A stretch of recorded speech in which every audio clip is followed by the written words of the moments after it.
Gaming.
Hello, hello, hello, hello, hello, hello, hello, hello, hello, hello. Hi, everyone. Hi. Yo. How are you? Happy Sunday. Sunday. Yo. Oh, do I sound okay? By the way, is my audio level okay? My audio setup has been imploding again. I literally bought a new audio interface because my audio interface, that's the thing you plug your microphone into. It's been breaking. Like every time I restart my computer, it just stops. I'm not able to monitor my own voice. No matter what I do, I unplug my headphones. I try a different adapter. I try different headphones. I unplug my audio interface. I plug that back in. Doesn't work. I literally have to reinstall the drivers every time I start up my computer. And OBS forgets what microphone I'm using. It's a disaster, but I'm getting it fixed. I just had to pay a bunch of money to buy a whole new thing. Do I sound different? I don't sound like... I do feel like I sound a little different, like, when I'm listening to myself back. Am I doubled up or something? Do I sound like Robo voice right now? Let me check something really quick. I am afraid of Robo voice. Slightly clear. That's impossible. There's no way I should be clear. You sound fine? I'm scared. I'm scared. I'm scared. I'm scared of Robo voice. I have to do it back to back. Yeah, why do I sound... What the heck is going on? What? I didn't change my microphone. It's crisp? What the heck? That means it wasn't crisp before? I'm very confused. It crystal clear. I'm speaking into your brain right now. I'm actually your conscience. Zit3, thank you! Zit3, thank you for the tier 3 resub. Thank you! 45 months, yo! Thank you so much. Thank you! Thank you, thank you, thank you. Okay, I'm glad I sound clear. I don't know why I sound clearer than I normally do. Maybe I don't know. I have no idea. Maybe it's just actually what I sound like. Maybe it's not the microphone. Maybe my voice just got clearer. Which I don't know how that would work. Did I go through second puberty? You know when your voice drops?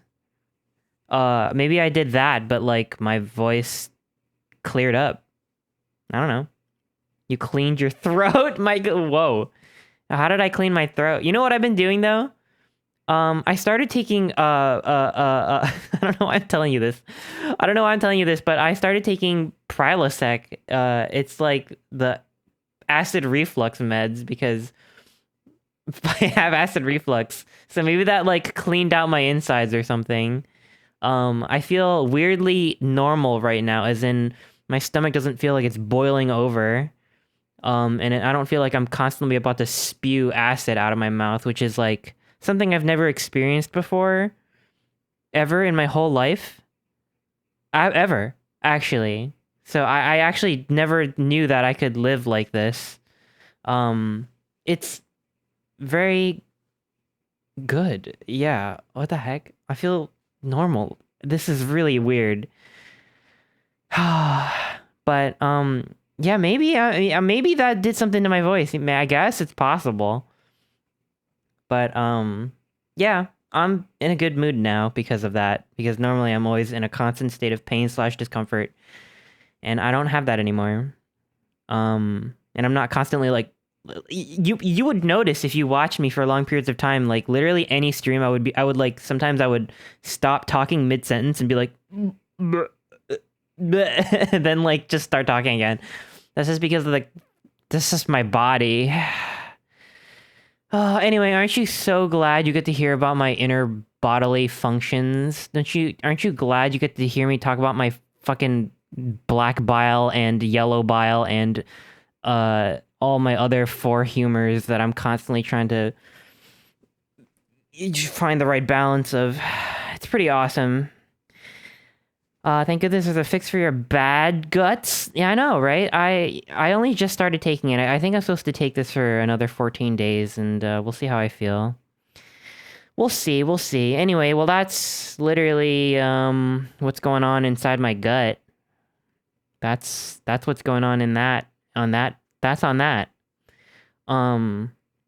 How are you? How has your weekend been? Tell me about your weekend. I want to hear about your weekend. What have you done? What's exciting about your life right now? What are you so giddy about that you're kicking your feet in the air like a freaking schoolgirl? Why are you excited? What's got you all excited for? Your vacation just started. Yo, that is really exciting. What the heck? That's awesome. I'm starting new manga. Yo. Oh, I've heard really good things about Witch Hat Atelier. I've heard really good things. I heard the art is super good. I heard the story super good. I haven't read it though.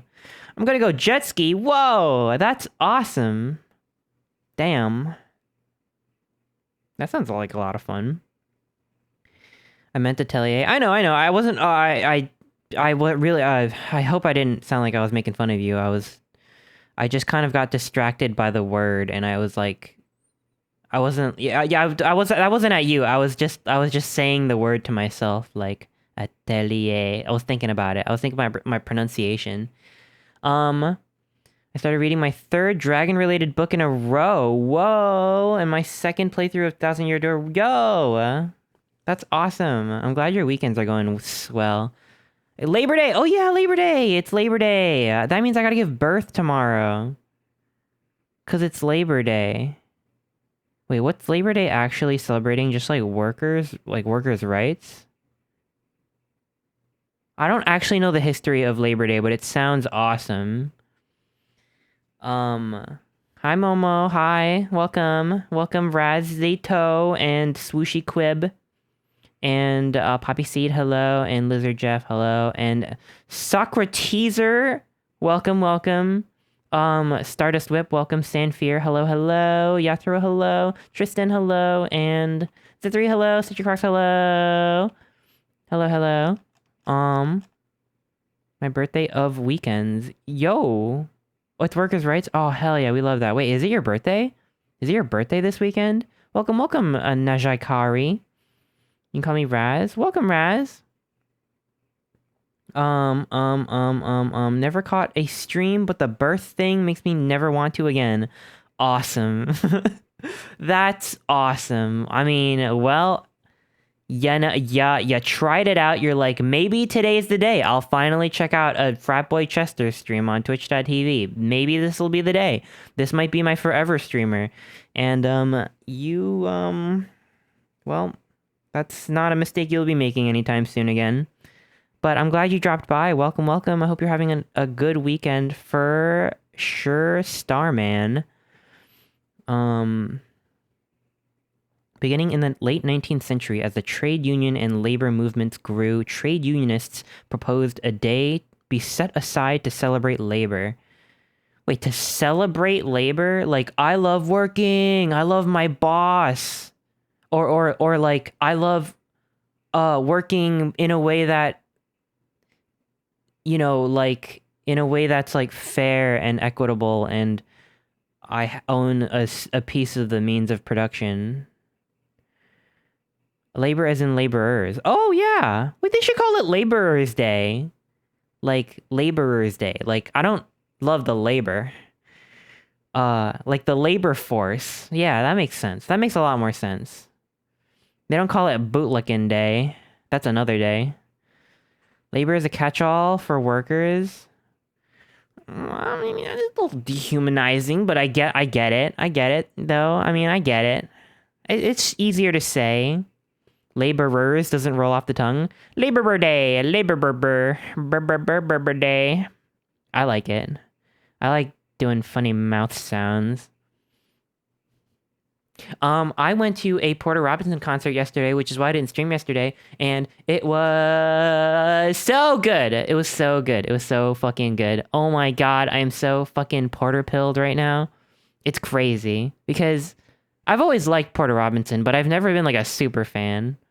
I remember listening to Shelter a lot back in the day and a little bit of like World and stuff here and there, and then I just didn't listen to Porter Robinson for a while.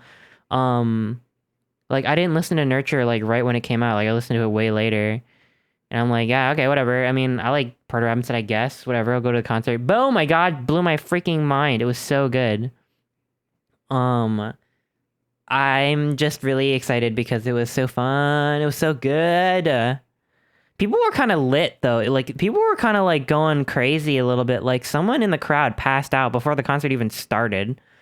Like I don't know if they were. It wasn't like a particularly hot day or anything, so I don't think it was like the heat. Or I mean, there was plenty of water. There were people going around selling water bottles and stuff, like walking around the crowd. I don't know if they were like on drugs or something, cause like everyone was like vaping and drinking around me. And like the people in front of me like butted in front of me, and they had these little mini like fireball whiskey bottles that they were drinking. And the people behind me, I was overhearing this conversation. It's making me lose my mind. This dude was like, yeah, no, I've had like, yeah, I've tried coke, I've tried ecstasy, but he's like, no, I don't drive on ecstasy. I drive on Molly. Like I'm like really good at driving on Molly. I only drive when I'm drunk and when I'm on Molly. I'm like, what the fuck? Am I listening? I'm like, huh? What? I thought Porter Robinson was a nerd. Like, I thought this was like nerd. It's gonna be Nerdville. Why are people going so crazy for?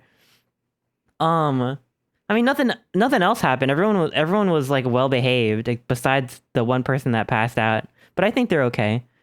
Um, but I was like, whoa. I mean, not to like be like a dork, but I'm pretty sure you're not supposed. Like, teacher, you're not supposed to drive when you're on Molly or any other substance. I mean, call me old-fashioned, but that doesn't sound good. But besides that, it was super fun. It was so good. The concert was super fun. I got some pictures if you want to see. In case you're curious, not pictures of me, pictures of Porter. Here's one that I put on my Discord, so you may have seen this one already. I'm simple brain. I have a simple lizard brain. Hang on, wait. I have a bigger version of this photo. I just have to like open this up, drag it to my desktop. There we go.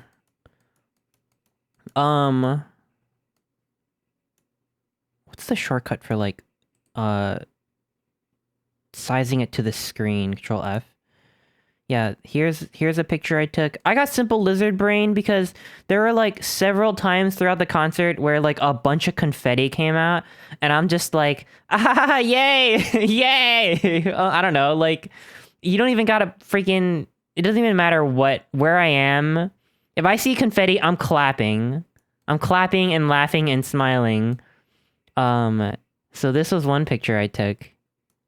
The song was Russian Roulette when this happened. Here's another picture of said confetti. Control F. A little close-up picture I took.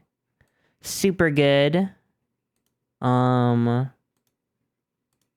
Here's a picture from when it started. This is the beginning of the concert. Also confetti.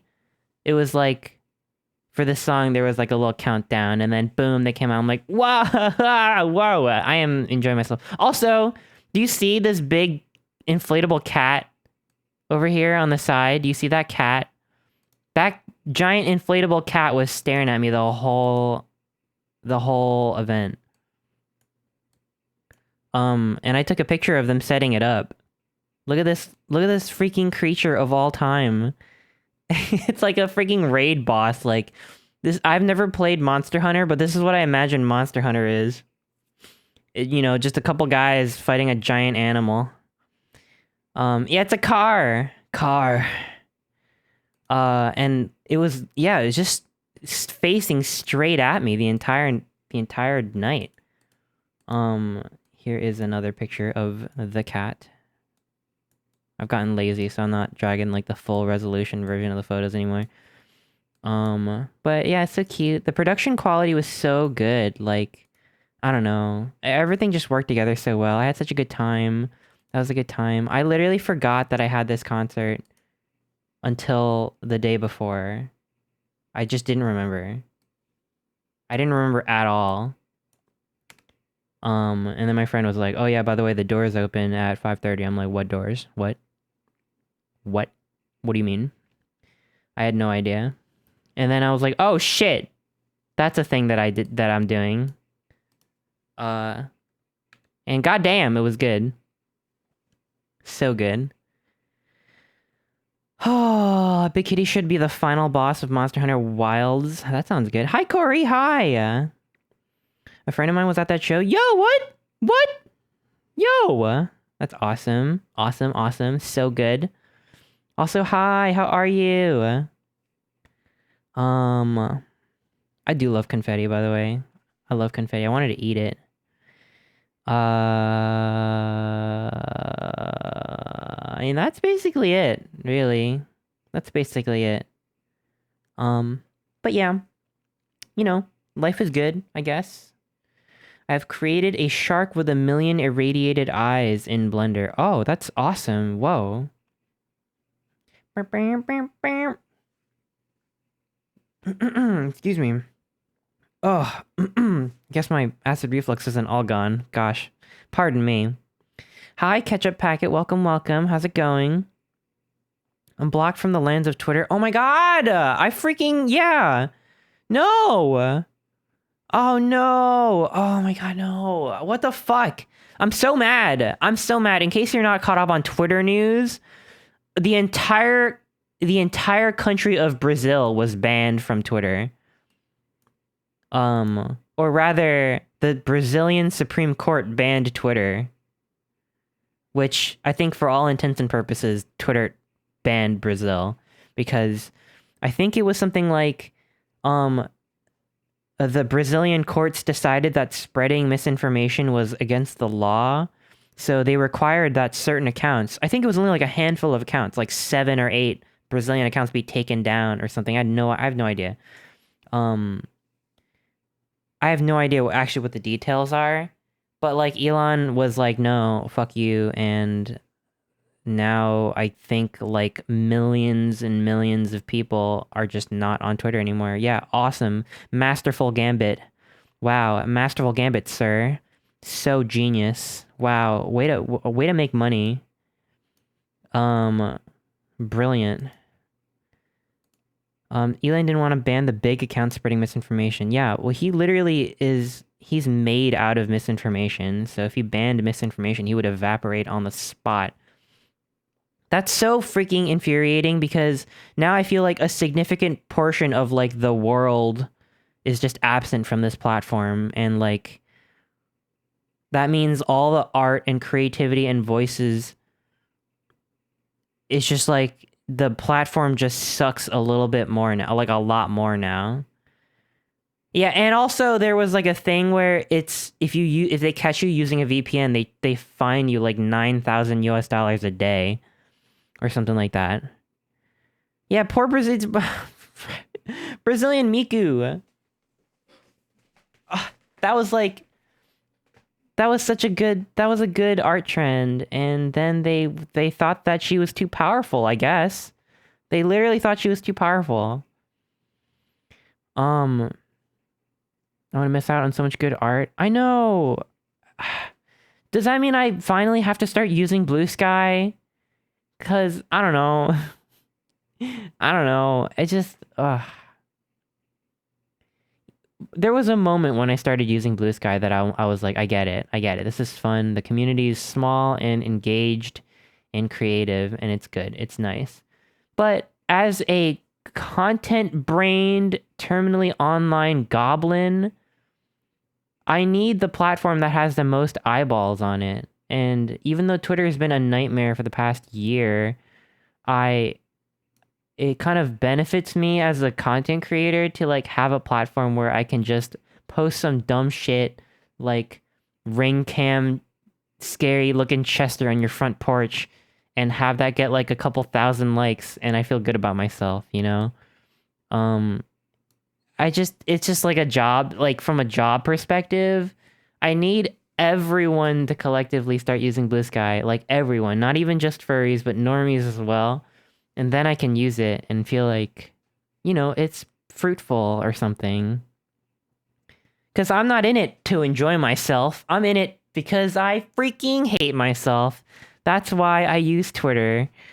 Because when I use Blue Sky, just as a user, I was like, oh, this is nice. I don't freaking feel bad inside when I'm using this platform for some reason. But that's not why I'm here. You know? Oh, God, why does Twitter gotta really make my life so difficult? Videos coming to Blue Sky. Oh, that might change things. In May? Wait, in like 2025? God damn it. The wheels are turning too slowly. When Brazil finally becomes relevant in a trend, it lasts for like 4 days. I know! I know, no! I'm so sorry. That sucks. I'm gonna miss seeing your art on Twitter, but that means I'll have to use Blue Sky. I'll use Blue Sky just for you, Corey, because your art is that good. Everyone follow Corey, by the way. We brainwashed you into becoming a Porter fan. Yeah, like with what, like psychically? Like you beamed like microwave thoughts into my brain for me to like Porter? Because I think it worked. The concert was so good. I was just talking about it. It was awesome. It was so good.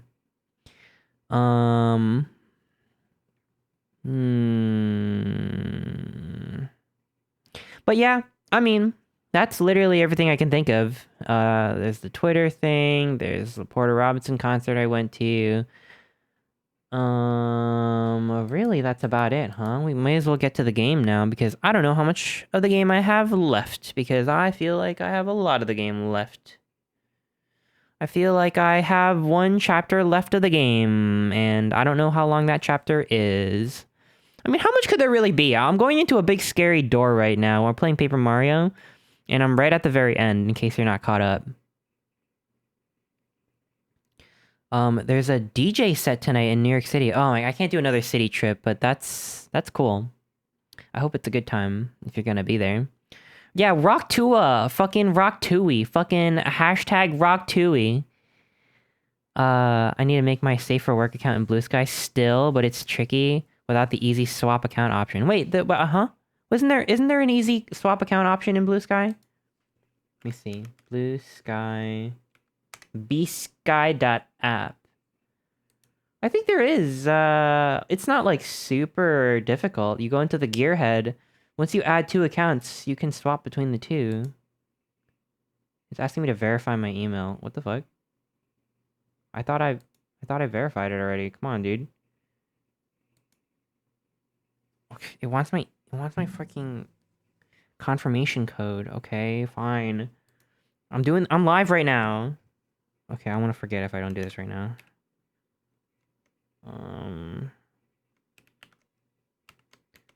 74 QM confirm. But yeah, no, I mean, I just swapped accounts. Super easy. I just went from my I'm Chris Yim account to my Fatboy Chester account. That's one thing that Blue Sky does do right. I gotta admit. You know, the one thing that still annoys me about Blue Sky, and it's such a freaking nitpick, but it really bothers me. It's when you want someone to follow you on Twitter, you can be like, follow me on twitter.com/FratBoyChester. Easy. YouTube.com/FratBoyChester. Fucking easy. You can say it, someone can remember it, they can type it out. If it's Blue Sky, it's, hey, follow me at bsky.app/profile/FratBoyChester.bsky.social. Yeah, I ain't typing all that shit in. I'm not gonna type that in. Fuck you, actually. Actually, fuck off for making me want to type that in. Like, that's just way too long. You can change your so like, yeah, you can have a domain. So my other account is bsky.app/profile/imchrisyim.com. Still way too long, and you have to have a domain, which it's annoying. Like, it's just all about barriers of entry. It's really going to be a big deterrent, I think, if they really want to become the platform, if they want to overtake Twitter, which I don't know what their aspirations are, but they certainly act like they want to be Twitter. So make it easy for me to remember a username and you know, put that in the website. Even bsky.app is a weird domain. It's just weird. I think you can just type fratboychester.bsky.social. It'll redirect. Okay, last time I tried that, that didn't work, but let me try that right now. Fratboychester.bsky.social. Oh, it works now. A couple months ago, that didn't work. Okay, okay. You know what? That actually makes a big difference. Yeah, that makes a big difference. Okay. All right, I'm listening now. I'm listening. I get it.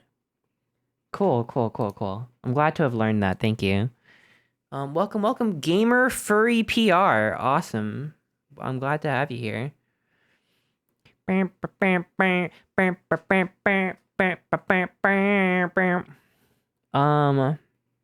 on. If this is the final, I want to put something on your head. Oh yeah, yeah. Oh yeah, yeah. Of course, of course, of course, of course, of course. Oh my god, I accidentally, instead of typing Choomba, I typed in Koomba. I don't know what that is. That meant something completely different where I'm from. Okay, hang on. Got it. Oh, we got it. Oh, we got it. We're gonna freaking beat Mario today. I'm so freaking excited. What Digimon would you be? I have no idea what Digimons there are. I know about a little dinosaur guy and a little sexy, like, little fox lady Digimon. That's the only two Digimons I know. That's it. I don't know. They're both good, I guess, but I have no idea, what I would be. I heard Renamon. Yeah, that's the lady one. Yeah, yeah, yeah. I like that one. That one's good. That one's really good. And the lion guy. Who? Huh? Huh? What? I don't know about that. Get that out of my face. I don't know what that is. Get that out of here. I offer you Gomamon. Hold up. Hold the freaking phone. Gomamon? Let me see what Gomamon is. Aw! What? Okay. I actually love this thing. I've never seen this thing before. What? It's like a stupid seal. With a dumb haircut. Like a dumb little mohawk. You stupid little mohawk. I love it. What the fuck? Dorumon? Bestamon? Okay, well, hang on. Zithru's got really good taste, so... Dorumon. Oh, okay. I like it. I like it. I like it. I like it. Is that what it looks like? Cool. You know what? I think Digimon is cool. I've never gotten into it, but I like the designs. I like them. Zephyrmon next. All right, this better be good. This better be freaking good. You realize that every new Digimon you give me, I'm gonna like have to compare it to all previous ones, and if it's not as good, I'm gonna be let down, and then I'm gonna think less of you for not having as good taste. It's good. What the fuck? That's a woman. That's a straight up lady. Zephyrmon? Is that a person? Wait, is that a Digimon, or is that a human?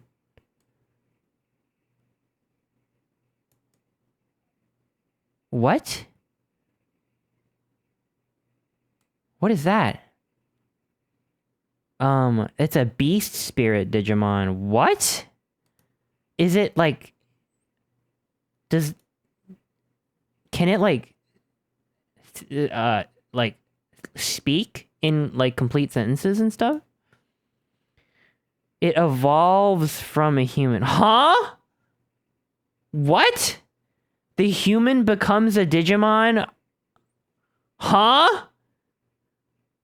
Okay, all Digimon can speak. Oh, okay. Well, I actually don't know much about Digimon. Even the little freaking creatures, like the little like dino, like the Gorumons and shit, they can just speak completely coherently. Huh. That's awesome. Yeah, I need to learn more about Digimon before I before I really make a judgment. I didn't know that people can turn into Digimon. That's an interesting concept to me. Are you no longer human after you turn into a Digimon? Like, can you turn back? Like, what about your parents? Like, you know what I mean? What about your mortgage? Digimon Go Digimon Monsters. That's a core thing in 2 series. What? I gotta freaking watch Digimon. I know I want to watch the Digimon movie because I heard it's really similar to Summer Wars. A movie that I partially really enjoy. It happens in Digimon Frontiers, which is a complicated topic by itself. What? Dude, I gotta freaking watch Digimon.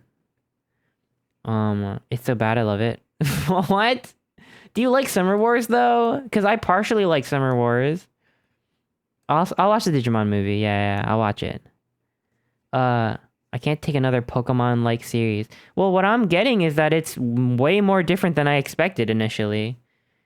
Anyway, we can talk about it while I start the video game. How's that? How's that? I'm just having a really good time. I'm having a good time. I'm just having a good time right now. Let's go here and here and here.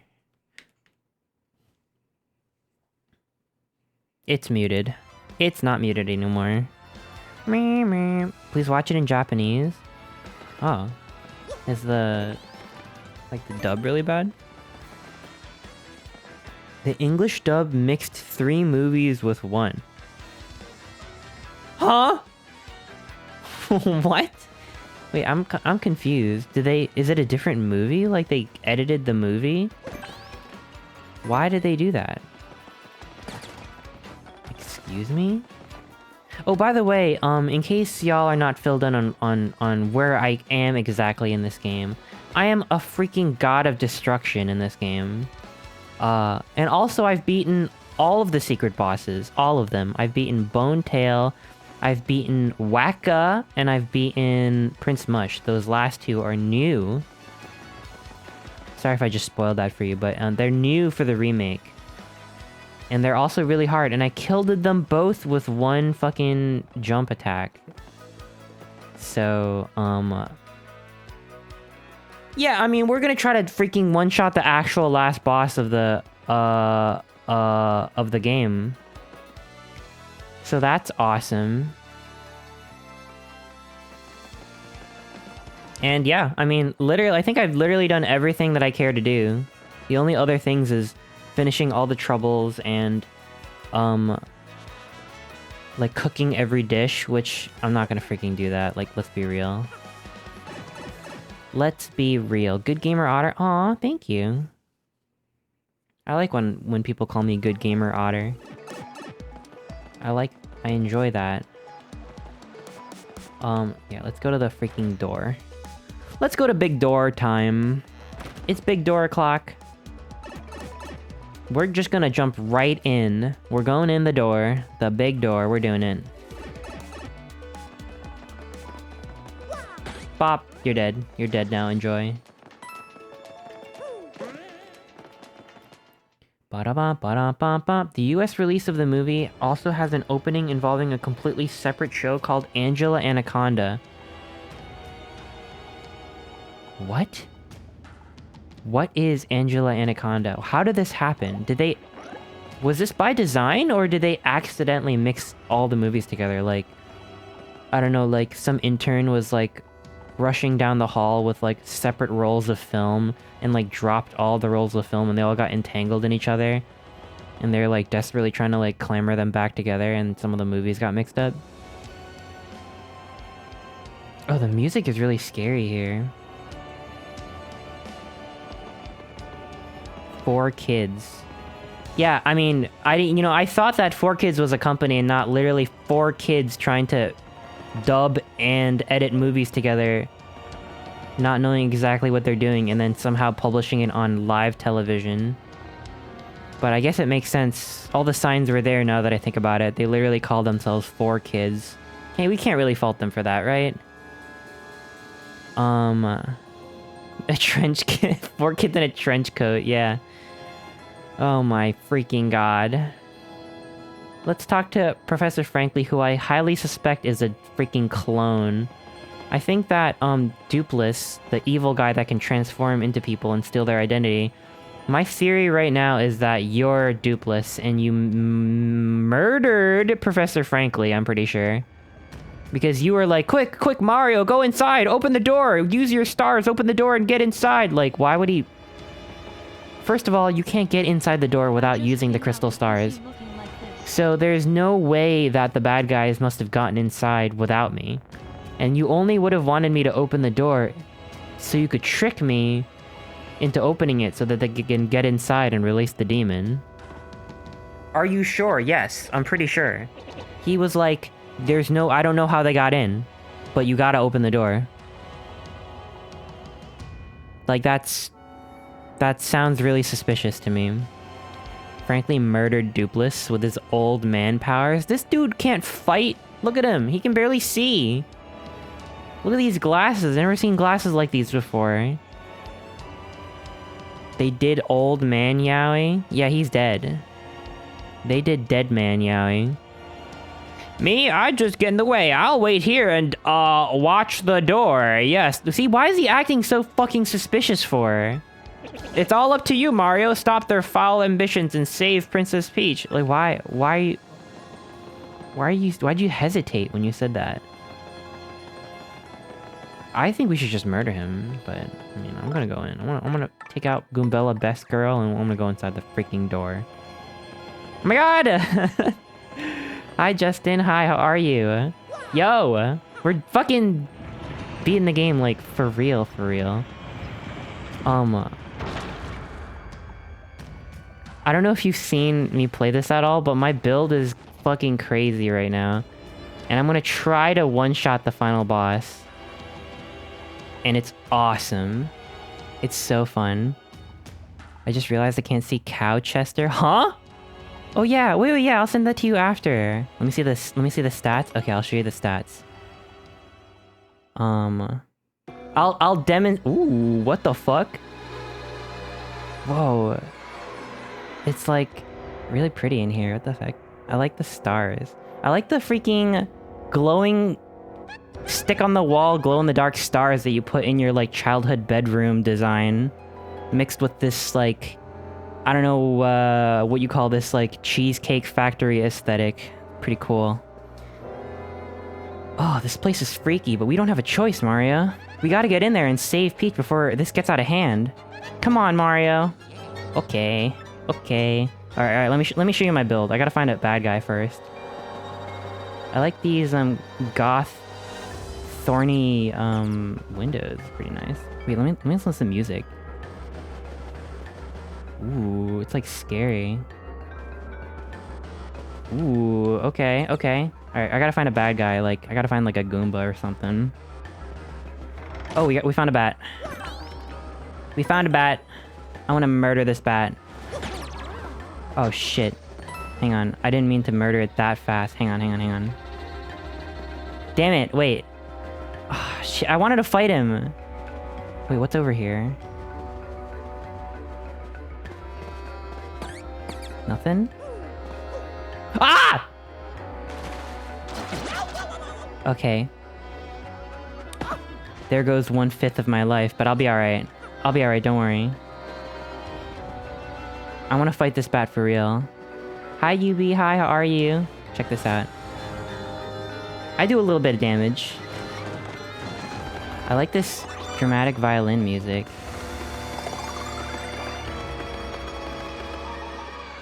Okay. You die now. I do 30. I do a little damage a pop. How decked out are you? I spent a little time in the Pianta parlor, you know, getting a little power rush. I have a few. I got a few down my sleeve, you know, just a little bit. Let's see what we got here. We got 1, 2, 3, 4, 5, 6, 7, 8, 9, 10, 11, 12, 13, 14, 15, 16. Oh, wait. I can fit 3 more. Oh, I can fit 3 more, actually. I have more BP than I know what to do with. Damn. Damn, I don't even know what to use this on.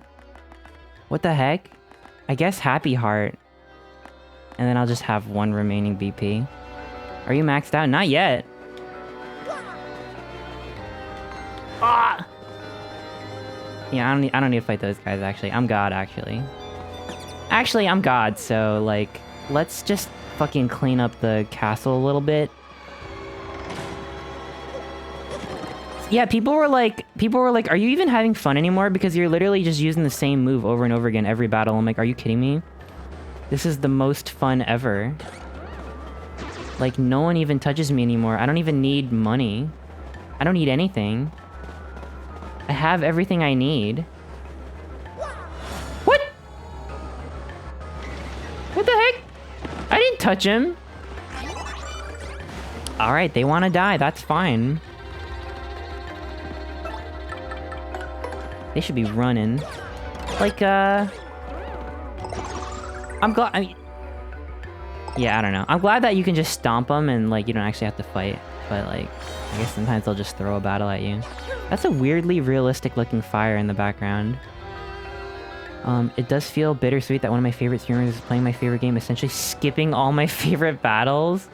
Okay, I totally respect that point of view. I totally get that. It's like, you know, you really like a game, you want someone to experience it for the first time the way you experienced it. In a way that, like, takes the game seriously. I totally get that. But you gotta consider that I'm having a fucking blast right now, though. So... Counter argument, this is awesome. Thank you for the biddy, Small Bean. Thank you. What the heck? Thank you so much. What's your favorite chapter? My favorite chapter... Oh, gosh. Aesthetically, I want to say, like, all of them? Fuck, I don't know. I don't know. I'm actually not sure.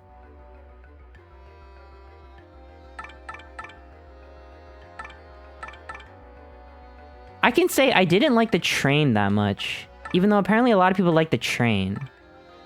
I like the parts where you get out of the train, but then the train itself was a lot of, like, running back and forth and stuff, and I didn't like that. And I also didn't like the part in the freaking snow village where you have to go through every other area looking for someone. And apparently in the original game, you didn't even have the shortcut pipes to go through.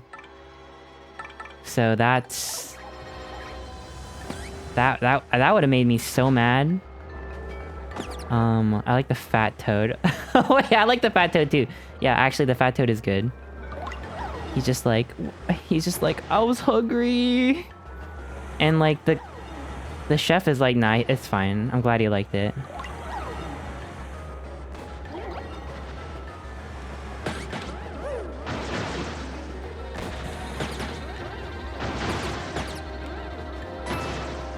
Wow, I don't even freaking, like, enter battle at all.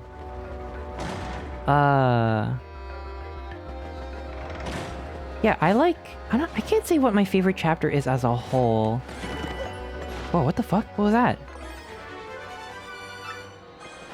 Oh, shit. You know, if anything's gonna kill me in this game, it's the freaking... Oh, no!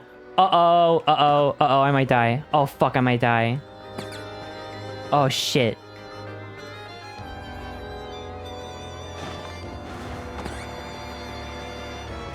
How do I not... Oh my god.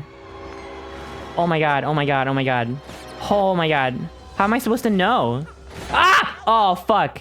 Oh, shit. Oh my god. Uh-oh. I don't want to use my life mushroom in the overworld. Uh-oh. Fuck. Oh, shit. I should have had some regular ass mushrooms. I want to eat the honey mushroom. Okay. Walk slowly? Yeah, freaking right. Ah, shit! Okay. Okay, touche. I'm gonna sacrifice Coops. Coops is gonna be like my, like... He's gonna test the ground in front of me. Oh my god. Just use your eyes. Oh, okay. Ah, god freaking damn it. This guy wanna die so bad, I'll kill him. I'll freaking kill this guy. Oh my god, it's just one guy. You really wanted to die that bad, huh? Okay. Alright, die then, bitch. I could've done way better. You're evil. I'm not evil! Paper Chester, the 1,000-year feet? Whoa. Wait, 1,000-year feet? You went with 1,000-year feet and not 1,000 feet door? Or something like that? Hi, Ellie. Hi. Wait, I can do better. I can do better. I can check this out. Ah, fuck! No way that sends me back to the freaking beginning of the whole freaking area. Whoa, Koops was really quick on that jump. You saw that? Alright, check this out, check this out, check this out. Alright, check this out. I'm locking in. I'm locking in, I'm locking in. Hi, Johnny. Hi, welcome. Check this out. Alright. I'm gonna get a 10 combo on this. Okay. Power bounce. 10 fucking combo on power bounce. Check this out. I have 2 simplifiers, by the way.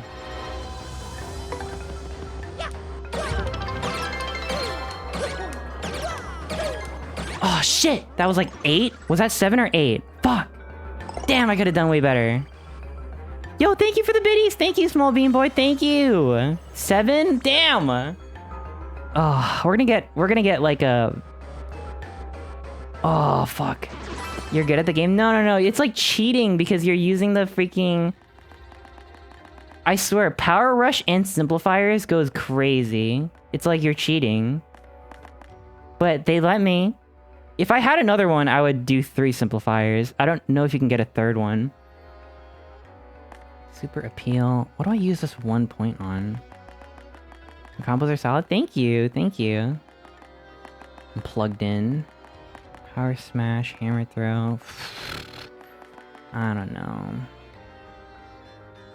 Here. This is how I'm gonna get through. The only way I can get through is by using slow go. Wow, slow go actually really good. Oh my freaking god. Wow, slow go broken actually.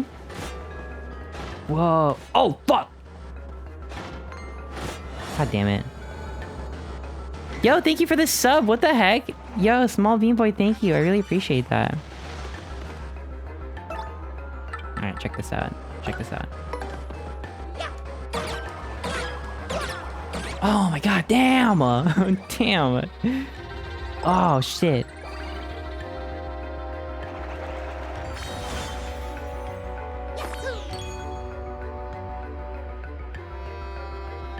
I like the tiny sized Chester growing out of the normal size. That's Choomba! That's my son, Choomba. I like him too.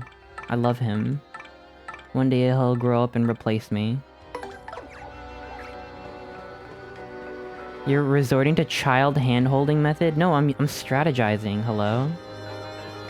Okay, hopefully they never make me have to go through that hallway again.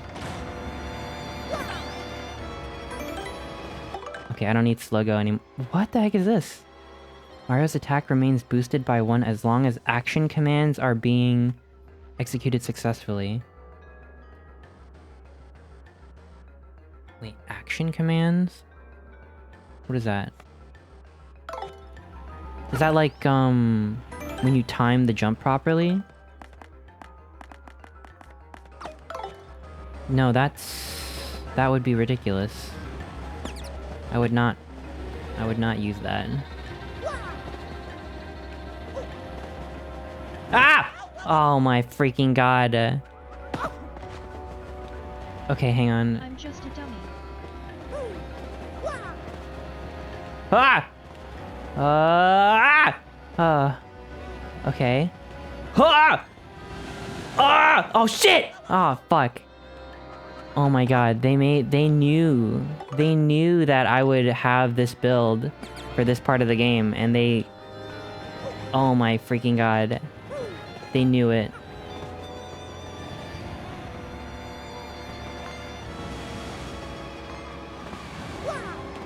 Okay, I'm locked in, Oh, what? Oh. Oh shit, okay, do I gotta go burrito mode for that? Oh my god, alright, actually... You know, the only way for me to heal is actually to battle this guy. Oh my god, they're in my brain. This is the only way I get to actually heal. Because I have Happy Heart. So why don't we do a little, you know... Hey! Hey! What is that? What kind of mushroom is that? Get the fuck out of here. Wait, was that a good mushroom? Whatever, I don't care. Let's do a little tattle or something. Good, good, good. Phantom Ember. Angry spirit, born of hatred and confusion. Oh my god, same. I'm not cool with this thing. Black. Max HP is 10, attack is 5, defense is 0. You'll take damage if you touch it, and something even worse will happen if you attack it with fire. If it attacks you, you might catch on fire, so try to guard well. Let's send this ghoul back to the grave, okay? Hang on, I gotta heal. And I don't want to use like a... What? Oh my god, they do 5 damage. But that didn't heal me! What the heck? That didn't heal me. Hold up. Where's my Happy Heart? Give me my Happy Heart. Oh, fine, I'll use the freaking...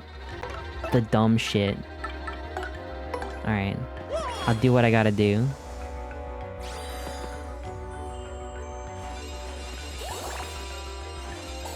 Okay. Oh, fuck!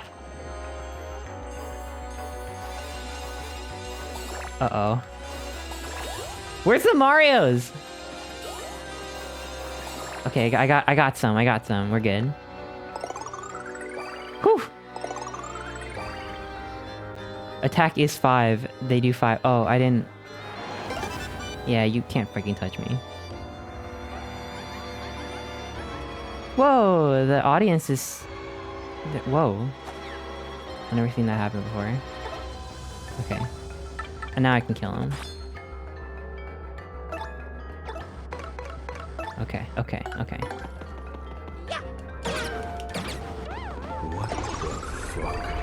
What the fuck? What the fuck? Thank you! Thank you for the sound redeem, Small Bean Boy. What the fuck? That's me when they do 5 damage after having 5 attack. Ah! Oh my god. Okay, I get it. I don't want to go burrito mode though, I need Vivian.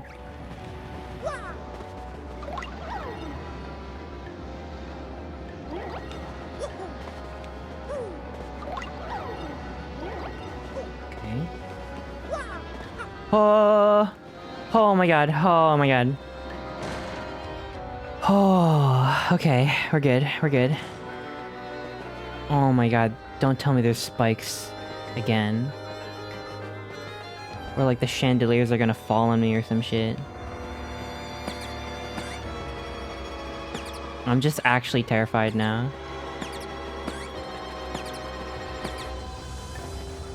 Okay.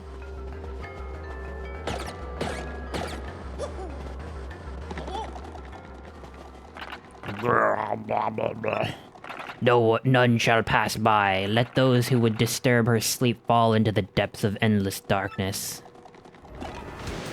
Oh. Eep. May the intruder never find the key to this door. What? Huh? You mean this guy? Right here? You? I'm gonna freaking kill this guy so hard.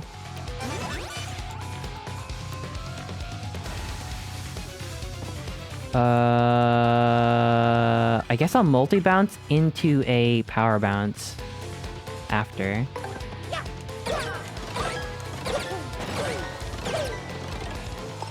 Okay, get fucked. Give me the key. Yeah! Yo! Woo! Oh, that was that was tough. Alright, good. Get the frick out of here, man. You don't even live here. Give me that palace key. Got 2 pet Rados. Whoa, that's awesome. Boofer? Ahmed? Did you change your name? Whoa.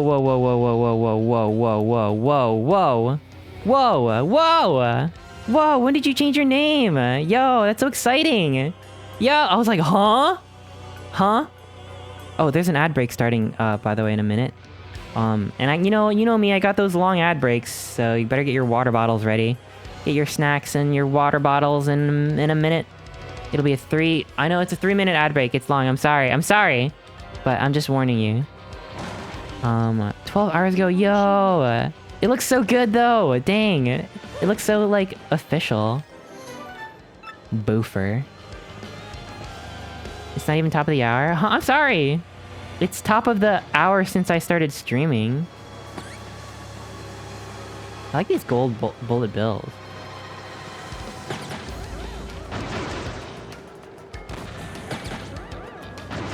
Get out of here.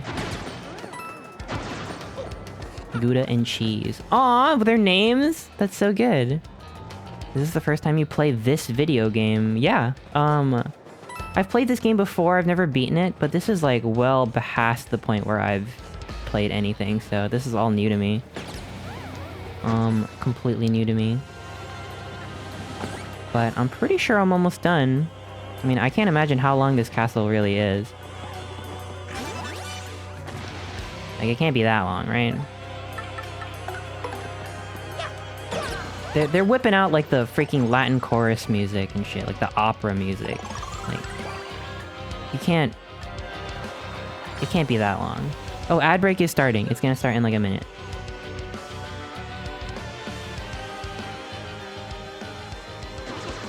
They give a lot of coins. Not that I need.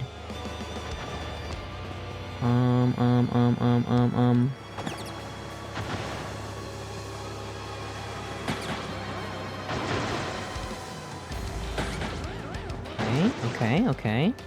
Wait for it. Wow! Oh, shit! Oh, fuck. Oh! Yeah, don't even think about it.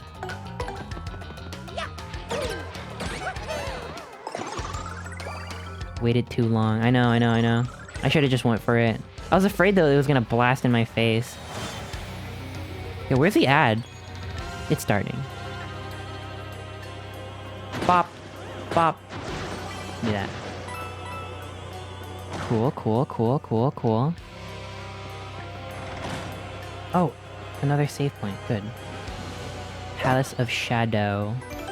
Seems pretty brightly lit. Could be a Palace of Shadow. P down, D up, P. No, P up, D down. P up, D down. I don't need P up, D down. If anything, my partner needs to have D up, P down. Ice Storm is okay. I don't really need it. Any damage-dealing item just isn't really as useful. Although I guess freezing is more useful than thunder. Let's go let's drop Thunder Rage. I mean, I guess. I don't really care. Doesn't matter. They call me 15-minute Howl. Yo, hi Howl. They call me 3-minute ad break starting now, Chris. They call me welcome. Enjoy the 3-minute ad break right now. They call me that. They've been calling me that for a long time. Also, hi! Do you recommend us to play it? Yes! This game is really good. It's so good. Maybe even the best Mario game. Besides, Mario is Missing, of course. It might even, like, objectively be the best Mario game besides Mario is Missing. Like, Mario Odyssey is kind of close, though. Fucking Galaxy is also pretty good, damn it. Maybe Mario's just good in general. But like, I mean, this game has it all. Like, I feel like there really isn't a game that does everything that this game does. Shit, I don't know where to go. Didn't you spend 2 whole chapters complaining about how bad the chapter was? Yeah, because the freaking train was annoying! I didn't like the train, but like, it had a cool aesthetic though. Game was good. And now the graphics too. I'm pretty sure this is the best looking Mario game. Besides Mario Kart 8 Deluxe. Yo, where is the ad break? It's been saying ad starting soon for like 5 minutes. The Puny chapter got you crying? Listen... Once you get past the annoying shit that this game makes you do, it's the best game ever, okay? But like... Oh, there's the ad break. I think it's a testament to how good the game is that once you get through the annoying shit, you're still having a good time. Luigi's Mansion 3, I'm not fucking around, not kidding, I'm so serious. Well, that's a Luigi game, that's not a Mario game. What the fuck? Wait, this is some bizarro shit. I feel like I was just here. This is a puzzle. I need Goombelly. I need Goombelly to tell me what to do. Also, this game has Goombella, and none of the other games have Goombella in it. So, I'd like to hear an argument against that. Okay, hold up. Hold the freaking phone. New hint system? There must be a way for us to get through here. Check the walls and doors for anything unusual. The walls and doors. Excuse me? Do I need to blow on them? Do I need to blow on the walls and doors? There might be a new door that opens up.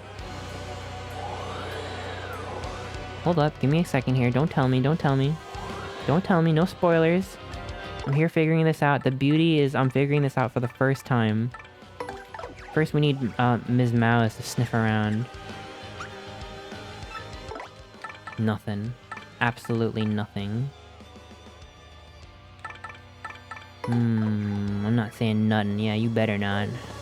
The annoying parts are just annoying because they didn't have as many resources to work on it. All the backtracking and repetitive levels are genuinely just to pad out the game longer. What do you mean? What do you mean they didn't have the resources to work on it? What does that mean? Because this is a GameCube game. They've been making fun games since Pong. Like, they didn't have to make the... You know what I mean? Hold up. I'm observing the pattern on the door.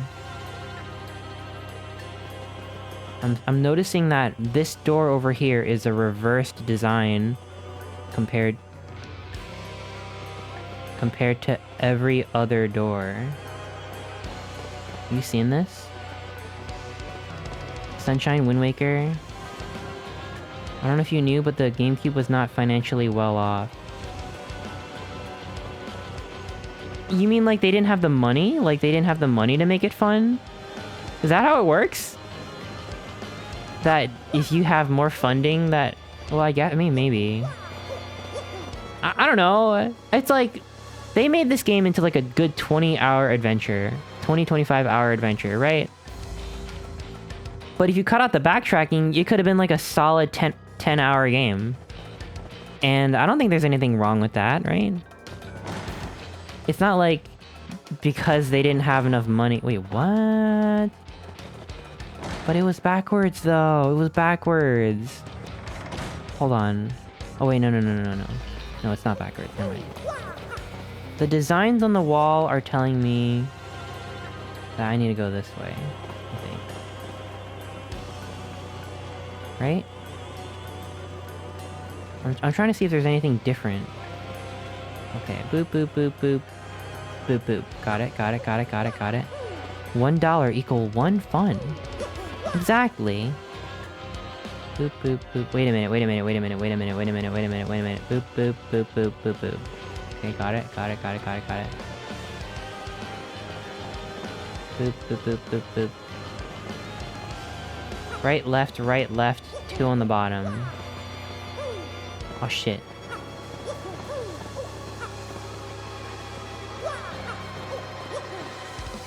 Left? No, right, left, tilt. Yeah, it's the same.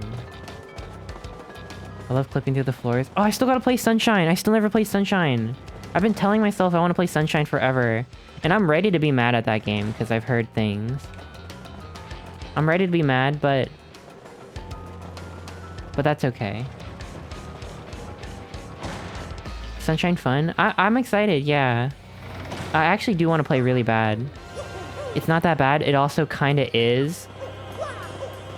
Is it more is or is not? I'm ready for the Chucksters and stuff. Oh, hang on. This is new, right? I think. Hold up. Oh my freaking god. Can I brute force my way through this puzzle? God damn it. Oh, god damn it. Okay, I get it. I get it. It's the least polished official Mario game I've ever seen. Least polished. I guess they were just figuring things out. I just don't understand how they could, you know, go from Mario 64 to that. If it's really as unpolished as you say. You know what I mean? Like, how do you fuck that up? They were trying too many things. They're like, yeah, we're gonna give them voice acting and shit. Like, they gotta do, like, one thing at a time. I'm checking the design on the door. Seeing if there's anything on the door that's telling me. It's a diamond shape thing. There's a little flower pattern on top. Hi, Chew. Hi, how are you? It's fun. Yeah, I mean, that's good. That's all I want. I want fun more than I want polish. And that's why I like Scarlet and Violet.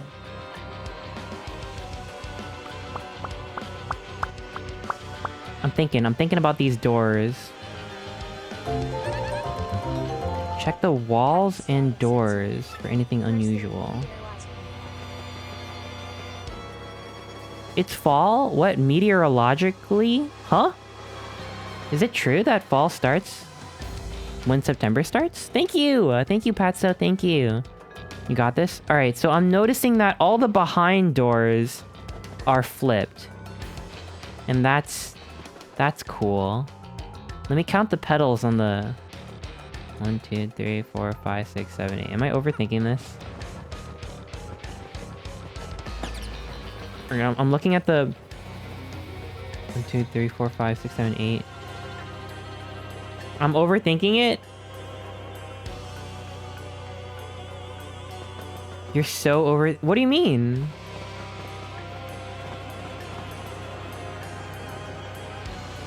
What do you mean I'm overthinking it?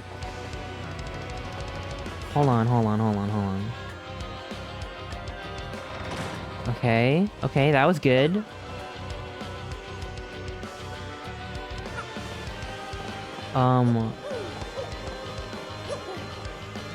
I finished Chester in Gomamon hoodie, huh? What? What? Oh my god, what the fuck? Corey, this is so good. What the hell? Oh, look at this. Damn. Yo, what the fuck? I love it. Thank you. What the heck? That's my favorite thing ever. Holy shit. Thank you. I'm gonna put that right here. Have a good shower, yo. Thank you! What the heck? Oh my freaking god. Everyone go follow Corey on not Twitter because Twitter literally banned the entire country of Brazil. Go on Blue Sky and follow them, please. Yeah, and also you did that so fast. What the heck? That's awesome. You're so powerful. What's different about the doors? Well, 2 of them are flipped. Hang on, let me look at their shape. Let me look at the door shape. Yeah, this one's flipped. It's left, right, left, right. 2 on the bottom, right? And this one is right, left, 2 on the bottom. They're both, door-shaped. I'm thinking really hard about this. They're both door-shaped. Okay, okay.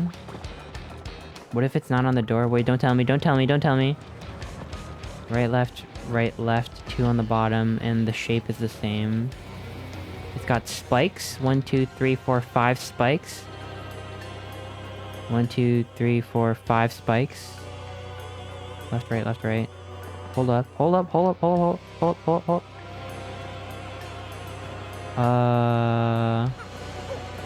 Holy shit. Oh my god, hang on. Oh, I'm not thinking too hard, stop. It's a... okay.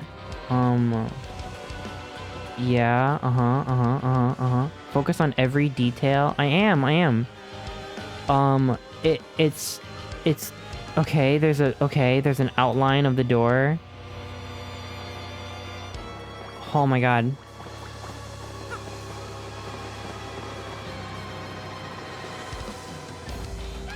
There's a way for us to get through. Check the walls and the doors for anything unusual. Check the walls and the doors. Is the design pointing towards... Hold on. Don't tell me. Wait. I can't tell this is a bit. What? Are you serious? Come on. You must know by now that I'm a fucking dumbass. I'm literally trying so hard. I'm thinking like... maybe the design itself is like pointing towards a door.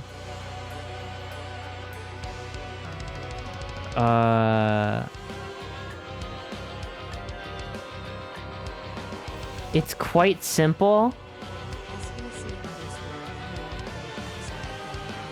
Oh my god.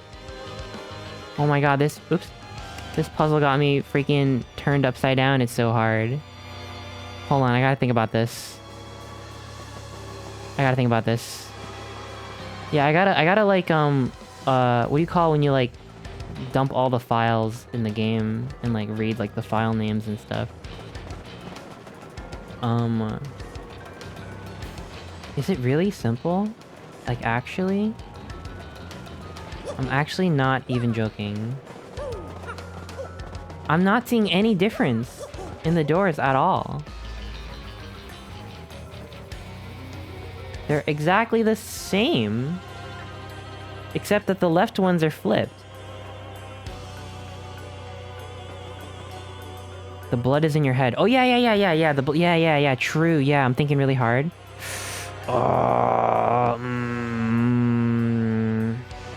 Okay, well, alright, like, let me think from a perspective of a game designer, right? There's 4 doors I can go through, and I need to go through the correct sequence of doors.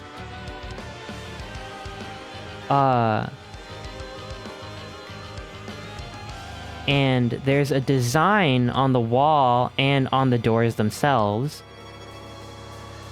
that looks like... maybe it's a map or something? Like, is it a map? Goombella says, check the walls and the doors for anything unusual. Okay, hold on. Maybe this means, like, I gotta go through 2 bottom doors, and then I gotta go to the left bottom door, and then I gotta go to the top right door, and then the left, and then the right, and then that's when I get to the end. Does that make sense? Oh, fuck.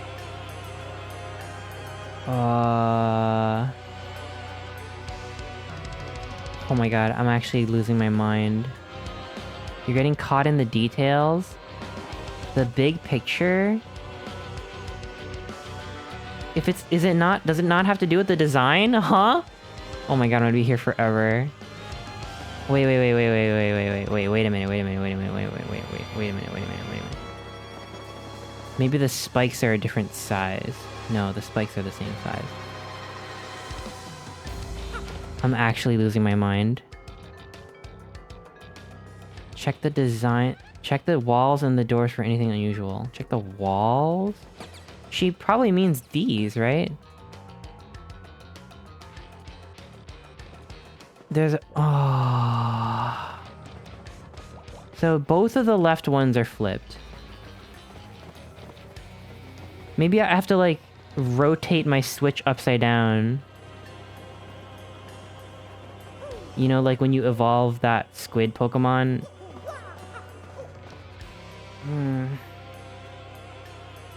I'm gonna prepare dinner. Hopefully you solved it when I come back. No. I hope so. Oh my god. Hang on. Big... What do you mean big picture? Wait. Let me count. 1, 2, 3, 4. There's 4 designs on the top part of the wall. And 1, 2, 3, 4. So there's 8 of these total. 8 is an even number.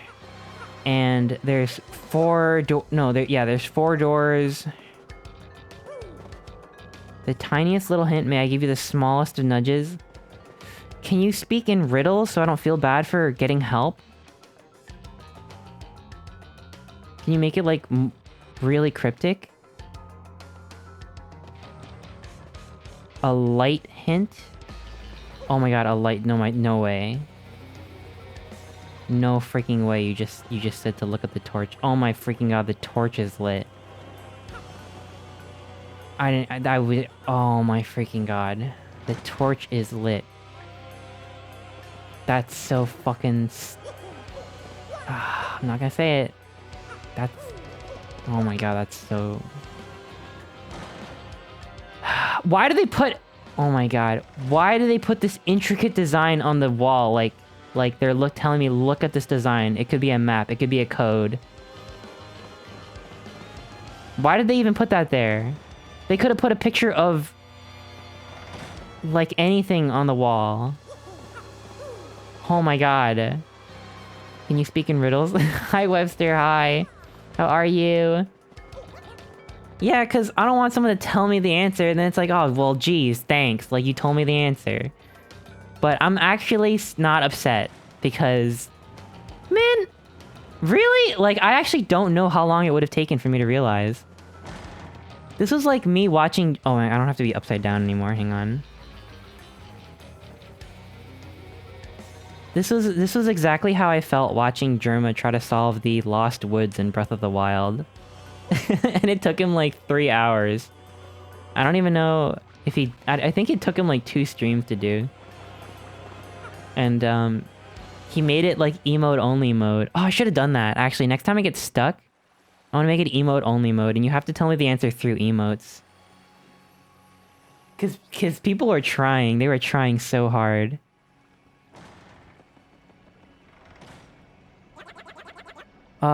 Man, we clear one freaky room just to find another? This area is almost like an underground city, huh? What is this place?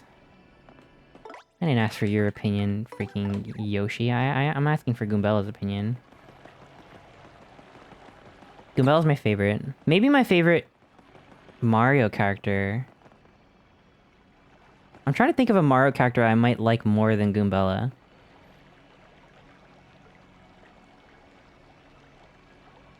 Yeah, no, I think Goombella's like my favorite, like, Mario character just straight up. I do like Mallow. I mean, gosh, I named my Yoshi after Mallow. But... yeah, but I don't know, but Goombella's just so good, though. Ms. Mouse is my favorite partner because she can rock those heels. It's true, it's true. Oh, fuck. Oh, shit. Get the heck out of here. I just like how mean she can be. Like, I've never seen a more... like, I don't know. Like, someone who could just ruin your life. Like, she makes TikToks. Like, that's the vibe I get.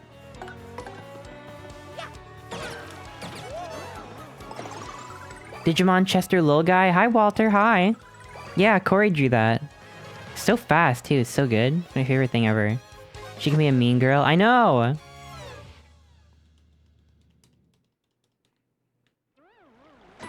Anyway, I'm pretty sure Professor Franklin is dead, so that's fucked up. I just remembered because I was thinking about Goombella and how, like, I guess she's still studying in school, so, like, if her professor got murdered and his identity replaced, then I wonder how that's gonna work out for, like, her GPA, you know what I mean? What are your thoughts on the Shadow Sirens? Well, I'm really, really happy that they added transphobia back into the game. But like, I don't know, design-wise, I don't know, I like Vivian's the only good one. And I haven't seen, I swear, I thought they would have a bigger role in the story. They haven't like done anything in... They actually barely did anything for the majority of the game. I thought they would be like a constant like foil. And they would like, you would have to like fight them like periodically here and there, but it's like, they're mean to Vivian a few times and then she joins you and then you literally don't see them again until they steal a fake crystal star. And then you don't even see like what happens after they take the fake one. So they're fine. I have like no opinion on them. I don't mind them though. For Vivian. They gave us Vivian and I'm happy. Hold up. What's going on here?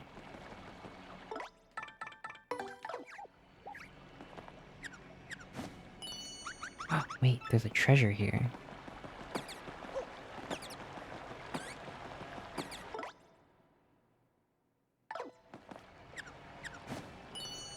Yeah, Ms. Mouse is good, though. Ms. Mouse has a lot of potential. I think Goombella just speaks to me because they've given her the most dialogue. Like, they literally wrote dialogue for her for every NPC. And I think that fleshes her out as, like, a real, like a real character that I don't really see in any other Mario game. Like, when a character has an opinion about literally everything that happens in a game for a pretty lengthy game, like, that's commitment. And I think they could have done that with Ms. Mouse, but, I mean, yeah, I mean, she just wants to be Goombella so bad. What's on your hat? That's Choomba! Peril Ms. Mouse strats would go hard? Huh?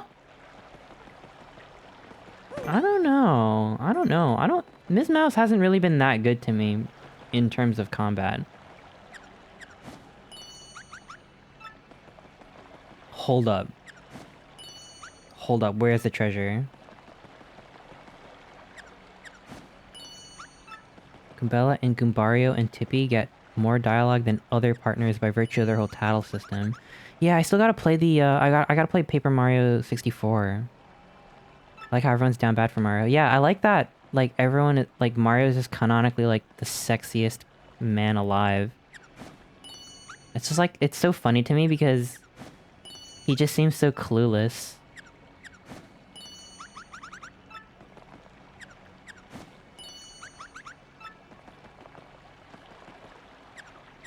Like, no one actually... Everyone just wants Mario as a piece of meat. Like, they don't actually care about him as a person. I wonder if he feels, like, lonely. You know, he feels like people don't truly see him for who he is. Which is probably why he never speaks. Yo, what the heck?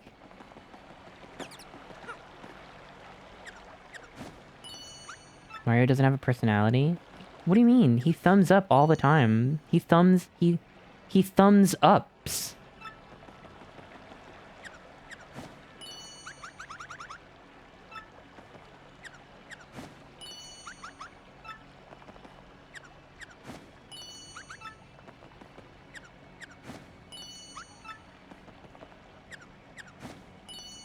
What? Maybe it's like, I'm gonna do some shit and then this thing turns into a bridge and then the treasure is actually inside that structure. So I don't think it's actually out here, actually. There should be something nearby, okay. Get your nose checked. Okay, alright. Alright. Oh my god, we gotta fight Dick Hands. Ah, fuck. I'm pretty sure I fought this one. Ew, gross. Get those out of my face. Gross. Alright, check this out, check this out.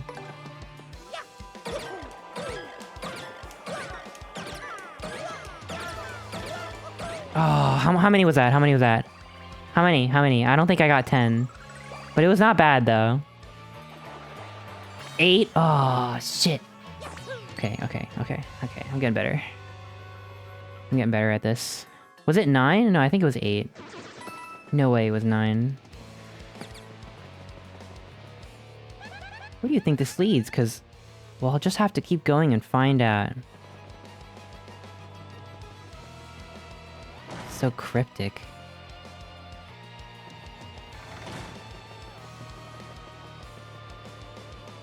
Whoa, whoa, whoa, whoa, whoa, whoa, whoa.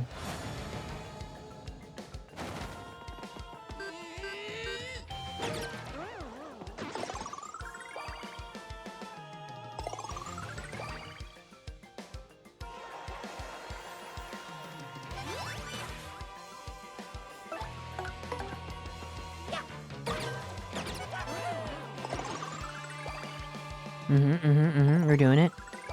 Oh my god, an ot? Oh mein Gott! Hi, welcome, Fluffy Daisy. I think power bounces become frame perfect after jump 8. Even with simplifier, I think I have like a grace frame.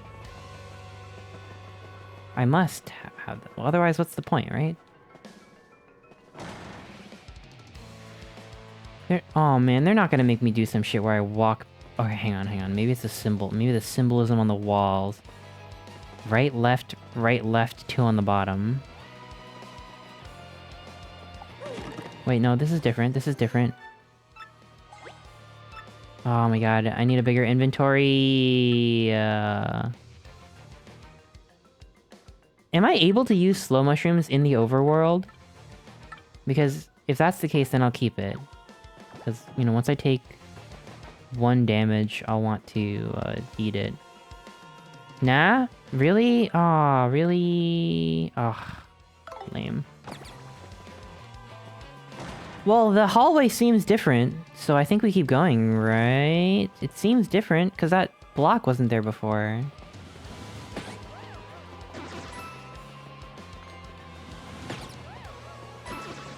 Unless there's something on the wall. Oh, wait, no, it is. It's different. Got it.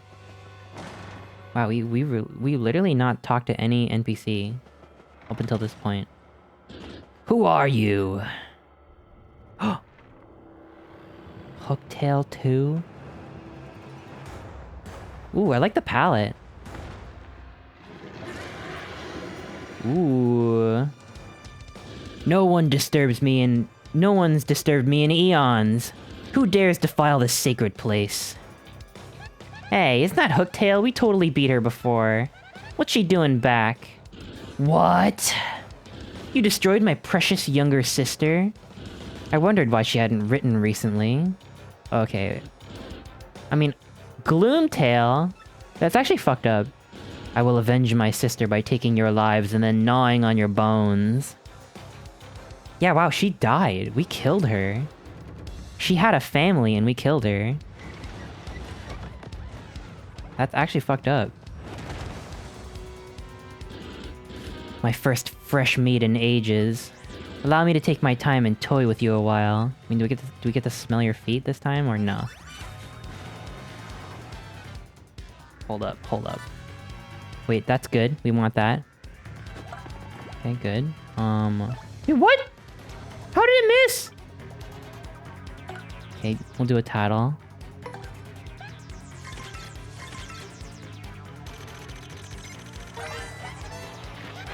That's Gloomtail. I think he's Hooktail's brother. I see the family resemblance. 80 HP? Okay. Attack is 8! Uh-oh. He'll bite or stomp you, and then he may also breathe poison on you. Great. Fucking great. When his HP gets low, he may throw in some other attacks as well. Wouldn't surprise me. Especially watch out for his Mega Breath move, because the word is it's gnarly. He also stores power for some attacks, so use Vivian to hide to avoid those. Oh. Okay. That's awesome. I'm glad I know that for when I one day play this game for real. All right, here we go. Oh, it wouldn't even let me. It won't let me go over. Okay, goodbye. No, no, is it true? Can I expire? Goodbye.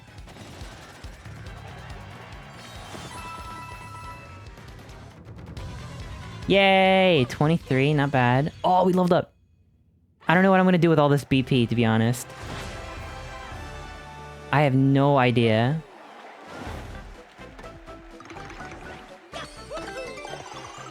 I gotta start giving away these BP, I got so many.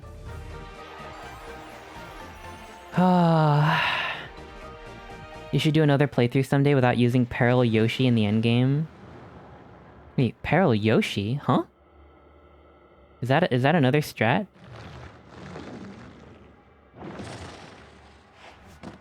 Ooh. Give me that. Starstone? What? That's just gonna be some shit I gotta put in a door somewhere, probably. What strategy are you using? It's a little something called gamer skill. Oh shit, I see it. Max out Yoshi for Stampede, get him in peril, 6 big damage hits. Oh, that's interesting, cool. That's cool, yeah, yeah. Our build is 10 HP? No, not even. It wouldn't work with 10 HP, it's 5 HP. Let me sniff your butthole. Okay, I'm out. Look, he's not dead, he's twitching, so we're good, we're not murderers. I wonder where we're supposed to use the Starstone we found. Didn't we totally miss something earlier? Wait, did we? What the heck is this? What the heck is this? What is this? What is this? I can't even... Ah, crap.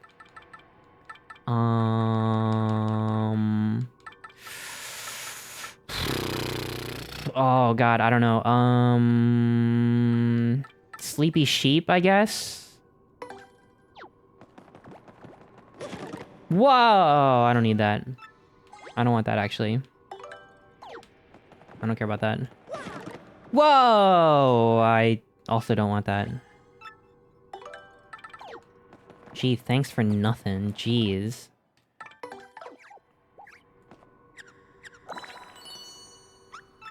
Wait, is Ms. Mouse smelling the items that are on the ground, or is there another, like, secret item? Hold on, let me let it despawn.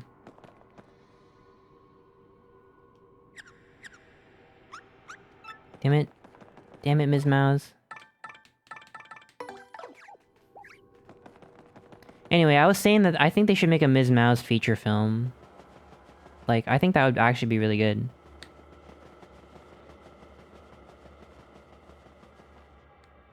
I guess I gotta backtrack and find out where to put the star. Ms. Mouse is the protagonist of Ratatouille. Oh yeah, yeah. Oh yeah, true. Wait, no, she's a mouse. No, wait, no, you... Dude, it's not called Mouse-a-Tooie. She can't... No. No, don't... Are you... Be serious. I want to break out Yoshi for this.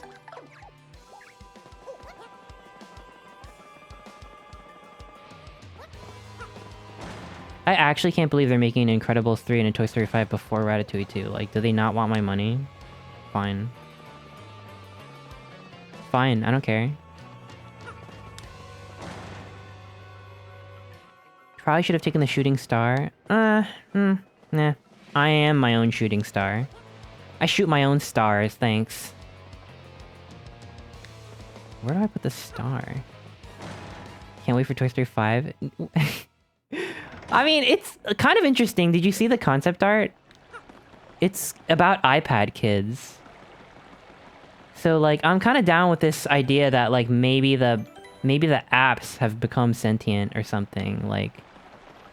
Or, like, maybe, like, Cocomelon is sentient and they can, like, talk through the screen. or something. I don't know. Like, I want to see like Among Us or some other shit like that's like way outdated by the time the movie comes out. Like, they're gonna be like making like Hawk Tuah references in Toy Story 5. Wreck-It Ralph. Yeah, like fucking Fortnite. I mean, they've done it before. It's Disney. Your bananas? Nah. Nah. There's Among Us and Glass Onion. They did it good though because it made sense because like that movie takes place in a specific time. It's very timely. Which I'm really happy that they did that because I find a lot of movies are afraid to take place during COVID era. Like movies will just be suspiciously set at 2019, like Challengers. Anyone see Challengers, the tennis movie, the tennis yaoi movie? It's like, oh, this takes place in 2019. Like, gee, I wonder why they didn't make this movie take place in 2020. Because it's like, they just don't want to deal with all that baggage. So, like, kudos for Glass Onion to be like, you know what, fuck it. Among Us. Yeah, did you see it? It's such a yaoi movie. It's such a Fujoshi movie. Too far? Did I go too far? I was gonna freaking backtrack all the way to the beginning. Hold up. Let me look for a star-shaped hole. I thought the last Toy Story movie was an end of an era. It should have ended with Toy Story 3. I mean, what can I say? I'm always saying this. I literally never stop saying this.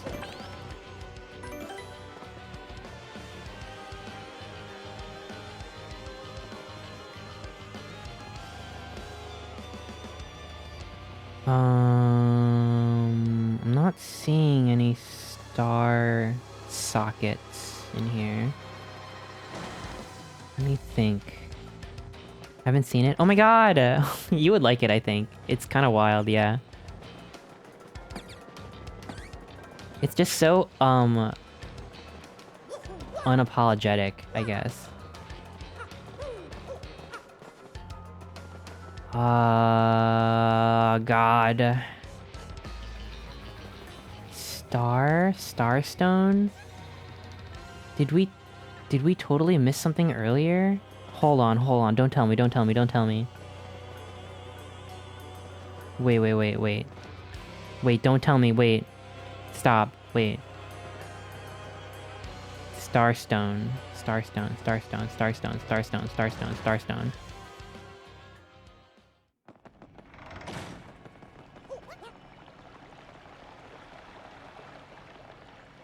Is there a star? This looks like the room where a starstone would go. Oh. Wait a minute. Did I even look at this? Hold on. Wait a minute. Oh, whoop.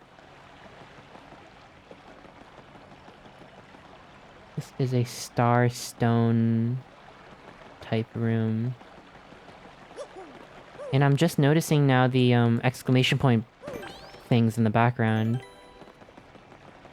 Hold on.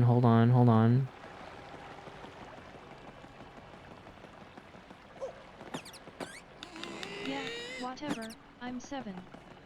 Hold on. I wanna...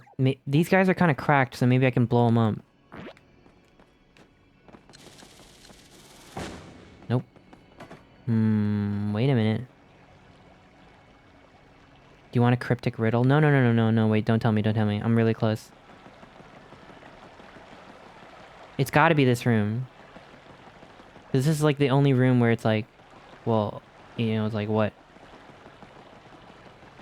There's something that I didn't do yet in this room. Hold up. Is that Gomamon? Yeah, it's Gomamon! Yeah! I literally just learned about Gomamon today.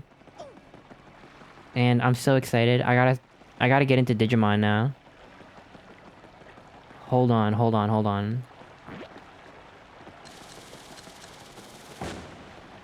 I just have to throw, Bobbery overboard.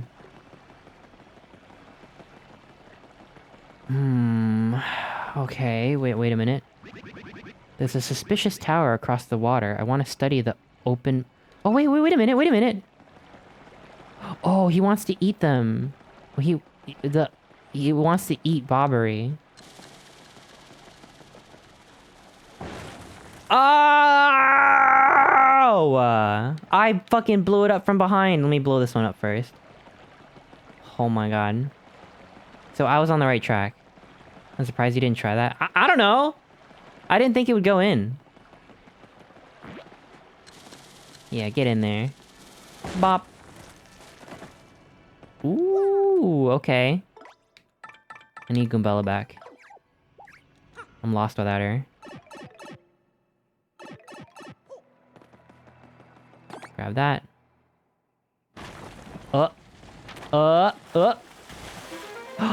Ooh, boat mode. Okay. Interesting. Okay.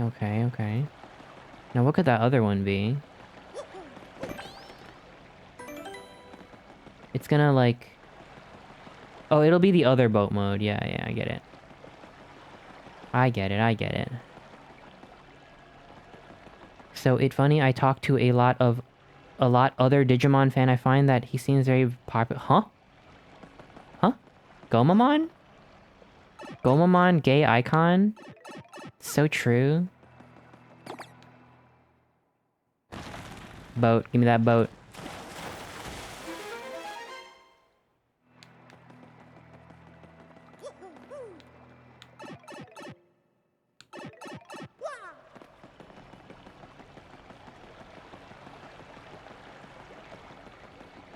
We're doing it.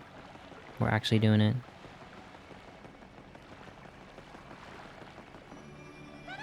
Oops. Feels cold and icky. It's like time stopped here. Huh.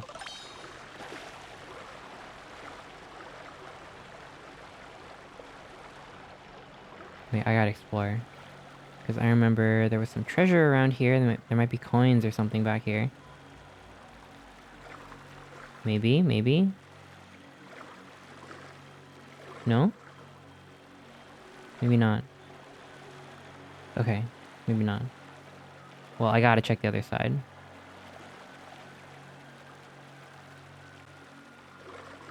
The graphics are really pretty, like, I don't know how they did it. They made, like, all the light... Like, the lighting and reflections and stuff just, like... Just good.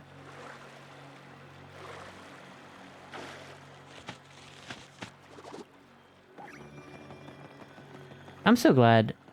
I swear, every time I stream this game, I'm like talking about how, like... I'm so happy that they, like, made this game this... Like, they went so hard on this game. Like, it's got so much sauce. And then it just makes me sad about how sauceless the Mario RPG remake is. Like, they Brilliant Diamond defied my Mario RPG, like my favorite game growing up. Come on. But at least, you know, at least they made this game good. Someone out there is fighting for this game. Someone out there at Nintendo cares. Damn, they went crazy on the glow-in-the-dark star aesthetic here. I like the polished look. I gotta pick up RPG sometime still. See, it's just, man... You didn't even beat it because that game got no sauce. They sapped the sauce out of the game. Ugh, man. It's the UI. Like, the UI in that game is so generic. And the UI in this game is like bop, bop, bop, bop. Everything's like shaking and freaking different layers. It's like it's actual paper. Like a real pop-up book or something. Like, goddamn. I'm telling you, UI is like how you can tell if they care about a game. Or maybe they just ran out of time. Or something. But generally, I feel like that's a good metric. If the UI is bad, I'm out. At least in terms of a remake. If it's a remake, it's like... You don't even have to make a... You don't have to design a whole new game. So you better make the UI good. Otherwise, I'll just play the original. I've beaten my RPG. I still have to beat the super boss. Oh, yeah. Yeah, I still have a lot of love for my RPG. It's... I think it's genuinely... It holds up well. But I would rather play the original than the remake, in my opinion. And I don't think it's nostalgia because they made the UI... Like, the UI was so textured and full of personality in the original, and then the new one is just like... Slightly opaque black background with white text. Like, it looks like an app. Mario, look at that. Mario. Oh my god, this is some Outer Wild shit. It's totally huge. What is it, you think? Starstone? Hold on.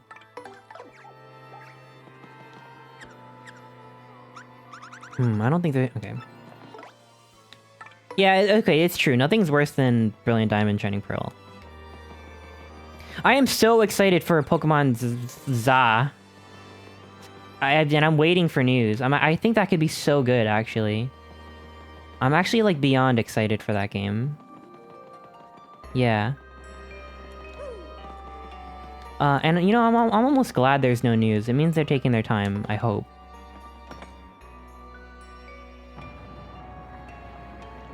There's been a starter leak a few days back? Whoa! I am not gonna look at that. But... Damn, that actually makes me sad. That makes me sad that people are leaking that. Yeah, the new one, yeah. The new Legends game that they announced and then didn't say anything about. Oh.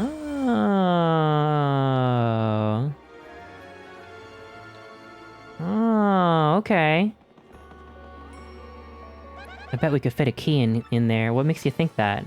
What, gee? Gee, Goombella, why do you think that?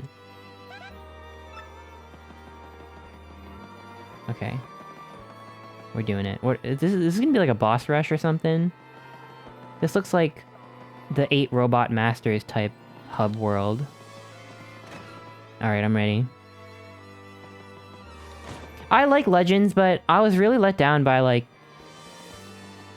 I don't know. I like the gameplay in Legends a lot. And then the story was honestly not bad, but, like, everything else was like, where's the characters? Where's the world? The stars up in the heavens shone. The shy one hides their shape. The shy one hides their face. Shy guy?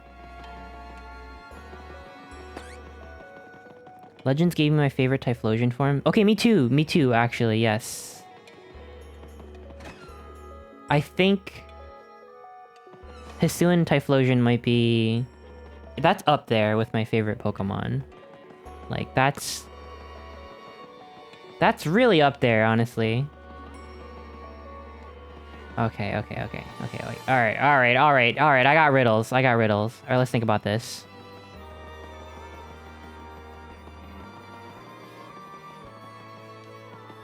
Okay.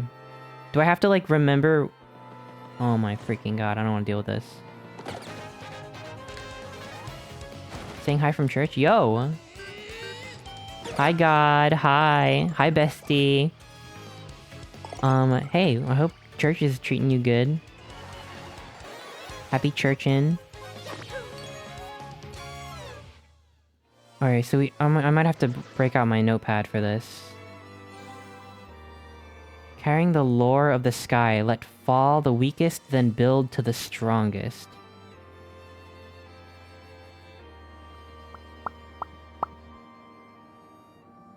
Let fall the weakest, then build to the... Oh, oh. I gotta defeat the monsters in a specific order. Okay. Actually, hold on, I gotta tattle you really quick. Got it. They got riddles. Okay. Tattle.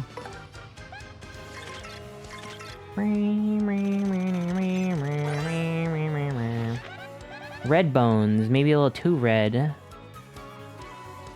HP 5, attack 3. Okay. Got it. Unlike your average dull bones. Okay. Okay, got it, got it, got it. Got it. Cool, cool, cool. I get it, I get it, I get it! Okay. Wait, that's 5 and 3. Cool. Did Otter figure it out? I figured out this one room. I think if I do something, it'll get me a key.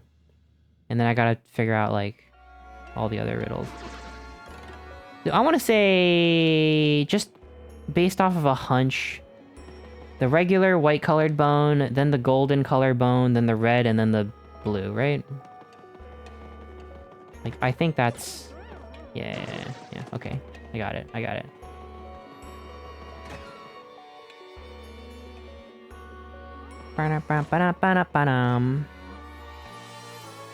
Let fall the weakest.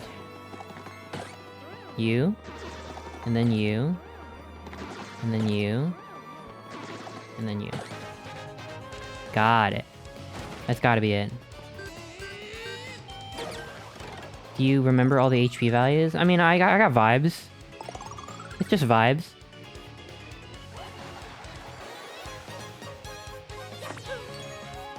It's a vibe-based game. Huh? Oh no. Oh man. Aw, crap. Damn it.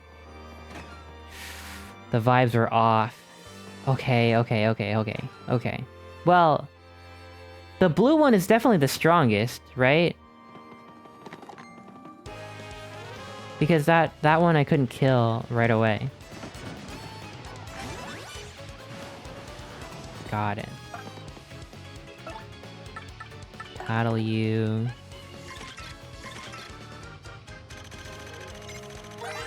Boom, that shit's right in the middle. HP 8, attack 5? Oh, shit. Okay. So red, and then white, and then blue. Okay.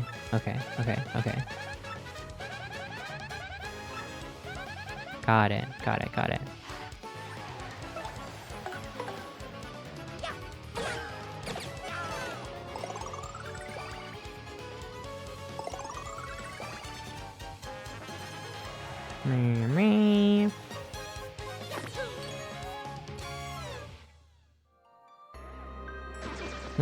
Let me check you.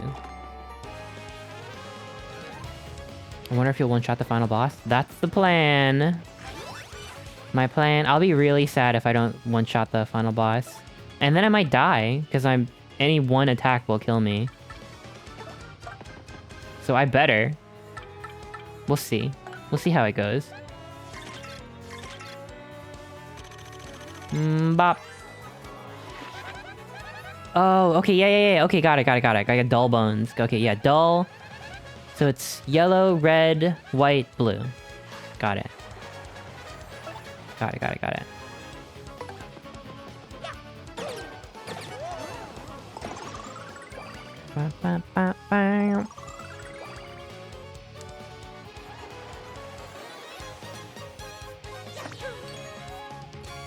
Good. A return with rice, lasagna, and pineapple strawberry juice. Wow, what a combo. Whoa. Rice and lasagna? That could be huge. That could be something. Welcome back. Wow, welcome back. Pineapple strawberry juice sounds so good. Okay, hold up. Whoa! Oh, shit. Oh, fuck. Okay. Gonna head out for a few minutes, be back later. That's okay. I'll see you later. Alright, I'm gonna run.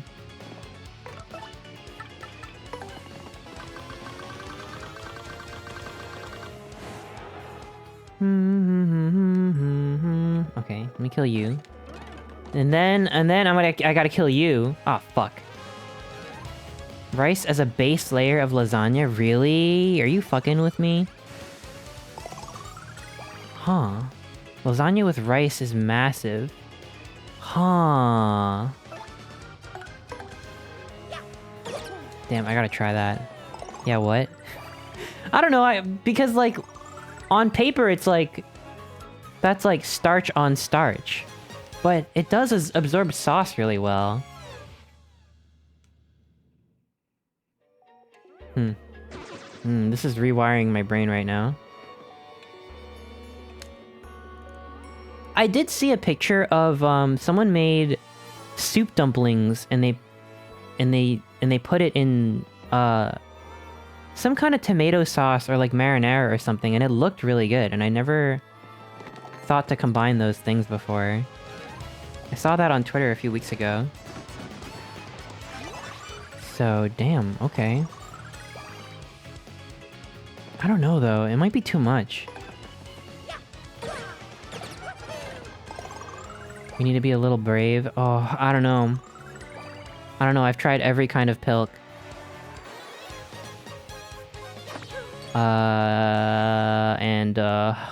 Oof. You know what? Oh, I wanted... Okay, so... I wanted... Oh shit, there's another ad break starting. I think I want to do my egg stream next week. Where I try to scramble an egg without cracking it. And that might also be like a 10-minute stream idea, because maybe I'll get it right the first try. But what you do is you... So first things first, I have to cover all my electronics and my valuable items in like plastic or something, in case I accidentally fling an egg across the room and smash it against something. But after you do that, you tie the egg inside a sleeve of a long sleeve shirt, and then you twirl up, you like, I don't know how to describe it, but you like wind it up like crazy, and then you yank the two ends of the sleeve apart, and it like spins the egg super fast. Oh shit, there's the ad break. And then hopefully it's scrambled. But yeah, it's pretty cool. It's a good time.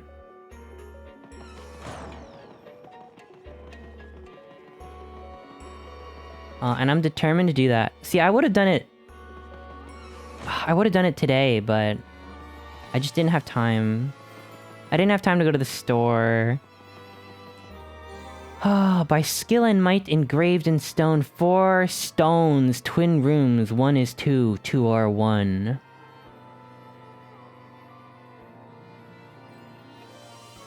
What?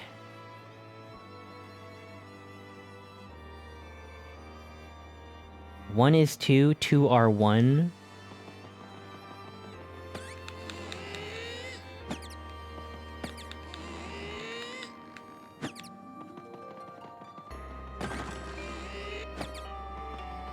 Interesting. Interesting, interesting, interesting.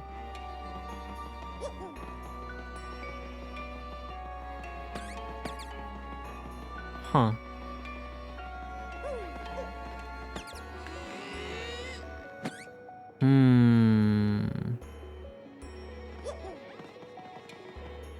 How do I get over there? This is a metal block. No matter what you do, you can't break this, seriously. 4 stones, twin rooms. Twin rooms? Does that mean there's another room on the other end of the tower that is exactly this room but mirrored or something? Got it. I get it. I understand. Alright. Is this the shy room? Straight on, straight onward. Destroy what lies in your path. Carrying secrets from on high. Destroy what's on your path.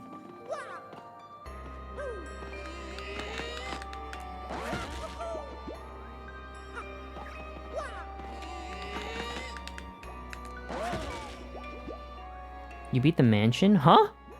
Oh, like the previous part? Yeah, that was tough. Wait, hold up. Straight on, straight onward, destroy what lies in your path. Straight on?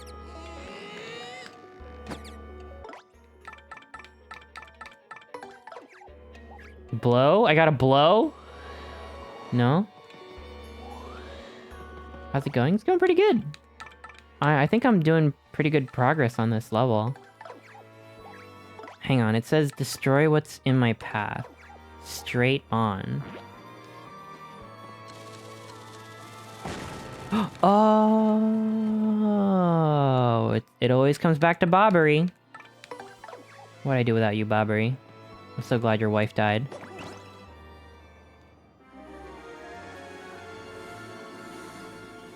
Heck yeah.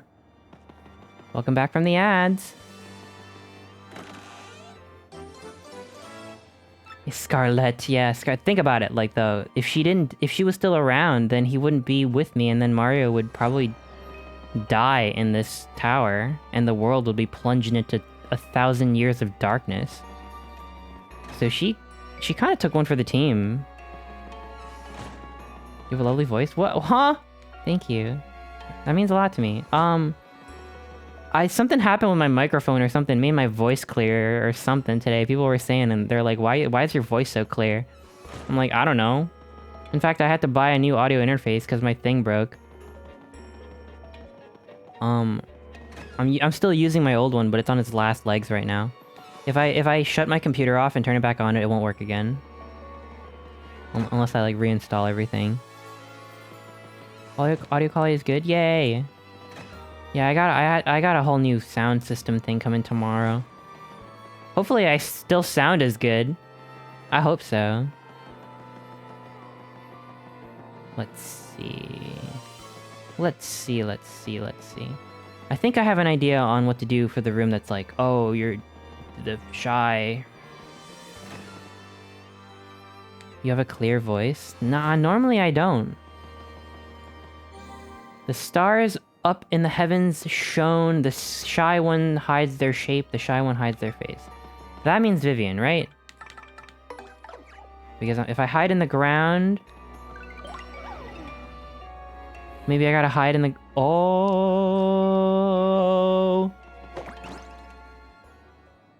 I did it.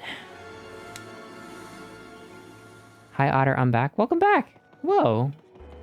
You were gone for no time at all. Okay, we're doing so good right now.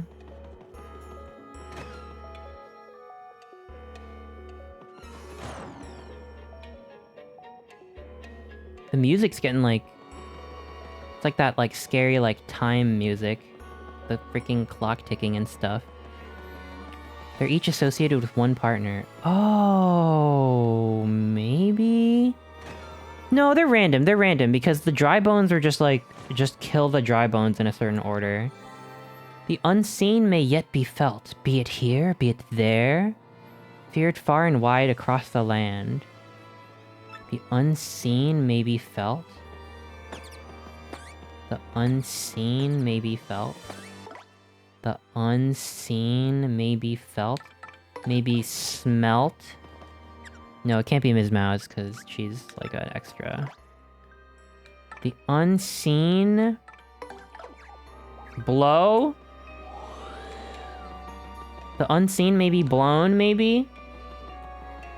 Be it here, be it there, be it in your underwear. Hi follower, thank you! Thank you for the 45 months! Thank you, holy bananas! Thank you! How are you? Hold up. Who's the most unseen? It's gotta be Vivian again. Maybe they just, like, got really lazy and made two puzzles the same. Maybe felt? Maybe one of these floor panels is out of sync?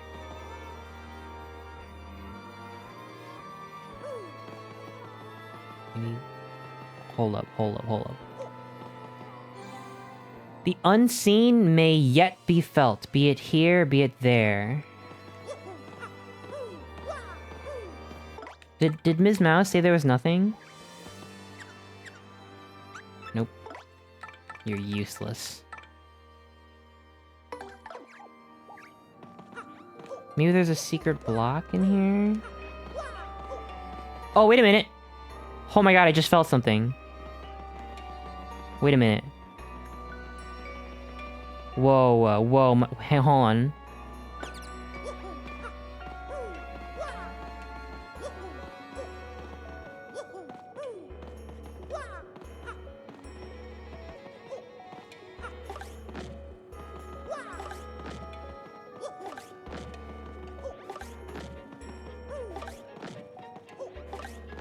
Hold on. I'm thinking. Wait.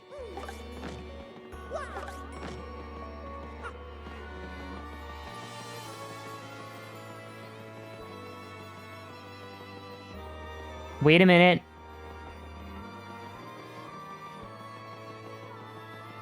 Wait. I'm onto something.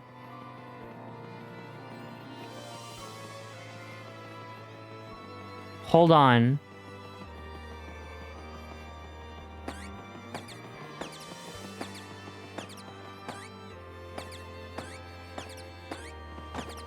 Is that random? Because, like, it's gotta be something to do with my controller vibrating, right? Right? Hold on. How do I, Oh my god. How? Be it here, be it there? Oh my god. I think it's gotta... Okay. Is there some... How do I make my controller vibrate more?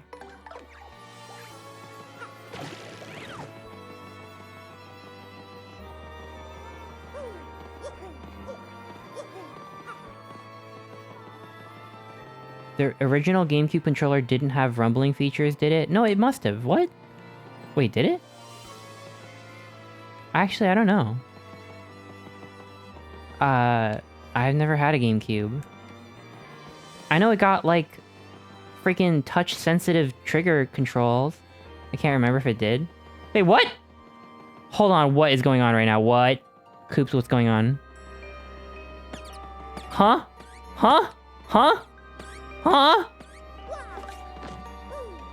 Wait.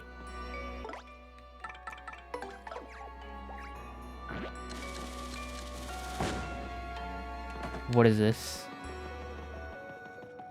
What is this? Excuse me?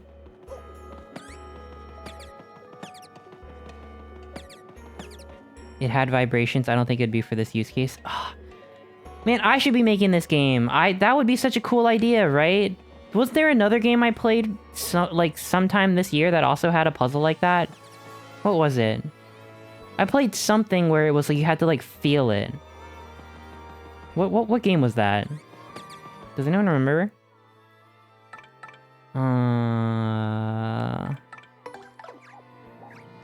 How goes the two-dimensional adventure? Is good. I'm on the cusp of a breakthrough right now.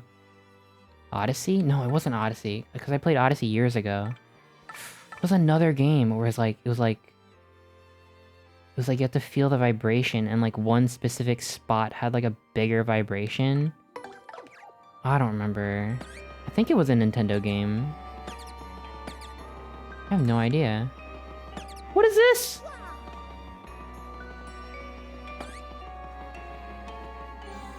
The unseen may be felt.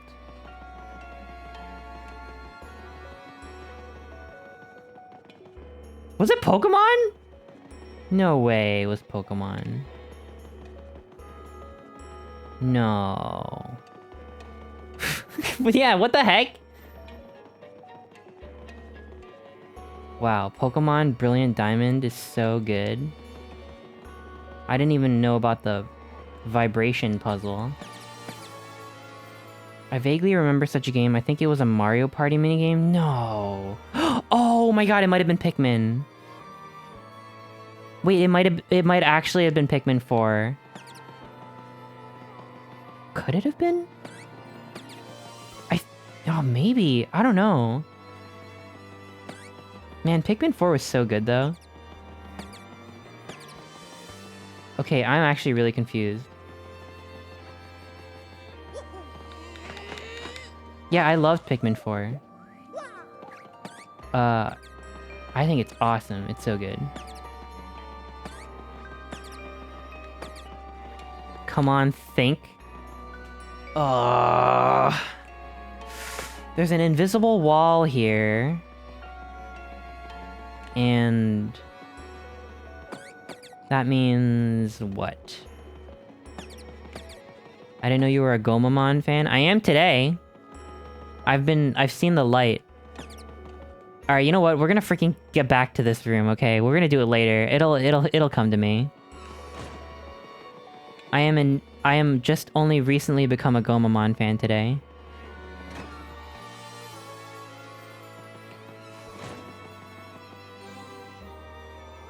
All you see isn't all there be. Touch it to pass through it.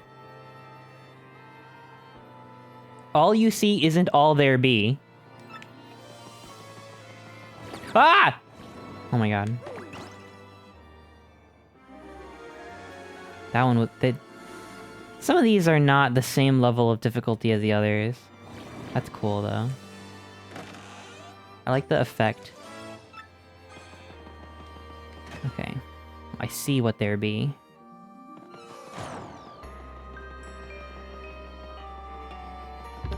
I actually do think Pikmin 4 is perfect. All bizarre. Our waking moments sleep within the chesternal dream. Chesternal? Onward, onward, onward, retreat, retreat. Huh? Huh? Onward, onward, onward, retreat, retreat. What does that mean?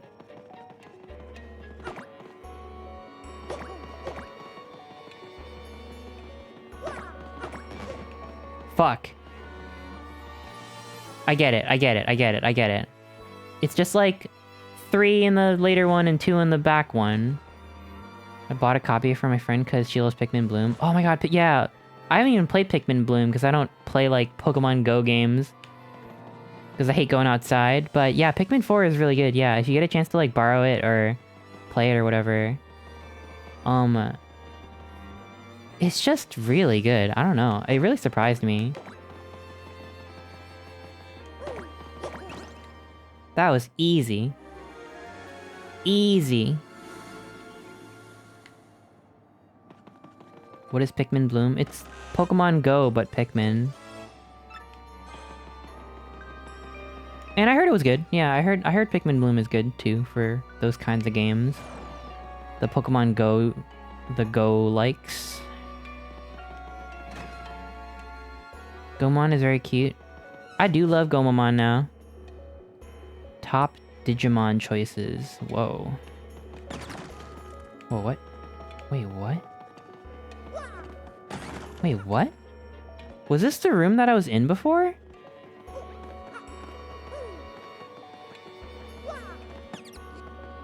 Hold on. 4 stones, twin rooms, 2 are 1, 1 is 2. Wait, what did I do to change the room?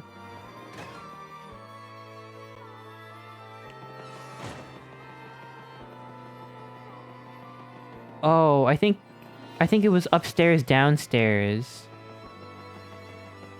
Oh. Got it.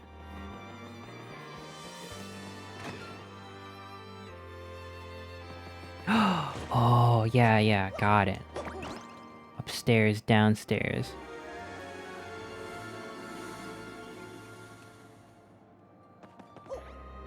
Give me that key. Man, they really make you think in this part of the game.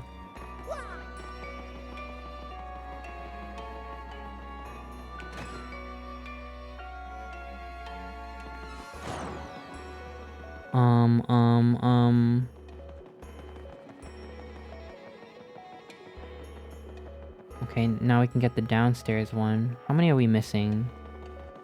Maybe we're just missing that one with the invisible wall. Okay, got it. Be it here, be it there.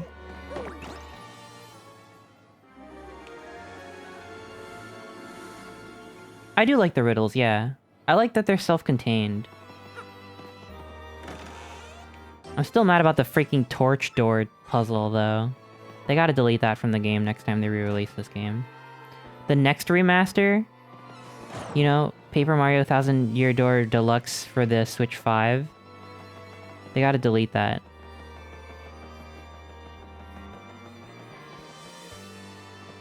Yeah, the brightness dims. Yeah, the star. So there... Wait. Was there a third floor? Wait, huh? It was on the first floor.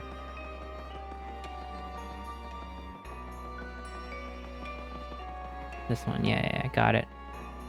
Got it! Let's put our heads together. The unseen may yet be felt, be it here, be it there. Well, it be here. Whoa, what does that mean? Maybe it's like invisible stairs. Okay, so don't tell me the solution, but raise your hand if you, figured it out. Like, not like you played this game before and you know, but like, by watching this, you know what to do. Just by, like, watching. I want to see how dense I am.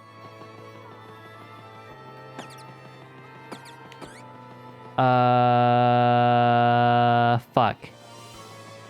Damn it. Is it really that obvious? I can't break it open with my hammer. Raising my hand midway because I don't remember the solution. Oh my god, that emote's so cute. What the fuck? The heck? The unseen may be yet felt. Be it here, be it there. I feel it! Mr. Krabs! Can it be exploded?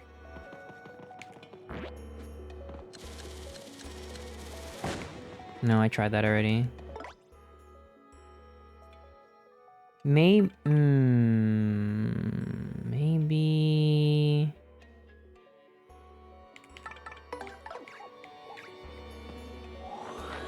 Oh my fucking god, this is the one room I didn't try blowing.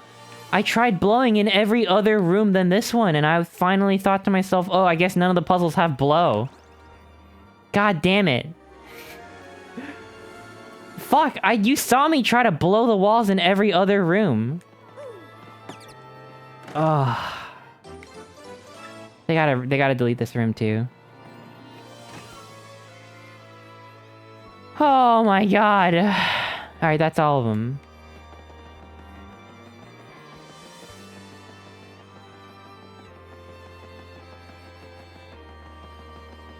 I think they should make a Miss Flurry movie. Like a feature-length Miss Flurry movie and have it be like canon to the Mario game. Because she's a movie star, right? Is she like a movie star or like an opera singer or something? I don't know. I want to see what they see. Like how, dude, I always talk about Pixar movies for some reason, but I was gonna say how, like, Lightyear, the movie, is the movie that Andy saw that made him buy Buzz Lightyear. Like, I want to see the movie that Mario saw to want Flurry, Madame Flurry in his team. Yeah, she's an actress, yeah.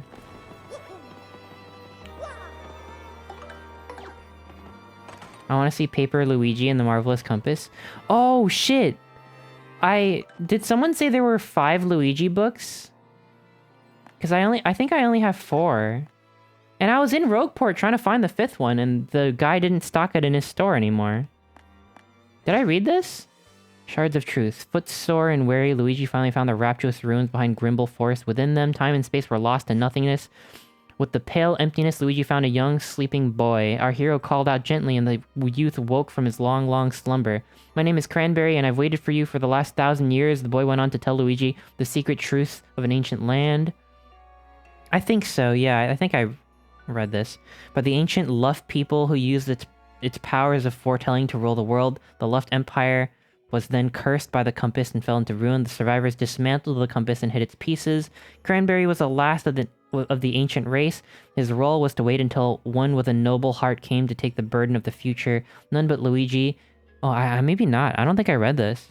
None but Luigi could have shouldered this weight. The boy gave him the compass piece and said, "Fear the curse, but find your eclair." Luigi accepted the part. The boy's words burned into his brain. His duty fulfilled, the boy began to fade into the blank nothingness, and he faded from sight. As he faded from sight, a look of joy lit Cranberry's face. As Luigi gaped, both boy and ruins vanished, leaving our hero in a dark wood. With six of the parts united, the compass now pointed to the final part, to the quest's end, the Hate Song Tower, and then her voice spoke. Princess Eclair's voice begged for help from the void, pleading for a hero. Luigi's heart burst aflame. Yeah, we gotta find out where the last book is. I gotta bounce. Bye, Justin. I'll see you later. Goodbye. Good luck beating the game. Thank you. Oh shit, I gotta read this. The stars up in the heavens shone, carrying the lore of the sky, blah blah blah blah. Stones to rival the celestial spheres, the seven hewn by a fell hand, feared far and wide across the land, master of... I don't know, it's like darkness or something, it happened too fast. Bye! Uwu, master of Uwu. Oh my god. Wow, it's moving! Huh? What? Oh my god, this is when you find out Professor Frankly is dead all along. And he wanted me to solve the puzzle because the bad guys they knew they couldn't solve it. So he made me go in here, solve the puzzle so they could run in and free the demon. Do you prefer being referred to as Chris or Chester? Yeah, I never know what to say, honestly. You can call me either.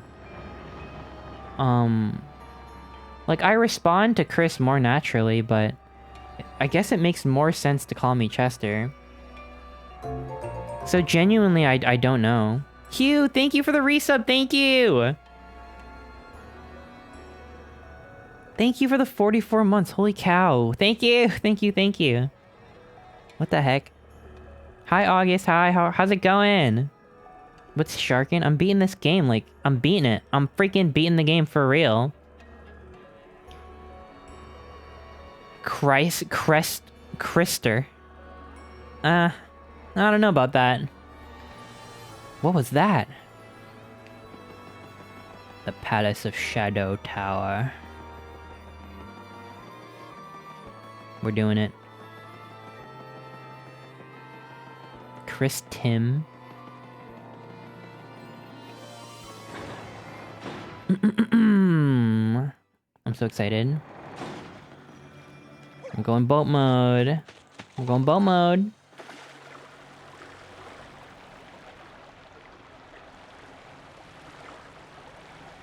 I like that they're just like, at least so far, they're just like, here's a bunch of like battles and puzzles and shit to do. And there's no like hijinks yet, at least.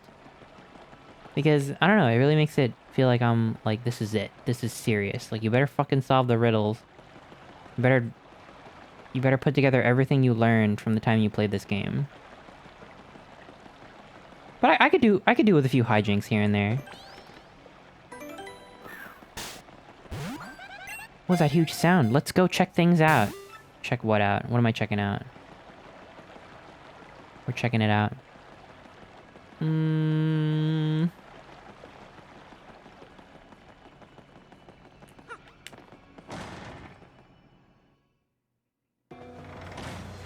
Where?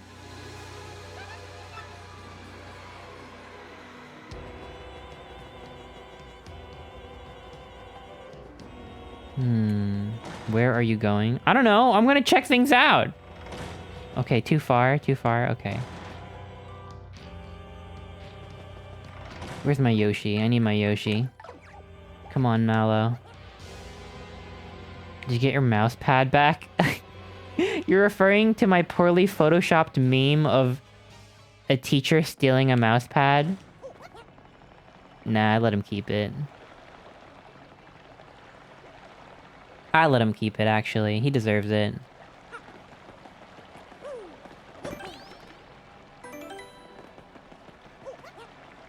Mouse pad or mouth pad? Sorry, I have a lisp. I have a lisp, so I cannot pronounce mouse properly. Mouse pad. Like Ms. Mouse. We've been waiting for you, Mario.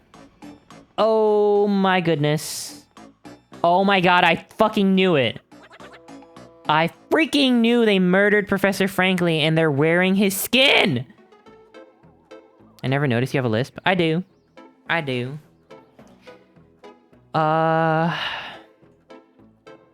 Shit. I fucking knew it. Thank you so much for opening the door for us, Mario. Yeah, that was nice. Thanks to your do-gooder predictability, my plan is progressing very smoothly. Opening the door for you? What do you mean by that, you purple witch? You purple bitch? Whoa, whoa, whoa, whoa, Yoshi. Whoa, whoa, whoa. You don't... That's going a little too far. So you still don't see it? Ah, such fools. The Professor Frankly you were with when you opened the 1,000-year door was none other than this little freak in a sheet. He's like, what? He's like, what? He's like, whoa, whoa, whoa. The real Frankly is probably fucking dead right now. 6 feet under. Poor thing, and once we get rid of you here, our plan will be nearly complete. Ready for the end, my dears? You and that traitor Vivian have a date with eternity. Gah. That's right, Slick. Eternity. Shut up, freak! Oh my god. Whoa, chill! Oh, okay. Right, sorry. No way we go down, sister. You want a piece of this? Bring it on. Come, my sort of lovelies. Marilyn, freak sheet! Gah. I said my name's Dupless.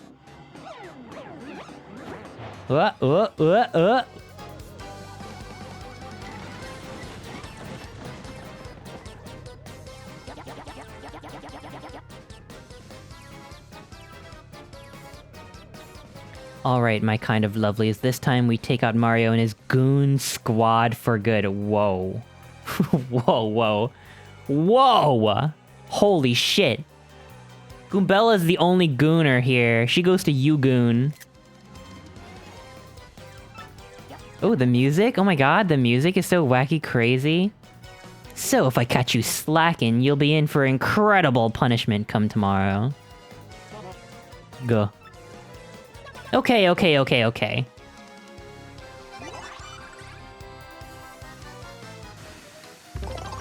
am I gonna do this? Freaking the Always stuck on Twitter making shits. sheets, making sheets. Dupless is sheets in the streets. Freak in the sheets. That's what he would say.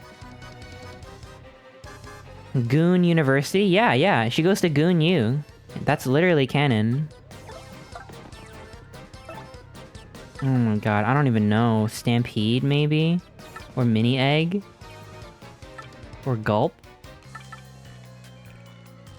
You don't really gotta do anything. If anything, it should be Goombella who's out. Who should I kill first? I feel like Dupless is the most dangerous. I'm gonna kill Dupless first.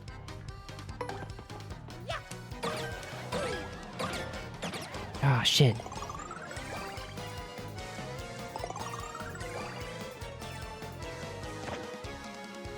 Oh no!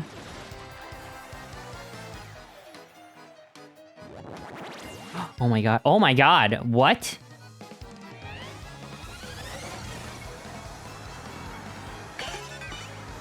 Yeah, you can't touch me. You couldn't freaking land a hit on me.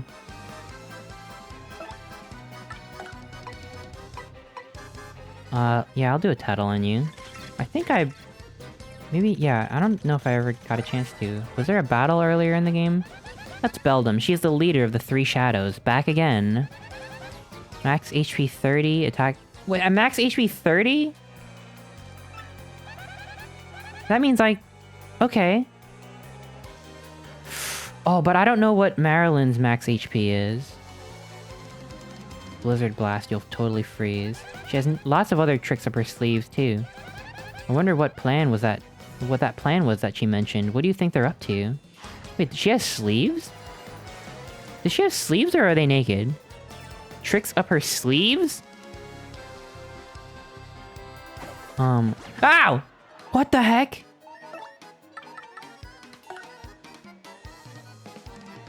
I'm gonna take a chance and hope that Marilyn doesn't have more than 30 HP.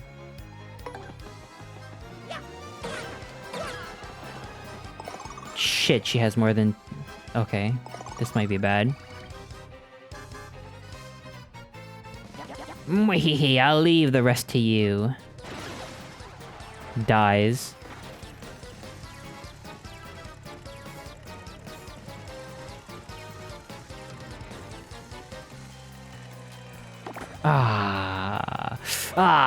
Come on. Ah, fuck! Oh, man. Oh, man. Ah, crap. No, I don't want to use the life mushroom now. Damn it. Fuck. No. Oh, that's bad. That is bad because that means I don't have it for later. Well. No, we're in too deep now. We are in too deep. That's Marilyn. She's Beldam's sister, another one of the three shadows. Max HP 40! She'll attack you directly or use lightning. She also saves up energy for a big attack sometimes. So as long as you avoid the brunt of her attacks, she shouldn't be too tough. Yeah, welp. Fucking welp. Yeah, we're in too deep.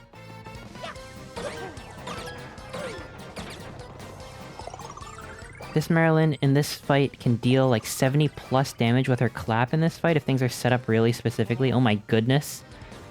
Gah.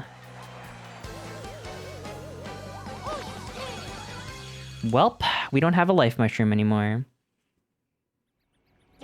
Oh, at this rate, she'll never... Ooh.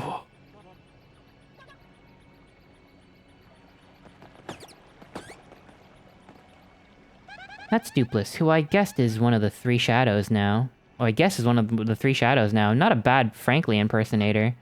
Gosh, I hope nothing bad's happened to the real Professor Frankly. Oh, he's dead. And why is Dupless working with these two anyway? Too many questions. That's Beldam of the Three Shadows, remember? Vivian's sister? I'm totally surprised she followed us all the way out here.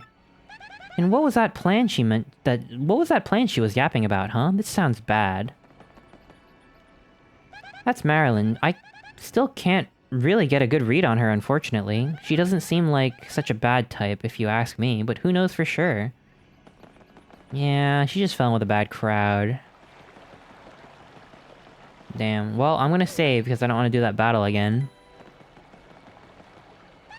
We've got to save Princess Peach. Let's press on and see what's waiting for us beyond the courtyard. Beyond the courtyard. They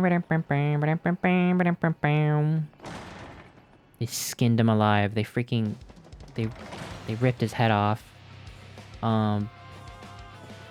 Professor Frankly, I mean. Oh shit.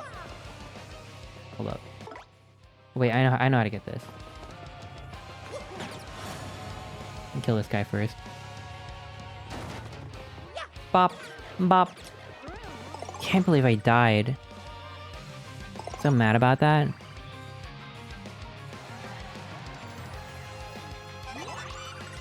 I really wish... I hope that Twitter lets Brazil back in. It's crazy to me. Just wholesale remove a platform from an entire country. That's actually insanity. Like, what are you doing? Like, come on.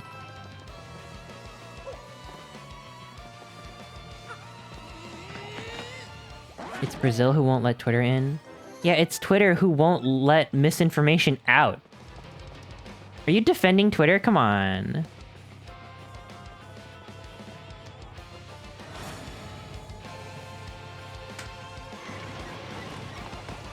He's just being weird about it, like, you know... I saw that he was, like, doxing the accounts that they were supposed to remove. And he's like, posting a picture of the Supreme Court judge being like, look at this fucking nerd, do we want this? This guy's corrupt. And it's like, what are you doing? Am I defending Twitter? Can you read? I mean, I can read, but it's not on. It's not on Brazil. Like, they're allowed to say, "Hey, the misinformation." If anything, I want more countries to put that, you know, requirement on and be like, "Hey, listen, you know, this is like illegal levels of misinformation." Because that freaking dude does like election interference all the fucking time. So yeah, they shouldn't let him in.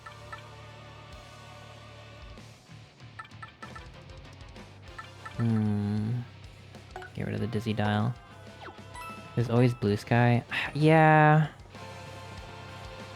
Yeah, I guess. It's just like... I don't know. I don't know. Some people use blue sky, but... just not the same. Until everyone unanimously agrees to move over, it's not the same. Yeah, I don't have anything against blue sky. But it's just... I don't like having my attention, like... divided between, like, two different platforms. And it's, like, not any one platform's fault. Well, it's Twitter's fault. Literally everything is Twitter's fault. I see what's going on here. I see what's going on. You can't fool me. I know how this works. What do you think this is, huh?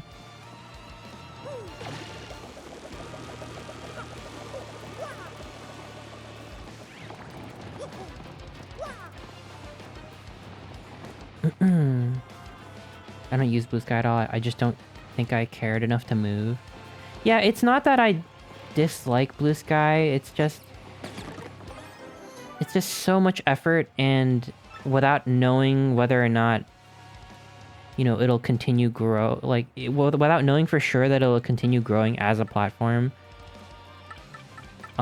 It's just like, I don't know how much energy I want to put in as a content creator.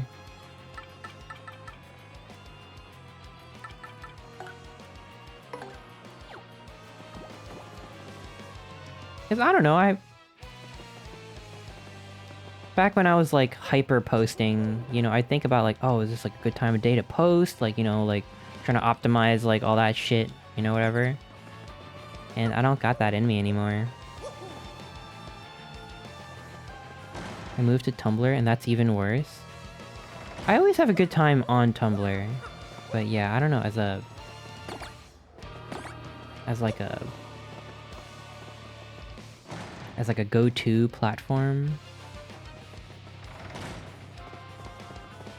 Oh, shit! Oh. Wait, what? Interesting. Oh my freaking god. Hold up.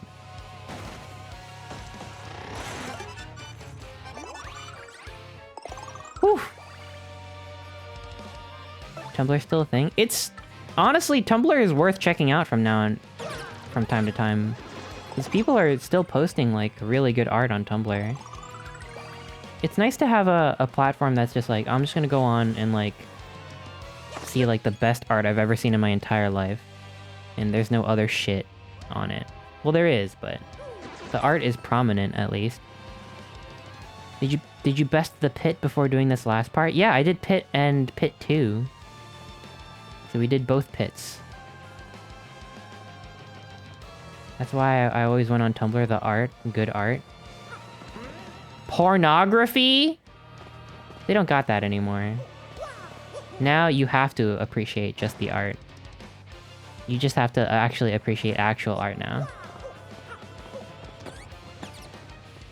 They bought porn back? What? Really?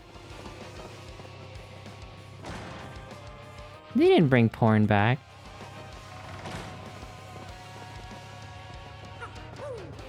I don't know. I'm not sure. You just have to tag it as mature?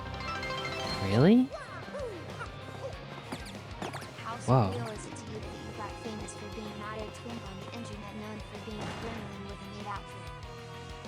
How surreal?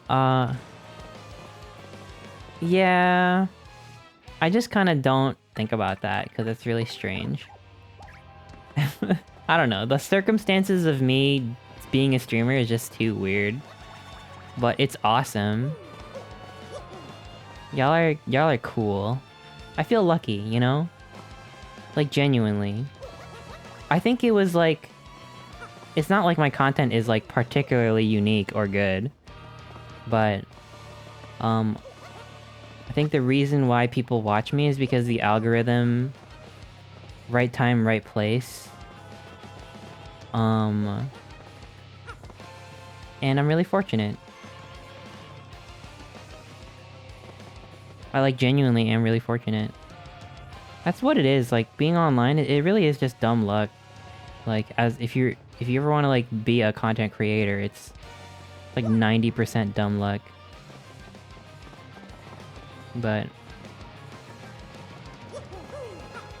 you know. How do I...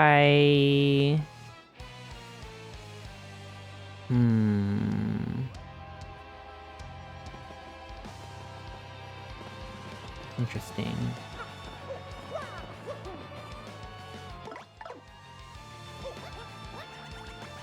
I don't remember if I saw you on Twitter or YouTube. Oh.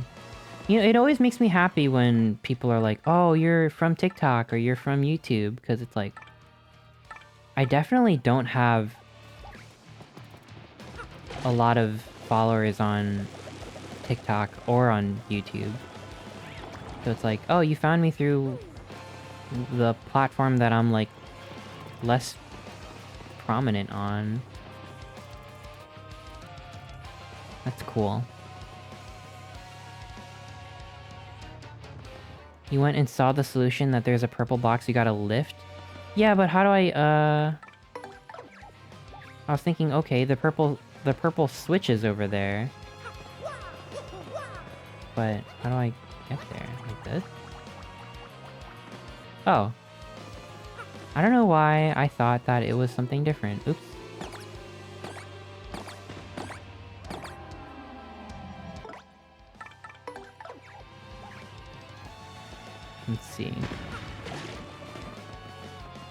Let's see.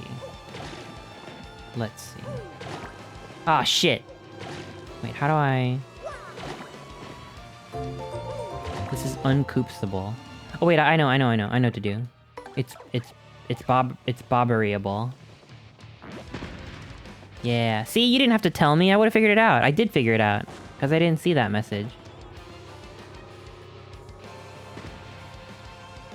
Wait a minute. Wait a minute, what's this? What's up there? Hold on. Guess what? Hi, welcome, Neryuko. Welcome. What? What's up? How can I help? How do I get... Hold on. How do I get there?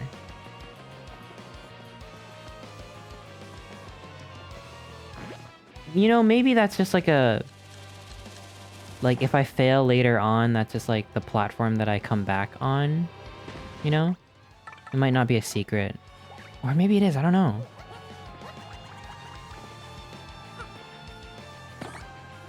Oh.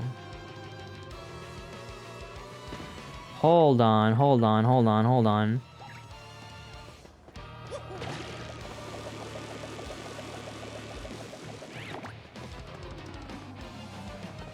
Oh, shit. Oh, this is where I had to go, I guess. Wait a minute. Is this Yoshiable? Yoshable? It is. The Yoshability. Hold on. She gotta sniff it out first. Nothing. Got it. Oh my gosh! Thank you for the raid, Neryuko. Thank you. How was your stream? I hope it was good. I really appreciate that. I appreciate it. Welcome, everyone. Welcome. Playing some Mario. About to finish it, I think. We already took out the 3 shadows. That's the last we'll be seeing of them, I think. We gotta get Professor Frankly back. How do I do this? Oh, wait a minute. I see it. I see it. I see it.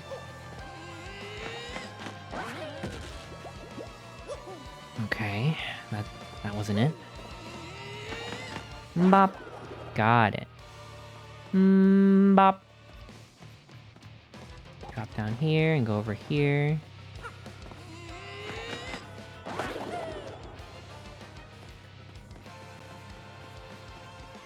Bum.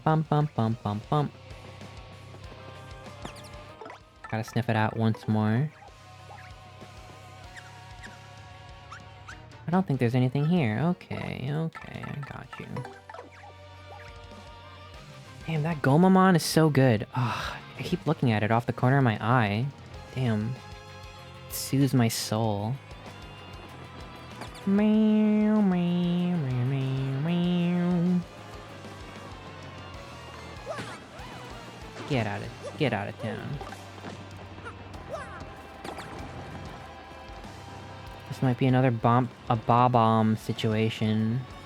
I can toss it down from up there. Whoa!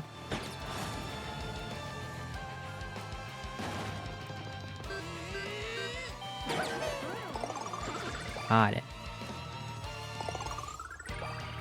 See, why is their middle finger longer than their other fingers? Like, that's the thing that weirds me out. It would be a perfectly fine design otherwise.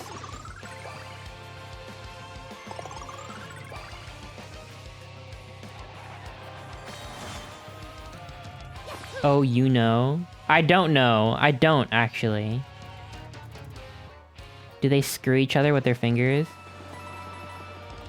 You know, I was never sold on 3-finger designs until, I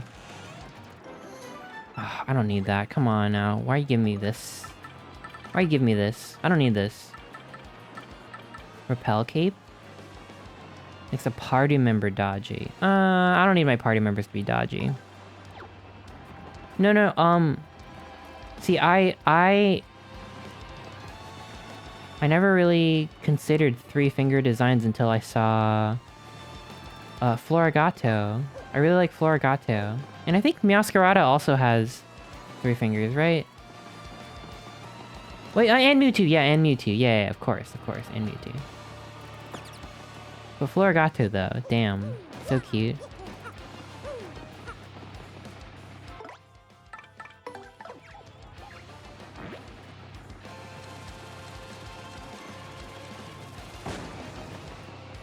Hold up. Could I have made that jump, or did I need Yoshi? I had a thought. I'm like, should I switch out Yoshi? Would you smooch a Mewtwo? Yes. I beefed it, yeah, I'm sorry. I shouldn't have hesitated. Oh my goodness, I beefed that one too. I was taking out the hammer. Nah, don't even think about it.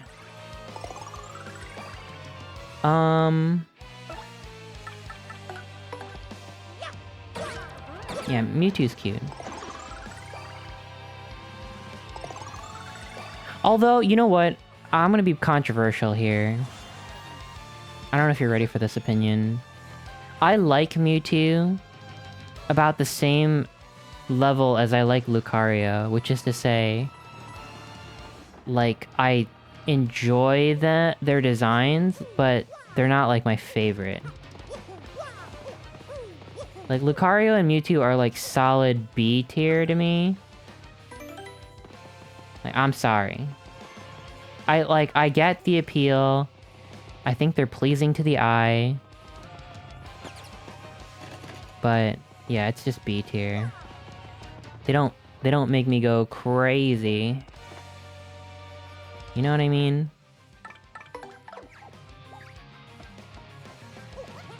That's not that controversial. Really? I thought... I don't know, I thought people would be like, you know, because... I see a lot of fan art, okay? So I thought, you know, they're super popular. Chester Furry tier list win. I don't know. The Fursona Pokemon. Well... Meowscarada is S tier, God tier to me. If that gives you an idea. I just really like Masquerada. Best design from the new gen. The best one. I prefer Mew to Mewtwo. Yeah, Mew's cute. I like Mew. I used to fucking... I want to sound so old when I say this.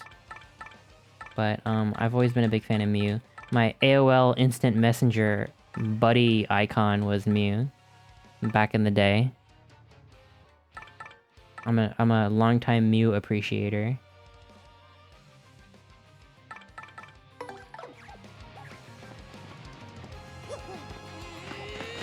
Old, yeah. I gotta stop getting items. I don't need these anymore.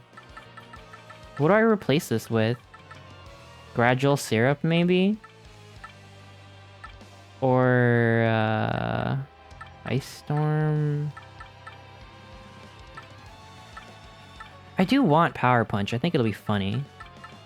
If I Power Punch into Power Bounce for the last boss, that could be good.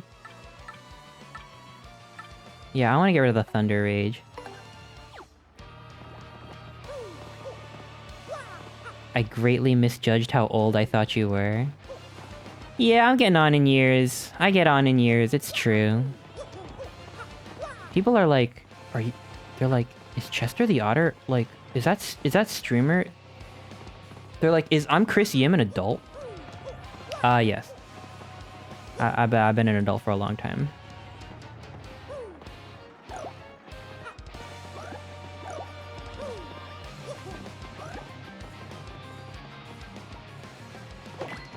What the heck? Oh, I get it, I get it.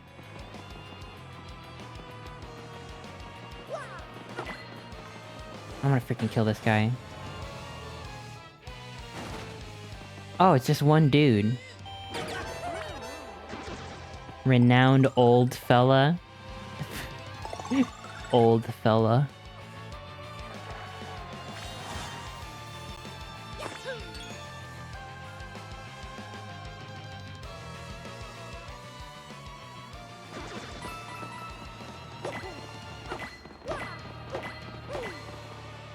Did I do it? Did I do it? Did I do it? Was that it? Oh, wait.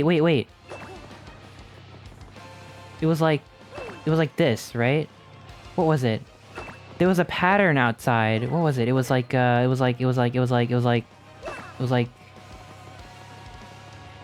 this.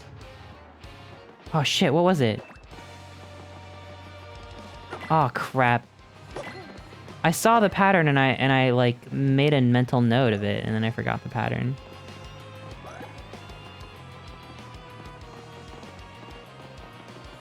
Just go back and look. I know, but then I feel like a loser. 'Cause how cool would I have been if I didn't need to look? 1, 2, 1. Okay. So how would you memorize this? If this was a sequence, like, how does your brain work? Like, so my brain goes 1 space 2 space 1, and then I don't think about this. Yeah, 1 2 1. Yeah. I screenshot it. Come on now, come on. 2 5 7. Huh? What do you mean 2 5 7? Are you reading it in like binary? Just for the blank ones. Oh. Spot number 2, spot number 5, spot number 7. That's crazy. Yeah, it's like, how do you add together, you know, what is it? There's like math questions where it's like, how do you do this in your head? Do you like, let me think of an example. It's like,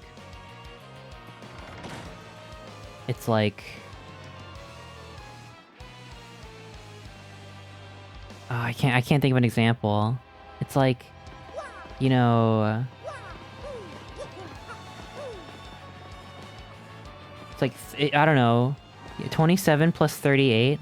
Oh, yeah, it's 27 plus 38. How do you do that? For me, it's, dude, I blank out when I look at numbers, but I think it would be, I would do 30 plus 40, which is 70, minus 5. So 65. Because 27 is close to 30, and 38 is close to 40. And then I can add those two together really easily. Tell me I got that right. 30 plus 40. Yeah, that's 70. I've gotten so bad at math. Yeah, mental math. I like doing math on my own terms, but I hate it when it's like a math equation that's like ambiguous. So it's like, oh, you know, it's like 2 times 2 plus 1 parentheses 3 plus 4 end parentheses. It's like, what did you get for this question? It's like, man, fuck you. Oh, there's an ad break starting in about a minute. Don't do that math. Don't do it. Just because someone gives you a math problem doesn't mean you have to solve it. Yeah, it's Twitter bait, but it's like, how do you get baited into doing math homework? Like, come on. I only do the math when I really feel like it. Otherwise, I scoff at it. I scoff at the idea.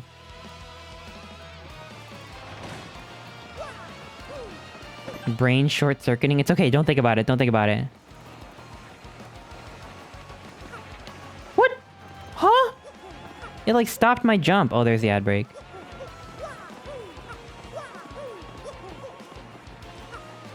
Okay. That reminds me of the... What's going on with the economy? Don't worry about it, kitten. Okay, yay. Okay, yay. Math hurts.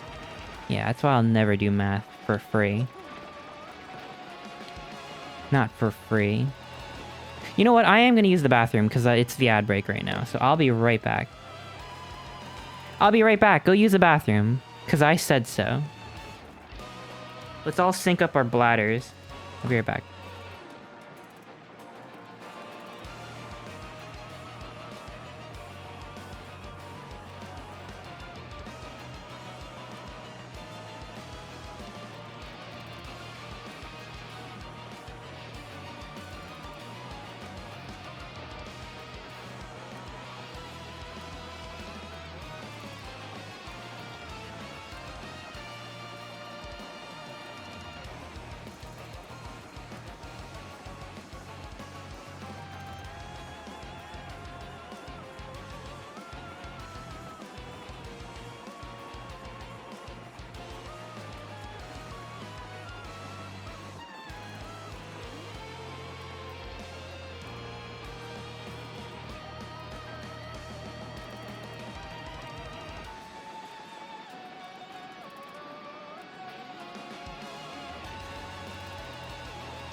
Oh. Alright, I'm back. Look at him staring at the Digimon thing. It's Gomamon! Gomamon. Gomamon's got a name. Oh. Alright. Where was I? Welcome back. Thank you. Emptied out your otter bottle? Oh my god, don't say that. What the fuck? Why is that so evocative? No being evocative in chat. Or provocative. Don't do that either. Anything that rhymes with ocative, you can't do. New rule. Let's see. Let's see what we got here. Might be a blow situation. I knew it! I freaking knew it! It always comes back to blow.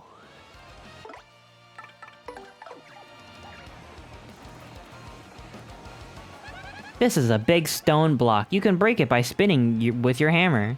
Okay. Yeah. Oh. Interesting. Whoa. Alright. Hi, CC. Hi. How are you? Oh. Nice try. Nice try, Walter.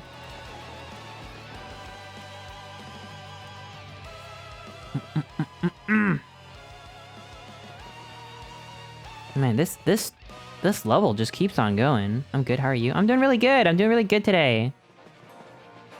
Ah! Oh, fuck. I gotta get it together. I'm having a good time, because I'm playing this game, and it's fun, and I'm almost done. I know, the music in this game goes crazy. Especially in the remake.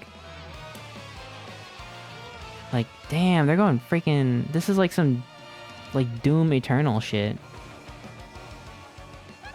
We're inside the Palace of Shadow. There doesn't seem to be any big puzzles here.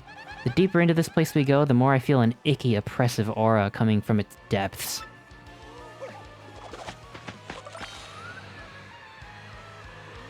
Gotta do gentle scoops, gentle scoops, gentle scoops, gentle scoops, gentle scoops, gentle scoops. I gotta get that life mushroom. That could be a matter between life and death. Now what? Uh-oh. How do I get... Oh my god! Shoot, I didn't see you there, I'm sorry. I mean that... Oh, no, look! I don't have room for this. I don't want this. I'm just gonna leave that worm back there.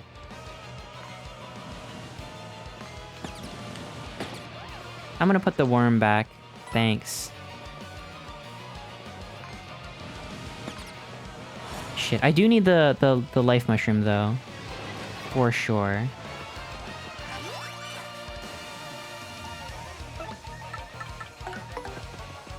Yeah, you know about the gentle scoops? I've been doing plain game.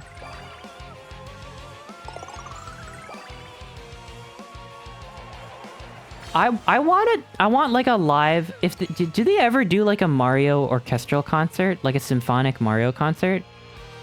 Because I know they do that shit for like Final Fantasy and like, you know, I went to the Kingdom Hearts one. I want them to have a Mario symphonic concert and then have this song and bring out like an actual opera singer. That would actually change my life. Like, how good would that be? I don't really want the Thunder Rage either. Can you imagine? Oops. No, I want the boo sheet. I'll give up my Oh, damn it! I can't tell whether it's a real singer or a sample. Me neither. It sounds like a real singer to me, to my untrained ears.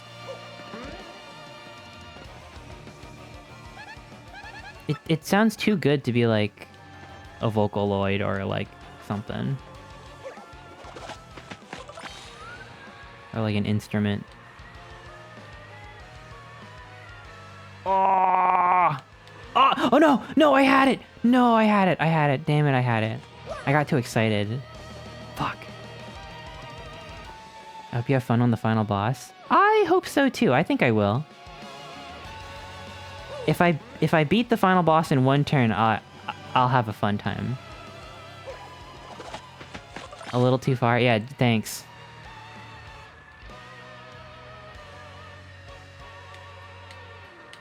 Oh, no! Crap, I don't want that.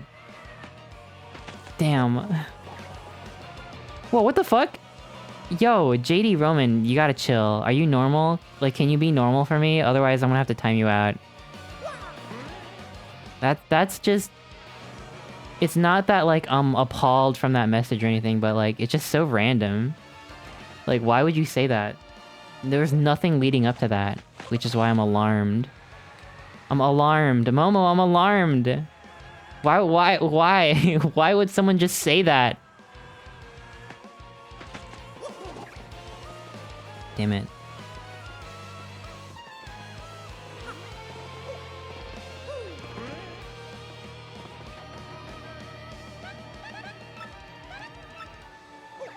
Yeah, we gotta behave. We gotta be normal.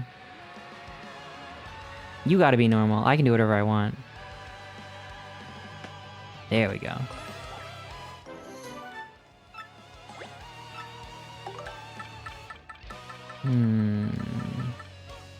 I'm probably gonna get rid of the shooting star. We don't need offensive items. No Otter September begins? No!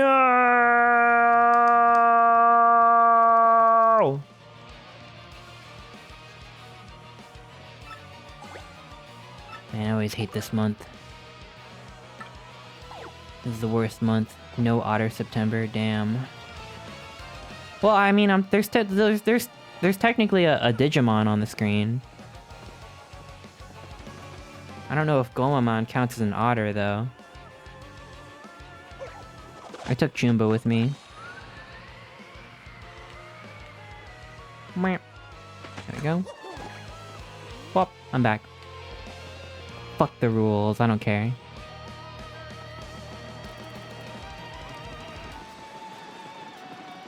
Accidentally misreading frat boy as fat boy. Listen, turns out you misread again. Look again, it says fart boy. Fart boy Chester. Always did say it. Always did. Interesting. Interesting. How am I gonna get that? Oh, does it not wear off? False. Okay. Oh, no, it does. It does. Interesting, interesting, interesting.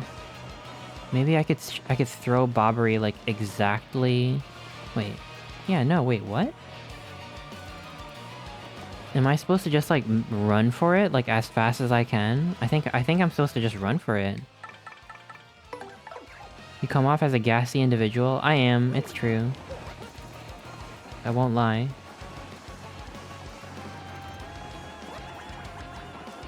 Ah, I see.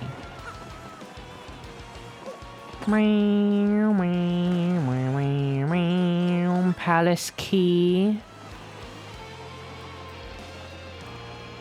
Yeah, I don't like how that gear shape doesn't really line up with this gear shape.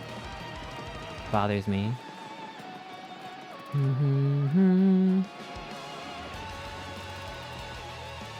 Is that why you have your own bathroom? Yes. Yes, it was... yes. It's really important that I have my own bathroom, because I'd be shitting all the time. Otherwise, I'll be a nuisance. Get a load of this guy. I'm sorry. I mean, I don't know. Oh, we gotta go this way.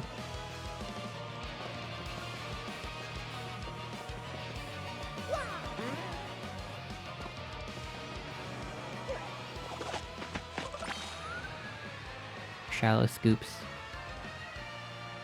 Why would that make you a nuisance? Because I'm always in the bathroom. If I'm sharing a bathroom with someone, like, whoever else I'm living with would be like, why are you shitting again for the 5th time today? Zithriu, thank you for gifting us up to Yubi! Holy freaking shit, thank you. Whoa, thank you, thank you, thank you. Oh my god, it got quiet.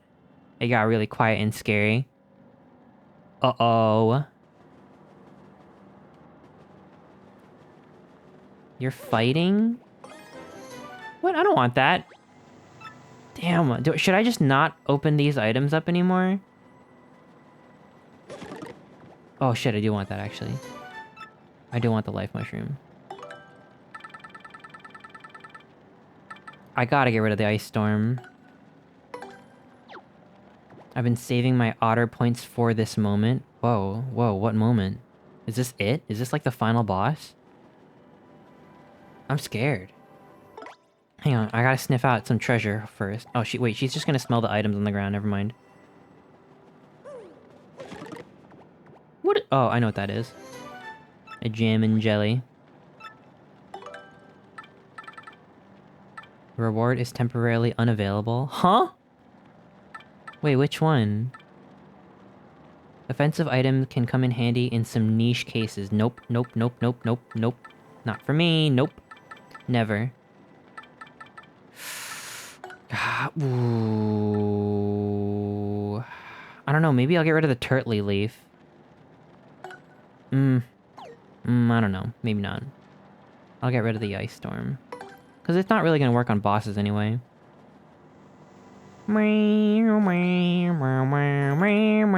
Is this really it? Is this actually it? Wait, don't tell me. That's rhetorical. I'm being rhetorical right now. I was gonna do Maid Chester for the final boss, but having Choomba as our companion is more than enough. Wait. Why can't Maid be redeemed? Hold up. Is something wrong with the Maid redeem? Let me see something here.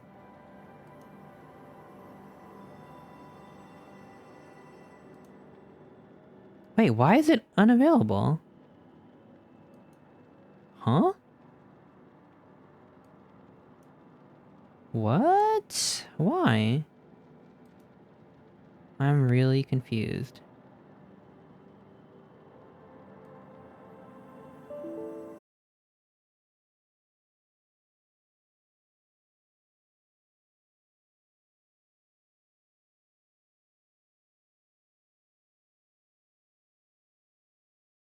Bruh.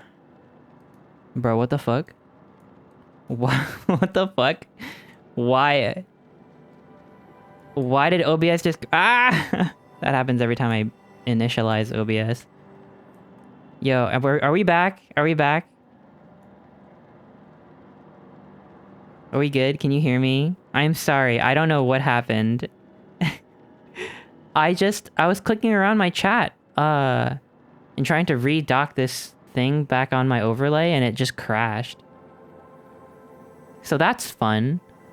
So refresh. Yeah, please refresh. Thank you, UB. Please refresh if you don't see me right now. I have no freaking clue why that happened. And I still haven't figured out why May Chester doesn't work. Give me 1 second here. I'm gonna try to do this and not crash my shit. Viewer rewards. Rewards. Channel points. Maid Chester. I was thinking, like, why hasn't anyone redeemed Maid Chester in a long time? How did you do that? How did you do that? It wouldn't even let me do that. What? Whoa. Thank you. Alright, we got it figured out. I don't know why it wasn't working before, but we did it. Thank you. Thank you. Yo, shout out. Shout out to Stardust for doing it. That ain't nothing in terms of channel points. It was paused. I don't remember pausing it. It was pause? Pause? Pause? Furry? Furry? I'm a furry? Oh, can only make paw jokes? Oh, whoa. We did it. Yeah, we did it. Yeah, sorry about that hiccup. I have no idea. That's annoying. Good one? Thank you. Okay. Now, I'm satisfied now. Oh, whoa. Yeah, oh, whoa. Ooh, woo. Pause. Remember when you said you weren't a furry? Yeah, I'm not. I was just joking. You fell for it, though. You seem like a... That was pretty funny how you fell for it. The look on your face when I said I was a furry and you believed me. Jeepers, this room gives me a super bad feeling, Mario. What is this chamber? Uh-oh. Uh-oh. I don't know. Dude, I bet the carpet feels so good on your feet in this castle, though. Like, imagine. Boss music, I'm ready. Garg, garg, garg, garg, garg, garg. We finally meet Mario. I swear I give him a different voice every time.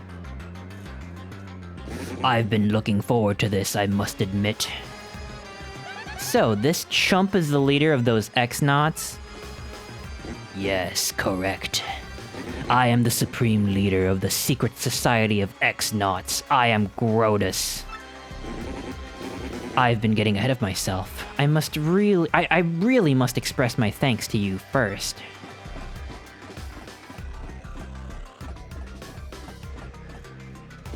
And do you know why?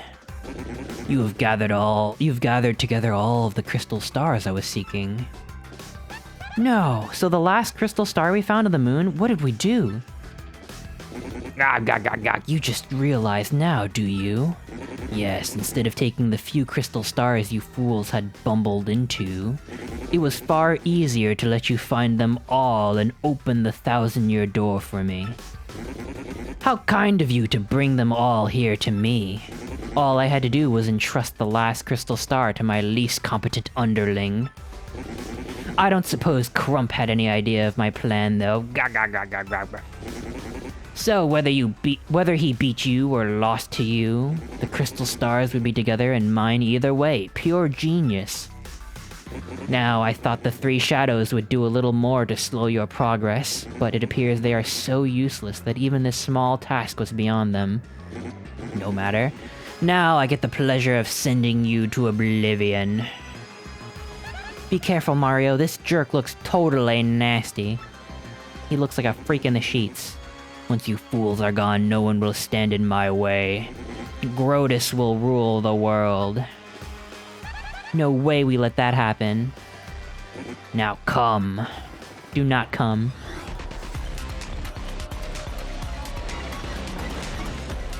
Oh, whoa, the music.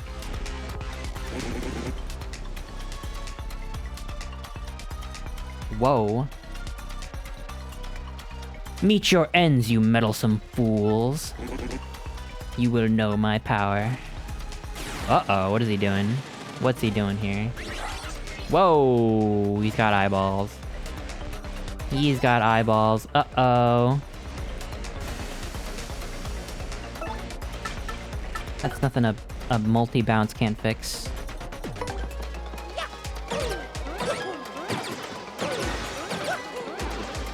Got that. Oh, I should have freaking put Goombella in front. This could be a little hairy, but... Oh, wait a minute. Yeah, I don't freaking need the Tattletale. Actually, you're dead. You're dead, actually. You're dead. They call me back from work, Hal. Yo, welcome back. Welcome back. We're just in time to fight Scrotus. And he's gonna die in 1 turn. Goodbye. Did they get the dialogue about Gloomtail's grimy toes? What? I missed that? Damn! No, I didn't get that dialogue. Oh, no.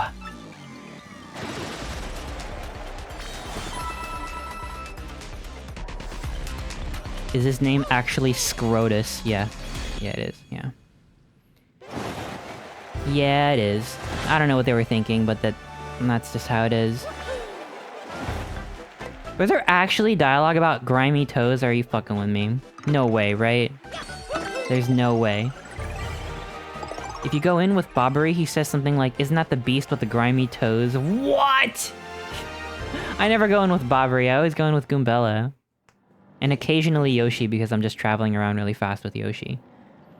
Oh, you are more than you seem. But this is not finished. I saw even this possibility. Huh? Watch this. What are you doing? What are you doing? Oh! What? Oh my goodness. What are you gonna do to her? No! Where am I? Mario! Princess Peach? Move 1 step and she will breathe no more. You wouldn't. Now try this. Ah! Oh, fuck. Mario! Gah, now again! No! Mario? Oh, what do we do, Mario? We're totally done for if we don't attack him. Die. Worm, you dare defy me? Do you not care for the life of your pitiful princess? Very well, then.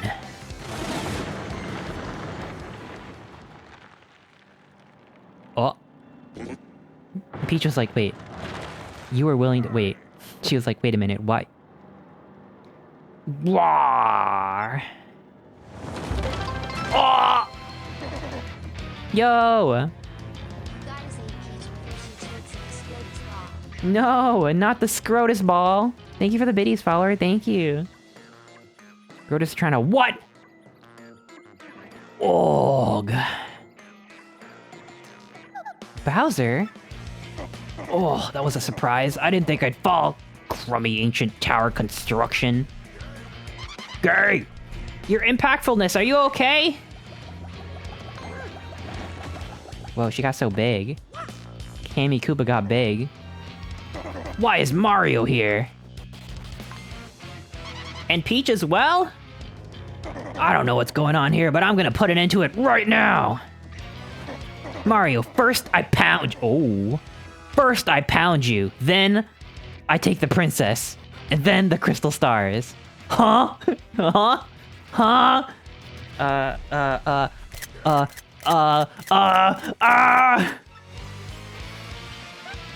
What? This is totally unfair. All this and Bowser too? All worn out from battle, Mario. Yeah, easy pickings. Today's the day I flush a plumber down the pipes. My pipes. I don't know what that means, don't read into it. What's a finale without a Bowser appearance, huh? A cruddy finale, that's what. Now hold still while I trounce you and take my Peach. Mario, you sniveling bug, this is it for you! Ooh.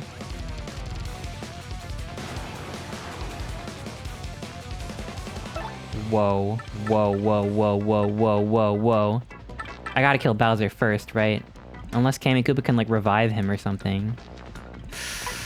She looks like she's got some spells. I mean, she's got some, like, healing spells and stuff. So we gotta kill Cammy Koopa first. Hold on, hold on, hold on. Or I can kill them both. I can kill them both, actually, with Rally Wink. I just realized. Oh, no! Oh, shit, I fucked up. Oh, shit, I fucked up. Damn, uh-oh. Oh, fuck. Oh, wait, no. Oh. Okay. Uh-oh. Uh-oh.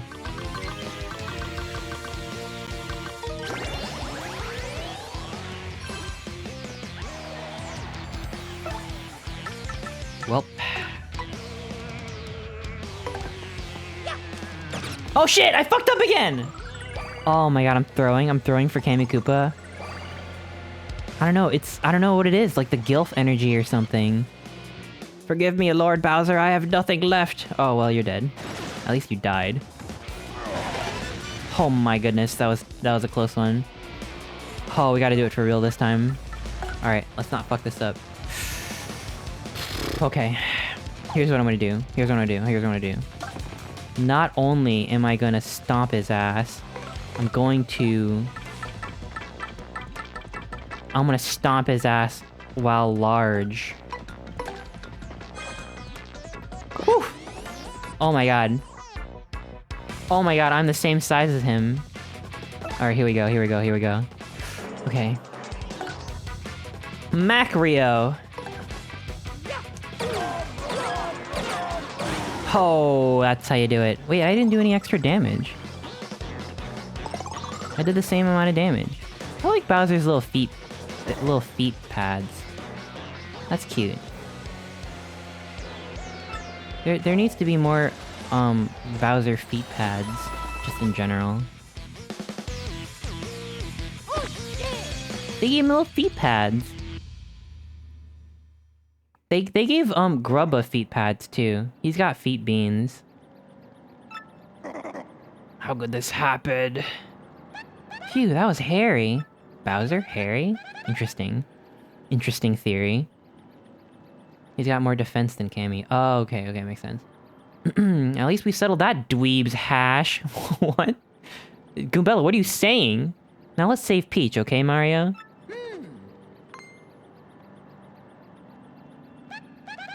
What? Where's Grotus?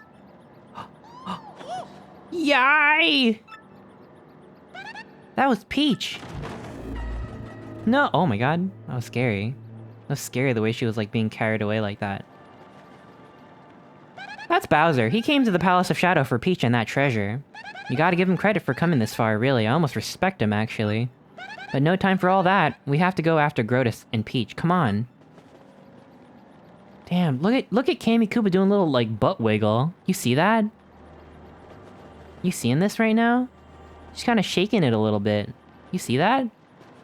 She's throwing it back a little bit. Whoa. Do you think his hair in you-know-where is red? Yes. Yes, obviously. What other color would it be? Plus, Nintendo also acknowledges that by copywriting that 3D render. Make those cookies, Grandma! That's Kammy Koopa. She's the old witch that serves as Bowser's advisor. But what do you care? Let's stop worrying about her and go save Peach! Hey, hey. Hey, don't rush me.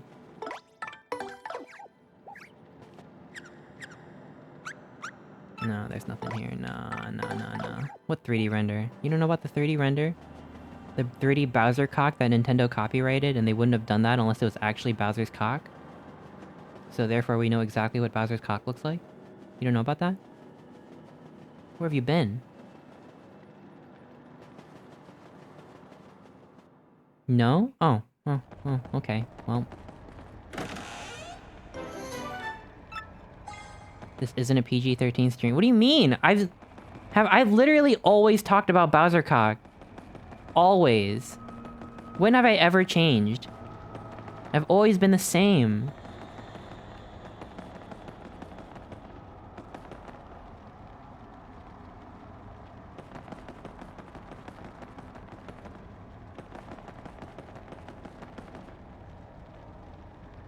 Trouble. Princess Peach was taken into the depths of the palace. Let's go after them. Alright, let's go. Getting scary down here. More jam and jelly. Man, they're handing out items like crazy. I don't know where to put these.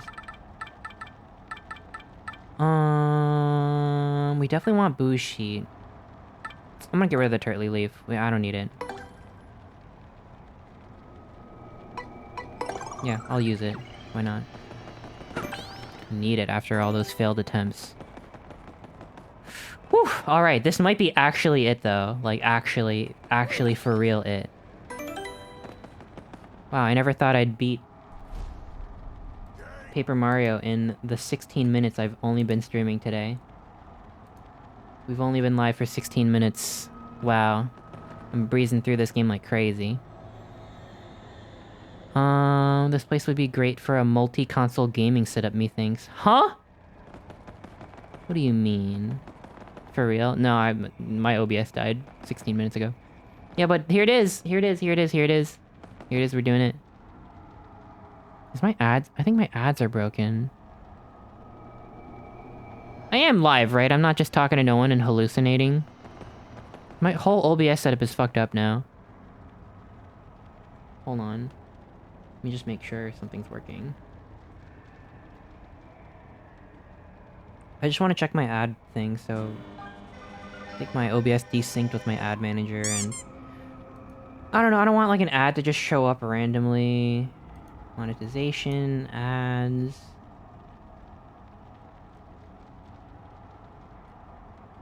Okay, whatever. I'm confused by it, but it's fine. So when do you think Chris will go live? Gosh, on a Sunday? No, never. Never. Alright, let's beat this freaking game. Hawk Tua, let's beat that game. Am I right? Am I right? Can I get a +2? Too bad for you, Mario. You're too late.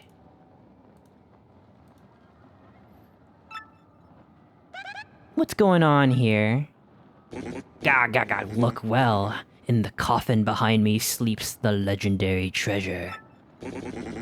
This tomb holds the soul of that ancient demon, the wielder of destruction. And the crystal stars you brought here will undo the seal. The demon's soul will possess Peach's body and bring life to the most powerful witch in millennia. Uh-oh. That's why you nabbed her? Mario, I'm so sorry.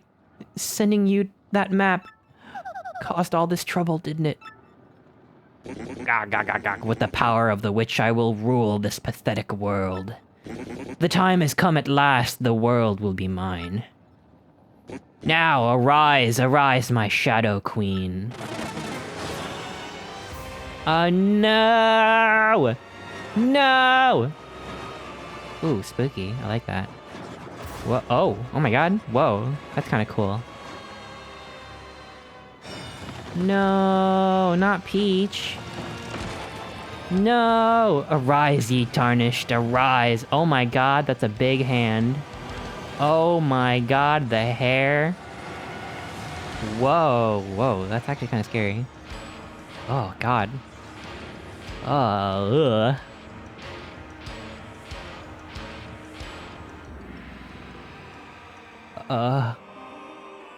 Wood.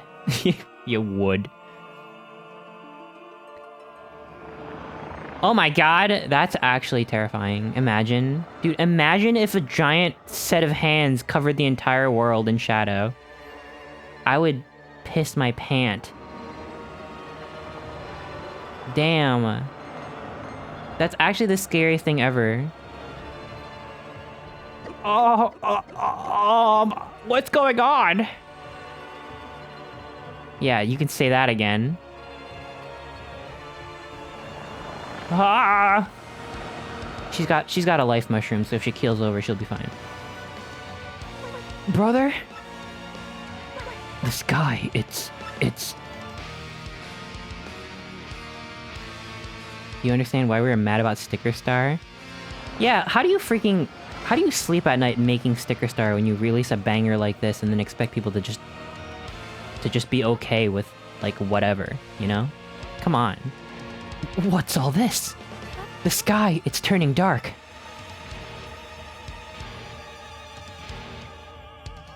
They didn't have the hand effect? Oh, really? Oh, the hand effect makes it. Who called me back? It is I, my Shadow Queen. You... Very well. Where is the vessel? It's here, this girl who lies before you.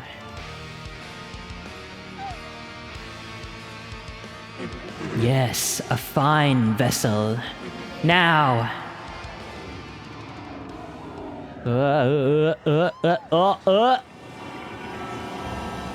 I bet that feels good as hell, though. Whoa! Oh my god. Oh, yeek!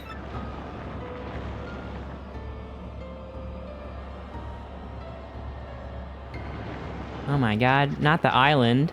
Not the Traveling Sisters 3, who I thought would at some point come in to affect the story in some manner, but they never did.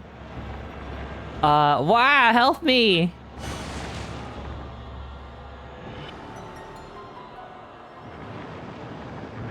What's all this then? Am I to deduce that this is the end of the world?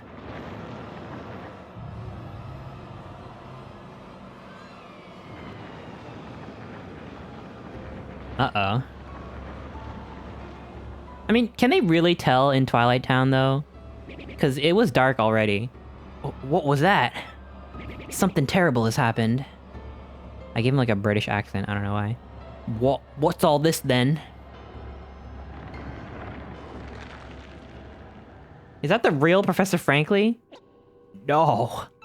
No, could the demon of legend have truly awakened? No, this is unthinkable. Yeah, what are you gonna do about it? He went through the door all by himself. Uh-oh, evil Peach time. Oh, did that come out of her, or? Oh, it's just her clothes. Oh, okay. Whew! I was scared for a second, because it almost looked like she, like, mutated into, like, I don't know, something. I was like, whoa, that's fucked up. I missed your dupless prediction to be confirmed. Yeah, I was like, I knew it! I fucking knew it! I fucking called it. He's like, oh, I'll just stay here and you go inside. And then he fucking shows up. I killed at him. She kinda bad though. Like, damn. Like, would. Witness my rebirth. My soul has not yet fully accustomed to this vessel. But I will learn to control this body soon enough. Peach? Yes, my glorious Shadow Queen, destroy these impudent fools. Who are you that would command me? What sort of being are you? What do you mean? I thought you were bound to obey the one who woke you. Enough of this prattle, do as I say. Now, or I will send you... Ah! Oh. Do you think he's okay? Is he okay? He's fine, right? You would do well to learn your proper place, slave. No one commands me. Oh, he's fine. My powers are not yet fully restored, but they will come in time. Mario's like, oh my god, mamma mia, damn. That's way more fucked up than I thought. What's going on, Mario? I don't... My queen. Oh, you have returned to us. Ah, Beldam, what ages have passed? So, you are the one truly responsible for calling me back, yes? Yes, my queen. I searched for a pure heart that you might inhabit. And as I did, I spread the rumor of a great treasure. Then I led the fools who had gathered the crystal stars here to open the seal. Yes, you have fulfilled your duties admirably. I am not worthy, my queen. And who are these beings that stand here before me?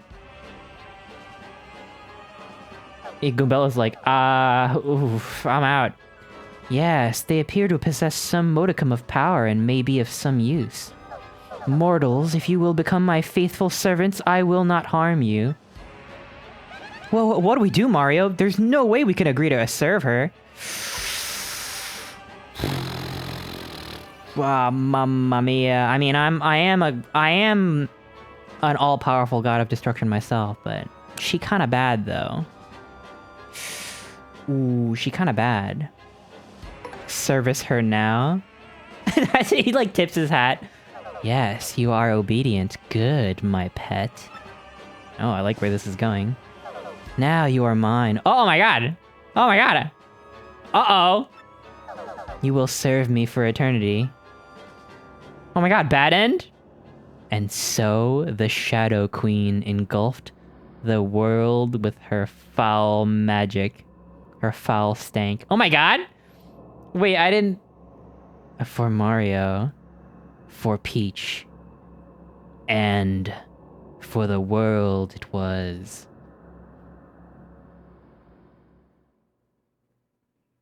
What about Goombella? She can hang, right? No! No! Damn, worth it though. Worth it. Think about how Val released steam. Yo, thank you for the follow. I said follower because your name is follower. Thank you for the biddies. Thank you, follower. Yes, I have thought about that. Much to think about. Much to chew on. Oh, I guess we can skip. They knew it. They knew that you would fucking choose the wrong option. Thank you for the biddies. Thank you. I really appreciate it. Thank you. Refuse this witch. I see. So you defy me. How amusing. Then you wretched fools, you will learn the error of your ways.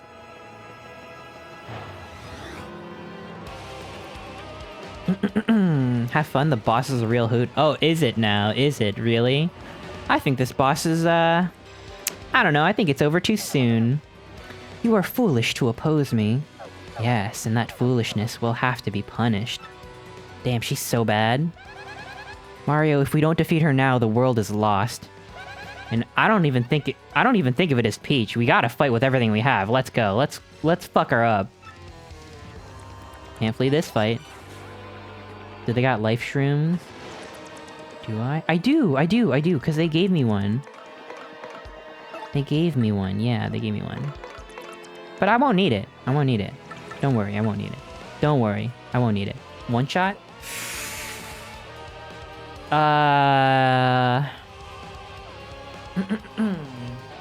Let's just say... do I get through this boss fight without using the life shroom? How's that? Do I get through this boss fight without using the life shroom, or, of course, dying? Which, you'll use the life shroom if you die. So, let's see. 100% doubt? Come on, what? You've seen my power. Don't be cocky. I don't need the life shroom. I don't need it. You've seen what I can do. I don't need to use that shit. And I'm also really dodgy right now. Look at my feet. Look at my Mario fancy feet. My dancing feet. So even if...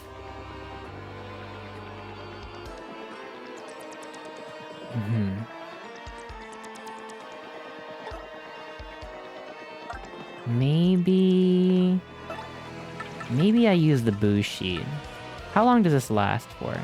I can use whatever. I can do whatever. As long I can use Rally Wink. I could use items. I just need to not die, right? Come on now. Come on. I'm gonna use the boost sheet.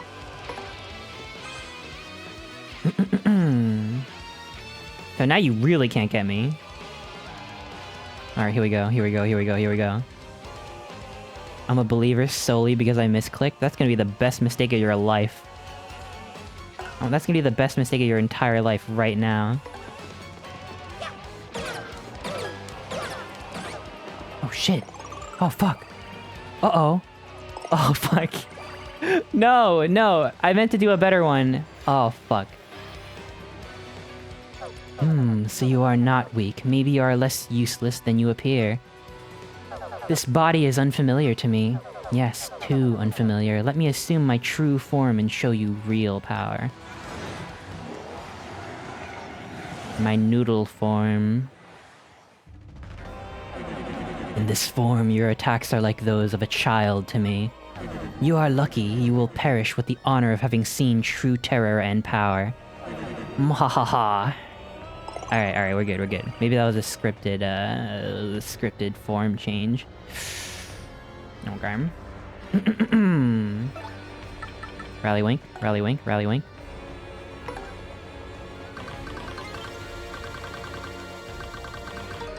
Okay, here we go. Life Shroom pop incoming. What are you saying? Do you not see right now? I got the boots that lets me stomp on spiky things, even spiky crowns. Right hand, left hand. Okay. Oh my fucking god, what? Why? Oh, uh-oh. Huh? Ow. Huh? Wait, what? Is that your idea of an attack? Foolish. Struggle as you might, it won't be enough. Oh. Woo!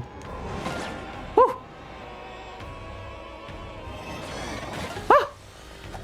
Can't get me. Oh shit. Get the heck out of here with that. Get the heck out of here. Okay.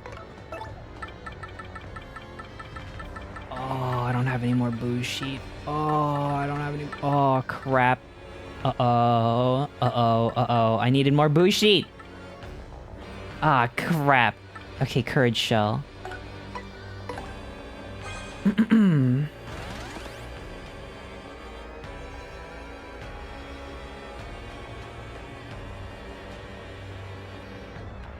If your partner uses a life shroom, does that count? Yes. No one can use a life shroom. No one can proc the life shroom. Maybe immune to jump, maybe?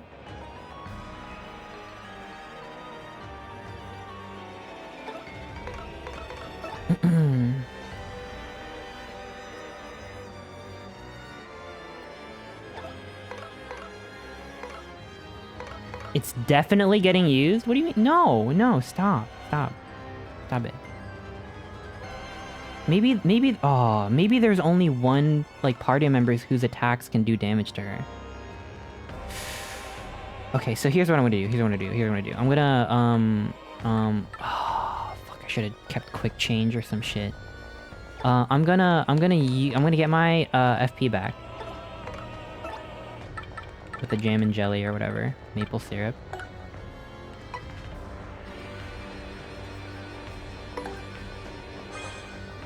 Overthinking is key to success? No! Do I just gotta wait it out? Nah, don't even think about it. Oh my god, that does a lot of damage. Holy fuck.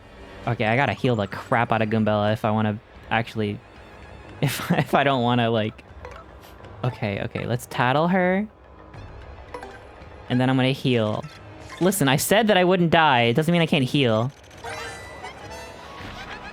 Oh my gosh, what happened? I can't believe Peach got possessed? That's awful. Now she's the Shadow Queen, the demon that destroyed this town 1,000 years ago.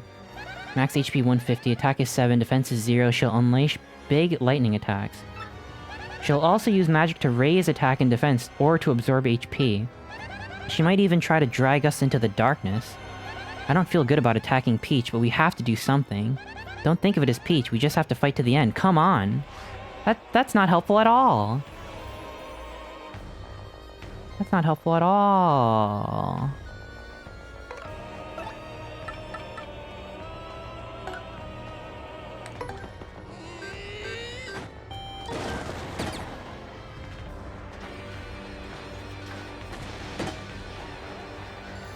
Damn, she's even immune to the stage hazards. Now taste my power. Whew!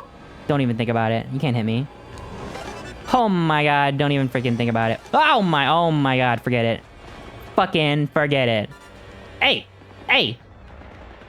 No stone's gonna kill me after all that.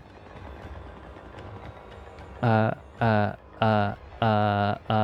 should heal. Let me switch you out for... Pobbery?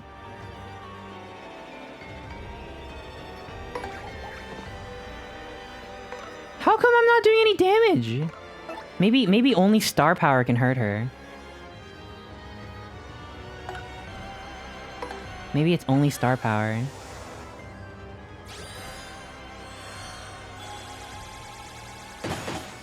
Nope. Nope. Nope. Nope. Okay. What a troublesome little pest you are. Oh. Ghost hands? Oh my goodness, they're dead. Are they okay? Yes, I have recovered from any slight damage I've taken. And now, how will I punish you for your... How will I punish you for your resistance? Mario, what's next, old boy? This looks rather dire.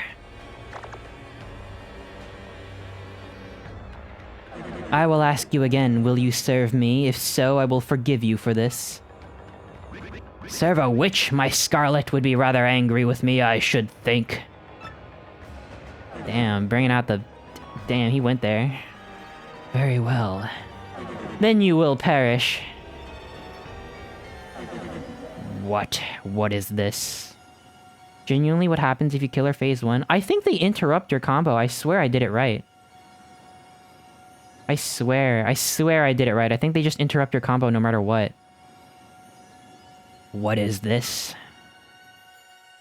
The 7 human souls. No, you will obey me! The crystal stars? Oh. Wait, you're telling me Undertale ripped off of Paper Mario Thousand Year Door? Come on now, Toby. Come on now. Whoa, whoa. Does the Pokeball redeem works? It should. I hope so. Really? In front of the gallows? Whoa. Whoa! Undertale actually ripped off Super Paper Mario? Oh. Who drew you as Gomamon? Corey did, Corey. Isn't it so good? And Twitter got rid of every Brazilian Twitter user, so Corey can't even post on Twitter anymore. It's so sad. Like, I was like, I will literally join, I will literally start using Blue Sky for Corey's artwork exclusively. Hi, Ali. Hi. Now? What's this shiny thing? Mayor, it's the Crystal Star. But I thought Mario had this thing. I wonder, kids, if this is related to the sky getting all dark and whatnot. You may be right, but I don't know. But if anything's happened to my boy Koops and Mario... Oh dear. Koops, you're okay, right? You promised you'd come back, okay? Oh my god. Not Koopy Koo.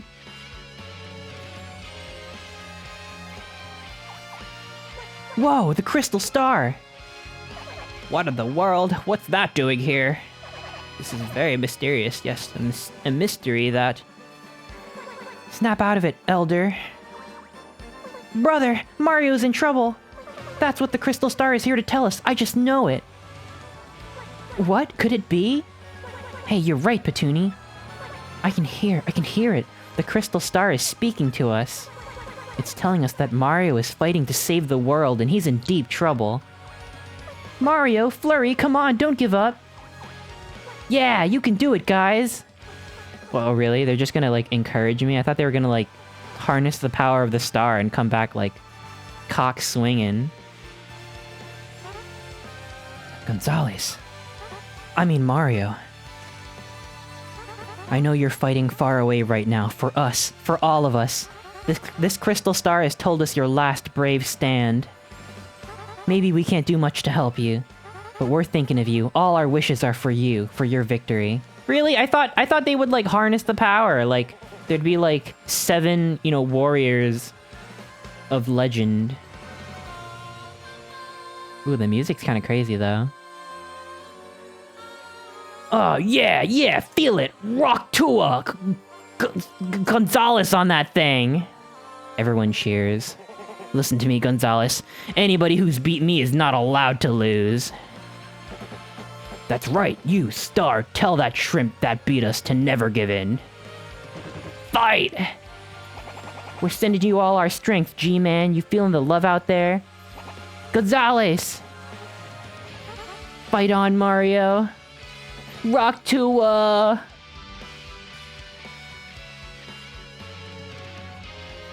Don't you give up, Mario. Give it to him, fight! Yeah, never give in.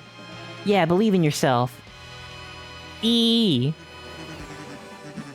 Mario, you may feel like it's going rough, like the tides have shifted against you. But if you lose, the world will be plunged into darkness forever. Please don't give in. Yeah, you're just thinking about yourself. Vivian was her name, right? I'm a bit worried about the girl that was with Mario. I hope they're both okay. Oh, they'll be fine, all of you. Mario will never give up. Mario will stand true.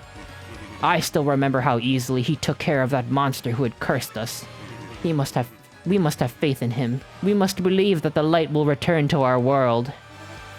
Yeah, fight Mario. Yeah, whoa, yeah. Caca. Hey, where's Luigi? He doesn't give a fuck.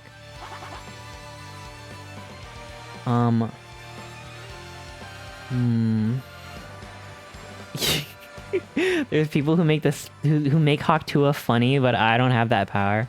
Nah, that's fair. That's absolutely fair. I get that. Mario, don't give up. Dump him. Come on, you bilge pups. I can't bloomin' hear you. Fight, Bobbery, fight! Go get him. Yeah, fight. Once more. Go, go, go! Rock 2E! Admiral Bobbery, show them what a real sea bob-omb's made of, mate. Why are the traveling sisters on the island? I hope they're all okay. Do not fear, my dear. Luigi is my finest pupil. I'm quite sure he'll prevail. Well, I worry nonetheless. I so hope there's a future in which my little bub can grow and prosper. Aw. Well then, I suppose all we can do is give him a rousing cheer, hmm? Yes, certainly. I am quite sure he can hear us through the power of the crystal. Damn right, Dad! Go, Gonzalez, get him! So the crystal stars are just like a phone. Like, after all that, it's just like a phone. So that Mario can hear people cheer for him. Huh? Mario? Gonzalez? Not Luigi? Maybe I'm a dumbass. Oh, fuck, the ad break. Damn. Ah, shit. Here, I'll wait for the ad break. I'll wait for the ad break. I'm sorry, I forgot about the ad break. I was writing a comment about Brazil in this situation, but it became a long message. Should I send it anyway, or is it off topic? Yeah, you can send it. I feel like I said everything that I need to say about it, though. I mean, it just sucks. A phone that killed Jolene's brother. It didn't kill him, it just, it sucked his soul in, I think. Shadow Queen rules the world because Mario be on that damn phone. Yeah, phones. You have freaking phones nowadays. I think with X in Brazil, all, because X closed the office in Brazil to save cost. I thought it was like a misinformation thing. Seems like you can't operate in Brazil without an office, and they denied to give information and close accounts of opposite. I thought it was like they have to get rid of these accounts because they're spreading misinformation or whatever. I don't know. Whatever it is, though, it's like I can't imagine that being a good business move. Like, just like objectively speaking. Hold on, I got 10 ads to get through. Yeah, I'll wait. Musk had no legal representatives in Brazil. The court requested him for them. Musk acted like a whiny baby. I literally don't know what's going through his head, seriously. But like one of these days, all these little annoyances is gonna add up and people are actually gonna stop using Twitter. And I'm barely using it nowadays.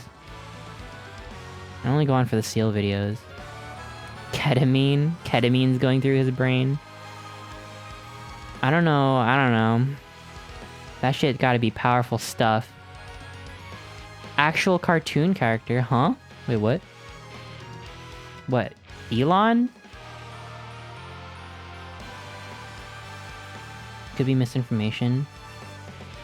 I mean, I'm sure there's some partial truth to it. Man, I don't know. I'd have to wait and see. I can't imagine that they're gonna let this happen for... I can't imagine they'll let this go on. I think they'll add Brazil back. Because that's like a huge market. Like, they need people on Twitter to make any kind of money. I don't know how they're making money, but they need to make some money. I only use Twitter to keep up with artists I like. Yeah, I mean, me too, yeah. And the seals. That's really what any platform is good for that I can think of. I mean, people use Instagram to keep in touch, share, like, pictures of their trips. Like, they go on trips and stuff, or whatever, if they take food. But I feel like any good platform... Any successful platform is good to its artists. Like, it's just like... That's just basic platform 101. Everyone likes art. I don't know. Back from ads. Welcome back, welcome back.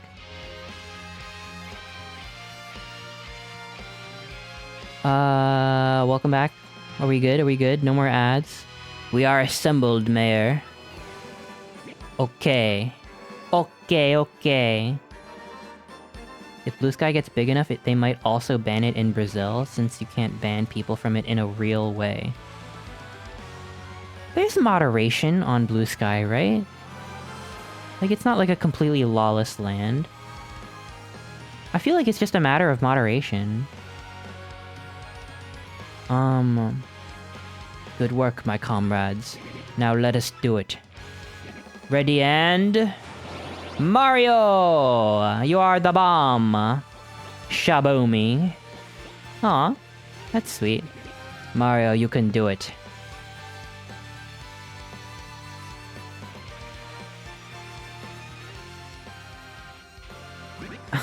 That's cute. That's cute. The little fucking colorful words of encouragement is cute. Is that... Can you hear them, Mario? So many voices. Oh yeah. Hey, oh yeah! Damn, Beldam's freaking the fuck out right now. They're all sending us their wishes and positive energy. What wondrous creatures. What? What are these vile voices? Mario, look at that! Oh, what is this light? Oh! Oh! Ah! Oh! Oh my god. Mario! Oh! That voice. Princess Peach? Scarlet? Oh, it's just Princess Peach. Mario, What? You wretched little girl, you disobey me. Mario, take the last of my power. Whoa! Whoa! What's all this then?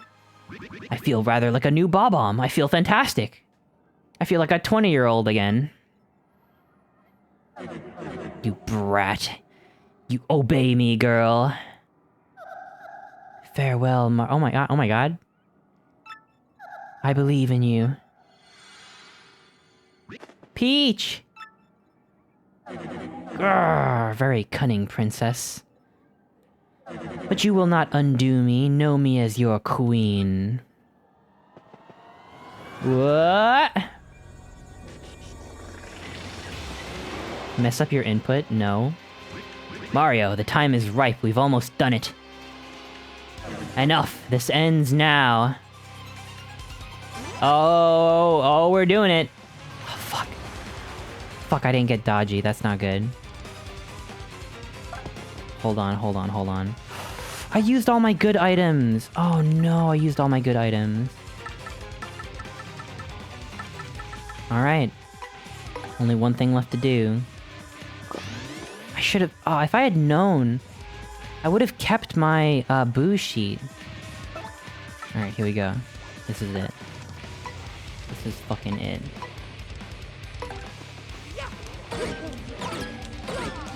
No! Oh, shit! Uh-oh. Uh-oh. Wait a minute. What? How is it that you can hurt me? Ah, yes, much better. Prepare for payback. Fools. Why is there one toad in the audience? Oh my god! Oh my god! Yo, you good, Bobbery? Are you good? Oh my god. Okay. I'm gonna put that mushroom in my mouth. Okay. Okay, die. Not the dead hands, no.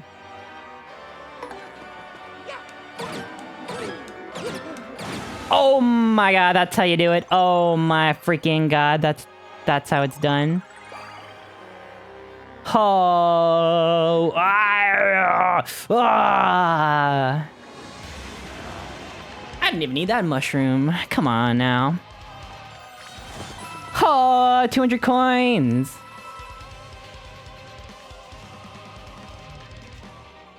Goodbye, Peach.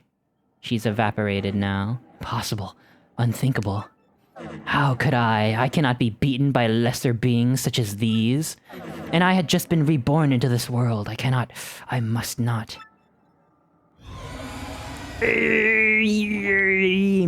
My queen! Ah! Whoa, whoa, whoa, whoa. I think I did it. Yo.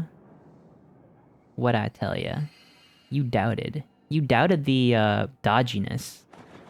I'm a dodgy boy. Whoop. The normal candles come back. Oh no, we gotta get out of here. We gotta get the fuck out of here. Uh-huh. Hey, wait! Princess Peach. Like, all her bones are broken. The princess is alright. She's not even hurt. Oh, Mario. Thumbs up. I'm not gonna help you up. I'm just gonna give you a thumbs up. So, it's all over then. I'm so sorry, Mario. Who knew all this would happen? Don't you dare apologize, my dear. It was all in a day's work for us, Hey, how would Scarlett feel if she knew you were calling Peach my dear? Huh? Oh, I gotta pay out. I gotta pay out for the believers. Thank you, all of you.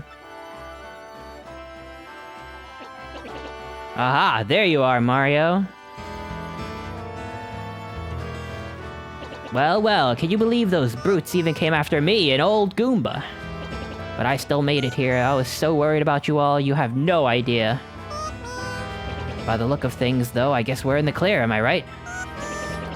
You kids sure are the real thing, I tell you. More powerful than God. Yes, I seem to be in one piece, too. One Piece?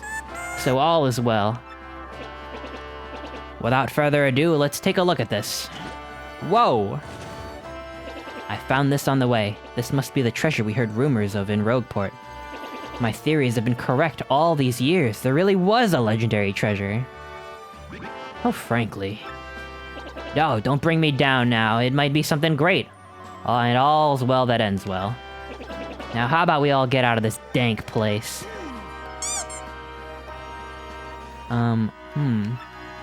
Let's go home, Mario. Back to everyone. You're not gonna open it up? Yeah, light one up. Light one up for Mario.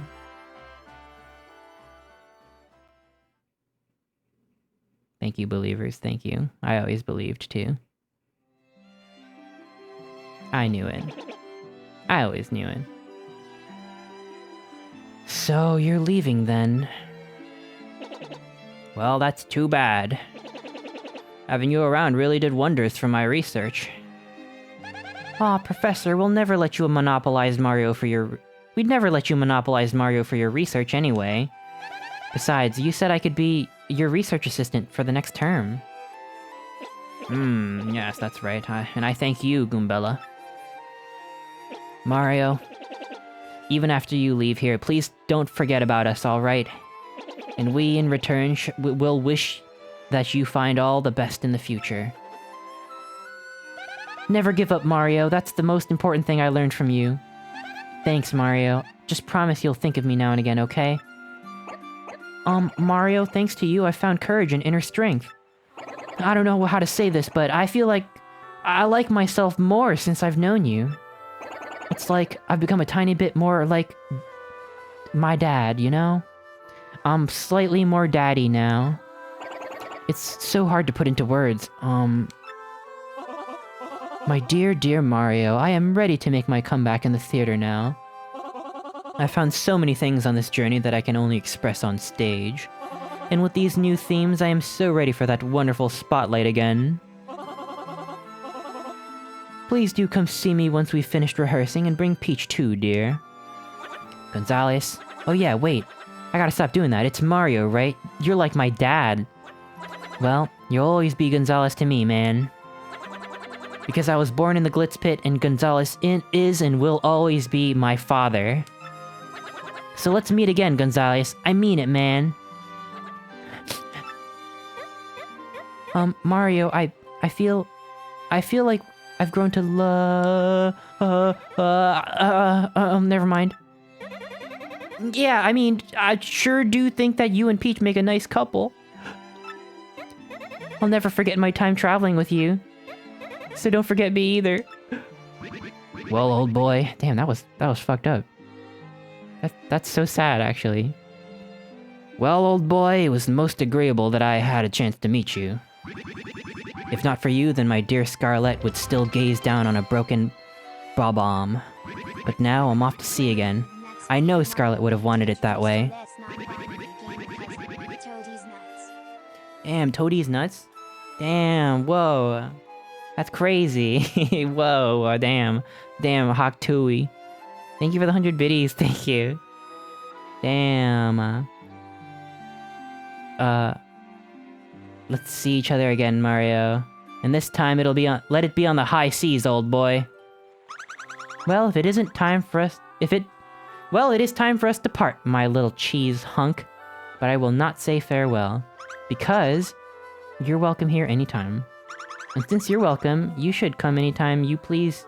You should come anytime you please, sweetie. Now, be careful, and until we meet again, adieu.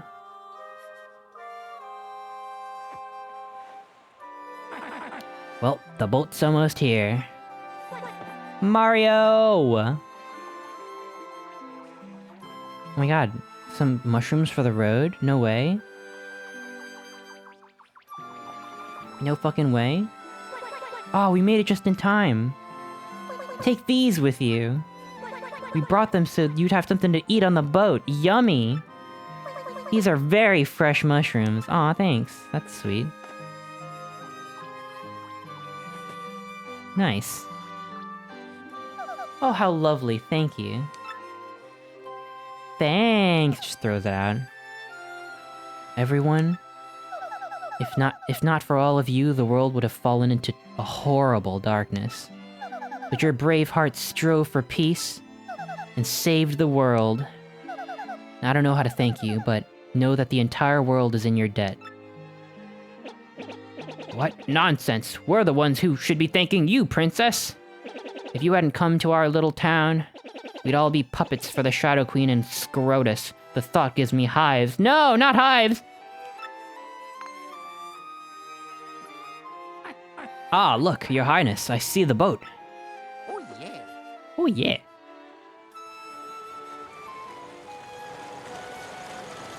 Mario fumbled Vivian truly. This is the worst possible ending. I know. That's actually fucked up. And he doesn't even care. He doesn't feel anything for her. Oh, forgive my lateness, sir. I must have dozed off a bit. But please come on board. I'll get you folks back at full steam. Take care, everyone. Farewell. Damn.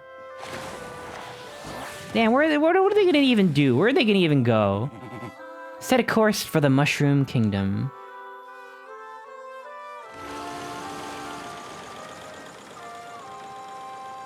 So is Rogueport and all the other neighboring areas, like, is that like an independent are they like self-governing city-states? And Peach doesn't have any authority?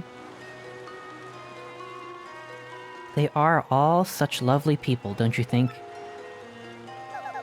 I don't have too many good memories of Rogueport, what with the kidnapping and all.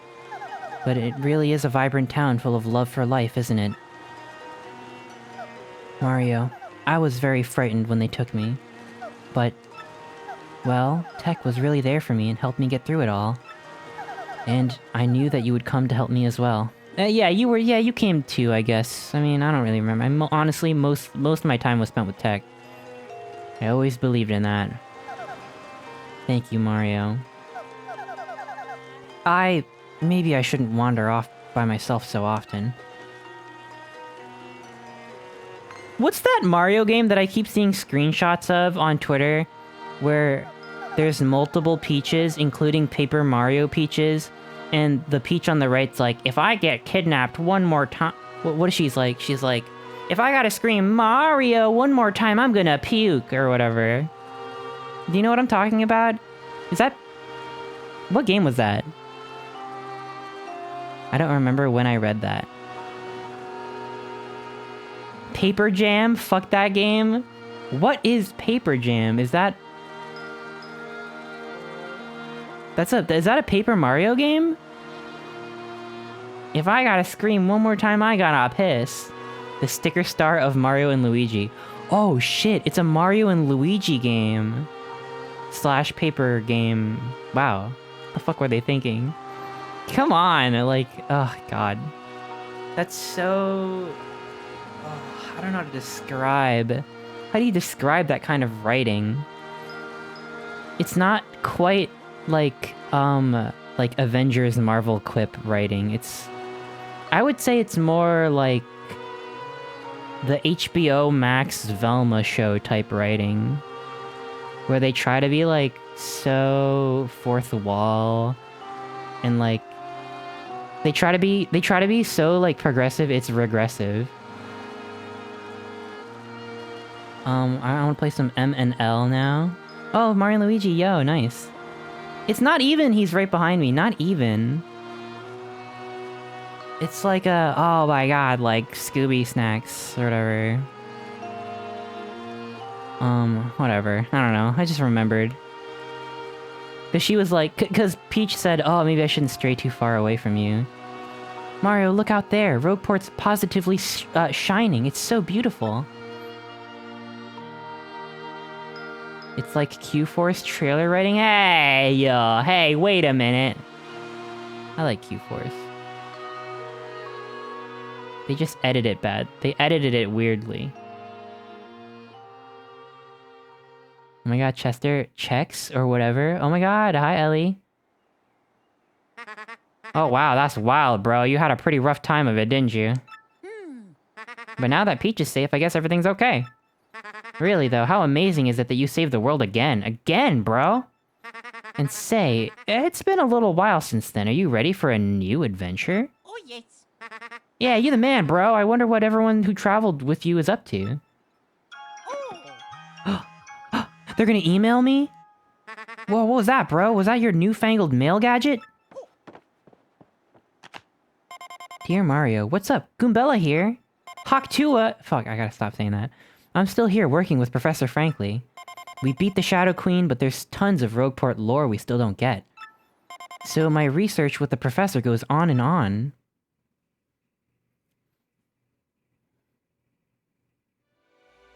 With the info I gathered with you, we have lots of great leads now, though. Mario, like I always said, every myth contains a kernel of truth. Speaking of which, know what was in the chest that the professor recovered? You're totally not gonna believe me when I tell you. It's a secret. Haha. I better tell you. I'll tell you next time I see you. The fuck? Is this your new Cotton Eye Joe chicken nugget? No, never. What? What? What? Never. Because I unironically like Max Design Pro. As part of my research, I did go back to many of the places we visited. And I saw everyone we traveled with, too.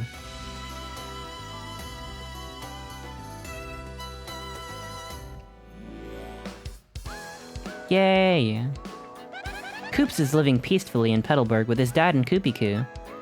And Mario, guess what Koops wants to do now?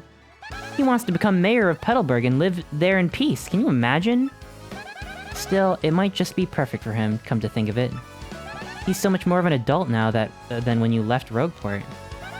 I don't know, he's still wearing his, like, freaking hoodie. I don't know, he's still wearing his hoodie. He doesn't look super adult in his freaking hoodie. His short sleeve hoodie. This part kind of ruins some bits of the game, but c'est la vie. Why? Because they, like, say too much about what they're doing? You don't think that Koops is like a politician at heart?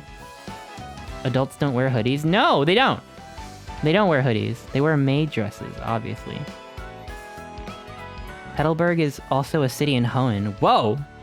Whoa. You'll see. Uh-oh. Still, I think Kupiku pretty much has him wrapped around her little finger. Whoa, where's that finger going?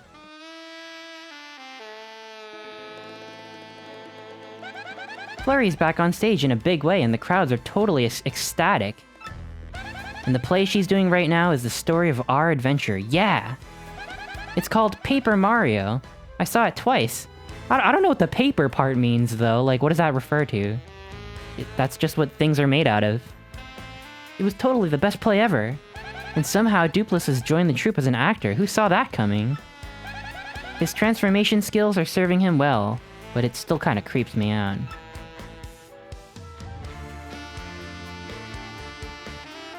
They just forgive him? He literally almost murdered everyone. Oh, and little Mallow, yeah, he's fighting solo in the Glitz Pit. He says he's getting pretty close to a title match even. Isn't that just adorable? Oh yeah, he's calling himself the Great Gonzalez Jr. in the ring, by the way. It's sorta silly, but kinda cute too, don't you think? Oh, and wait, I have to get this exactly right, or he gets, like, so mad at me. He, said that he would totally take you in the ring right now, so bring it.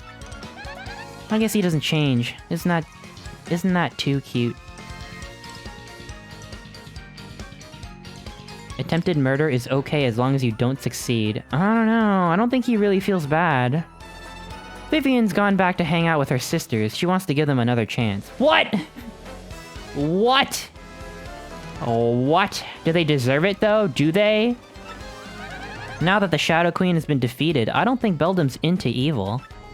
Oh, and Beldam also promised me that she would never be mean to Vivian ever again. Yep, I think the three sisters are going to live pretty peacefully from now on. In the original, instead of she wants to give them a second chance, it said, family is important after all, small but appreciated. Oh yeah, that is a very important change. That's like a go back. It's like, it's the difference between, hey, maybe, you know, maybe they'll come around and finally see you for who you are versus, yeah, just go back to your freaking abusive household. For no reason. You know what? I like that.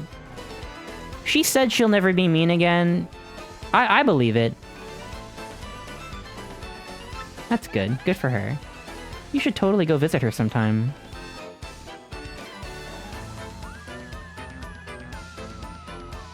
I don't know, I mean, you know, maybe they'll come around. As long as Vivian's cool with it.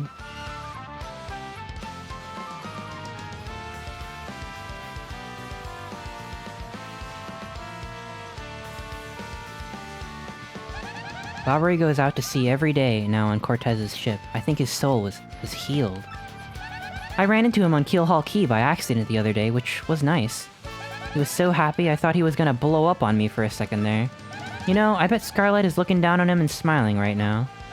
Oh, and I almost forgot. Everyone on Keelhaul Key is well, and they say hello. Do you think that Bobbery is gonna find love again? Yeah, it's Vivian's choice. Yeah, it's Vivian's choice. I'm glad they rewrote it, because they really didn't... I mean, like, they didn't have to do any of the writing changes. I'm glad they did, but, like, from a developer point of view, they looked at that and they were like, wait, that's not okay, like, that the messaging in that is not okay. So they rewrote it, and, you know, even though there's nothing in Beldam's character that makes me believe that... It doesn't seem believable to me that she would, you know, come around, but if that's the way the story is supposed to go, then I'm not gonna say no to that.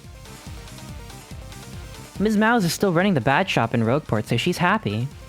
She comes over to Frankly's sometimes to visit, but as usual, as soon as she sets foot outside the shop, she turns into a badge ninja.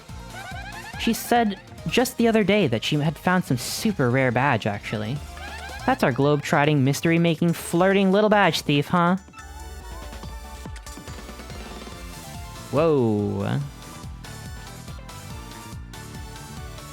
In the original Japanese version, Goombella calls the three shadows sisters with a question mark? Come on. Man.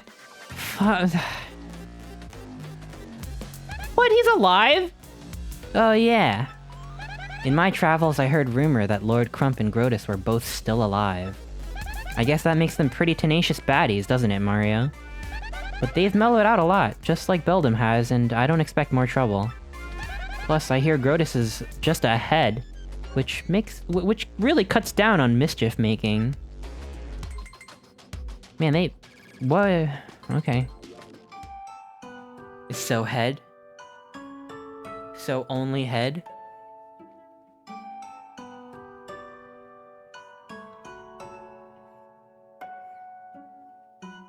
Speaking of miracle survivals, guess whose favorite calculator is still computing? He says he really wants to see you and Peach again. Really? Really? He wants to see me and Peach again? I don't know about that. He wants to see me so he can freaking evaporate me. Well, I'm totally rambling at this point, so I guess I better wrap it up. I just wanted to say, even though things got tough, I'm grateful for our time together. And there's one thing that kind of weighed on me and I never got to express to you. See, well, maybe that's best kept a secret. Goombella, what? No, Goombella, no, wait, Goombella, wait, no! So please say hi to Peach for me, okay? Damn, they're all salty. Damn. Hey, that was awesome, bro. Sounds like everyone's doing great over there. Oh, yeah. Huh? Someone's here? Excuse me, sirs. Who's that? What the fuck? What are you doing here? Whoa! What the heck? Hello, Mario. Hello, Luigi. Please allow me to apologize for coming unannounced, but... I was cleaning out the storeroom in the castle the other day, and... I found something rather amazing. Yes, Toadsworth found a treasure map. And I'm sure it'll lead to a real treasure this time, I just know it. So, Mario, I'd love for you to, look for treasure, isn't that right? You'd love to look for treasure, isn't that right? The boat's waiting for you. What? She's like, haha, just kidding.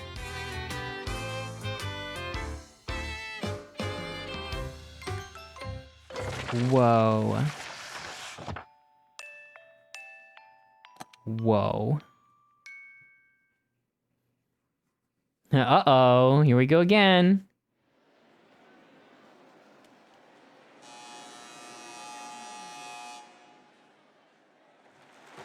Huh? Huh? Who's that? It was all just a show.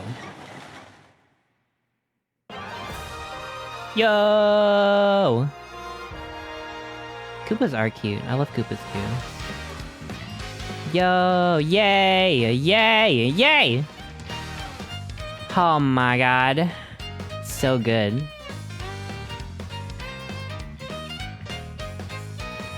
Whoa. That was some crazy shit. Play 64 teehee. Is there a broken-ass peril build that I can do in 64 to one-shot the final boss or not? Yo, thank you! Thank you for the biddy, Cedric Fox, thank you!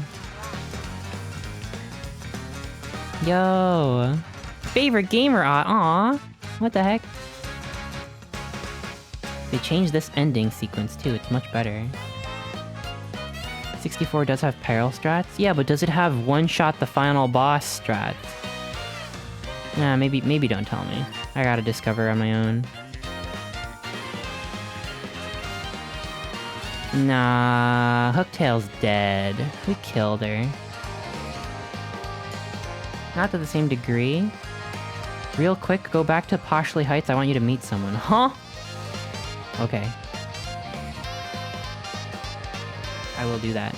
DP is a lot more limited in 64. Oh. I can't believe Dupless got redeemed. I don't know. I don't know about that. I don't like that.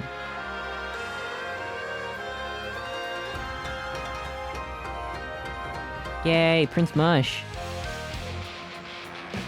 I'm really glad they added Prince Mush as a battle in this. I feel like that just feels like something they needed. Oh no, oh my god. Wait, Yoshi's gonna have a sibling. Oh, or was he hiding in the egg? I'm confused now. I thought it was another runaway egg. The fuck? No, I killed you too. You're also dead. You can't just do that. You didn't just learn to do that without the power of the crystal star.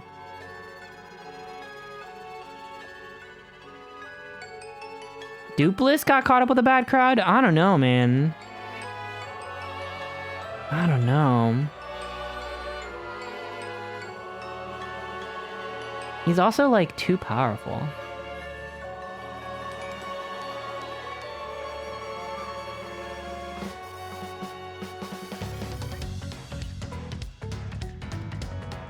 Okay. Forgot these people existed. But they're okay, I guess. Yay! Sans Gaster Undertale.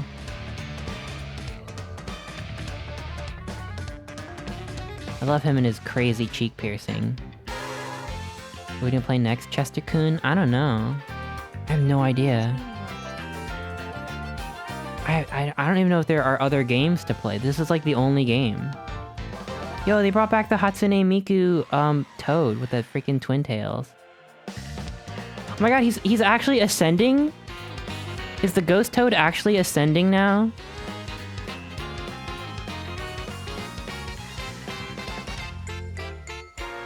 I think the biggest twist is that the Bob-omb parents turned out to be kind of good parents.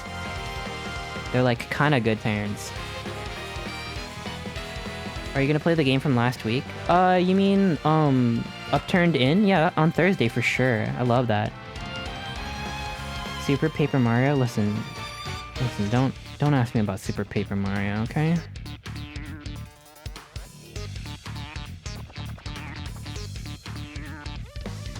Chicory? Oh, shit. I think I have Chicory. Maybe? No, what about Head? Your Head. Oh, okay.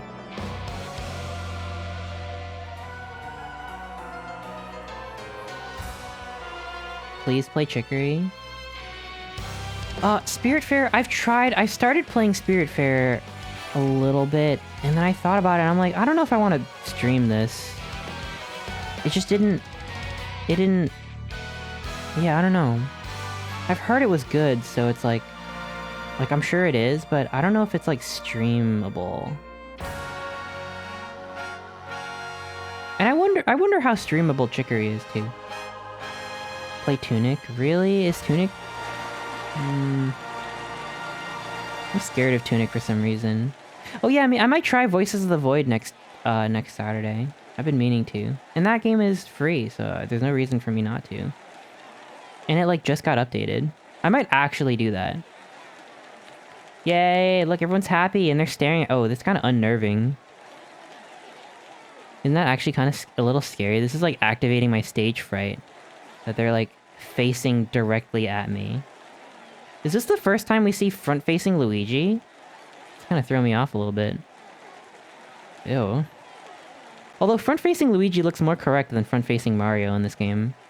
And front-facing Koopa is actually freaking me out a little bit. I don't know, this is freaking me out. This is like a nightmare. How do I get— okay, got it. This is what Mario's— no. Mario just saw lines.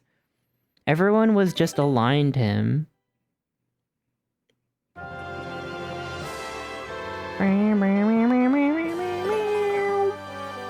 Have you played Cult of the Lamb? Yes. I played the fuck out of Cult of the Lamb. So I can't play more of it, because I played a lot of it on stream.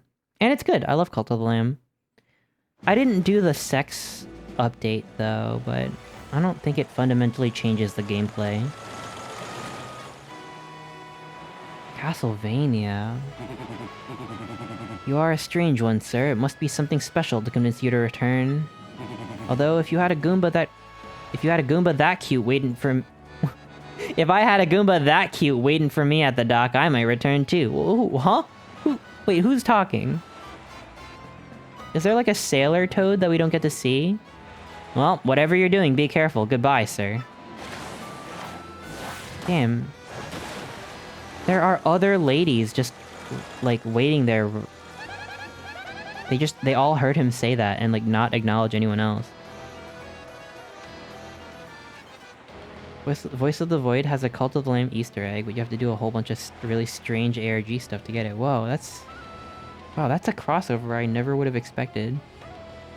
Yeah, why did he just point out Goombella and, like, ignore everyone else? Is Goombella, like, canonically, like, really pretty compared to everyone else? Long time no see, Mario. I'm totally glad I got to see you again. This is awesome. Everyone's ready. We heard you were coming, so we've been waiting here for you. So are you ready to go? Wherever you want to go, we are so there with you.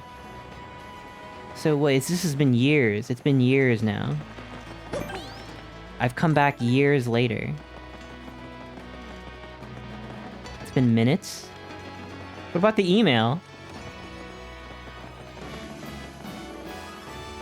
Oh, husband number 2. Alright, let's go to Poshley Heights. What about her emails, huh? Whoa, what? Dad's job. Hold on. Hold on, what? Excuse me? Hey, you know what? My daddy found a new job. He takes care of little oinks in Toad Town. He's all recharged now. I'm still not good at studying, but I'm trying so I can help my daddy. I don't know what I can do to help daddy yet, but I'm gonna study a lot till I figure something out, okay? Well, see ya. Okay. I don't give a fuck. I don't care about you. Homestead? Yeah, some kid. Some kid from some trouble somewhere. Whose dad I fished out of the freaking pit. Oh, it's a 64 reference. Oh. Was that the same... Was that the same as the guy whose dad was in the pit of 100 Trials? Huh. I thought that was that Toad.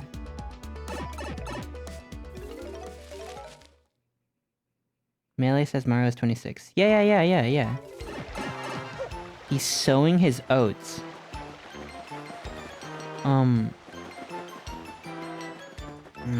What the fuck? Oh my god, you're here to... Wait, are you the same... Huh? That's Bo. Wait a second, Mario, exactly what is your relationship with her? Tell me now. Hee hee. Kidding! I always wanted to say that. But you did go on an adventure with her, right? Tell me sometime. Okay, what? What? Wait, what? What do you mean? Oh, wait, is she from 64? Whoa. Whoa, can I see them fight? I want to see them duke it out for me. They should, make a game where it's just, Goombella and Bo, wet t-shirt fight. I'm just kidding. And that's the whole game. Nintendo, at Nintendo America, make it right now. Right now. And then they kiss, yeah, and then they kiss, oh my god. Wait, I have to talk to her still. It is you, isn't it, Mario? Well, it's been quite a while, hasn't it? I've come here with Bootler, yes, a little vacation to Poshley Sanctum. I hadn't left the mansion in ages. I figured it was time to turn some heads on the road. Waha! Whoa. Well, what a nice surprise to see you. Feel free to be overwhelmed by my beauty. My booty. My booty, because I'm a boo. I like her little kissy face. I like this. That's funny. Damn, boos really are the best. You know, once I play Mario 64, it might be a toss-up between, Bo and Goombella. Maybe. Might be. Lady Bo, your beauty is like the song of a nightingale in the evening. Indeed, I feel you've grown into a fine young girl who'd make your ancestors proud. That's Bootler. He's Bo's butler. But what does a butler do exactly? He looks like he only listens to Bo, so I guess he wouldn't answer me if I asked. Damn. Yeah, boos rock, yeah! You're a monster fricker. Boos aren't... well... they're just circles. I like the really sleepy looking boos from Mario Sunshine. Which is basically the only reason why I want to play Mario Sunshine, is for the really sleepy, slutty looking boos. They're good. My favorite boo design, I think. By far. Well, actually not by far, but that is really something else. The little creatures that are established to be super hot in-universe is one of my favorite tropes. I guess everyone in this game is super hot. Goombella, Mario... I don't know. We call that a scrimblow fucker? Yeah, you clocked me. You got me. It's true. Well, I mean, I guess that's really it then, huh? That's really it. We really did it all. Oh, wait a minute, wait a minute. There's one more thing I gotta do. Wait a minute.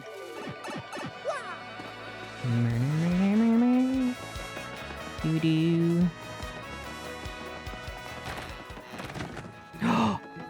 There it is. There it is. Oh yeah, and what's in the fucking box, huh? Hold on, what's in the box? Yeah, let's get the 5 book and read it.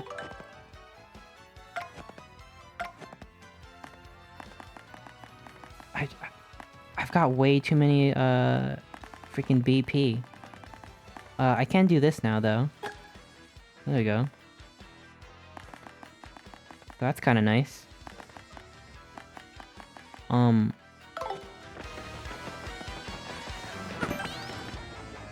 Alright.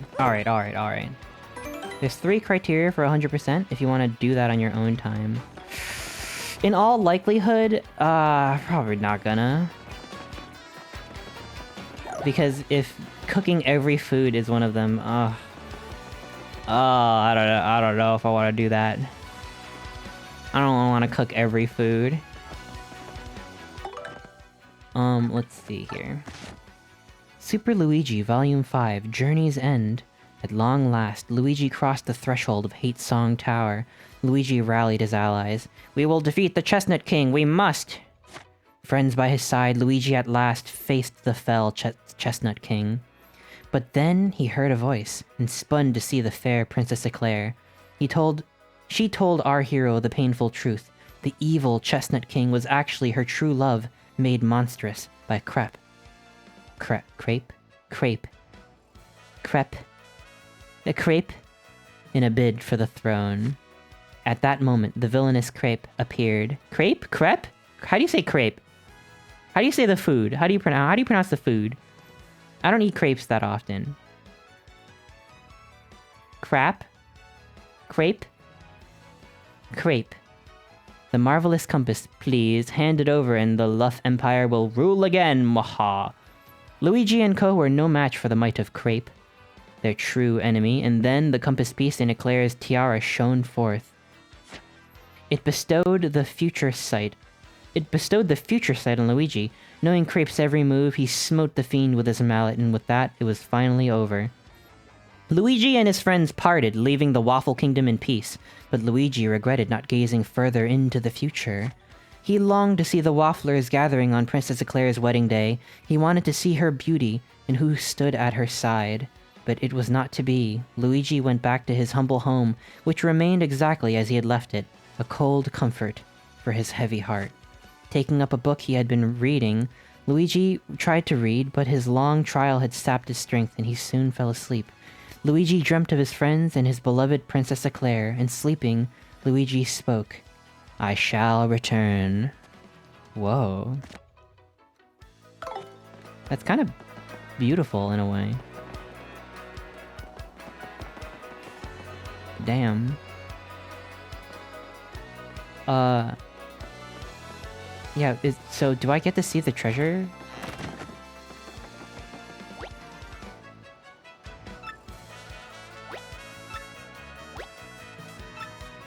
Oh my god, there's so much shit in the trash. All that stuff on the moon that I can't go back to. Dark Bones. Dupless. Bowser. Kami Koopa. Grotus. Grotus X. Shadow Queen. Bone Tail. Whoa. You seem pretty cheery, and as always, I'm happily busy with my research. Just punched you in the face. By the by, do you know what was in that treasure chest we found in the palace? It contained... a dried mushroom. Oh no, it's nothing to be disappointed by. Now we know for certain that people indeed ate mushrooms 1,000 years ago.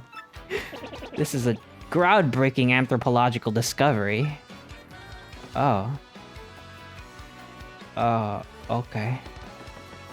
I mean, technically true, yeah. That is proof. That is proof that they ate mushrooms 1,000 years ago. I mean, that makes sense because Belden literally said she made up the rumor about the treasure. She made it up. That's cool. You can go back to the moon? Wait, oh, really? I tried using the teleporter. And it seemed like it wouldn't work. I missed it. What was it? It was a dried mushroom. It was nothing. It's just a joke. Just a freaking joke. A goddamn joke. Like this whole game's a joke. It's fixed now? Oh yeah, because Tech came back to life. Oh.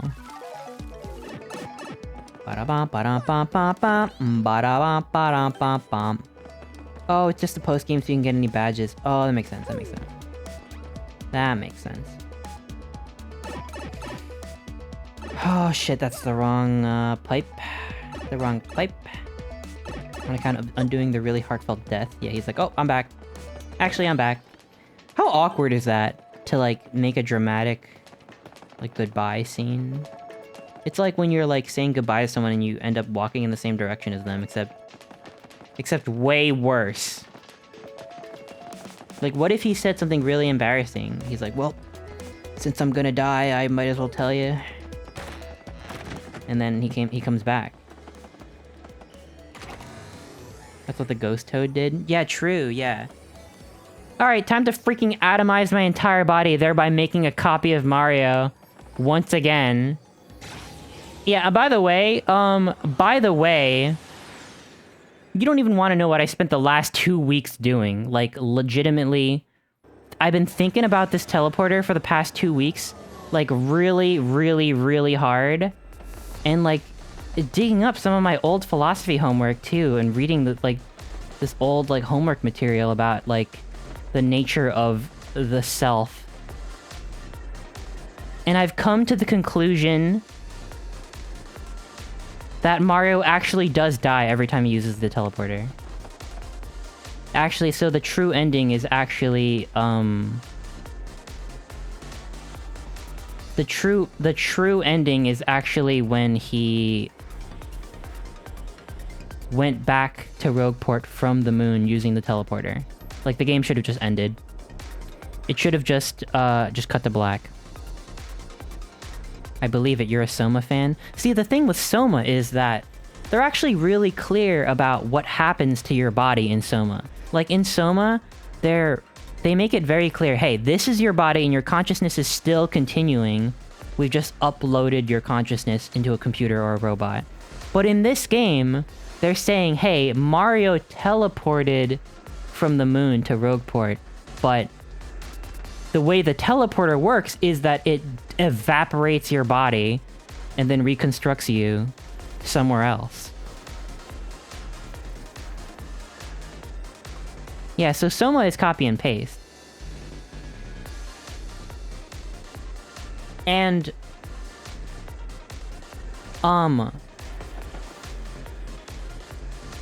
like, yeah, like, I've been thinking about this really hard, and, like, actually my original idea for the Mario Party finale stream was I would beat the game. I didn't think it would take me this long. I didn't think the freaking Shadow Palace would take me this long. But, what I actually ended up doing was I started working on this like elaborate like.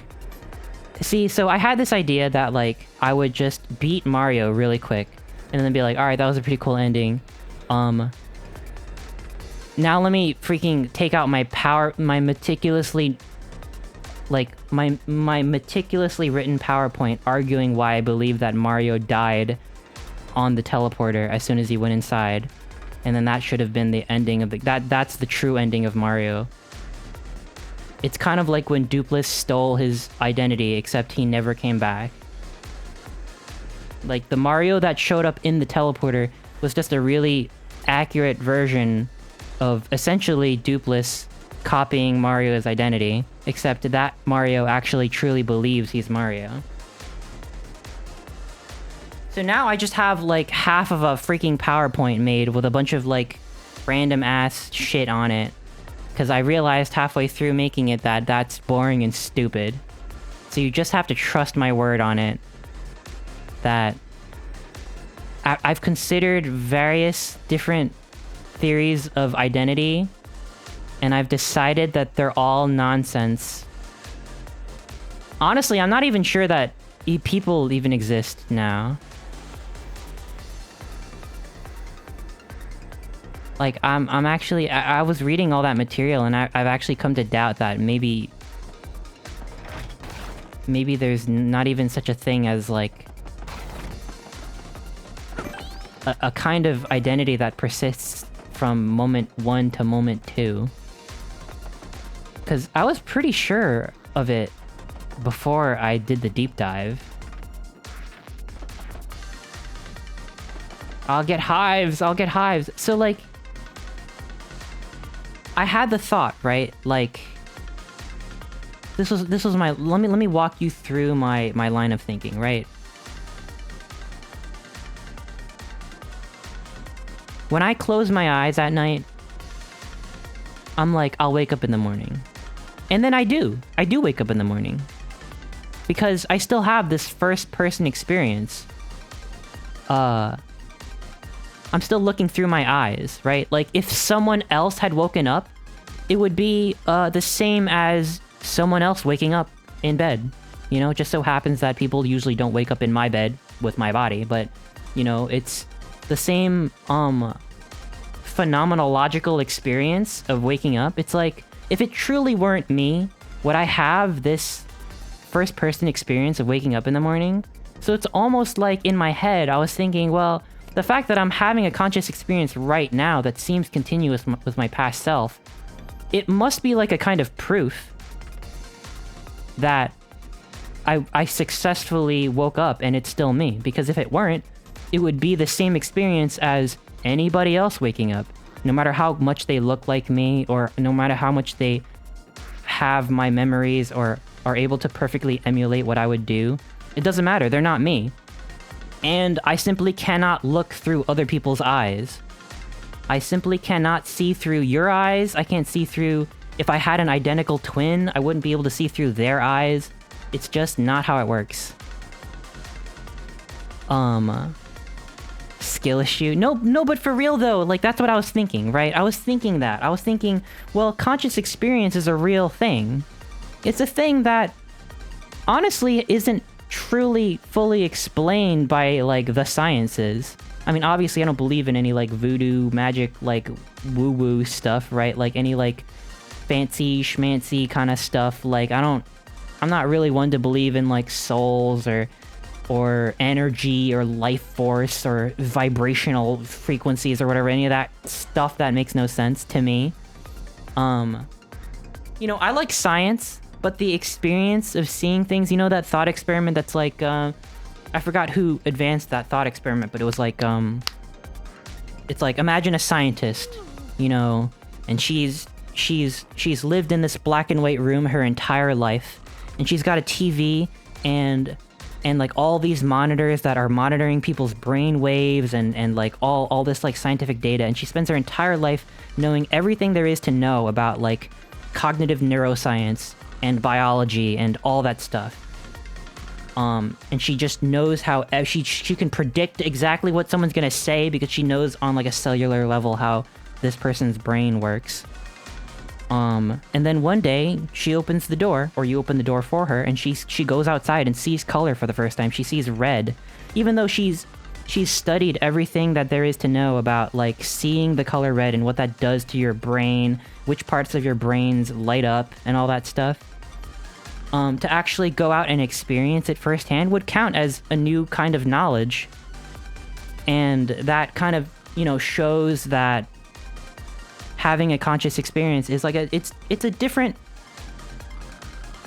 It's not something that you can just reduce into, you know, like, you know, cells and molecules and fundamental particles and quarks and whatnot. Like, it's just a different kind of thing. Yeah, what's this Jacob Geller video? I want to watch that after. It's gonna be part of my research. Does she not have color on her body? I guess they dipped her in a freaking paint, in black and white paint. I don't know. I don't know. They put on goggles. And then they took the goggles off. The goggles make everything black and white. It's like they gave her a Meta Quest 2 and put it through pass-through mode, and she's spent her entire life using the Meta Quest not for VR, but for only pass-through. Just black and white. Mario fell asleep? Well, he doesn't fucking care. That's not Mario. That's not Mario. That's like 2 Marios ago.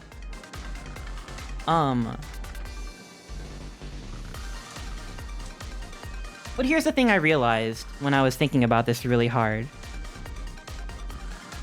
And it's that, I don't think that having conscious experience now, right now, I'm looking at a thing and thinking to myself, I am perceiving this monitor in front of me. I'm reading chat. I opened my eyes this morning and I was still me, thank God, I was still me. So I must have made it through the night without someone else taking over my body, right? Some evil demon taking over my body. And for a while it seemed like proof to me, like, well, I still get to see through my eyes, therefore I persisted. But I'm kind of thinking now that, like, you know, I don't know how consciousness works, obviously, but I do believe that it is a function of our, you know, our bodies, our brains, our biological organism that's us. And I guess at some point in evolution, you know, it just must have just been a side effect of brains becoming complex enough that processing information has this side effect of producing experiences. Like, it just has a side effect of whatever is processing the information can just experience. It could just be self-aware. And like, as far as I know, as far as most of us know, most things don't do that. Like, a tree doesn't have a nervous system or eyes to have conscious experiences or any sort of self-awareness. And, you know, I don't know what it's like to be a crab or a bat or any kind of animal besides an otter. So I don't know what it's like for them to experience things either, but we know that, like, most animals will process information and make some kind of decisions. They'll look for food and avoid danger and all that stuff. But at some point, you know, the brain's got complex enough that they just release this kind of side effect of having awareness of itself and it feeling like a real thing. And if that's really the case, then... if that's really truly the case, then there's no real continuity, right? Like we perceive people as these continuous beings. Like, even when we're not thinking of them, even when we're not looking at them, they're still them. And that's a thing that, you know, no matter how you slice time from yesterday to now, like, you know, that's a thing that exists throughout time. But when I really think about it, though, you know, I don't think that self-awareness works that way. Like, I don't think consciousness works that way. Like, we're not magic. Our brains can only think as fast as our neurons can fire, right? Like, we're really bound by our, like, biological mechanism. And by that logic, we're really only thinking thoughts in discrete moments. Like, we're just thinking right now, oh my god, I'm self-aware, I'm seeing things. And then there's like a blip that, you know, our cells are gyrating and throbbing and doing their thing, you know, like the next neuron hasn't fired yet. And then in the next instant, for us, it's, you know, a nanosecond or whatever. I don't know how many, 18 milliseconds or something. Then we have another thought, oh, I'm still self-aware. I'm still looking at this thing that I was looking at just a second ago. So, in between those spaces, where our brains are still, you know, haven't yet processed the next thought and haven't processed the next moment of self-awareness, it really is just, darkness, I guess. I mean, that, that's like what it feels like to be dead, I guess. And I don't think our brains let us, you know, our brain doesn't let us peer into those dark moments between our successive thoughts. And it made me think, well, if that's the case, if I'm only really experiencing myself in discrete moments, there's no sense in which I can say, oh, I'm still the same me from yesterday. Because I'm just having a thought right now, and all that is connecting me to the past is my faint memory of what yesterday was like, and my general overall feeling that I did some things yesterday. I went to the Porter Robinson concert yesterday.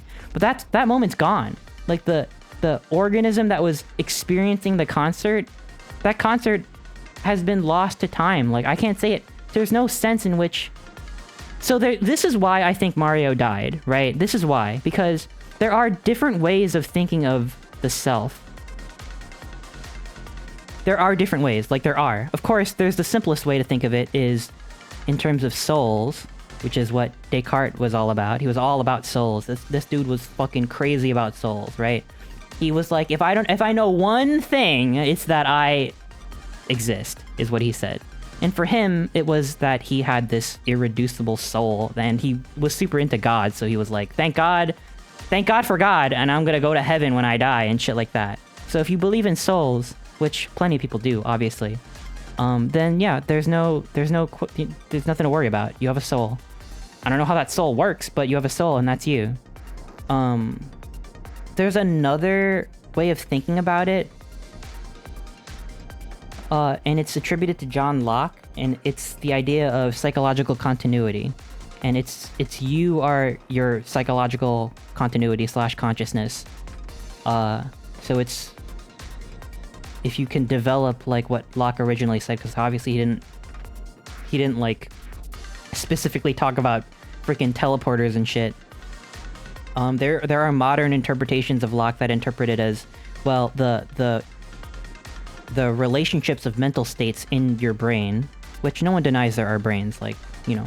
I think this discussion get kind of heady, like, oh, does anything exist? Well, yes, things exist. Brains and animals and stuff exist. It's more of a question of, like, you know, if, you know, it's kind of like analogous to, like, if I download everything in your computer, destroy your computer, buy you a new computer with the same specs, and then dump all the shit from your hard drive into that computer. Oh, is it the same computer? Like, obviously, you know, it really depends on what matters to you. But it's kind of like that. It's like, when no one's denying that computers exist and computers make calculations, but imagine the computer was self-aware. You know, most of our computers aren't. I don't know about your computer, my computer isn't. But for the Lockean psychological continuity interpretation, it's all of your mental states, like your memories, your desires, your intentions, your attitudes, your beliefs, your concerns, your you know, your regrets, your anticipation, all that stuff that's going on in your brain, that is what defines you. So, from that point of view, if you got destroyed by a teleporter and then got reconstructed on a completely accurate level, then all of those memories, intentions, beliefs, attitudes, regrets, whatever, all that shit, they're still working the same ass way. You know, you're functionally the same person. And that's the key word, functionally. You're functionally the same person.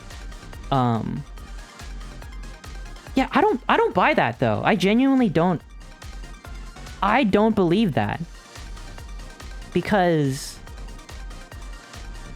I think that I just think it makes more sense to say that the self is your body. It's your body, but in particular your brain.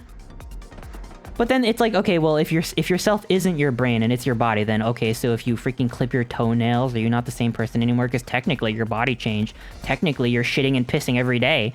Every time you come, you're a different person. Yeah, every time you breathe, you're not the same anymore. And that's kind of like the, you know, the argument against, it's like, okay, well, if you're gonna say that your self is your body, then which part of your body? It's like, well, I don't know, my brain. It's psychological continuity, but based on my brain. It's not just the psychological continuity. And that's the difference, see? Because there's an article that I read. Oh, fuck, man. Do I break out the PowerPoint? Fuck. Okay, so alright. The thing is with the PowerPoint is that I haven't finished it yet. So at some point I'm gonna have to like wing it. Alright, I'm gonna put on some music. Okay, hang on. I'm in too deep. Hold up. Hold the fucking phone. I'm in too deep. Hang on. Let me tell you why I think that Mario died when he went into the freaking teleporter, okay? Okay? This has really been beating me up, alright? Like, I can't fucking do this anymore. Give me 1 second here. Let's see. I'm gonna turn the music back on.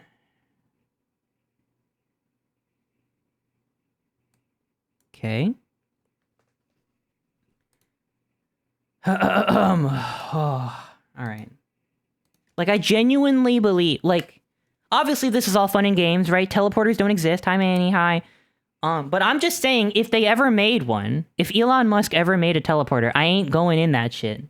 And some of you who genuinely subscribe to the functionalist, non-reductionist, Lockean interpretation of the self, you'll go in and you'll show up on the moon or on Mars and you'll act like you normally do, but I'm gonna be like, I don't know this guy. I don't know this guy. I don't know. All right, hold on.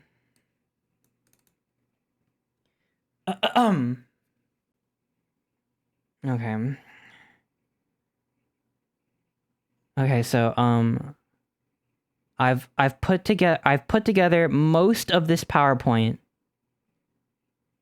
that I've come to name It's a Who, Which Mario, The True Ending of the 1,000-Year Door.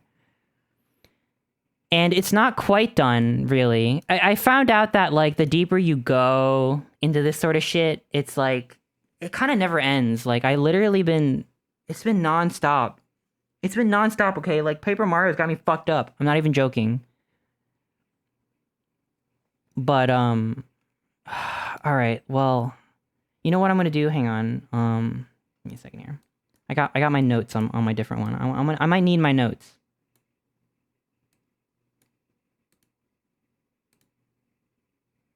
I might need my notes because, you know, I don't remember everything. I'm not smart about this. I just spent a lot of time. I spent a lot of time thinking about this because Mario died.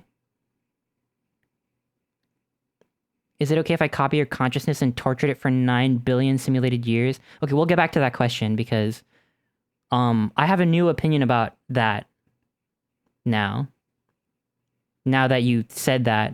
When I was talking about how I've kind of revised my opinion about how brains work and how consciousness works and how waking up in the morning isn't proof that I'm still the same person, like, because now I have this new opinion, no. But I would have said yes, like, a few weeks ago.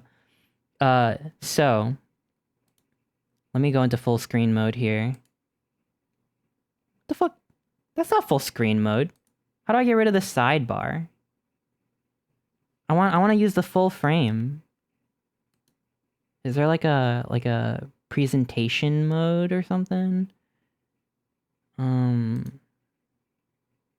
don't know how this works. Thank you for teletransportation paradox. Yeah, thank you. I wanna put that over here. Although I've steered clear of Wikipedia. I'll tell you though that a lot of, because I learned some of this stuff in school, not all of it, because I never actually studied John Locke in school. But what's a really good resource for philosophy actually, and most philosophy students will know this. Shit, there's an ad break here. I'll talk about the Stanford Encyclopedia of Philosophy during the ad break. Here's the ad break, by the way. So I want to say more so than Wikipedia, if you want a resource for philosophy, like actual, like, not like pop philosophy, like actual, like, academic philosophy, the Stanford Encyclopedia is really, really good. They've got, like, a lot of different articles on, like, not just, like, philosophers, but, like, their specific areas of study. Like, there's literally, like, I don't even know, there's, like, so many pages on just Aristotle.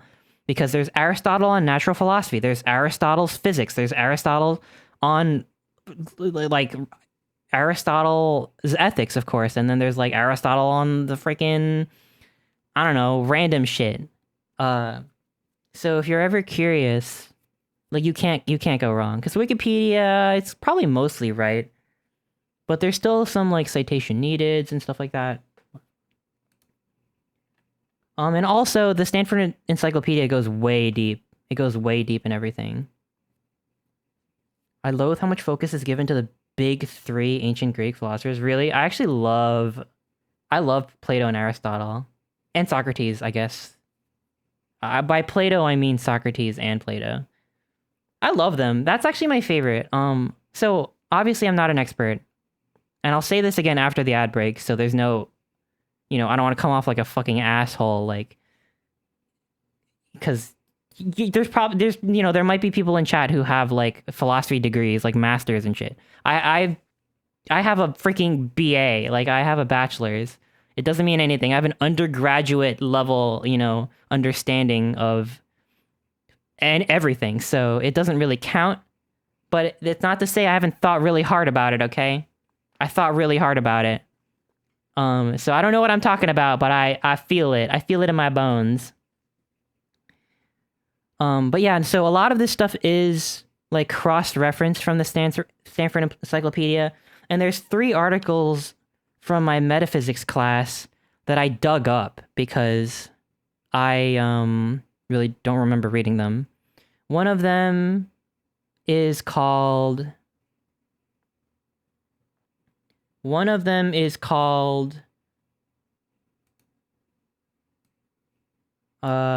just in case, I don't know, if you're subscribed to JSTOR or some shit, and maybe, like, you're curious about this kind of thing. There's a lot of different books on the self and all that stuff.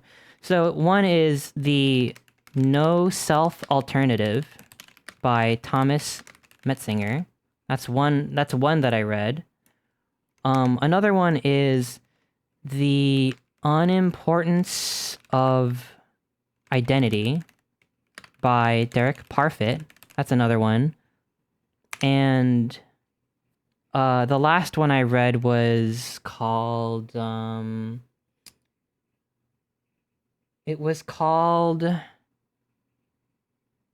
think it was called the non-branching continuity of what matters by Jennifer Whiting.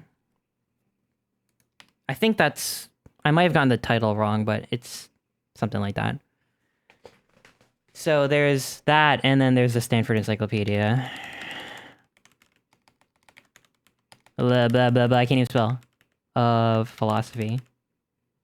So this is full disclosure where every piece of this information has come from, and also, of course, big dumb, so I could have interpreted any of these resources incorrectly. So, I would say please correct me. Please correct me if I'm wrong, either in chat or like email me, because I literally have been focused on this really hard. Hi, Chew. Hi, welcome back. So yeah, I was just saying how I'm not an expert. I'm only a freaking dumbass with a bachelor's in philosophy. And I was thinking really hard because Mario went inside a teleporter and I don't think he made it out. I don't think he made it out. There's only one T in interpreted. Okay. Thank you. So, who's Mario? It's a who? Which Mario? How do I fucking go into, like, presentation mode?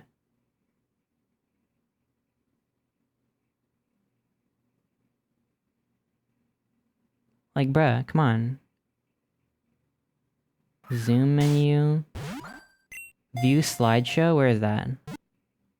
Where's that? Also, hi, Claire, hi! Oh, there it is. Oh my god, okay, so, alright, this is why, okay, so this is, okay. Hi! Enjoying the rambling? Oh my god. So I know this is super boring, and this is dumb, but like, genuinely, this has been a spiral for me for the past 2 weeks, and this is why, the issue is that this media doesn't explain the way the teleporter works. So the way the teleporter works, as I can tell, is it looks like you're being like digitized or something, which is even goddamn worse. I think that's worse. Well, no, I guess you have to be digitized. So the general idea of how a teleporter works in this thought experiment is that it like takes a snapshot of your everything, like your for every body movement and bowel movement and neuron and everything, and it just snaps that, it copies that, and then I guess for some reason it just decides to destroy you, because it doesn't really have to. All that stuff is information, right? And then somewhere else, on Mars, on the moon, you're reconstructed on a completely physically accurate level, basically as accurately as you can. But the idea is that it's not like, you know, you step through a portal. Portals are different. Like, if you open a portal, like the video game portals, you just step through, you're still you. You're still the same animal. They're faxing you just to make sure Soma doesn't happen. Yeah, I think they destroy you, I think, because it would be a problem if you had 2 U's. Would you want there to be 2 U's? That's a very good question, because that article by Derek Parfit actually argues exactly that it would be fucking awesome if you had 2 U's. But we'll get to that. Right now, we gotta do a little deep talk here. We gotta do a little deep talk. Fuck small talk. I want to talk about deep shit. Like, I want to talk about where the sun go, why dark, why cold. I want to talk about why sun come back, where sun go when gone. So basically, the general idea of this whole question rests on the question of, can things be the same thing over time? You know, it was Heraclitus who said, Plato paraphrased him, and people paraphrase Plato, but generally it goes, you can't step into the same river twice. Heraclitus was a super old Greek dude, and I think he was, like, dead by the time Socrates was around, I'm pretty sure. I actually don't know. But that dude was from way, like, a long time ago, and those dudes were crazy. Like, you had one dude being like, shit, everything's made out of air. You had another dude being like, everything's made out of fire. Another dude was like, everything was made out of water. So they were trying really hard. And it was all a little dumb before Socrates and Plato came along.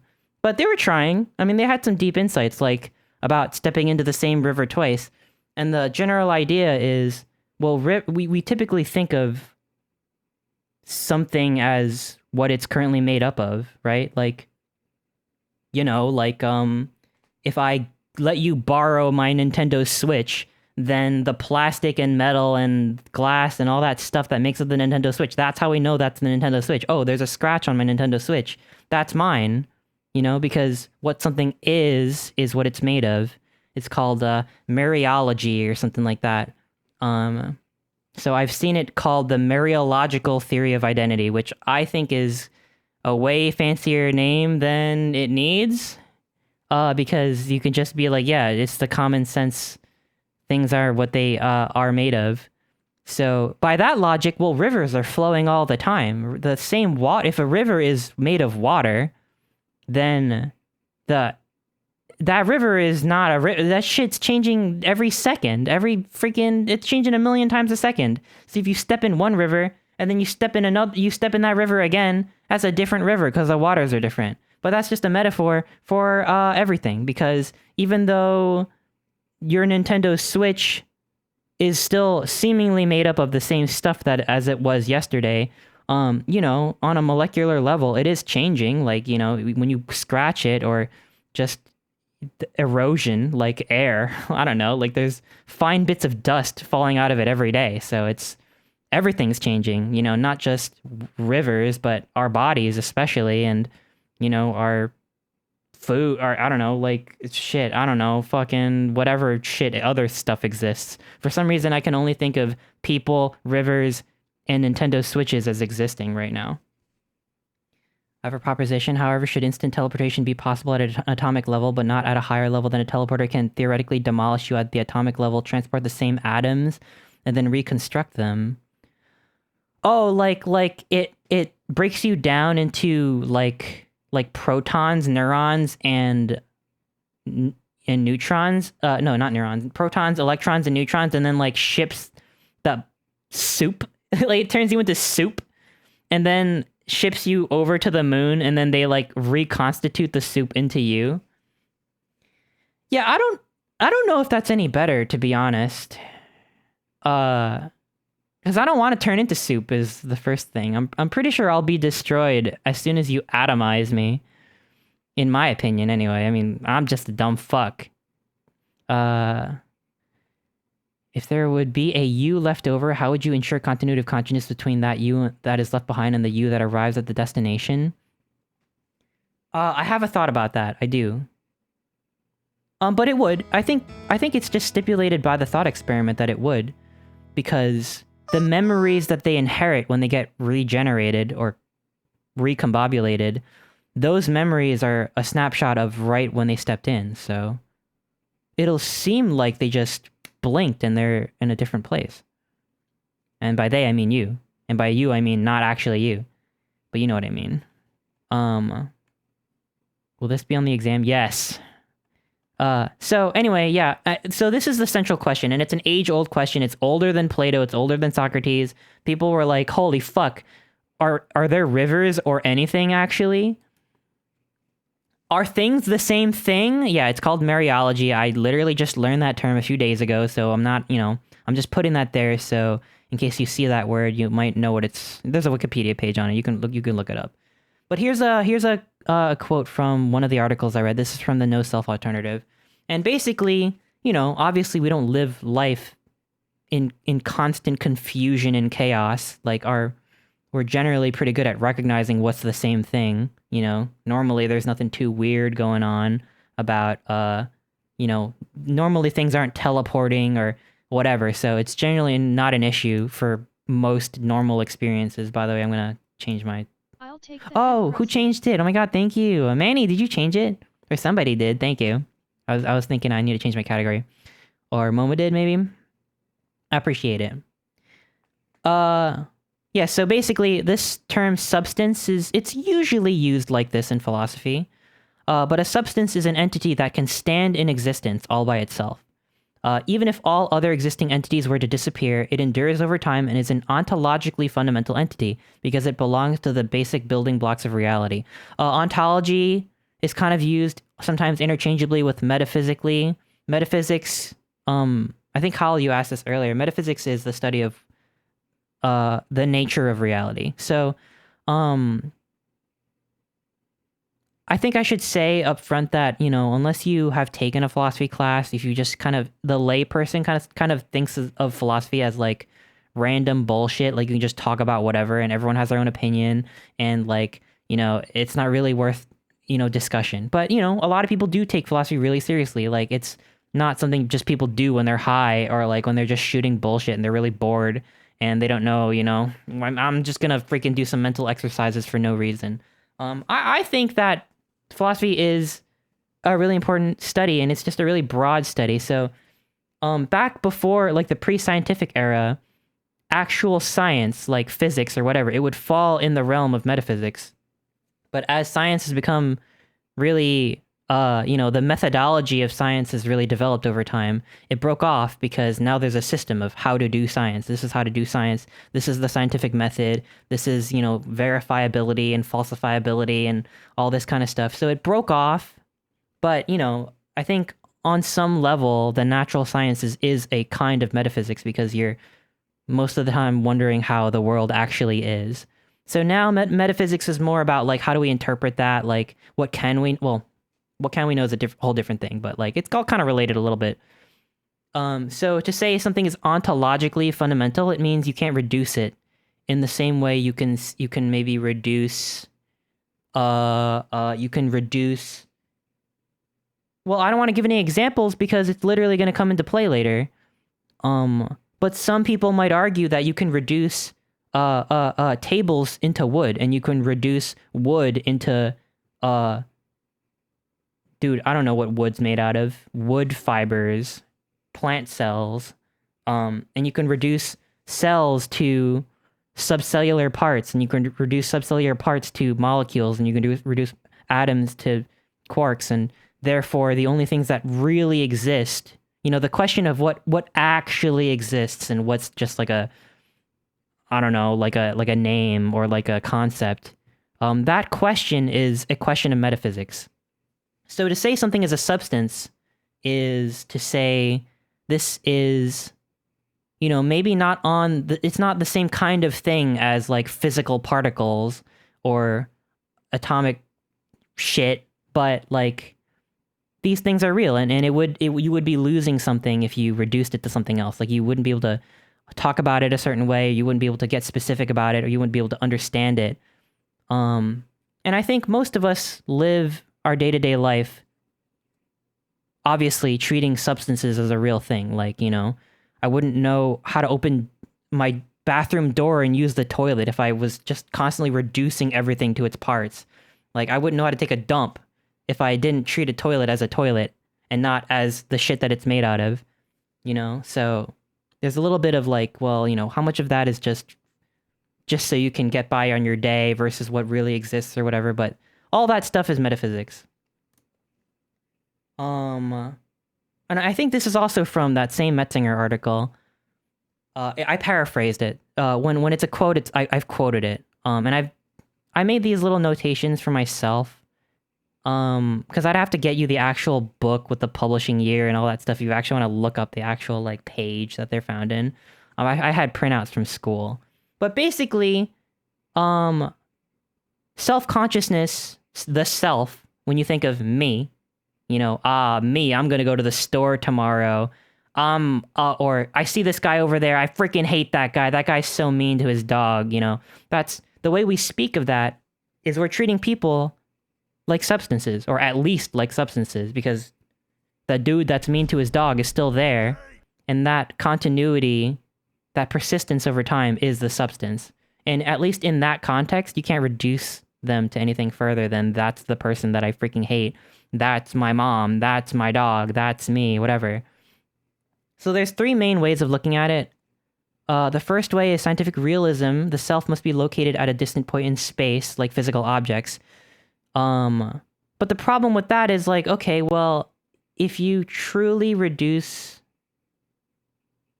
yourself to your body, like you get some pretty basic problems. Like I think what's important about a person isn't like, I don't know, it's like, well, the first problem is, okay, if there is a self, like where is it? Like, I'm gonna start pulling off your body parts. I'm gonna start pulling off your fingers and your legs.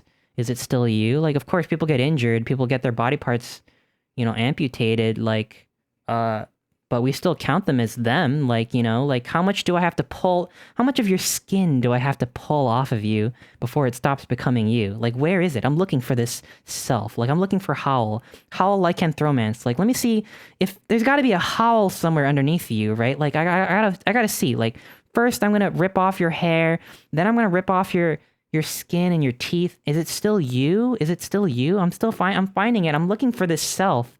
It's got to be in here somewhere. If it really acts like a body, like a physical entity, then it's got to exist somewhere in space. Because that's what physical entities do. All physical entities exist somewhere in space, right? I don't know about any of that high-level science shit about, like, freaking quantum entanglement or whatever, but generally, like, you know, particles have mass, and, you know, they are spatially located. So if a self really is like a body, because, you know, science makes us really pretty good at understanding particles and bodies and space and stuff, you know, then it's got to be in there somewhere, right? But that's not how we think of people. So there's some other metric that we go by when we think of what a self is. So the two... Well, see, number 2 can be split off into 2 more that we'll talk about later. But generally, like, the classical way to think about it is called... I guess he calls it this. No one else really calls it this. But I can get it. This isn't a bad way to describe it. Primitive thisness, I guess. Thisness, like,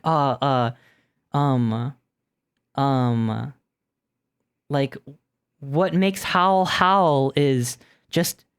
the essence of Howl. Like, things have an essence. Like, what makes a cup is that it can hold water.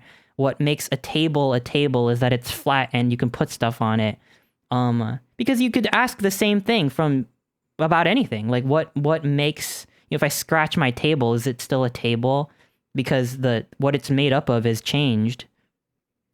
But, you know, our tables are still tables because they still do the things the tables do. And Aristotle talks a lot about this. He really breaks it down, actually, about what makes a thing, and he had a whole different, a little counterintuitive idea about how that works, but it's a pretty intricate system. And Plato had a different idea. I don't even think I put Plato in the freaking slideshow. But for Plato, it was actually really different. I think the thisness for Plato was... Do ghosts have y'all know about Plato. I mean, y'all know about the freaking allegory of the cave and shit, right? Like, Plato had a different idea than Aristotle. And I think we'll get to it. Yeah, we'll get to it. Well, I don't know, actually. Because I go straight to Aristotle. So I guess I'll talk about Plato.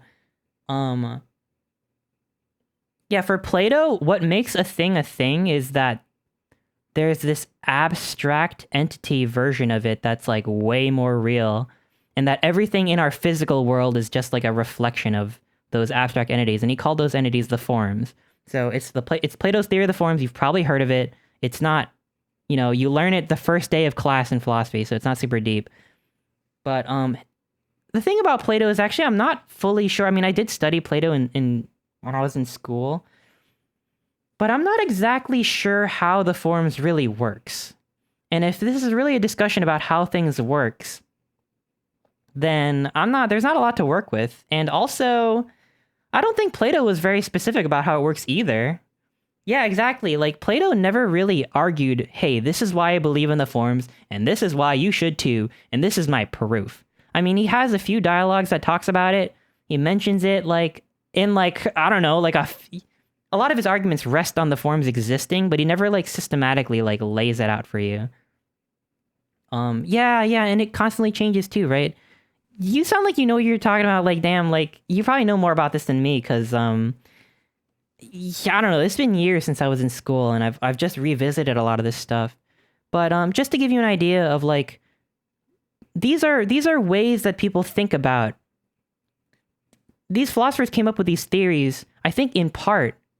Well, the theories did a lot of things, but part of the things they did was to provide some continuity, some thingness, so that they can make sense of the world and justify why the river is still the river and your table is still the table, and why you are still you, even though you're, like, really different than you were, like, as a baby or whatever.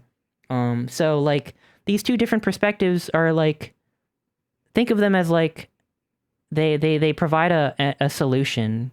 You're a philosophy professor! Okay, so you can definitely correct me, because I'm literally just a student.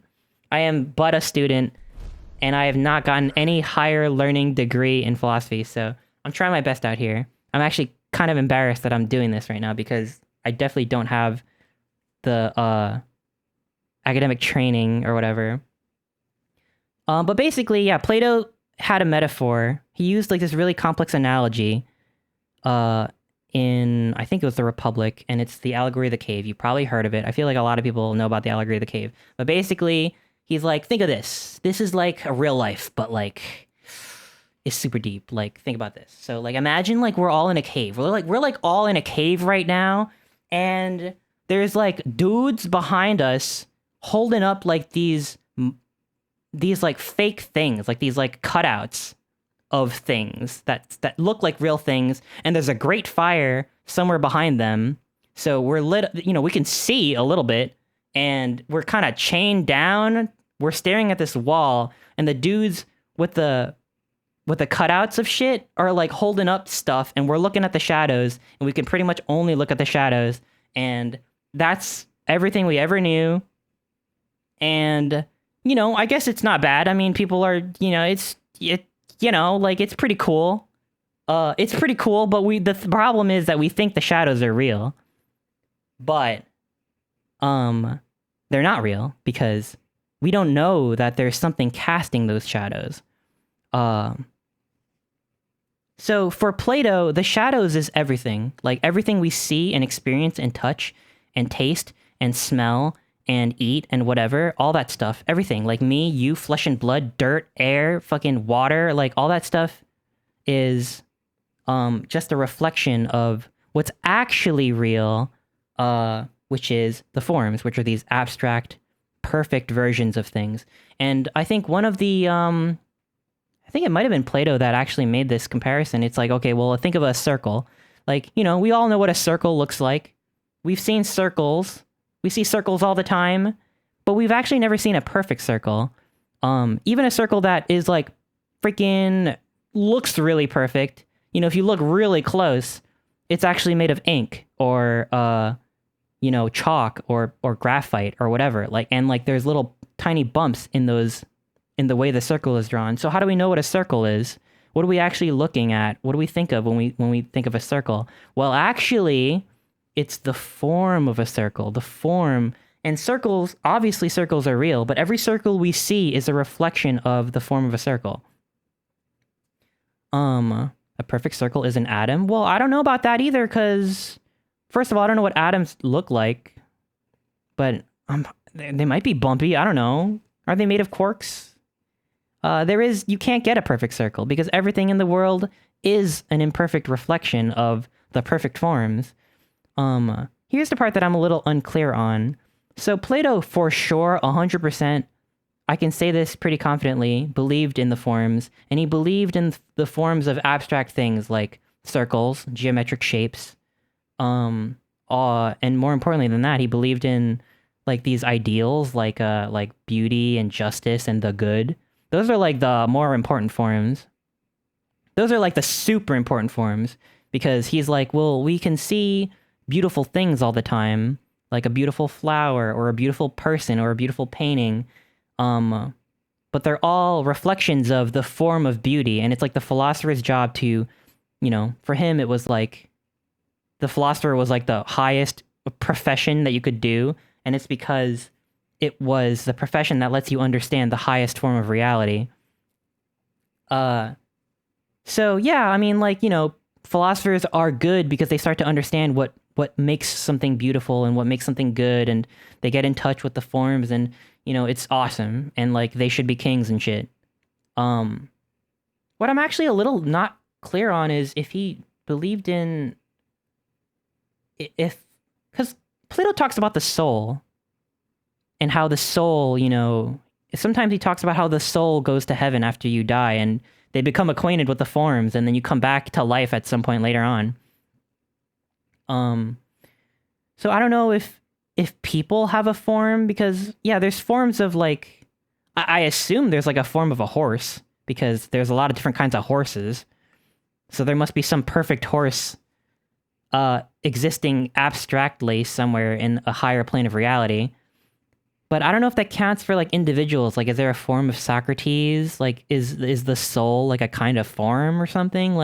because I can think about Socrates as a baby, Socrates as an adult, Socrates as an old man, and dead Socrates. They all seem very different. And if this is Plato's model, if this is his metaphysics for how things are connected and what makes them them, then it seems to me like, why not? There is a passage in a dialogue called the Parmenides that I haven't read, and I only know that people consider it like a pretty tough one. Like, there's some beginner Plato dialogues, and then there's ones that are a little bit more like, you gotta like be like a Plato head to like really understand it. But in the Parmenides, there is somewhere, and I have it in my notes, I don't have it in the PowerPoint. So this is like the one, or I don't know how many there are, but like this is one of the few dialogues where Socrates as a character isn't like the fucking know-it-all shit-eater type of dude who's ruining everyone else's day. It's like, Plato's really fun to read because he only writes dialogues for the most part. I mean, some dialogues read like essays because they're really long, but most of them are just like conversations. They're conversations of people trying to go about their day, and then Socrates shows up and people are like, oh my fucking god, it's this fucking guy again, he's so annoying. And Socrates shows up and he's like, hey, how do you know that like you're good? Like shit like that. So the Parmenides is actually a really unique one because Socrates is actually not the know-it-all guy. It's a portrayal of Socrates when he was young and he's actually still learning. And the person who's challenging him is an older philosopher by the name of Parmenides, who was another pre-Socratic like Heraclitus. I don't know how accurate it is to the real Parmenides, but in the dialogue, he's talking about how the forms actually works. And this is how the dialogue goes. I'll just read it out. I mean, you can see my notes over here. It's no great secret. He says, well, tell me, said Parmenides, do you know that... Oh, ideas, by the way, is another way people translate forms. So, when they say ideas, they don't mean, like, it's in your head. And I actually remember asking my professor this. Oops, my brain turned off. That's okay. Whatever, I'm talking. I remember asking my teacher, like, are the forms just like concepts? Like, why don't we just say concepts? And my teacher, who I really like, I think he was a really good teacher, he said, no, because concepts are in your head. Like, they are mind dependent. But for the forms, for Plato, they are not in your head. They're not mind dependent at all. It's more like reality is dependent on the forms. So that's maybe why the word idea is used less. But for this purpose, I'll just say ideas because this is where I pulled it from somewhere. Tell me, said Parmenides, do you think that the abstract ideas of likeness, unity, and the rest exist apart from individuals which partake them, and this is your own distinction? Socrates says, I think there are such ideas. Parmenides says, and would you make abstract ideas like the just, like justice, the beautiful, and the good? What would you make? Yeah, would you make abstract forms like these are real things? He says, yes. And of human beings like ourselves, of water, fire, and the like? Socrates says, I don't know. Actually, I don't know. Bro, I don't know, actually. Maybe? And then Parmenides says, would you be undecided also about ideas of which the mention will perhaps appear laughable? Of hair, of mud, of filth, and other things that are base and vile. So, are there forms of mud and hair and poop and shit stains and, other gross things? Like, don't laugh. He's like, don't laugh. Don't laugh at me right now, bro. But, like, are you saying that if there's a form of everything, are there forms of humans and fire and air? He's like, I don't know, man, probably. Oh, what about shit? And Socrates says, no. Visible things like these are, as I believe, only what they appear to be. Though I am sometimes disposed to imagine that there is nothing without an idea. So he's thinking, he's like, sometimes, Parmenides, sometimes I'm thinking, on those dark nights, I'm thinking, shit, maybe there is a form of everything. Maybe there is a form of mud and filth and hair, even though it's gross. But then he's like, no, I repress any such notion from a fear of falling into an abyss of nonsense. Because he's like, if I go by that logic, then, my God, like, where does it end? Like, that's crazy. So actually, I'm not sure. I'm not sure Plato knows either. Although I'm sure that like a Plato scholar would have a better answer than me. Parmenides answers him. He says, "You are young, Socrates, and therefore naturally regard the opinions of men. The time will come when philosophy will have a firmer hold of you, and you will not despise even the meanest things." So he's actually kind of like, one day you won't be afraid of thinking shit's icky. So it's almost to me like an implication like, well, maybe there is a form of everything. I mean, after all, this is his explanation for why substances exist. The reason why I don't take Plato's form seriously is because it's just very vague, and there's really no reason to think. I think there's better explanations for why things exist, even beautiful things and good things and just things. Personally, I don't fucking know. I mean, I'm not as smart as Plato, but I just feel like we have a lot of other shit to work with. So now we can move on from that. So that's Plato's explanation for what primitive thisness would be. Aristotle had a very kind of, I think, an idea that would make a lot more sense to most people. The third one, I'll just say really quickly, is bundle theory, and it's that there are no selves, there are no... I think it's kind of like there are no substances, but for this, it's kind of like saying there's no self. We'll get to this, but it's what Hume thought. David Hume came after Descartes. You all know Descartes, we'll talk about him. So let's just dive right in. Aristotle, this dude, this is what he looks like, okay? He looks like this. I don't even know if people are still here, but I'm still yapping. This is Aristotle. He lived 4th century BCE. He looked like this, probably. I don't know. For Aristotle, things are hylomorphic compounds. Hylomorphic is just the Greek word for form and the Greek word for matter. So we all know what matter is. Matter, yeah, is what you think it is. It's the shit that stuff is made out of. But substances are both matter and form working together. So I'll just read this. Aristotle, this is a quote from the third article I read by Jennifer Whiting. Aristotle thinks that an animal is a substance whose existence, behavior, persistence over time cannot be explained simply in terms of the materials of which it's composed. We must introduce talk of the formal or functional capacities that make an animal the kind of thing it is, capacities for the distinctive modes of locomotion, perception, etc., characteristic of its animal kind.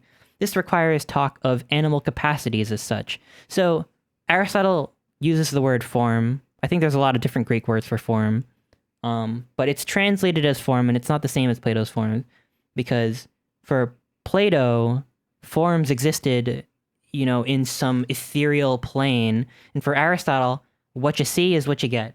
The shit you see in front of you, the form is composed of, it consists of material, but it's a separate thing. It can't be reduced to it, so you kind of need both.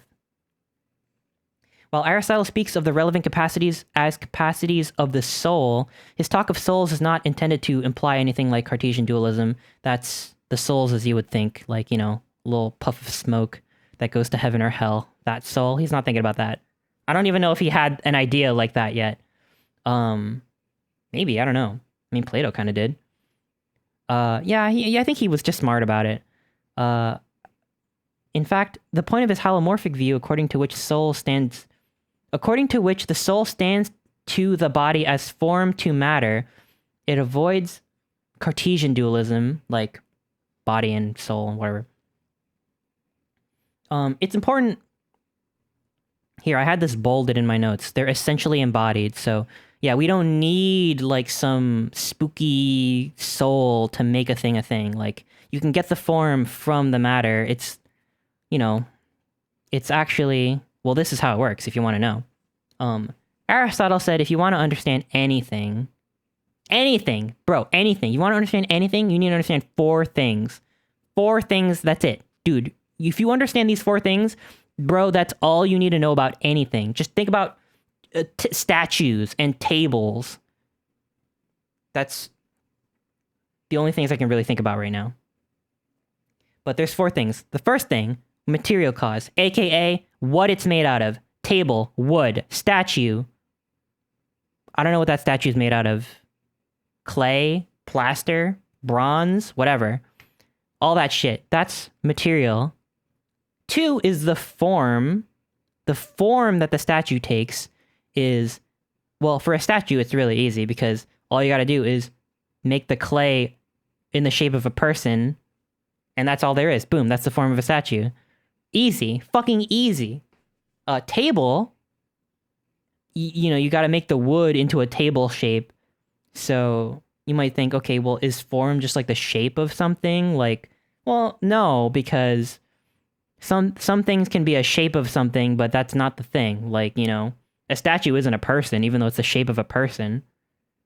So there's this kind of inherent quality, this intrinsic self-defining quality that things have, or someone else can define it if it's an inanimate object.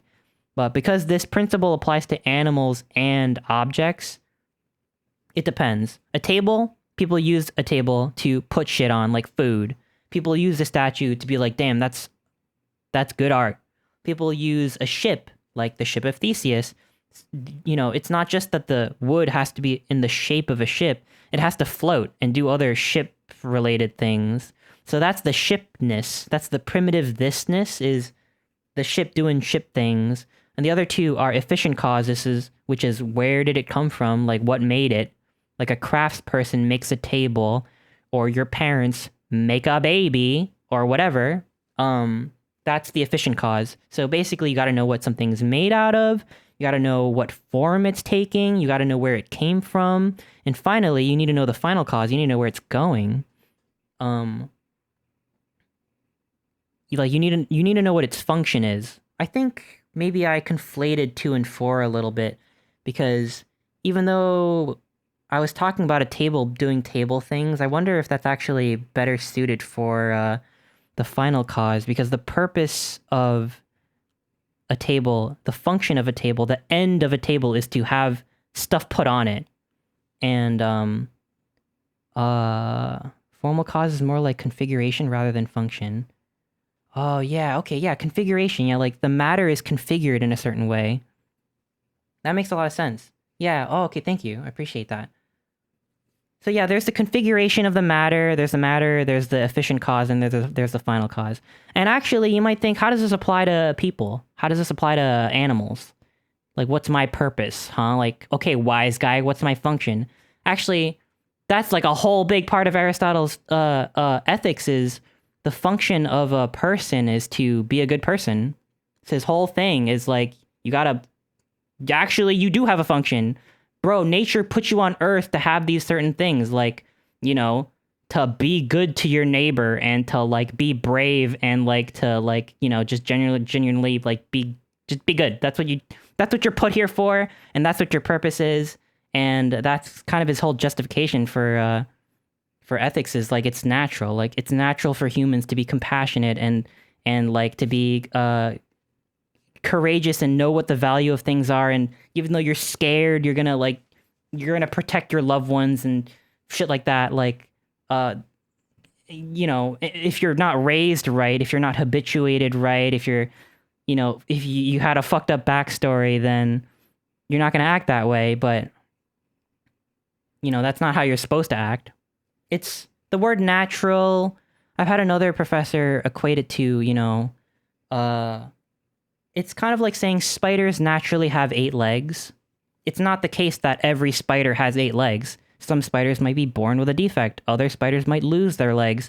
But to say this is how spiders are supposed to look, squirrels are supposed to bury nuts in the ground, you know, and do other squirrely things, and fish are supposed to swim around. People are supposed to, you know, be well socialized and generally be a good person. I'm getting off track here, but it all fits into the 4 causes a little bit. That's why he says that a severed hand stops being a hand. It's not doing what it's supposed to. Yeah. So, that's exactly right. So, like, oh, I had this other page that I forgot about. I think I lifted that quote from the Stanford Encyclopedia of Philosophy. The essence of each thing is what it is said to be intrinsically. And this is another interesting passage I found when I was digging around. He says, it's not necessary to ask whether soul and body are one, just as it's not necessary to ask whether the wax and its shape are one, nor generally whether the matter of each thing and that of which it is the matter are... Oh, did I read that wrong? Sometimes philosophy gets like that. For even if one and being are spoken of in several ways, what is properly so spoken of is the actuality. Let me think about that. I think by actuality, I think he's referring to like things being what they are, like squirrels doing squirrel things. Yeah, I don't know who translated this, but it was from the Stanford Encyclopedia. What is, well, you know, like, I think living things, like organisms, define themselves by, like, just by their being. Human being, right? Like, oh my god, whoa, human being, whoa, we're being, the actuality of a human, the essence of a human, like human nature. Like, that's kind of where it is coming from. That's my understanding of it anyway. So that's a really good, honestly, Aristotle was kind of like a real one for coming up with a system of thought like that. Like, this dude thought of everything. He wasn't right about everything, but, like, it just kind of makes sense when you think about it. So it's kind of cool. Way later, this dude from France, Rene Descartes, came along, and he was thinking about what he can know, and he wanted a really firm foundation on, he wanted a really firm foundation of knowledge. So he was like, let me just take it all back. Let me take it back to, like, the freaking, he's like, I'm gonna freaking sit really hard and think about this for a really long time, and I'm gonna try to, like, just freaking, I don't want anyone being like, how do you know? Are you sure? Whatever. And he's like, fuck that. Because he's like, I'm going to come up with a system of thought so firm and grounded that no one can say anything. So he's like, I'm going to freaking roll it all back to the very basic level. He's like, if I can just doubt everything, then I'll be able to find, like, the most firm kind of knowledge, and then I can build everything from that. And then my shit is going to be my meat's going to be way huger than everyone else's because I have a firm foundation of knowledge. So he was looking out the window. He's like, bro, I don't know that the people out there that I see in the distance with their coats and parasols and hats and whatnot, I can't actually tell from here that they're actually people. So actually, I don't know. I don't know if they're people or not. They could be freaking automatons for all I know. He's like, like, I could doubt everything. He was like having a freaking crazy ass meltdown. He's like, I don't know anything. And he was like, whoa, actually, wait. I think, therefore I am. He was like, boom, holy shit. Fucking, like, that was the freaking breakthrough moment for him, because he's like, actually, if I can doubt literally everything else, I can doubt that what I see in front of me is what, I can doubt that the people I see outside my window are people. I can doubt that this freaking, I don't know what I can know, because I can melt this piece of wax and suddenly the wax takes a different shape. It smells different. It looks different. Everything, all of my senses I can't even trust my senses, because wax can be one way when it's not melted and another way when it's melted. Dude, I don't know anything. If I can't trust what I see, what I feel, what I smell, what I freaking taste, what can I know? Well, I know that I think. Therefore, I am. I know that I exist. So, he wasn't a solipsist. He was just doing a mental exercise. I think he believed in God, and he's like, nah, God wouldn't do that. Because he was like, bro, what if an evil demon was, like, manipulating my mind, and I'm, like, fucking in a dream, and, like, everything's all fucked up, and, like, I think it's real, like the Matrix, but, like, it just seems really real because his fucking demon is super powerful. He's like, God wouldn't let that happen. God's my dog. Like, he wouldn't freaking do that to me. But if I had to pick one thing that I couldn't deny, it's that I think. So his distinction between his dualism comes from not necessarily souls. I think his dualism is extended bodies and like the mind, like mental stuff. Like, mental stuff doesn't take up space, which I don't know if that's true now. Like, not now, I think we can. Yeah, I'm not sure about that now, but like, for him, it's like, yeah, well, there's two different kinds of things. There's bodies, there's things that take up space. They take up space. All things take up space and exist somewhere. And then there's thoughts, and there's my mind. My mind doesn't take up space. That must be my soul. So he talked about the Cartesian ego is like the soul. It's kind of like how you would expect. It's just, you know, it's the shit that goes to heaven, like that thing. Well, then Hume came. Oh fuck! I forgot I had soul memes. All right, here's my Cartesian soul memes. This is Mr. Krabs with his homunculus.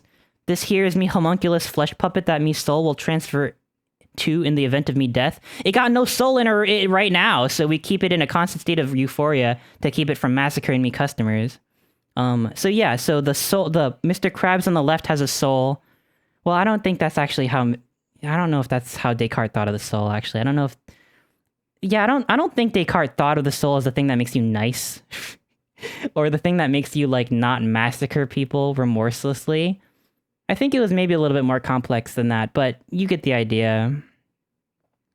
Oh, and also, by the way, children conceived when the mother didn't have a climax are not ensouled, by the way. Actually, yeah, okay, so this one is actually a better illustration of how the Cartesian soul would work.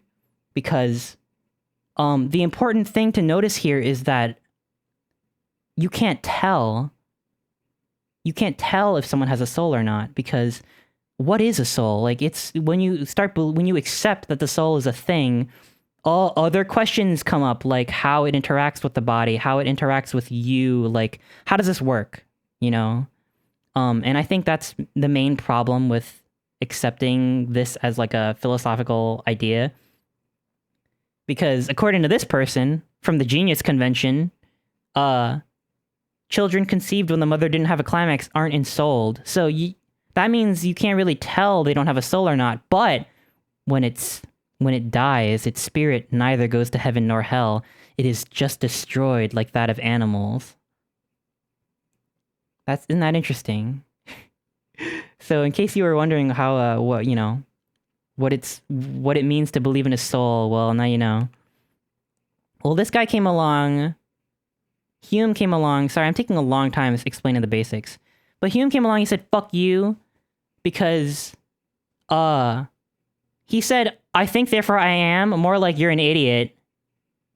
And actually, I really like reading Hume. Like, he writes really well. Because the dude that came after him, Kant, wrote like a freaking maniac. And I can't understand whatever shit he's saying, so I left him out of the slide.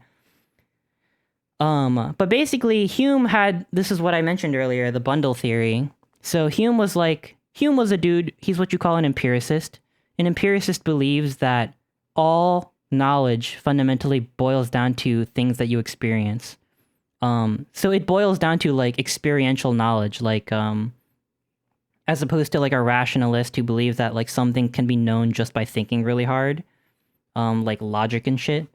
Hume was very much, I think he like was one of the bigger dudes in this tradition, where he's like, well, let me think about what we really know. He's like, well, all we know is like, we have perceptions, and we build thoughts out of those perceptions, and we build memories out of those perceptions, and those memories become themselves like a kind of impression. They're all these mental objects are floating around. But he's like, when I look really deep down, when I deep down think really hard, I don't see a myself. I don't see a self.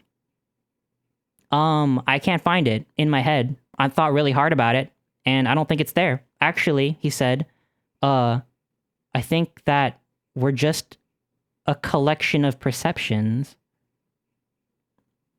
So he's like, I think not. Well, I don't know. He's like, no. We don't have a self. We're just a bundle. We're just a bundle of thoughts and sights and sensations and all that kind of stuff.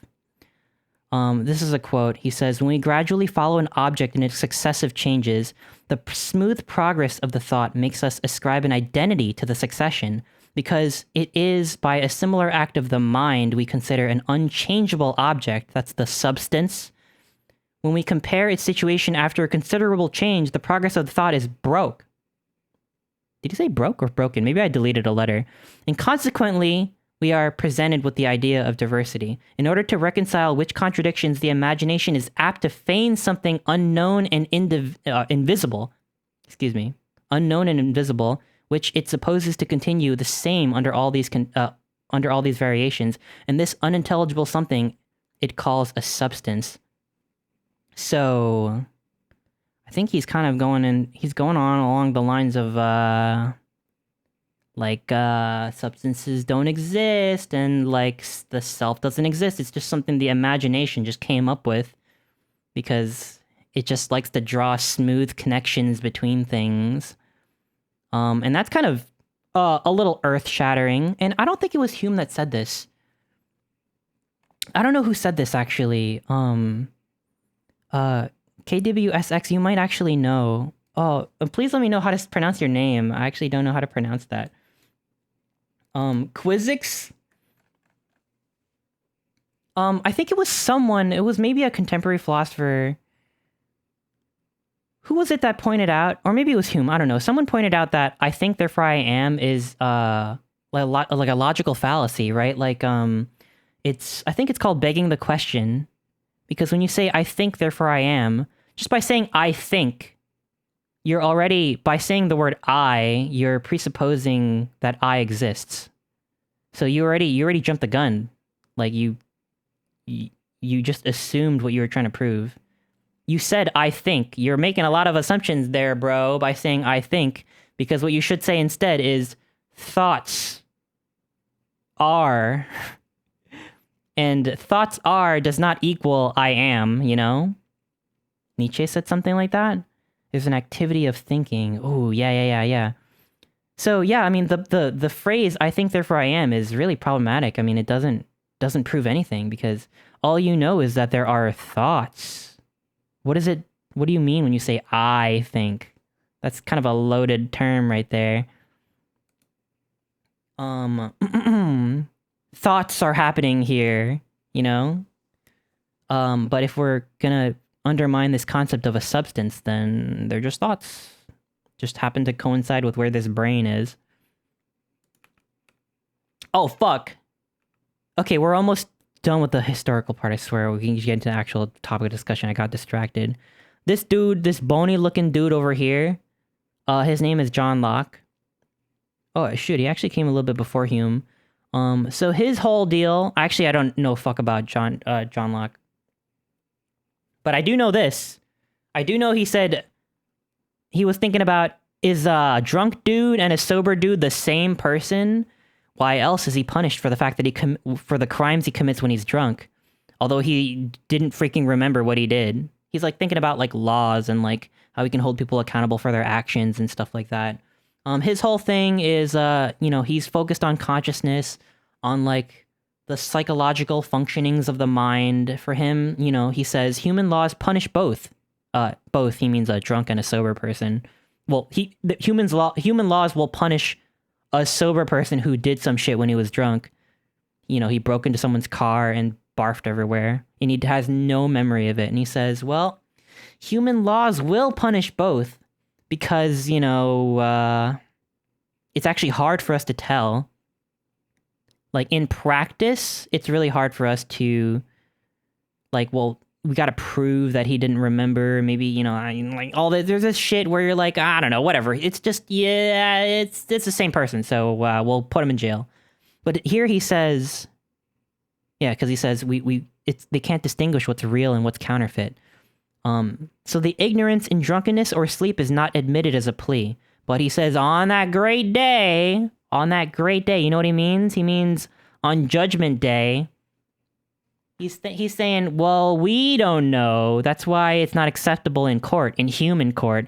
But bro, when you're standing in court for God, and he's trying to decide whether you should go to heaven or hell, he says, well, God, he knows everything, and, he actually probably won't punish you for something you genuinely don't remember, or, like, cannot remember, like, at all. So he says, on that great day, wherein the secrets of all hearts shall be laid open, it may be reasonable to think no one shall be made to answer for what he knows nothing of. So this shows that his emphasis isn't on, like, the personhood, but it's, your awareness that really for all intents and purposes, that makes you the person. He says, nothing but consciousness can unite remote existences into the same person. The identity of substance will not do it, or whatever substance there is, however framed. Without consciousness, there is no person. He's like, if otherwise a carcass could be a person. Otherwise any shit could be a person. Like, I don't know. Locke did some fucked up shit. Yeah, probably. He probably went on some freaking benders. And he's like, oh, he's like, I can go to jail, in human jail, but God's gonna let me off the hook because he knows I'm a bro about it. He says, the self is a conscious thinking thing, which is sensible, conscious of pleasure and pain, capable of happiness or misery, and so is concerned for itself as far as that consciousness extends. Person, as I take it, is a name for this self. Wherever a man finds what he calls himself, where I think another may say is the same person, it is a forensic term appropriating action and their merit. So yeah, it's like personhood. I don't know how much of this is Locke and how much of this is like Lockean articles I read, but a lot of it has to do with like, yeah, it's like human beings as like a rational agent. You know, we make plans for ourselves. We know that, you know, maybe we made a mistake yesterday and we won't make it again. We get to plan what we do. And then by that logic, we can be held accountable. We hold ourselves accountable for what we do. And then in court, other people hold you accountable for the shit you do. And that's like the defining like characteristic of what a person is. It's that consciousness and that continuity. So we can talk really quick about the ship of Theseus because it relates to all this stuff. A little bit broader because it's not just personal identity because the ship isn't a person, but it has to do with constitution. We'll talk about that here. So, y'all know what the ship of Theseus is. In fact, y'all know about the ship of Theseus so much, I'm going to explain it to you during the ad break, because you already freaking know. But imagine, Theseus has a ship, and he sets sail from one place to another place. And it's a pretty long trip, and throughout the trip, he repairs his ship a plank by plank, so that by the end, the whole ship actually got replaced throughout the course of the ship, the course of the voyage. So is the ship that left the dock the same as the one that like landed in that other city? Is it the same ship? I think most people would say probably, like, yeah, I mean, yeah, like, because, you know, if you have a car and the car needs a new, you know, a new set of tires, and let's say the tail light broke in your car, and over time you've driven this car for like 10 years.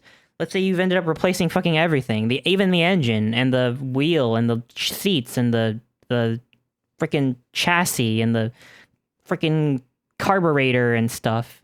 Is it your car? Yeah, it's your car, probably, right? But imagine someone was collecting all of your car parts, all your broken car parts. And by that logic, imagine someone was behind Theseus. Oh my god! KWSX! Wait, let me see.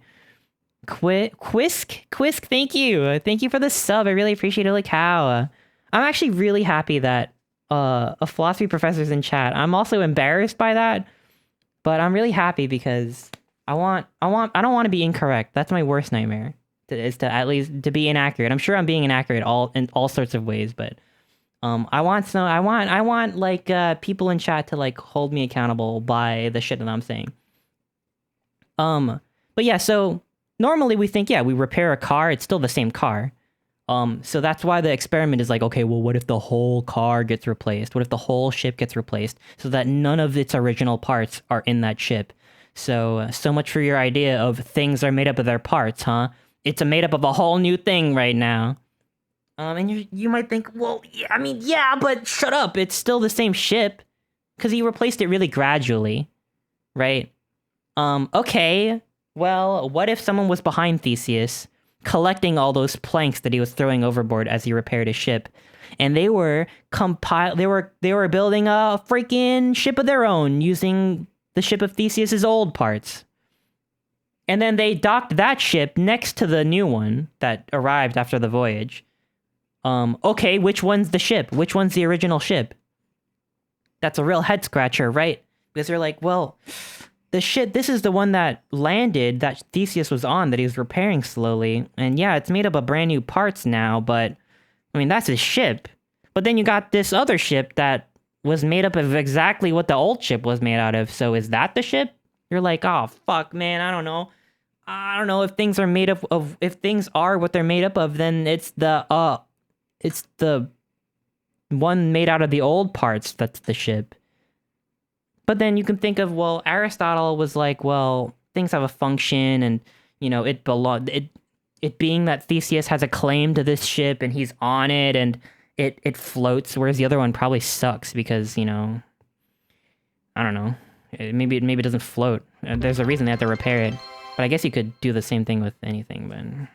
Hello. I think for all intents and purposes, I think you can apply Aristotle's like hylomorphic model on the ship and be like, well, yeah, just because you repair something, it doesn't mean it's a whole different thing.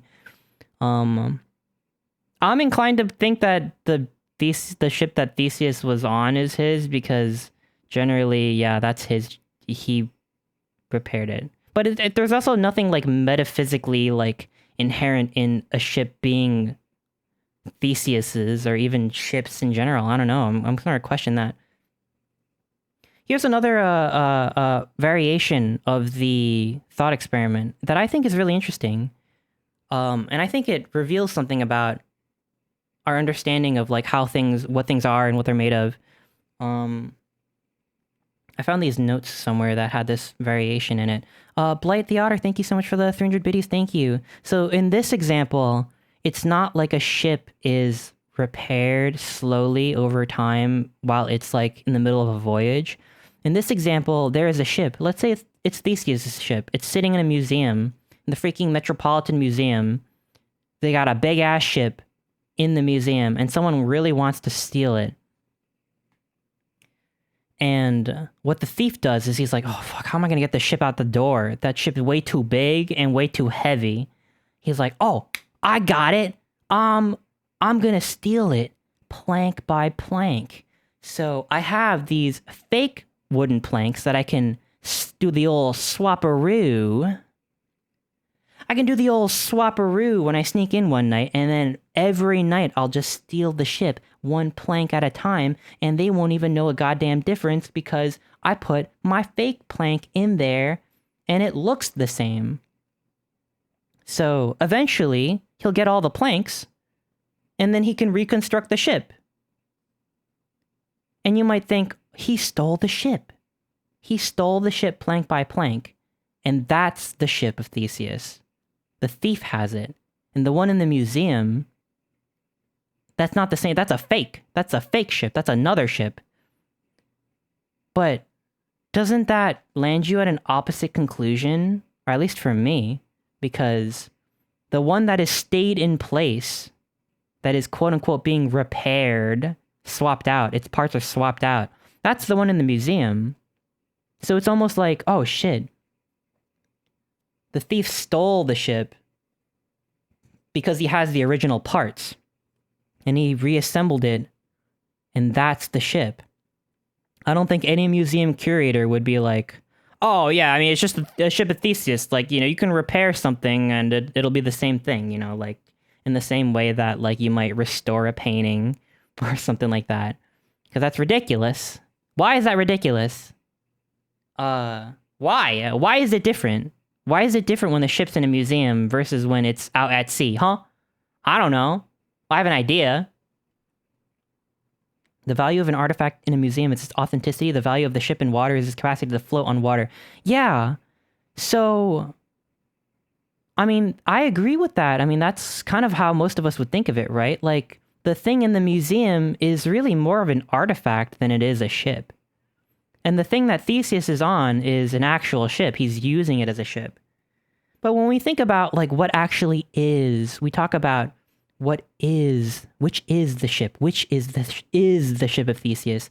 We talk about these terms like there's some fundamental, ontologically fundamental substance that is shipness, ship of Theseusness that exists in the thing. But it kind of seems to me like these things are whatever you call them. You know, it's in a museum because it's a preserved artifact that's supposed to be like, this is the wood that was from 1,000 years ago. But when it's out at sea, it needs to do other things. So even though it's made out of the same material, it's not the same kind of thing. But the kind of thing it is really just a convention. It's just an agreement between people. Like, we'll just call this an artifact because it's in a museum. We'll call this a ship because we need to get to, we need to sail from London to New York, you know? It's not like this is a question of what's actually out there. That's how I feel anyway. But when we turn to the question of constitution, the constitution is like what things are composed of, what they consist, what constitutes a thing. You know, I was reading this book. This is another book that I had from school. This one's called Riddles of Existence. Riddles of Existence. It's like an introductory survey of metaphysical topics. So there's a chapter that briefly talks about like each kind of like major contemporary topic in metaphysics. It's very beginner friendly. It speaks in plain English. It's like meant for like an introductory whatever. So I was looking over the chapter on Constitution. There's another one on personal identity. The one on Constitution has like, it walks you through several hypotheses. Yeah, it's called Riddles of Existence. I just want to get the name out there. So when you think of, you know, like a ship or a statue or, you know, a table, you can think of, well, what is this? You know, if I have a lump of bronze and I melt it into clay. No, I'm not saying. The book uses clay as an example. I wrote bronze because that's another example I saw in another text. But let's say clay, because clay is really malleable. Let's say you have a lump of clay, and you make a statue out of it. And then you mash the statue back into a lump of clay. What happened? Like, what happened to the statue? It's like a baby. Like, oh, well, where'd the statue go? Holy shit. So, it walks you through just matter, where you can say, well, the statue is just clay. You call it a statue, but it's actually just clay. It's made out of clay. So you can reduce things to the matter that it consists of. Like, you know, statues are made out of clay, so it's clay. It's actually clay. It was clay the whole freaking time. I mean, I don't know if anyone actually believes this, but I think there's a lot of problems with thinking that way, because isn't clay also reducible to, like, the shit that clay is made out of, you know, like, you know, like the freaking atoms and molecules and particles that consist of all matter, right? So it leads you into physicalism, or it's like a kind of nihilism where you're like, well, listen, nothing actually exists out there. It's just fundamental particles. You take the reductionism all the way to like, well, nothing really exists. Not even clay. Not even anything. It's just particles. We're just talking about particles, and you can understand everything about reality if you really have a deep understanding of how these particles interact with each other. That's kind of extreme. I think it's a kind of nihilism because you're essentially saying, well, there's really no, like, meaningful way you can, like, talk about things. I'm not phrasing this properly, but it's like,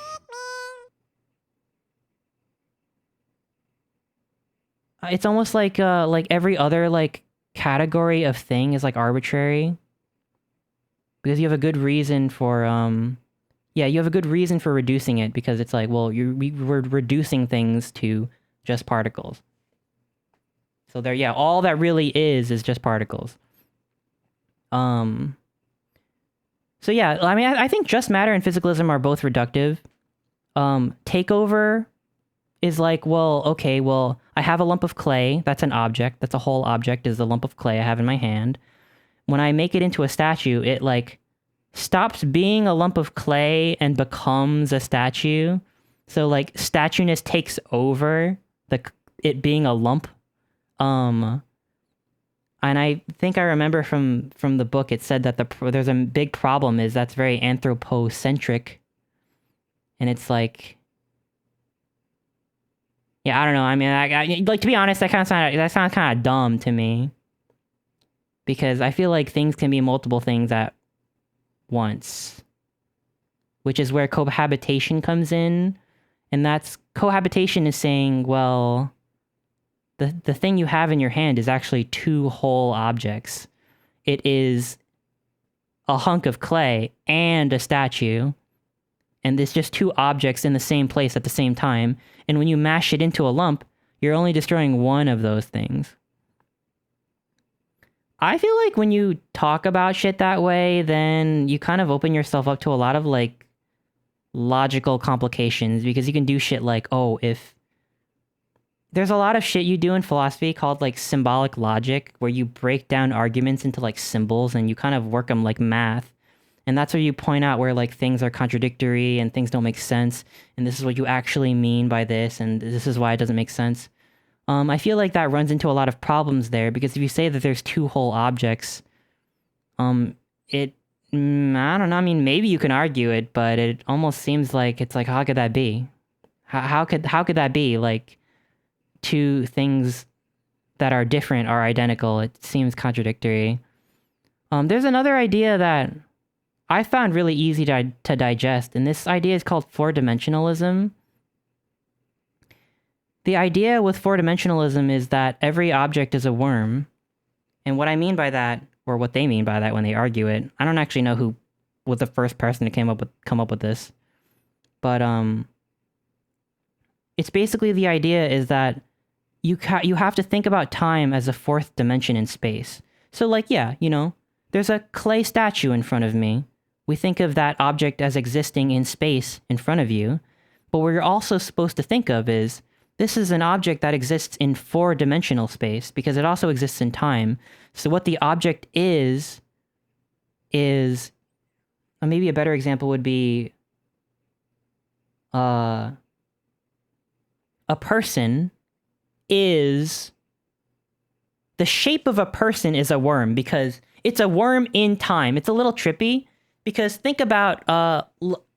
if I get up from my chair and go to the bathroom and then come back and sit back down, I've created a temporal worm where, you know, like in freaking MS Paint, when you like have like a hold up. Let me illustrate this idea better. Let me illustrate this idea, right? Okay, so this is an otter, right? We can all agree this is what an otter looks like? Well, no, because... Here, I'm gonna get rid of all that unnecessary stuff and just get the otter part. Okay, this is our otter, right? This is an otter. And typically when you look at an otter and you're not considering four-dimensionalism, it doesn't look like a worm. Well, maybe it looks like a little bit like a worm, but it's not like a full worm. It's an otter. But here's what you're not considering, is that actually the otter, the object, the substance exists in four dimensions. And everywhere the otter went, let's say, like, you know, there's a freaking puddle here, and it's gonna go get a drink of water, right? Tier 100, Chris, if you're creating worms when you go to the bathroom, you need to go to the vet. No. We're all creating worms when we move, because when the otter goes over here to take a drink of the water, and then it goes over here to take a nap, that's the worm. And imagine that worm, but like not just you going to the bathroom today, but like everything you did since you were born. It is you were born literally when you were an embryo, back to when you were a baby. The worm went, like, it grew. And everywhere the baby crawled is, like, that's a part of you. And then when you grow up into a person, like a adult person, the bait, you know, that's part of the worm too. And then eventually you're going to grow into an old person. This is what an old person looks like. And that's still part of the worm. And then you're going to be freaking 6 feet under. You're going to be freaking bones. I'm drawing bones here. I'm drawing bones. And that is you. So, when we think of, oh, is the statue, where did the statue go? Well, the statue was just a temporal slice of the lifespan of this lump of clay. So then when you smashed the statue, well, the statue part of the worm is done, but it's still the same object. So you can think of, you might think, well, I don't know, does it really matter? Well, yeah, because it's like, we don't usually think of creatures as 4-dimensional worms. And when you say, you've changed, like, you're so different now, well, it's actually, no, you're just looking at a different part of me.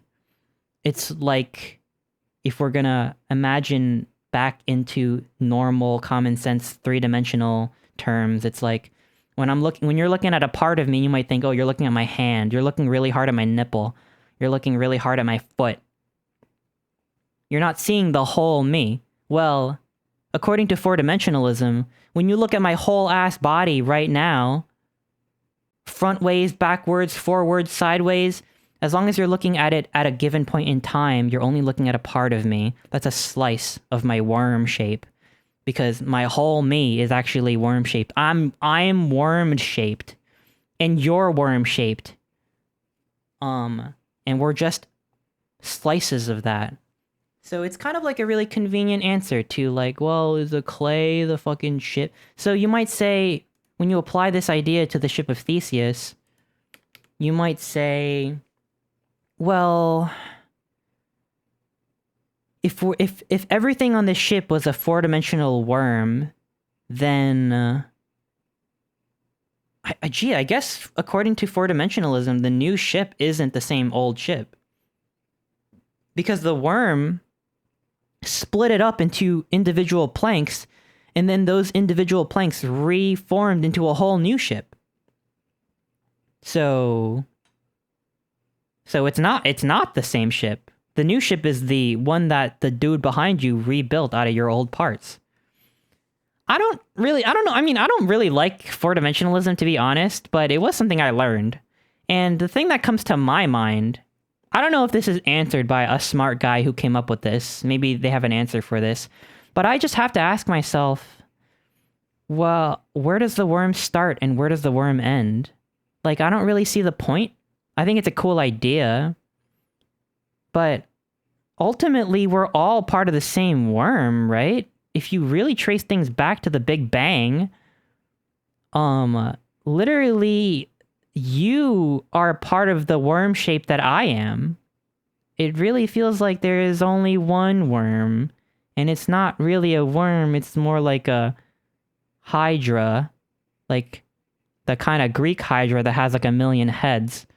It looks more like coral or I don't know, like fibers, like roots, like so we're not really worms, because who gets to decide where the worm starts? That feels arbitrary. It feels like an arbitrary decision. And I think if you take this 4-dimensional idea seriously, I feel like it really like is, because 4-dimensionalism is a metaphysical claim. You're saying this is the nature of reality. Reality is worms. We're all worms. Well, all the worms are connected. So to say, well, I'm just saying like, well, this is the ship part of the slice, and this is the baby part of the slice, and this is the clay part of this is the statue part of the slice. I mean, I think the decision to single out pieces of the worm is not really like a metaphysic. It's not like an aspect of the worm itself. I think you're just, maybe for convenience, just saying, well, I'm going to talk about this part of the worm right now because this is relevant to me and my current purposes. You know, insofar as I need a ship that'll sail me across the Atlantic, you know, I'm going to need something that floats. So it's not really like an aspect of reality that makes it a ship. It's just ultimately we're just a worm. I mean, it's also kind of reductionist, right? If we can decide the starting or ending point of a given worm, aren't we just taking the same foundation for granted as the other theory? Yeah, like it doesn't become useful anymore. According to this dude, Thomas Metzinger, he says that we really have no reason for assuming that we have a self. Because when we think of the ship, the real question is, am I still me when when my body changes? When every 7 years, every bone in my body, I don't actually know how long it takes, but after every set of years, the bones in your body they renew themselves. So it's like, oh my God, am I still me if my bones are different? It's that kind of question. We don't actually care about the ship. I don't care about the ship. I haven't even been on a ship in a long time. It's really about the self. And for Thomas Metzinger, I think I'm saying his name right, he actually gives you a lot of reasons to think that the self isn't real. He had an essay called The No Self Alternative, and one of the attacks that you can make on the self is, well, science actually works fine without the self. The self as we use it in oh, is it the same person? My uncle hasn't been the same after the accident. I don't know if that's kind of... I don't mean to get super heavy or whatever, but yeah, people who go through injuries, head trauma, or brain injuries or whatever, sometimes their personality changes radically. Other times their body changes really radically. If you get seriously injured, it's oh, are they the same? I think normally people talk about this in the context of personality changes and, amnesia. Oh, are they the same person? The way we talk about personhood, are they the same person? They're so different. Are they the same? That's the self that I'm talking about. Science, according to Thomas Metzinger, works perfectly fine without that kind of that sense of identity. Our current scientific theory, quote, investigating self-consciousness, agency, social cognition, etc., simply does not require the assumption of a theoretical entity by the name of the self. He says that they fit into a larger evolutionary and neuroscientific framework. So it's okay, well, why do you need this extra freaking idea? Get rid of it. He describes, really briefly, this is basically all he talks about it, but he describes a process, I guess it's a cognitive neuroscientific thing called feature binding. I am not a scientist. I have no idea, but I put it in here because I thought it was cool. He said, for example, the false perception of self-consciousness or any substance does not require an actual transcendental subject to be present because our brains, our brains gradually, the idea of substance gradually emerges out of self-organizing interactions between a large number of simpler components. So our brains invent the substance. It's kind of like what Hume said, our imagination just needs a thing, so it feigns an invisible substance, and it's called feature binding, apparently. That's kind of cool. I mean, it's not like I'm not out here denying science. I think this is all, really cool. I don't even remember having this slide in here. Reality models in which the no self alternative is true are of course possible, but what is not possible... Oh. Wait, is this Metzinger? Or did I mix up a quote from a different article? No, this is from Metzinger. So, one of the main points is, we have a lot of... he says we have a lot of reasons, epistemological reasons, ontological reasons, methodological reasons, semantic reasons even, Seagulls are a universally hated for bug. denying the existence of a self. But the second half of the article is, this is why it's hard to believe. This is why it's a tough pill to swallow. And his main point is, it's a tough pill to swallow is because biologically you're wired to think of yourself, as a persistent entity. That is just, there's something unchanging behind all that change. That is the you. We're wired to think that way. And I think this is where the quote comes in. He says, part of it is we literally cannot imagine... We can't imagine shit from a not first person perspective. Because we can imagine, okay, if we imagine myself from an objective perspective, it's I'm just imagining well, I know it's a thought experiment and I know my body isn't going anywhere, but I'm also kind of picturing what I look like from above. And that's also another point of view. That's kind of how I interpreted this part of the article. So it's we can never get out of that into a perspectiveless objective view of reality. We can imagine it like conceptually, like as a reality model, but we can't actually get in there, you know? Is that it? Is that all I had? I have more in my notes. So, gosh, there's so much more to say. Like, you know, I haven't talked about Derek Parfit yet. So Derek Parfit, his article is called The Unimportance of the Self. And I'm fucking spitballing now because I freaking ran out of time to make this PowerPoint. But Derek Parfit is a reductionist, I'll say straight up. And when I read his article, I'm kind of convinced by it because the article after by Jennifer Whiting is criticizing Parfit and criticizing the reductionism, and I kind of don't buy it. But basically, the point in this article, it's called The Unimportance of Identity. The point is, he's a contemporary philosopher. I think this dude, like, just died, like, a couple years ago or whatever. His main point was that, his point was what we mean by self isn't actually important. What we actually care about is something he unpacks the self as a concept, and he decides that a big part of the self is continuity of the body and continuity of the mind. They kind of go hand in hand.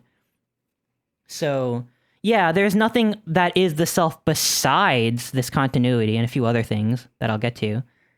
But when we consider the self, we have this distinction. Okay, so actually, all right, let me roll back a little bit. Let me roll back the clock because he makes a very important distinction. His distinction is between facts versus concepts, like actual, like, factual information about the world versus ways we have to describe the world. And I remember this, actually. This is one of the things that actually, like, rewired my brain, because as a streamer, this comes up all the time. He says that... I'm trying to center my thoughts a little bit. Let me talk about facts versus concepts a little bit. Let me illustrate this with a very common thing that you might remember from, I don't know, everybody's stream is a hot dog, a sandwich, is cereal, a soup.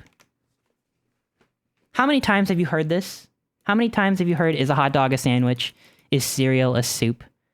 Too many if you're on this website, I think, because that's kind of the default thing people fall back on. But this really is, I think it's useful to separate what are we talking about here. Because we all know what hot dogs are made out of.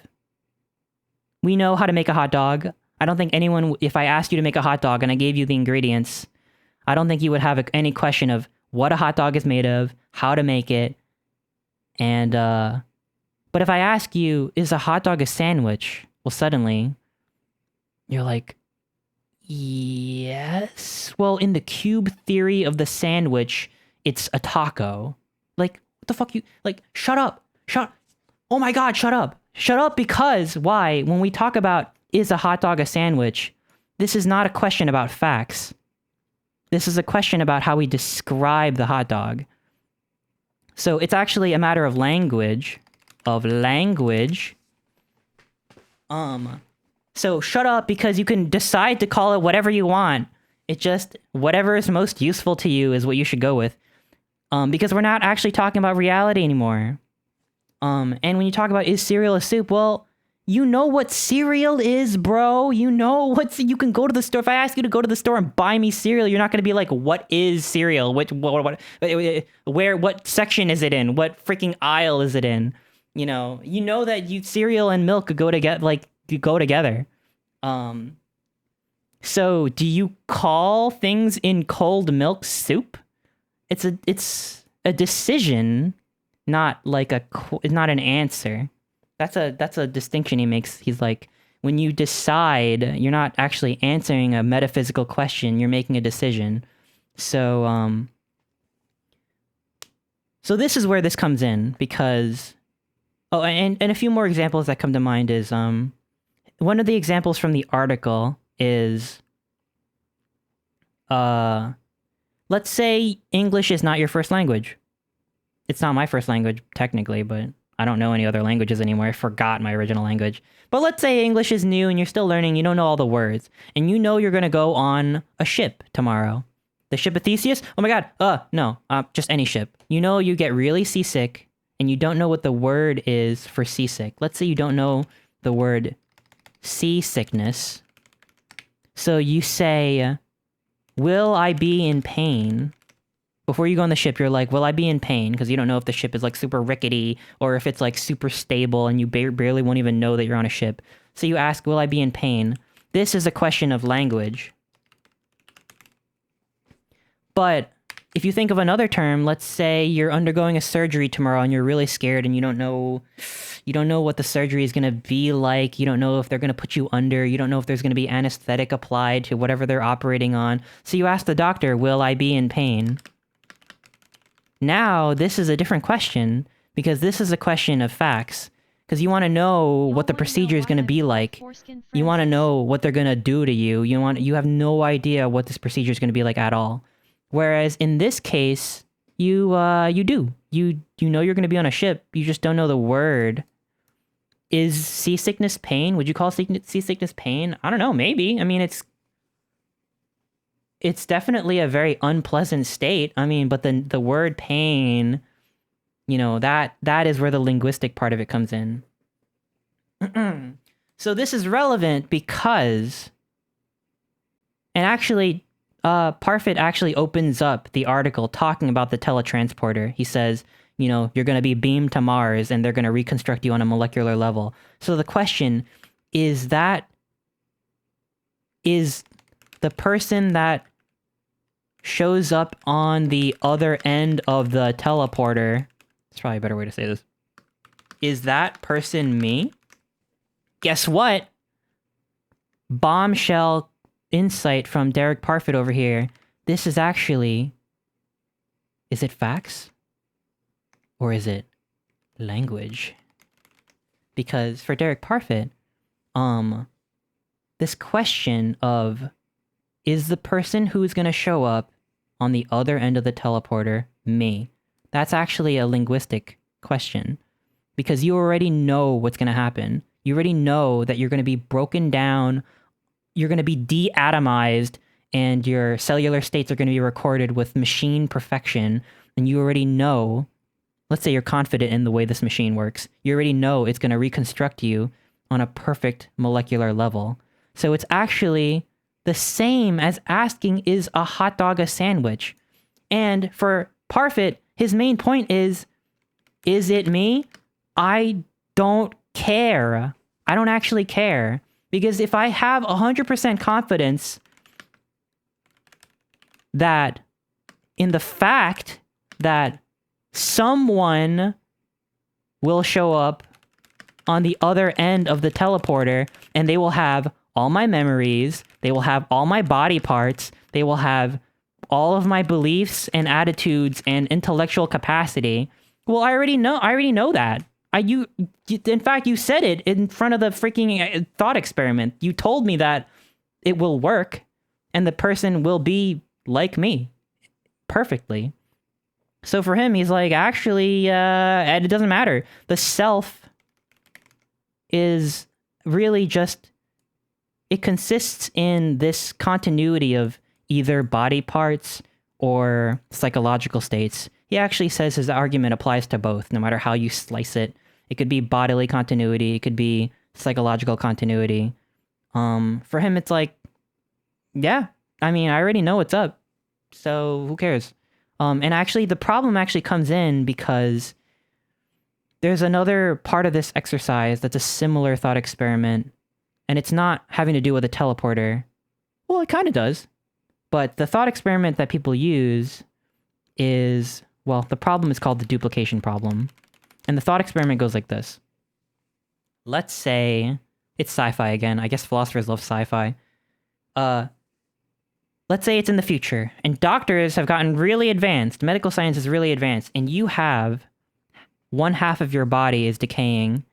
It's got some form of future cancer on one half of your body, but what they can do is split you down the middle perfectly and outfit the rest of you with like prosthetics and cybernetics and what have you. They can outfit you, maybe stem cells or something. I don't know. They augment you so that you survive, and the sickness doesn't freaking consume you from the inside out. So, it's a really drastic operation, but it's necessary to save your life. So, this goes back to oh my God, is it still you? Is it enough of your body? Is it, but, as part of the thought experiment, we can agree, you will recover and you'll be like, even though half of your body is outfitted with, future medical technology, all your memories, all of your, you can, your motor coordination and all that stuff is fine. You function perfectly fine. I think we would agree that, yeah, that's still you. It was a pretty crazy operation. Damn, that was crazy, but it's still you. But here's the thing. What if they have this other half of your body and they're like, well, it's risky. Let's say there's a 2% chance. Maybe there's a 2 to 5% chance. But if we outfit this half, the sick half, plus, whatever augmentations, let's say he's like, all right, we can outfit this half with augmentations, and then we can do like some experimental form of future radiation therapy. And it's risky, but we can actually heal it. And what do you know? Let's say they try it and they succeed. And now, isn't it awkward? You not only survived the operation, but the other half, which has been augmented in the same way you are and undergone radiation therapy, has recovered. And they're both identical. So now, here we have another question. Which one is you? Which one? They're both the same now. Now there's fucking 2. Now what? Well, it can't be. Some articles have called, the article I read after called it lefty and righty. There's O, the original patient. And then there's lefty. And then there's righty, or L and R. Sometimes you have to do like abbreviations to talk about shit better. Just because it's easier, because you're going to have to reiterate the same points over and over again. So we got O. Which one is lefty or righty? O. The person that was O. Which, yeah, I don't know. Assuming that none of their souls went into one side and not the other. Which, I mean, if you believe in souls, fine. That's great. I think that's awesome. Like, unironically. But I don't personally believe in a soul. So the question of which one is you, Parfit is like, well, guess what? This one also is a question of language. Because guess what? You already know. In fact, the whole point of a thought experiment is that you lay out all the information. So you're not going to learn anything new from a thought experiment. It's not like you can dive into your mind and discover new information about the world. Actually, he says this explicitly. He says, well, thought experiments are useful. Not because you want to discover something new, but they're useful because you can really dissect how you think about something. You can really narrow in on the conceptual scheme that you have in your brain. And sometimes we have conflicting beliefs. And we kind of believe like 2 conflicting things, and we just don't really we don't rock the boat. It's just like, okay, whatever. And I think most of us probably do if we really think about how everything works. Probably all of our whole web of beliefs is not one singular, coherent, thing. And that's why thought experiments are useful. So for Parfit, actually, there's a quote. Let me pull it up. Let me see. I have it here. I mean, whatever. It's not like this is a great secret. I took notes. And I'll say, obviously, but I feel the need. I don't know what school is like. these days.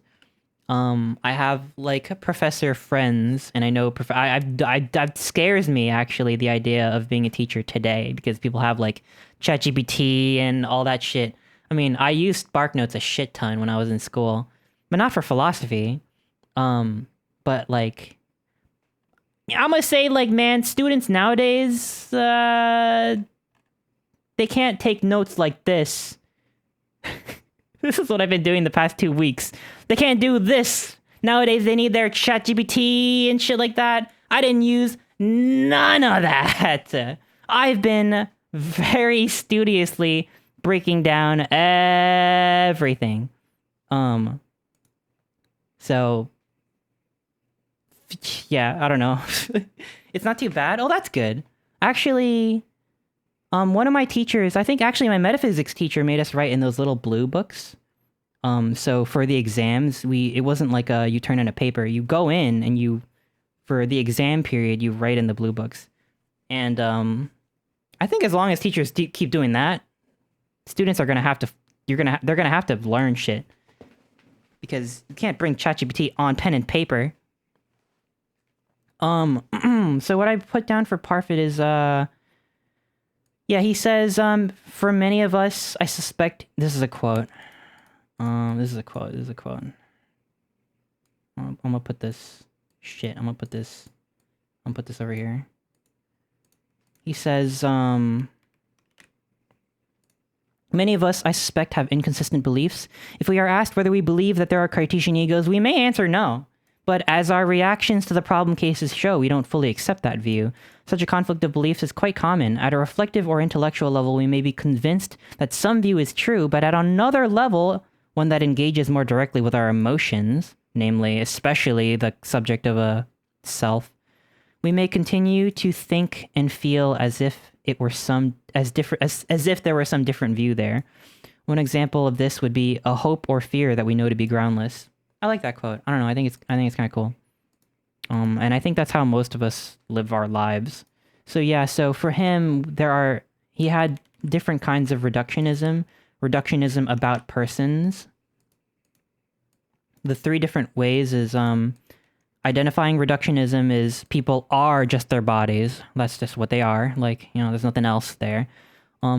This is the view that he kind of holds for the majority of the article. It's constitutive reductionism.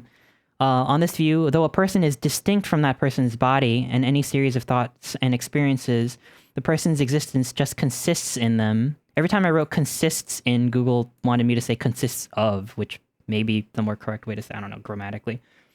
So yeah. A bronze statue consists in bronze. A nation consists in its citizens, territory, practices, whatever. This is all my paraphrase. And then there's another view. It's more like a strategy. It's more like an approach. Because I don't feel like these are fundamentally different views. I think it's just maybe just different ways of describing what it means for something to exist. I don't know, because like eliminative reductionism is, you might find that in Buddhism, and it's basically, yeah, you're basically just attacking this, and you're saying, well, a thing is just what it consists in. I've been reading a lot of Buddhist stuff too. And I think part of the reason why I got so into this subject is because while I'm also reading about like philosophical Buddhism, I'm like, this is actually the same freaking question. The question of like, is there a persistent entity that is myself? And, all that kind of stuff. So yeah, the eliminative reductionism is just as a response to constitutive reductionism, and saying, well, actually, there are no such entities because actually they consist in whatever. So it's it's all kind of the same shit. But for him, yeah, for Derek Parfit, the self is a concept. It's a semantic, it's a linguistic concept, and concepts are not facts. They're just concepts are ways of describing facts. They're ways of describing reality. So there's a quote from Parfit. What was it? Here it is. He says, how can a double success be a failure? So the question of the duplication problem, the medical procedure where it ends up that there's two of you, he's like, I mean, yeah. Well, he says, which one is me? His answer is neither. Because the word self consists in some bodily, psychological continuity. But he's like, when we really break it down and try to figure out what's important, he has another approach.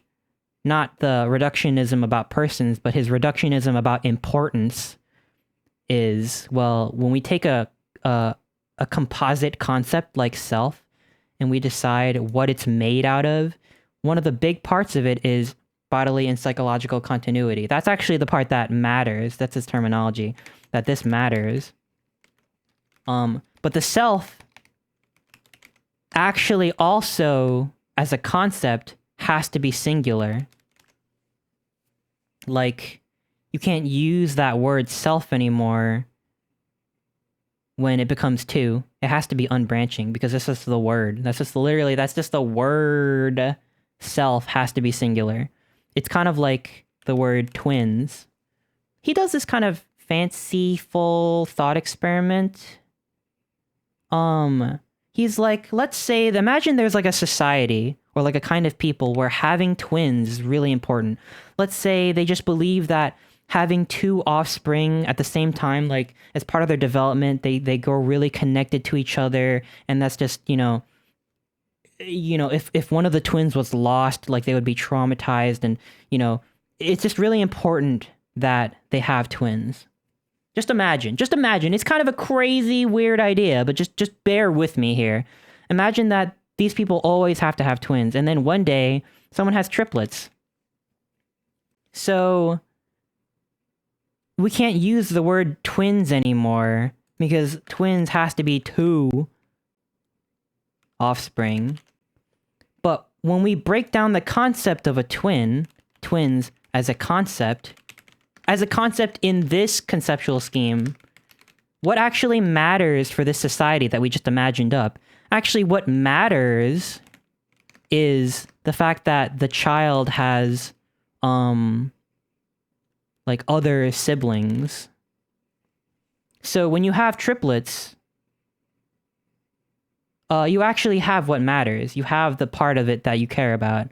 And this other part of the definition that requires it to be two kids that come out of you, it doesn't matter. And for him, the self works the same way, because the self equals one self, one individual successor. And when you go into surgery and two of you come out, well, you can't use that word anymore. But it's a linguistic word, and the part that actually matters is all your continuity. Let's just say for now, like, your psychological continuity. Your memories. You're gonna remember being the same person. Your beliefs, everything to be real. Like, that, like, all your factual information, like how to build computers and how to drive a car and who's who and you recognize who's your family. Your attitudes, let's say, you hate bigotry, you hate racism, you hate homophobia, you hate mashed potatoes and you hate the texture of tomatoes. All those attitudes are still going to be there. All your intentions, let's say you wanted to go to the grocery market over the weekend. You wanted to do your laundry tomorrow, all your like plans and stuff. That's all going to be there. Everything. You already know, according to the experiment, that all this stuff is going to be there. It's all going to be there. So the part of it that matters is there.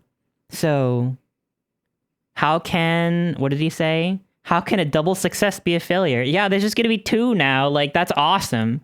You don't have to worry over, is it me? Which one is me? It's like, he's like, shut up, it's fine. You're gonna be good, because actually you shouldn't care about the self. There are these other things that you care about. I think this goes back to what I'm was talking about earlier. This is just me rambling. When I was playing Mario and I was wondering if the Mario that went inside was going to be the same Mario. I had this line of thought that I don't think is I think philosophically maybe it's just completely unfounded.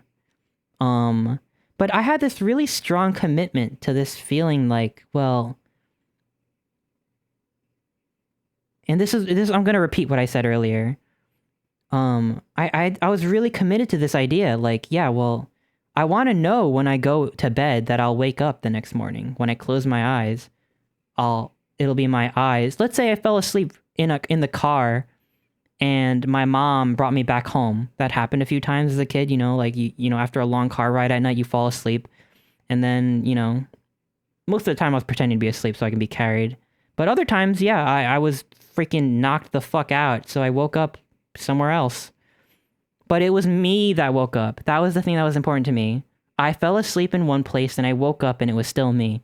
Most of the times I wake up in the same ass place. Other times I wake up and my head is lying where my feet go in my bed and I just rotated completely for some reason. I don't know how that happened.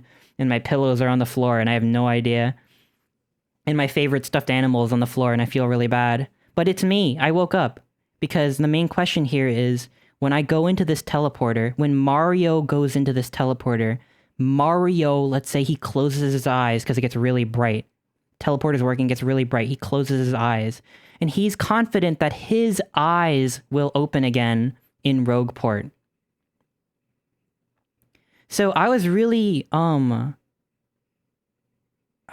committed to this idea, like, yeah, well, I mean, I think the problem with this idea is that I'm assuming that a self is a thing, and I'm looking through my eyeballs. Like, there is some persistent entity called me that is looking through my eyeballs, and I want to make sure I'm still looking through the eyeballs that show up in Rogueport.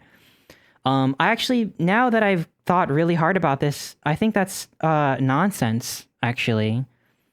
Because I wanted some continuity between moment A, moment B, conscious experience A, conscious experience B, thought A, thought B. I needed some glue, so to speak, to like glue those two moments together and be like, oh, no, it's still me. And, I'm still kind of struggling with this idea a little bit. Like, every night I close my eyes, and every morning many eyes open, right? Most of those don't belong to me. And if I died in my sleep one day, the only difference is that of all the eyes that open up the next morning, I won't be able to see through any of them.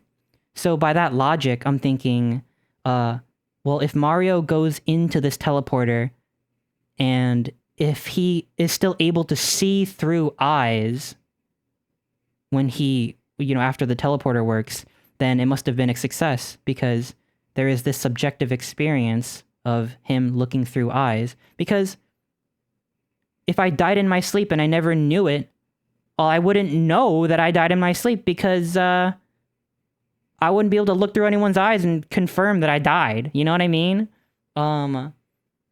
So if I went into a teleporter and my eyes never opened up again, I wouldn't really know. But if someone else's eyes started opening and they look exactly like me, and they have my memories, well, yeah, they're not me, because maybe there's someone out there who looks like me in France or Germany or in some other country. They just happen to really look like me. Maybe, maybe someone hits their head and they get false memories that just happen to be really similar to my memories. Like, I don't know, that's possible. But no, however way you slice it, I wouldn't be able to look through their eyes no matter how qualitatively similar they are to me. Because this is not a question of qualitative identity. I don't care how similar they are. I don't get to see through their eyes. So as long as I'm looking, I have confirmation that I'm still me. That is what I thought. And then I thought about it some more, and I thought about Derek Parfit, and I'm like, no, actually, I think any brain that has this particular configuration of neurons and this particular configuration of you know, this brain arrangement that forms these memories and beliefs and attitudes. I think it's just by nature of the physical matter of the brain being arranged this way that subjective experience will just come out of the brain. Hi, Star. Hi. I'm just going into a really deep dive as to why I think that Mario should not go into this teleporter. He went into the teleporter, and it teleported him to Rogueport, and I don't think it's Mario anymore. I think he died. And by that logic, Peach is dead too. Peach has been dead since Chapter 1, actually. Because the whole game, you're looking for Peach, and later on, it's a spoiler. Sorry, it's a minor spoiler. You find out that she used a teleporter. She used a teleporter, which de-atomized her and recombobulated an exact copy of Peach. So I think Peach has been dead the entire game. But yeah, I'm just talking about how, like, I'm starting to I'm thinking about how consciousness works, and I'm just thinking, well, actually, you know, there's a part of me that thinks maybe it doesn't matter. Because if my brain is reconstituted perfectly, and it's just a side effect of an arrangement of biological matter that first-person experiences just come out of it, then the person who's asking themselves, is it still me, on the other end of the teleporter, there's no difference between that and me seeing through my eyes. There's no difference. Because all of our thoughts are discrete biological phenomena anyway. Like, you know, we don't have thoughts every moment. We have thoughts as fast as we can, as fast as neurons can fire. We're having me. I see things. Let's say you're going through an existential crisis like I am, and you're thinking, am I still me? Am I still me? There is a block of empty space between each of those discrete thoughts. And originally I was thinking, well, yeah, there's me that's connecting those thoughts together. There's me. I mean, I'm having this first-person experience right now. But yeah, I know there's just darkness behind those thoughts, actually. But between those thoughts, it's just wherever a brain with this particular configuration ends up, these moments of self-awareness will just come out of it as a fact of nature. This is just how it works. So in a way, there is a part of me that thinks, yeah, maybe it actually is fine when you go through the teleporter. But then I think about it some more, and I'm like, I think I'm committed to the fact that my body, you know, going into the teleporter... Our town is under siege. Oh my gosh, thank you for the raid, Xylia the Foxy, thank you. I'm thinking of the fact that... No. See, I don't know, because the teleporter will destroy your body. Like, there's no question, like, we've agreed that this is how teleporter works, that it will decombobulate you and take the information that it took to recombobulate you, and it'll recombobulate you somewhere else using different matter. I like being the same ass body. Like I like that. I don't want to be another body. I don't care how similar it is. I even if there's no fundamental basis for any persistent substances existing through change, even if you accept the full Buddhist view, the full physicalist reductionist view that it just is, well, actually, it's actually a little different. Maybe I'll do another stream where I talk about Buddhism. It's actually awesome. But you know, like, if you just reduce everything to like just blah, blah, blah, blah, blah, there's no fundamental, there's just change, you know. If you got a kidney transplant, would you be upset? Well, no, but you didn't replace me with someone else. Even if the idea of a physical, persistent substance is just metaphysically unfounded, it is just I like it, okay? I like it.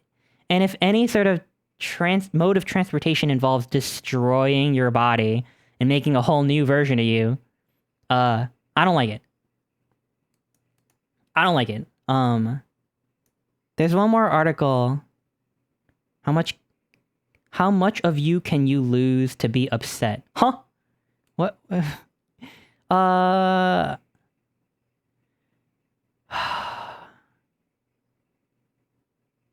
See, you're pushing me towards a psychological continuity, and that's pushing me towards the last article that I studied really hard for the past 2 weeks. And that one is called I'll tell you what it's called. It's called, and I tried really hard to comprehend this article, right? I tried really hard. I'm still not convinced, but I don't know if I have a good reason not to accept it. Maybe I'm just being stubborn. But I'll tell you what it's called. It's called Personal Identity, the Non-Branching Form of What Matters. This is what it's called. All right. Before I talk about this, well, I will just say Whiting is critical of Parfit and Parfit's reductionism. And she subscribes to what's called a functionalist view. It's functionalist and it's Lockean. It's Lockean because what she cares about is psychological continuity. And namely, the functional and causal relations between mental states. Mental states being like, you know, memories, attitudes, intentions, whatever, all that stuff. So, it's also non-reductionist. And I like it. I think it's cool. But I don't fully buy it. I don't know why, but I'll tell you, I'll walk you through it. Let me just look at chat a little bit because I'm rambling. Thank you for the raid, by the way, Xylee. I really appreciate it. Welcome on in. I've been talking about this for 2 hours, and you can tell this has really been on my mind because I played Paper Mario, and Mario went into the teleporter, and I'm pretty sure he died, and I'm pretty sure Peach has been dead the whole time, and it's fucked up. It's fucked up, and this is why. Ultimately, I'm gonna land back on more of like a Parfitian sort of worldview, I think. But right now I'm talking about another article I read when I was thinking about this really hard. Let me scroll down a little bit. Yeah, no, I would not be upset if I got a kidney transplant.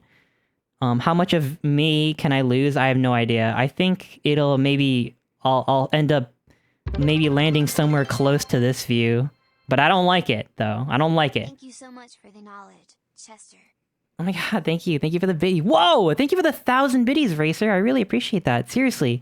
I do. I'm surprised that there are any of you still here listening. I have not checked the viewer count. I don't want to look. Because I'm pretty sure everyone left. But I don't want to look. It's fine. I'm enjoying myself because this is what's been going on in my head for a long time. Let me see. Aris says, what if instead of reconstructing matter on a new teleporter, it tears apart in particles and accelerates each of them and transfers you over? Yeah, Hal said something similar. Like, what if they turned you... I mean, to me, it's turning you into soup and then transferring the soup somewhere else. Yeah, I don't care, because I don't want to be turned into soup. I think as soon as you de-atomize me into a soup of molecules, I'm gone already, and that's the part that I don't like, is the soupification. So I don't care if you make me out of the same soup. I don't want to be soup. I'm a organism. I'm a living freaking animal. So that's the part that I have a problem with. So I don't care. It doesn't matter. Actually, both of those teleporters work the same way for me. I was switching from my phone to my laptop, watching the stream, and they were 100% in sync. Oh, wow. Teleporters scare me. They scare me, too. But yeah, because I think being turned into particles is killing you. Like, that kills you. And maybe if you think really deep into, like, reductionism and physicalism, maybe death has a whole new meaning. Like a Buddhist, you know, a lot of Buddhists don't really mind dying because they perceive this deeper truth that, well, you know, there's only a slight change and change is nature anyway. But, dude, I'm not a freaking bodhisattva, so I can't say that I like that idea. Maybe I'll get there one day. I'm pretty sure no. But maybe. I don't know. Let me see. Let's see.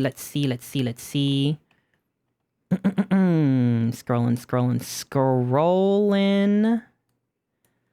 Quisk says, do you like continuity because it coheres with your experience, or is there some metaphysical reason preferring the continuity? I think I like continuity because I don't want anything to happen to my body. Yeah, maybe there's no good reason. Maybe there's no good reason. I mean, surely we can agree that bodies get born and they die eventually, right? And I think that, like, teleporters and stuff... I don't know. You know, maybe the duplication problem with that operation that splits you into two, maybe that's a different question altogether. But anything that atomizes you and recombobulates you, I'm just committed to the idea that maybe a large part of me is my body. But I'll tell you what, Dr. Jennifer Whiting says about this, because she's very critical of Parfit. And yeah, I mean, I can just go into my notes. I mean, at this point, I've been literally just, I want to make sure I get it right. I wrote these notes. I wrote it so I can read it. Oh no, the ad break's gonna start soon. Well, I've ran out of snoozes, so it will come in about a minute or two. But I'll just continue talking. Yeah, I wrote this because I was trying to digest it really hard. Whiting criticizes Parfit and defends a functionalist Lockean dualist account of the self as a non-branching holistic package of interrelated psychological states, memories, intentions, desires, beliefs, concerns, and so on, which defines itself as a psychological subject and a moral agent. So, the important part of when I was talking about Aristotle earlier, this is actually her quote. She says, in describing Aristotle's view of forms of like animals and stuff, the phrase she used was essentially embodied. So it's very compatible with like materialism and physicalism or whatever, this idea that you don't need a soul, like some ethereal, non-material soul. The form of an animal and the form of a self, a psychological subject, is essentially embodied. So just like how Aristotle thought that there was matter and there were configurations of matter, like there's clay and then there's the shape of a statue that you can form the clay into. It's not like there's a statue. It's not like there's a statue soul somewhere. It's not like there's a, it's not like you can find the statue-ness in it. It just is the clay. It's just in a particular form. It's in a particular configuration. It's, for functionalism, it's doing statue things. So it's not like you need to look anywhere else. It's not like you need platonic forms floating somewhere in abstract space that's somehow more real or whatever. You don't need that. So the important thing for Whiting is that the psychological subject, the quote she uses is, she says it has primary metaphysical significance.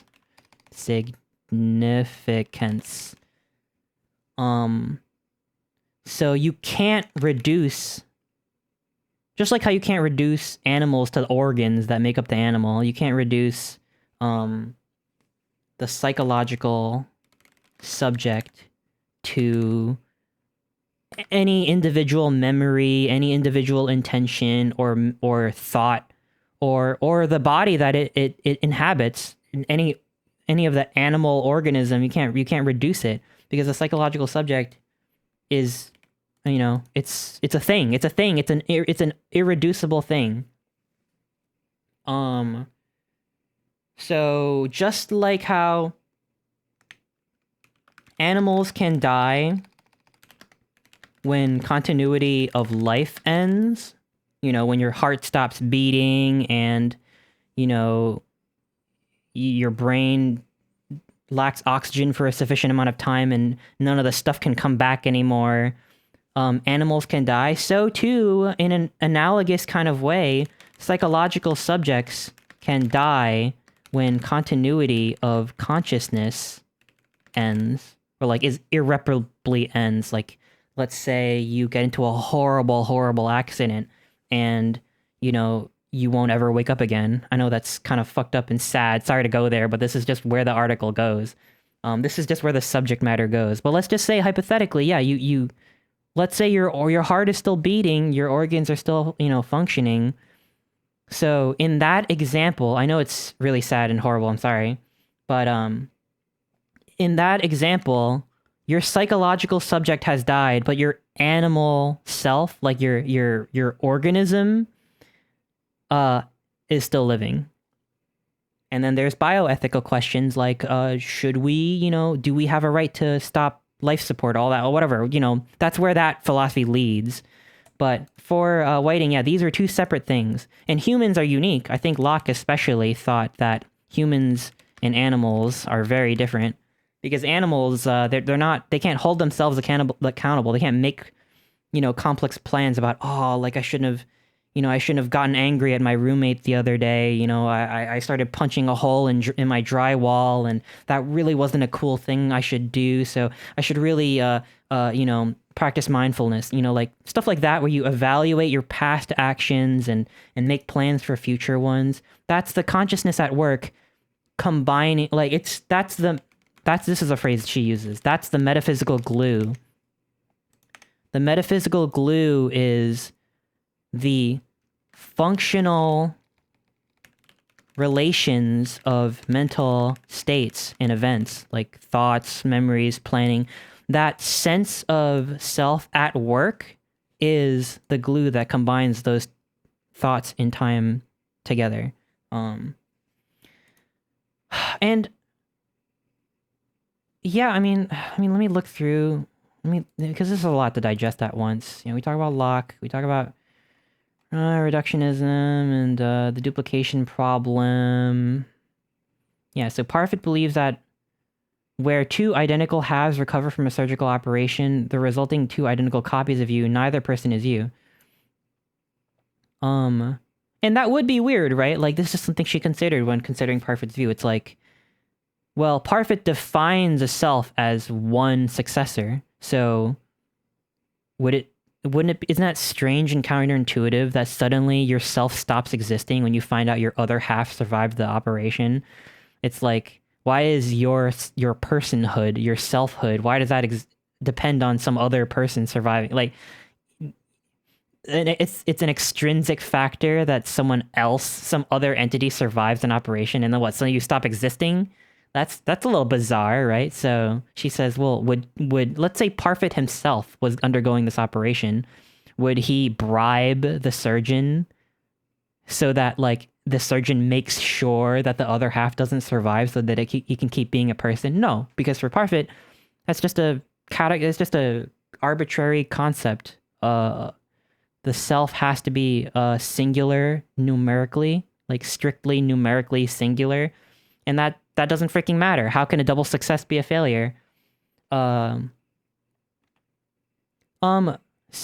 Whiting is really critical of this, is because maybe it was her that said that you can't have a. I may have made a mistake over here. This quote actually may have come from Whiting.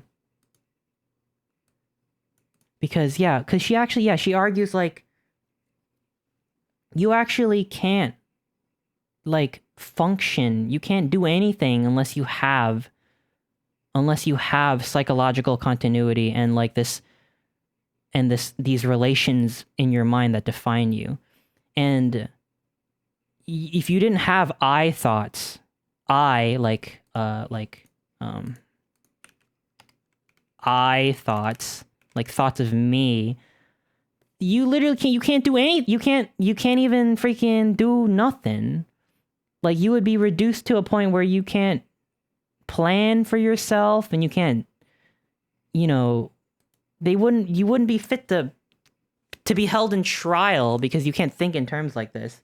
Because when you do things, you're thinking, I do them. And there's an example that she uses that's actually a quote from Parfit. It's let me search. Anger has arisen here. Yeah, this is the quote. Parfit believes that statements that refer to oneself, even first-person experiences, can be described in impersonal terms. This is me paraphrasing, so I don't know. Any of this stuff could be wrong. He proves this by saying, while it's not the conceptual scheme that most of us operate on, we can imagine persons who speak only in impersonal terms. Like imagine, like a strange culture of people who they don't say, I saw a great fire. They'll say, this included a seeing of the fire. And they don't say, I'm fucking pissed. They say, there's anger here. Just imagine, like, you went through your whole entire life not having this idea that you exist, and there's just these disconnected thoughts that happen to show up on this particular person. For Parfit, it's like, well, it's enough that we can imagine it, and it's conceptually possible.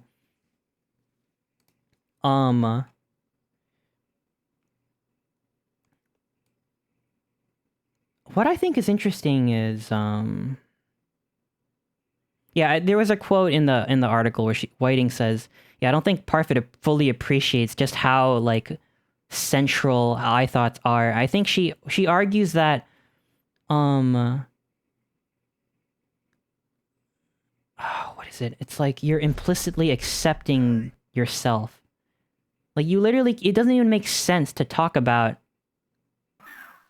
If someone really could not, like, conceptualize themselves, like, I don't know, they can't function. And, like, I think, I'm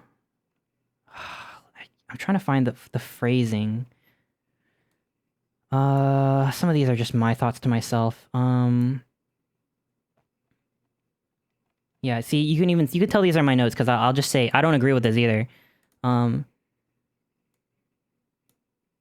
it is, here's a quote. The point here is that coming to have I thoughts that are systematically connected in certain ways contributes causally to coming to be a person. Yeah, the fact that they are connected just itself makes the person, and that's like a fundamental, irreducible entity. It's a functionalist entity. While continuing to have I thoughts that are systematically connected in relevant ways contributes constitutively to one's being. Yeah, okay. I'm trying to find the quote where she says, like, that, like, just by, like, being, like, a freaking rational being, like a rational organism that can have self-reflective thoughts and self-reflexive concern, that you're... No matter what thought experiments you do, no matter how many times you try to, like, imagine yourself objectively, like, you're implicitly accepting that the self... Like, I don't know. It's like... I'm losing myself here. I'm losing it. Ha, myself. Ha! Ha! Ha! You know what I mean? Oh, here it is. This is it. Let me just take this over here and put this over here. Yo, what the heck? Yo, Aris, congrats, you caught me. Although what is me? I mean, that was Chester 2.0. Is Chester 2.0 the same as 3? I don't know. I don't fucking know. Here's a quote. She says, "Here, however, Parfit seems to me not fully appreciative of the extent to which our thinking of ourselves in the ways that Locke takes persons to think of themselves, i.e. as subjects, plays both causal and constitutive roles in our being such subjects. To be able to think I thoughts makes us psychological subjects. And the capacity to have this conceptual scheme makes us a fundamentally different kind of thinker than the impersonal beings described by Parfit." This is my paraphrase. She believes that Locke would not even describe them as persons because they would lack the sort of self-conceptions required in order to engage in the sorts of action that Locke takes to be distinctive of persons. So I think this whole argument rests on the primary metaphysical significance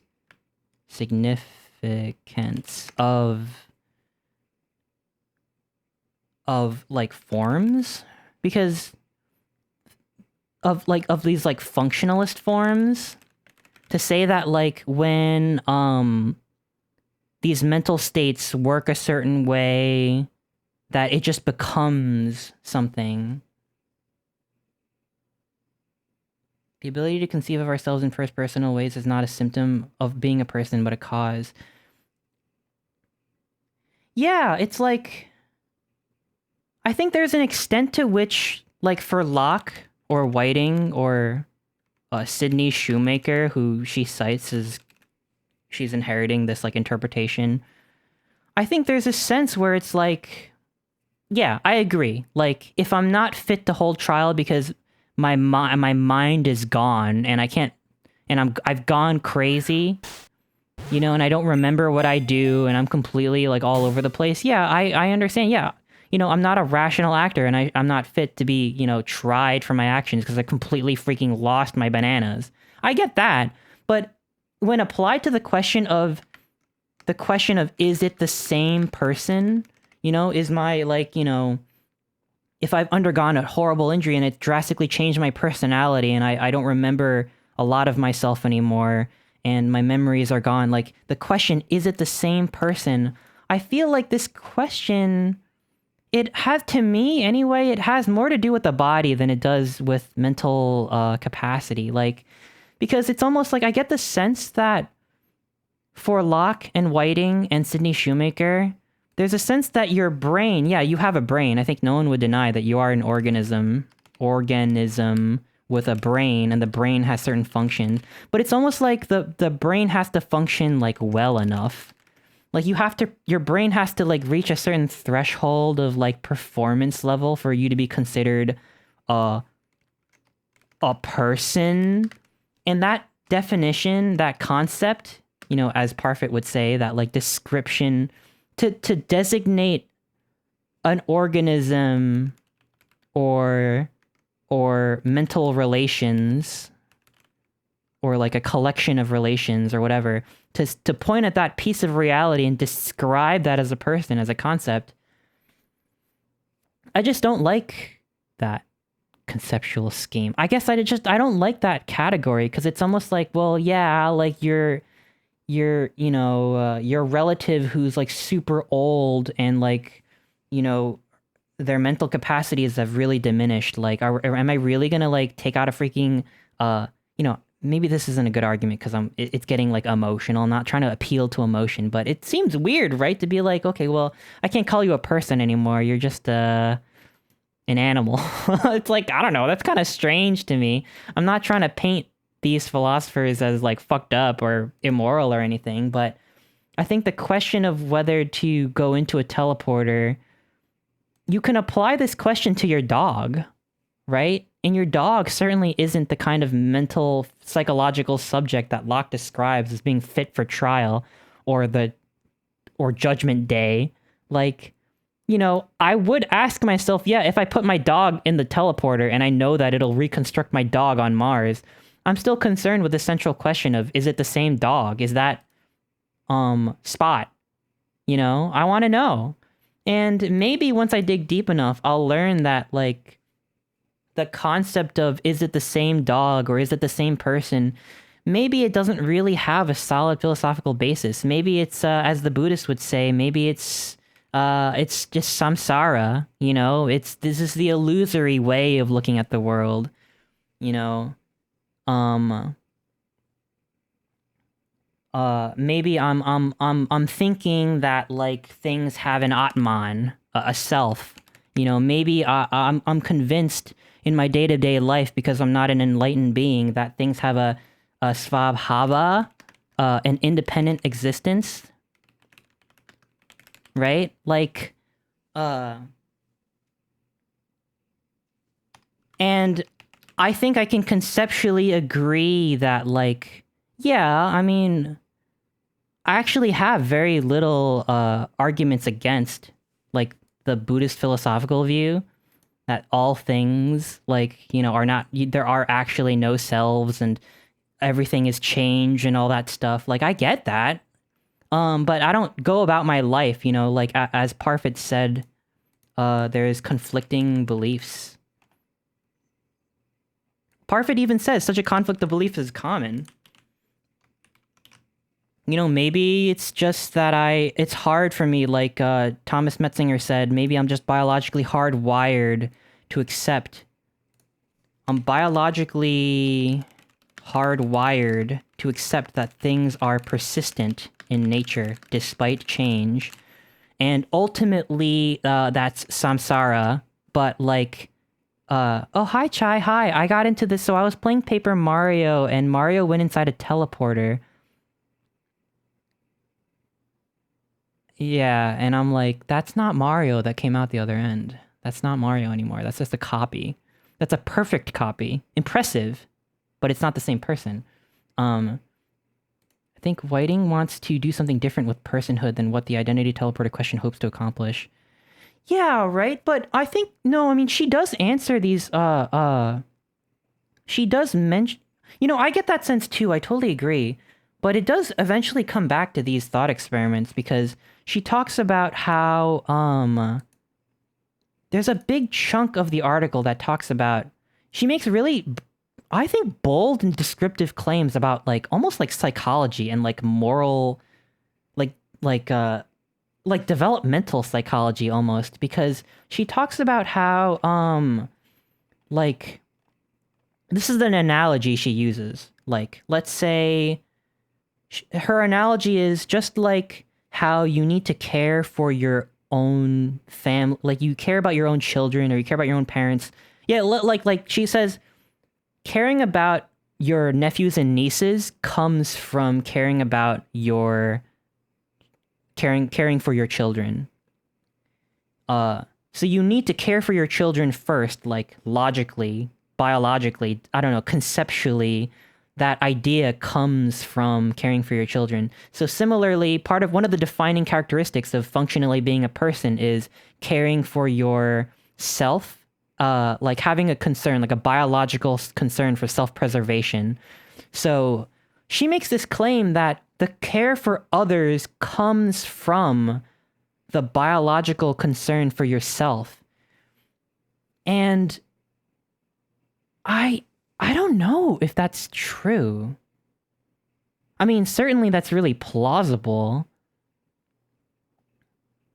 No, yeah, I don't mean to, like, correct you or anything. Like, I'm still there. This is such a, like, there's so much to this article that I have trouble synthesizing everything together myself.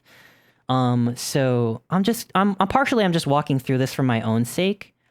But I think I can find it in my notes here because I don't want to dig through the actual article itself. But for her, yeah, it's almost like ethical conduct and like an understanding of it's like an understanding of other persons comes from first recognizing that you yourself exist. And part of that is like having memories and having plans and having these like functional relations. And I just think that's a bizarre claim. Like, I think, yeah, it's definitely a plausible one, and I think a lot of people view life that way. Maybe me too, but I don't think that I can't accept that as like a truth. Like that's just like a given. Let's see. Let me see if I can find it. I gotta dig through here a little bit.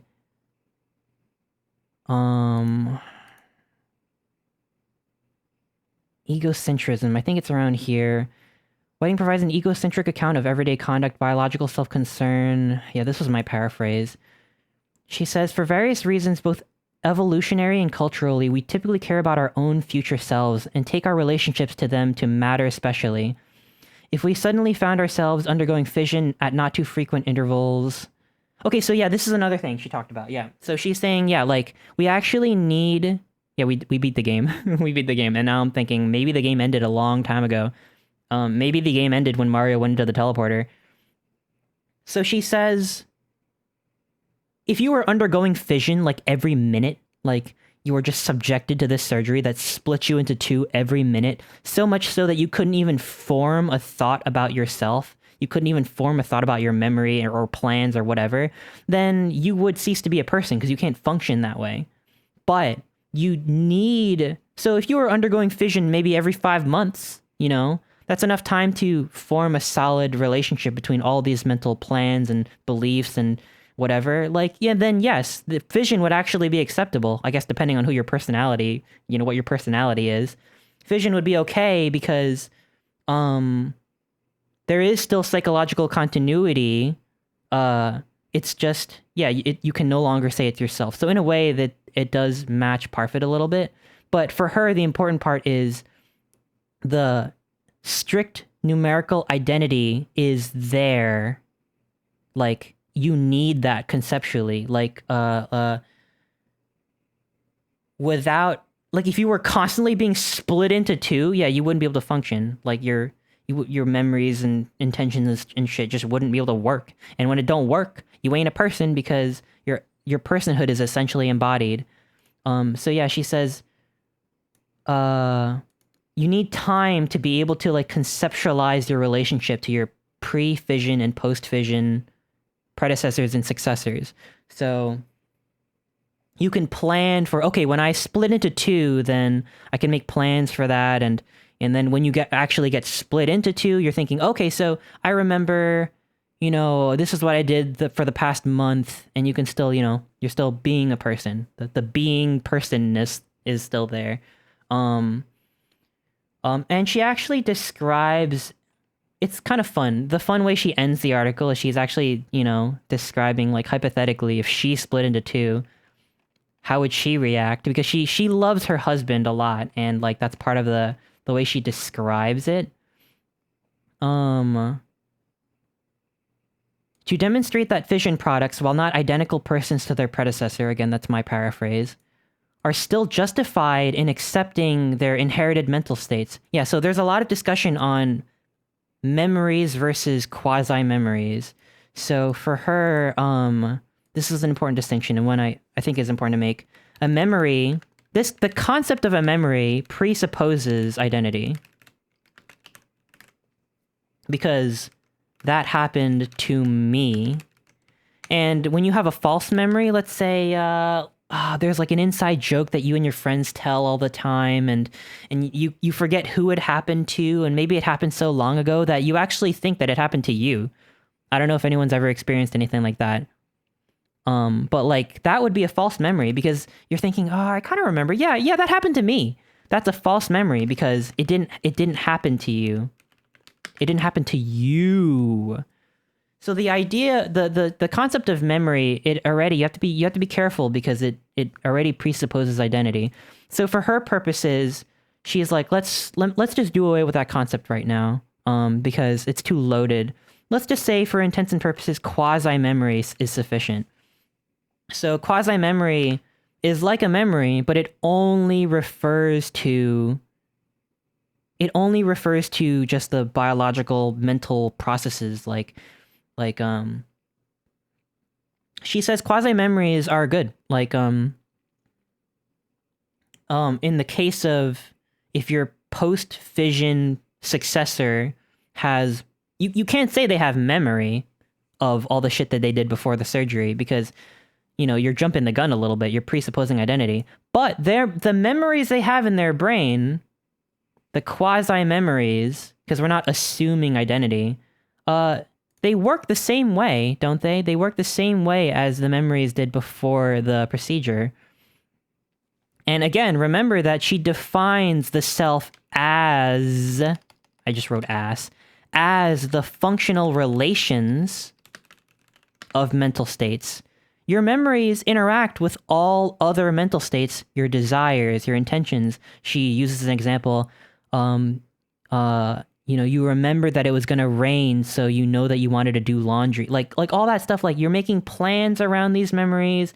The memories interact with other memories the same way. Functionally, these quasi-memories are the same. So when it comes back to these thought experiments, yeah, as long as you're not having so much duplication, fission procedures that you can't function or form memories, as long as you're not that, then yeah, it's acceptable. It's acceptable because you can plan for it and it's okay. And, you know, it might be a little awkward because she's thinking about how her husband's going to react. Like, imagining this is a real thing that she would go through. She's thinking to herself, her husband is Tom. She's thinking, Tom is such a great guy, so warm and caring, so much fun. Those are quasi-memories. Because after fission, you're thinking, I remember my husband being such a warm, caring person. Again, we can't call it memory because they're jumping the gun a little bit. But she's saying you're justified in having this belief. It's not like just because you're a fission product, you know, a successor person, that you shouldn't have to question every single one of your beliefs and attitudes and memories, like, you're justified because the relationship between them is the same. All those quasi-memories came about the same way as the quote-unquote ordinary memories. She's thinking, though, after she became two people, she's thinking, Tom is such a great guy, so warm and caring and so much fun. Aren't I lucky to have inherited this relationship with him? This is how a fission product would conceptualize inheriting, picking up where the last person left off. So yeah, maybe on a linguistic level, you can say, yeah, I died when I went into surgery and turned into two people. But you can still, it's still useful to think of it this way, to think of inheriting this relationship, and you can still function as normal. Like, you can still go about your life, although it's a bit awkward because you're like, but wait, my competitive also inherited the same relationship. And you're thinking, gosh, this must be so difficult for Tom. Given how kind and loyal he is, he will surely find it impossible to prefer one of us over the other. Knowing how much pain and suffering that would cause the other, one of me was hard enough for him to handle. How could he bear with two? Maybe I better talk to her. Maybe I better talk to my other fission product. We'll figure something out. Maybe we can share him. And then later on, like a little bit, the next paragraph, she, in this example, she actually separates after talking with her her fellow fission product. They decide it's just going to be way too complicated, and they just decide if Tom can agree on this, it's maybe in our best interest to, we're just gonna get divorced, I guess, double divorced, because it's just too complicated. But the idea is, Our town is under siege. the idea is that you can still think of a way that you can continue life using this continuity.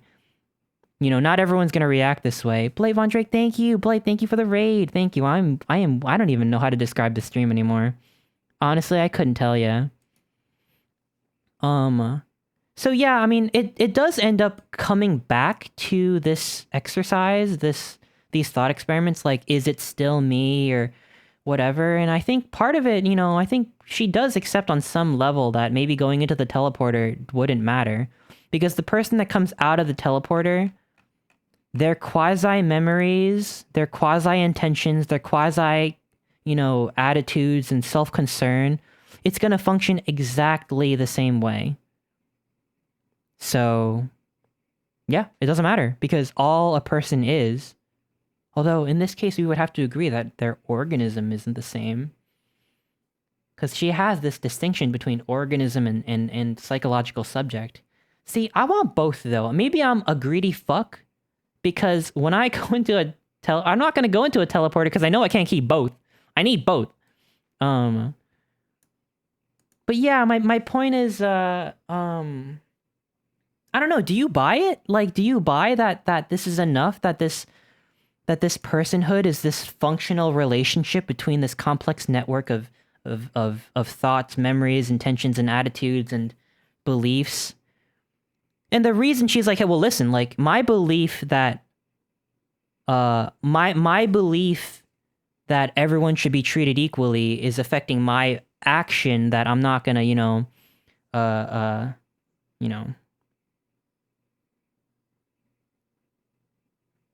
me use a simpler example. This is one that she uses. My belief that it's gonna rain motivates me to do laundry. My belief that it's gonna rain doesn't interact with your network of functional relations of mental states. It doesn't interact with your beliefs until I try to convince you, until I try to give you that belief. I try to convince you, hey, it's gonna rain, you better do your laundry because you can't, hang your clothes outside tomorrow or whatever.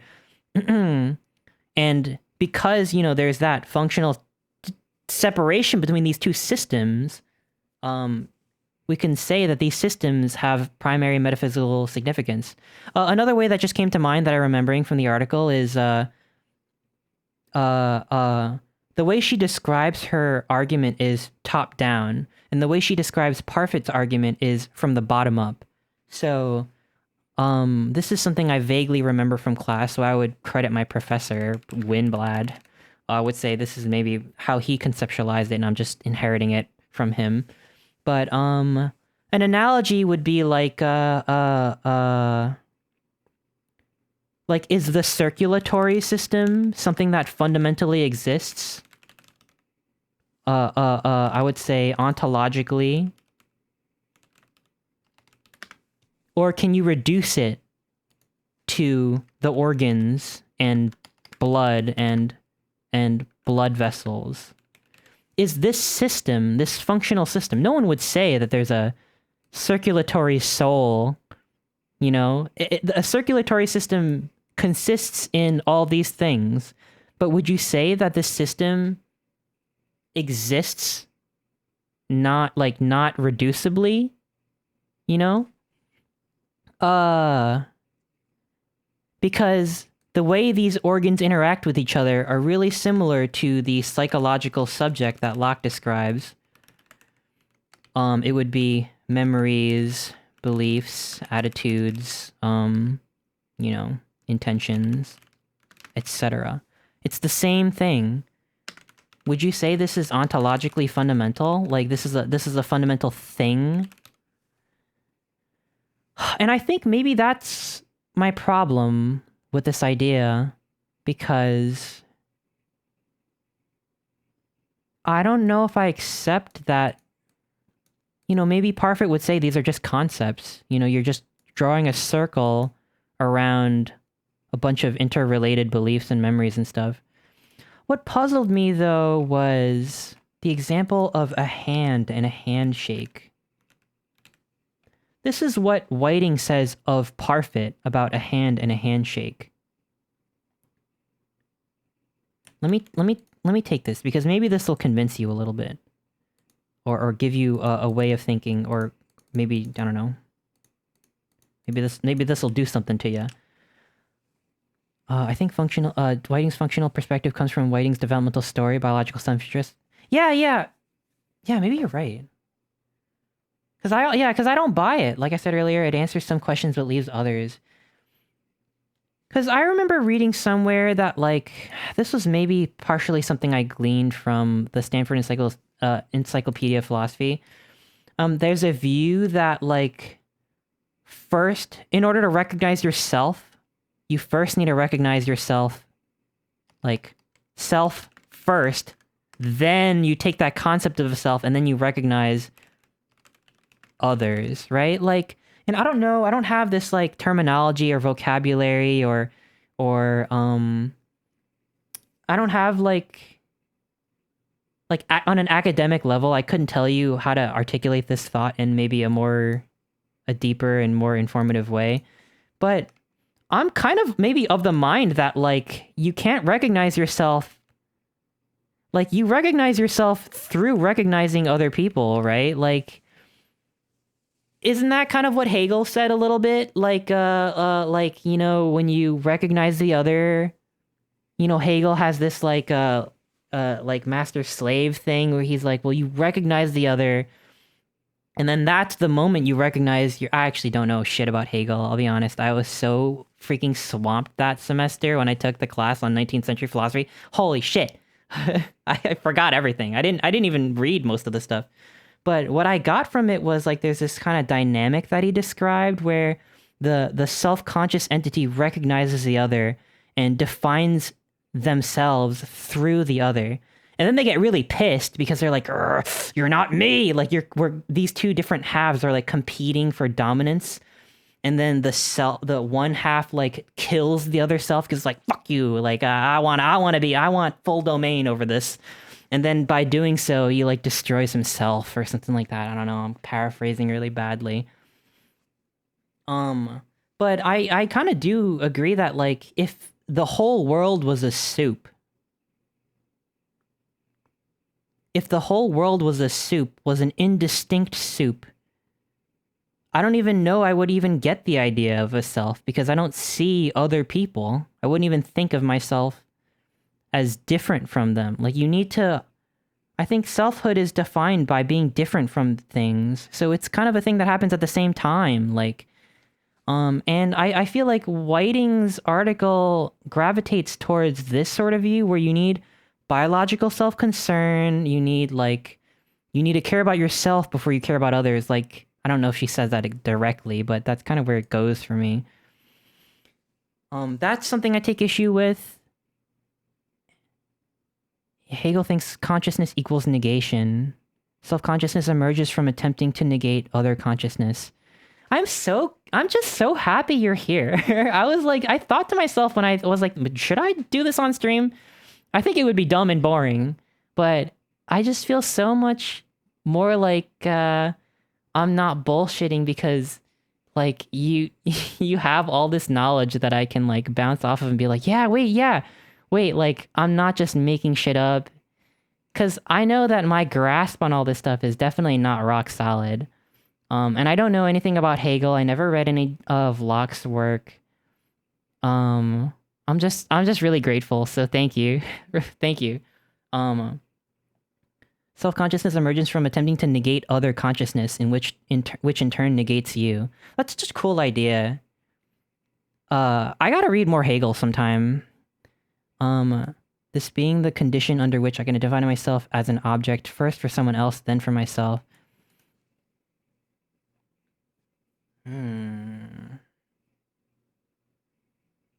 Yeah, I really wish I paid attention in that class. I think I still have all the books. I've got to definitely revisit it at some point. But my thought about like, the metaphysical, like the metaphysical nature of concepts or systems, like functional systems, like the circulatory system or the psychological subject for Whiting. I think, you know, if I could maybe think of some other examples, maybe like you can say ecosystems work the same way. Like, a certain ecosystem is a complex, relationship between like predators, prey, flora, fauna, you know, climate, all that stuff working together. I think we can say, yeah, an ecosystem, exists in the same kinds of way. If I can, she never uses this, but maybe it exists in the same way that circulatory systems and psychological subjects exist. And for her, these are primary like metaphysical objects. And to me, yeah, they're useful. I'm going back to Parfit a little bit. I think they're really useful. And Parfit says, I know I'm jumping all over the place, but I swear this is related. This is a relevant thought. Because Parfit actually answers a criticism by someone named Mark Johnston, who says, this is what Mark Johnston says. He says, well, buddy, I mean, if you're going to be a reductionist about importance and things that are important, if you're going to break down like things and the quality of their, I don't know, like the substance of their meaning or whatever, well then, buddy, if physicalism were true, he claims, all facts would just consist in facts about fundamental particles. Considered in themselves, these facts about particles would have no rational and moral importance. Therefore, nihilism, and that's absurd.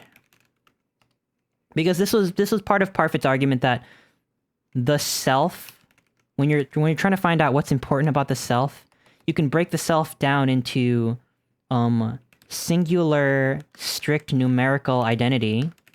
So it's non-branching. It's a non-branching clause. Plus psychological continuity. And for Parfit, he's like, well, we're doing a reductionism about importance. We break down this composite concept into two of the components that make up this idea, and we find out that this is actually the one we care about.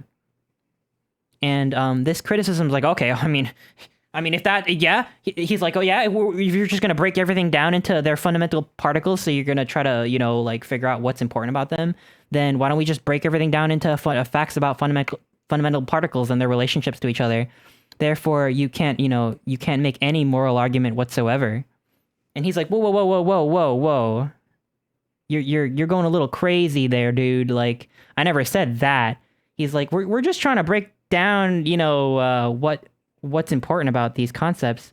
But when you break something down this much, you're losing a lot. Like, he says you can't understand everything there is to know about people if you break them down into particles. Where is it? It's he says, it's not true, for example, that if we know how particles moved and understood how the particles worked, we would thereby know or be able to work out all relevant facts about this person.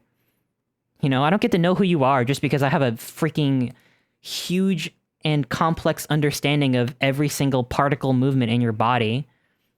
So these concepts, I think, for Parfit are useful. So they're useful, but they don't exist metaphysically. This is something I'm chewing through in my head. Because what Whiting says about handshakes, this is what I keep dancing around this.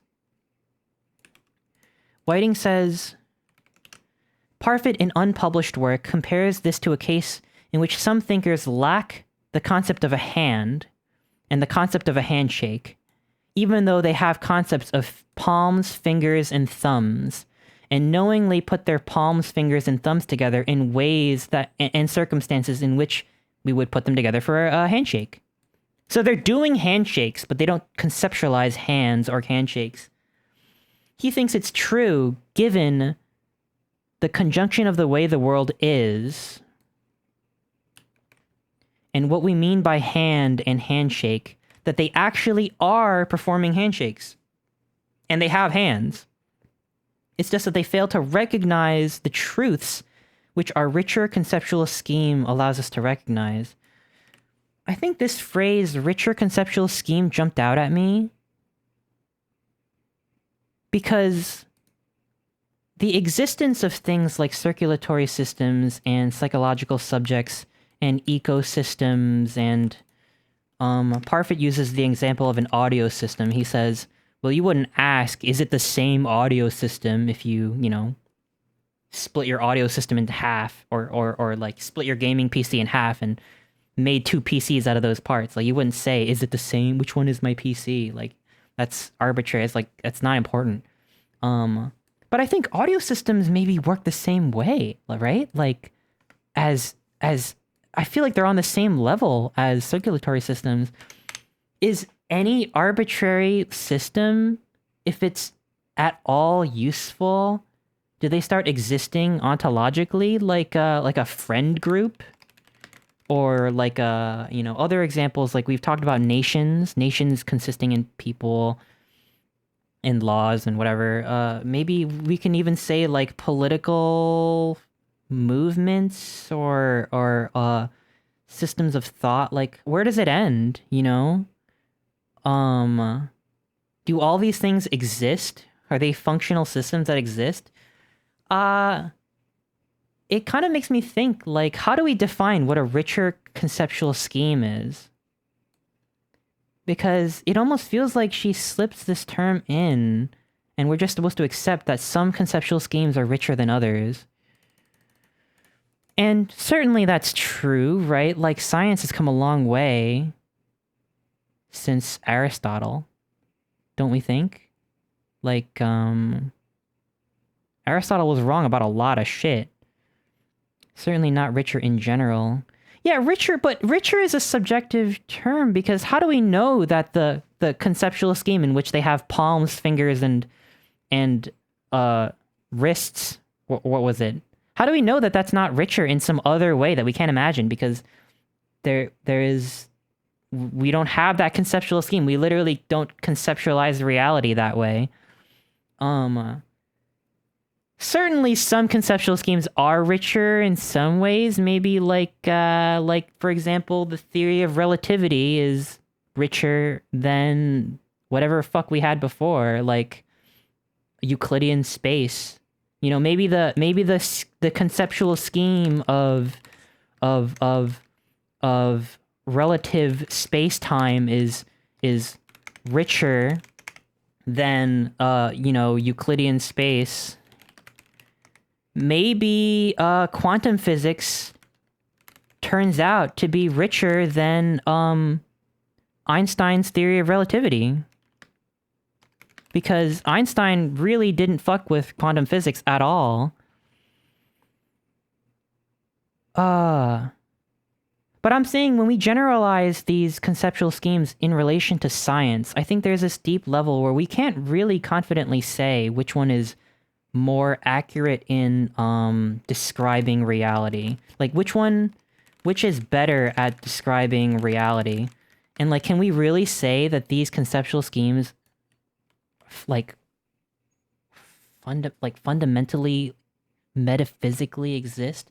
And if you're going to base your whole notion of personhood on the metaphysical significance of conceptual schemes, which we already agree are just ways of describing reality, if you're going to say that ways of describing reality are fundamental aspects of reality, maybe that works in the context of who can stand fit for trial or whatever, because Locke defines a person as rational and a moral agent or whatever, conscious. Maybe that works in that context, but if we're really thinking about persons, all I can fall back on is the fact that I'm an organism. I have a brain and all this stuff. This is maybe why I'm so committed. Maybe it's still samsara, like maybe it's still the illusory nature of the world, but insofar as I consider anything as persistent, then my body is important to me. So I also don't really know too much about this idea, but I'm not pulling this idea out of my ass. In case you're wondering, maybe I didn't articulate it very well, or anyone in chat is thinking like, I kind of get what you're saying, but I want to maybe read more about it. Maybe you're already thinking of this because you've read these texts, but what I'm thinking of, there's a book called The Structure of Scientific Revolutions by Thomas Kuhn. I think he's a scientist and not particularly I don't know, maybe he thinks of himself as a philosopher. Actually, I have no idea I don't know who he is. But his book, was really, it had a big, I think it's really important in contemporary philosophy. So his main idea is, we have this almost like naive idea of science, like this Enlightenment idea that like, oh my God, you teach Kuhn? My class that I took where my professor taught me Kuhn, that was my favorite class, I think. I thought that shit was so cool. So this approach is called postmodernism.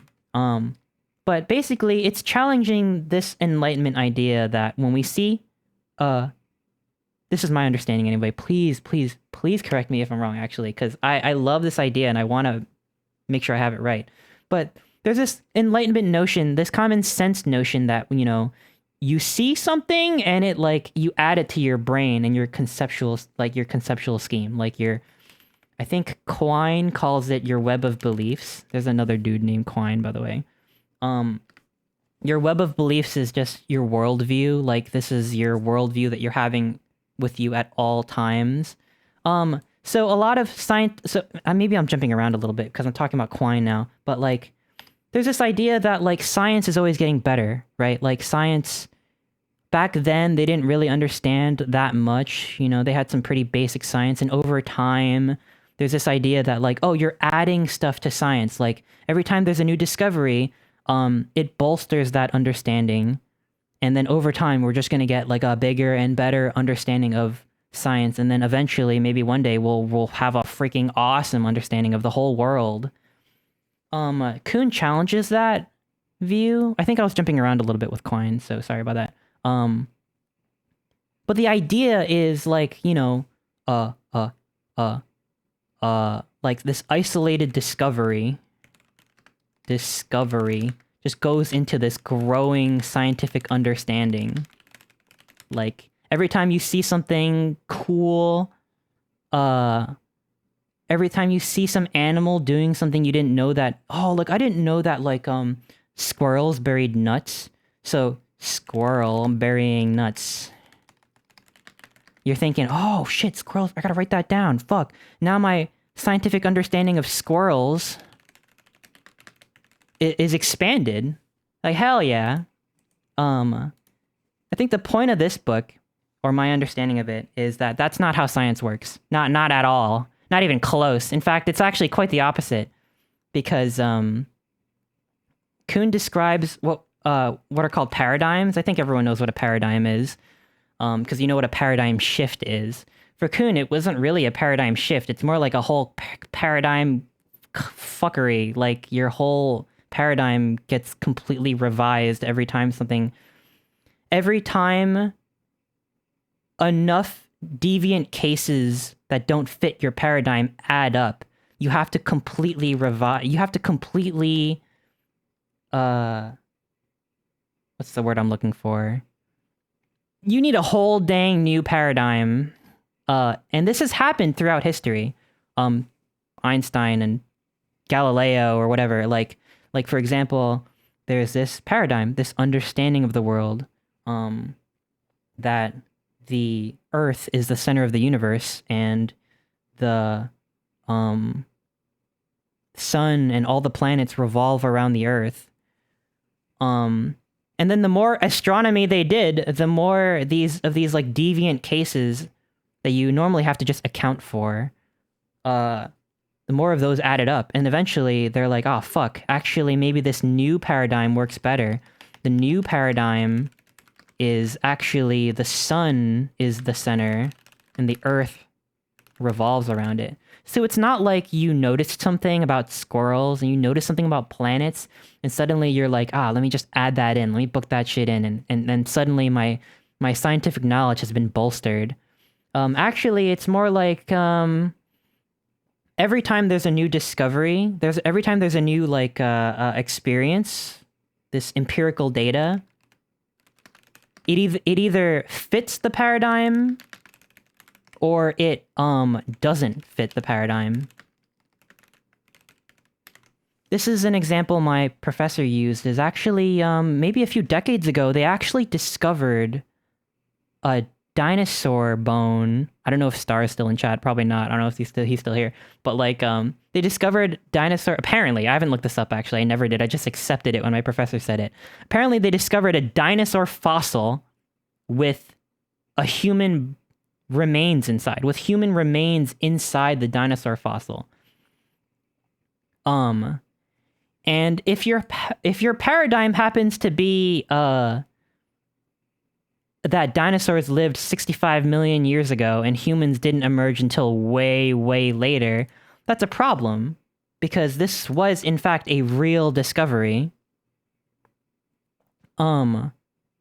So whenever you see empirical data that doesn't fit the paradigm, you have to come up with a new explanation. You have to work it in somehow. It's a little awkward. It's like, maybe there was a landslide and the human remains mixed in with the dinosaur remains, and you know that it just so ended up over time through the tectonic movement of the plates that these two bones ended up together.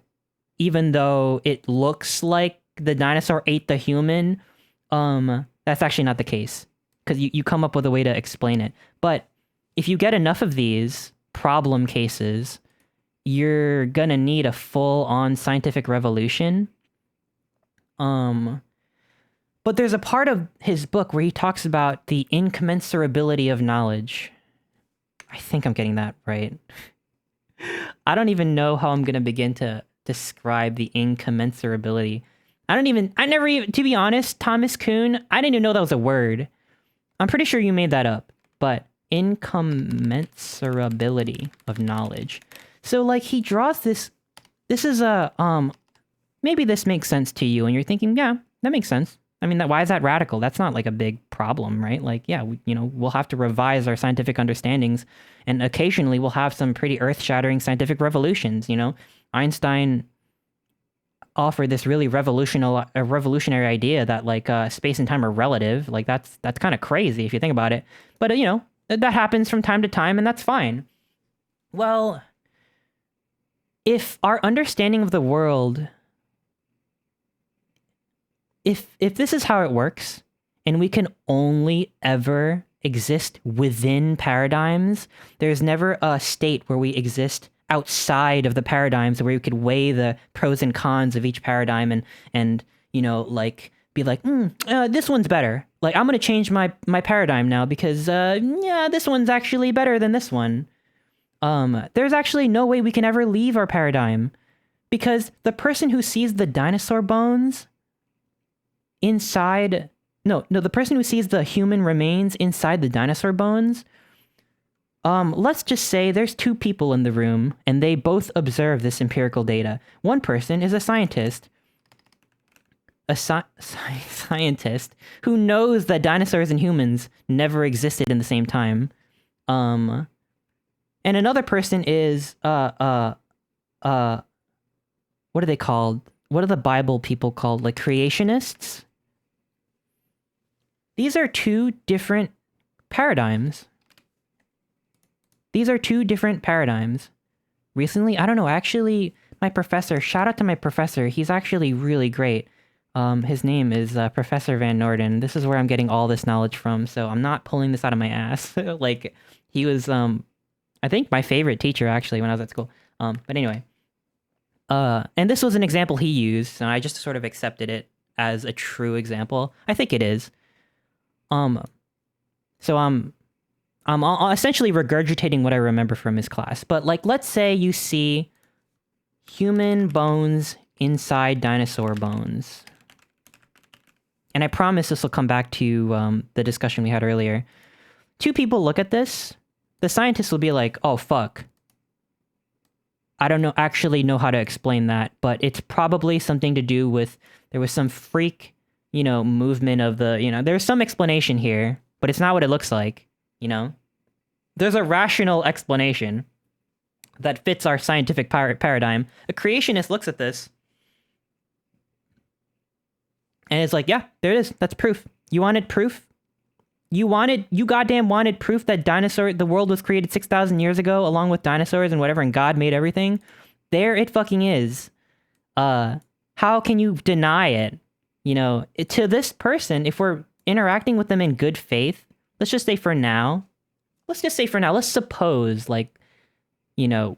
on good faith, most of us probably don't believe this, but you can see how, to the creationist, the scientist is just making excuses, right? Like, you can see that, they're just making excuses.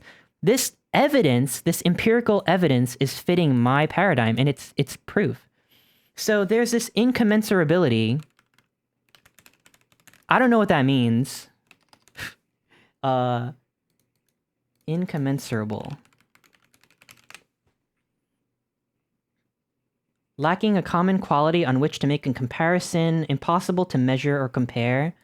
Yeah, the incommensurability of knowledge, I think, my understanding is, I think Kuhn would say that this creationist doesn't have a paradigm.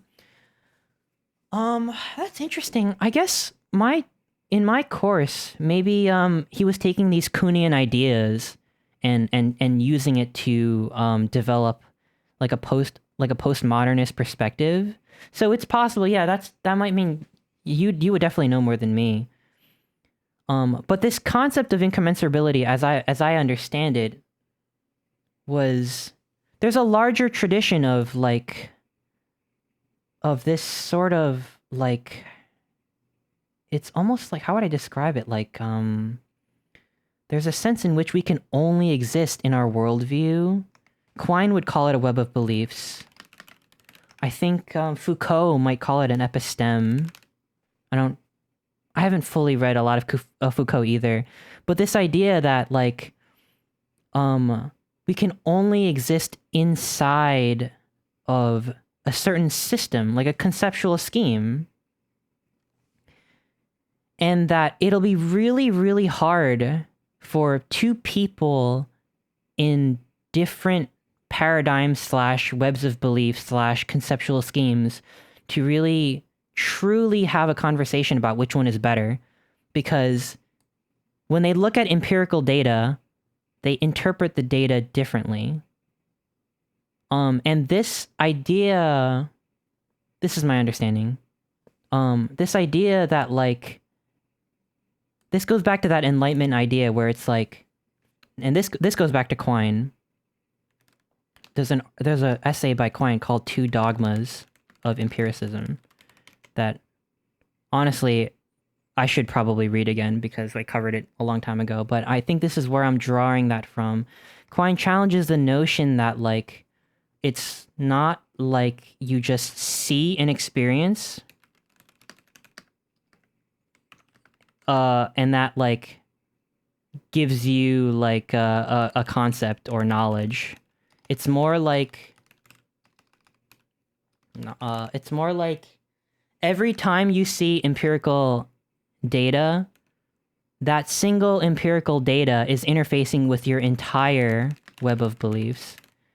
And there's a sense in which, because you're always existing inside this conceptual system, it's really hard to look outside of it. And I think maybe I haven't grasped that as clearly as I should.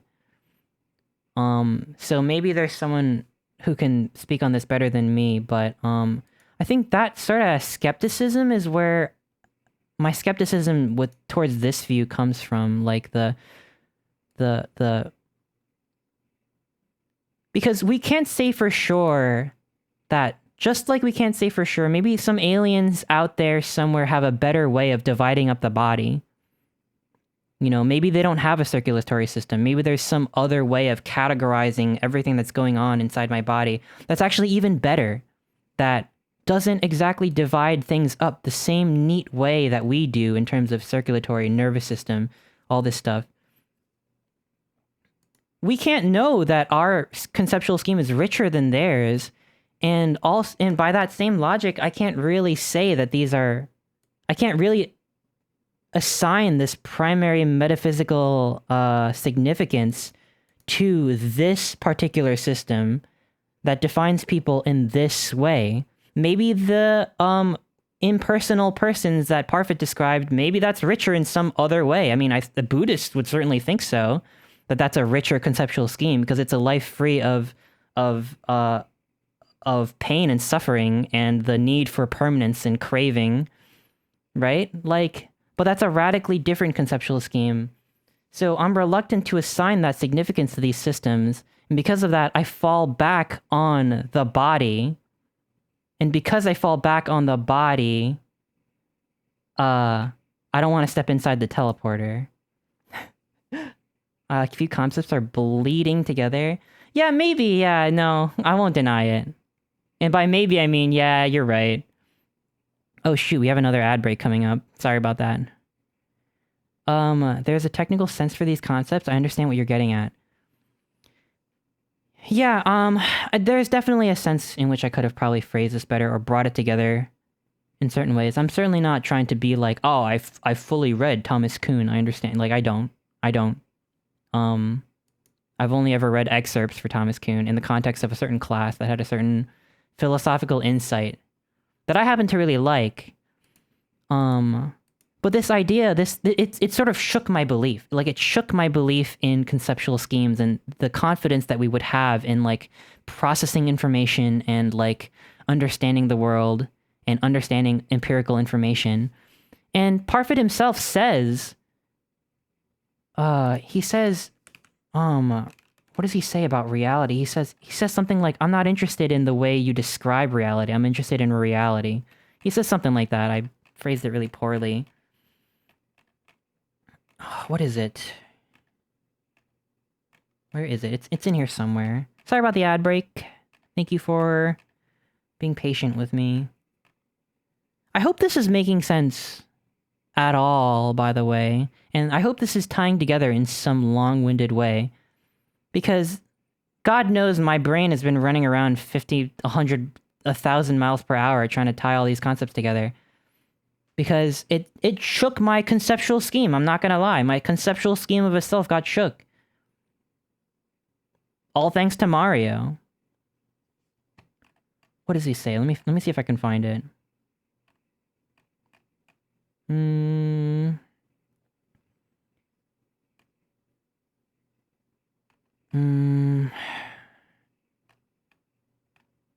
Let's see. Okay, yeah, alright, this is probably a really I'm not gonna lie, this is probably a really sloppy way to word things. But this is what I wrote, and maybe I can revise it as I'm reading it out to you, but this is a thought I had, and when I'm streaming, it's hard for me to like pull these thoughts back from like the whole process in which I wrote all these notes. But I wrote them. I was sort of rambling to myself. I said, and please don't get me wrong. I'm not positing this stream of consciousness as deep or insightful or anything like that. This is just to where my brain went, and the fact that you're watching me means maybe you're at least invested in the way I think, even if it doesn't actually have any like strong basis behind it. But I wrote down, I think facts. That which facts can be called conceptual. What the fuck was I even saying? Whereas Parfit just implies arbitrary depends on your context for. Oh yeah, okay, so it's like going back to this idea that sandwiches, hot dogs being sandwiches, is a conceptual statement. Sandwiches are conceptual because it's a description. Sandwiches are conceptual because it's a description of ingredients like meat, bread, cheeses, sauces, and whatsoever. So we can agree that we have a conceptual scheme of sandwiches. So someone who's going with Parfit's view might say, well, okay, well, sandwiches can be reduced to those ingredients. So statements about, well, is it the same sandwich or is it a sandwich? They're, you know, it's actually a little silly sometimes when you break it down because you already know all the facts about it. You know how to make the sandwich. Maybe Parfit wouldn't say this, but someone going by that logic might say, well, someone who's going by that logic of sandwiches equals concept. Ingredients like meat and cheese, like salami and rye bread equals facts. Well, can't salami also be a concept? Because a salami consists... See, I'm going down that freaking physicalist rabbit hole that one critic was, you know, like saying earlier. But I'm thinking, well, salami is also a concept because it's a certain cut of pork that's cured a certain way or whatever. I don't know. So maybe you can decide, well, is that salami because it's the fat to protein ratio is a little bit different, or you didn't cure it the exact same way as the way this salami was cured. And you can say, well, okay, so salami actually consists in fat content and protein content. Well, isn't protein a concept? Because the concept we have of protein is, I don't know, certain biological cellular arrangements of meat, I guess.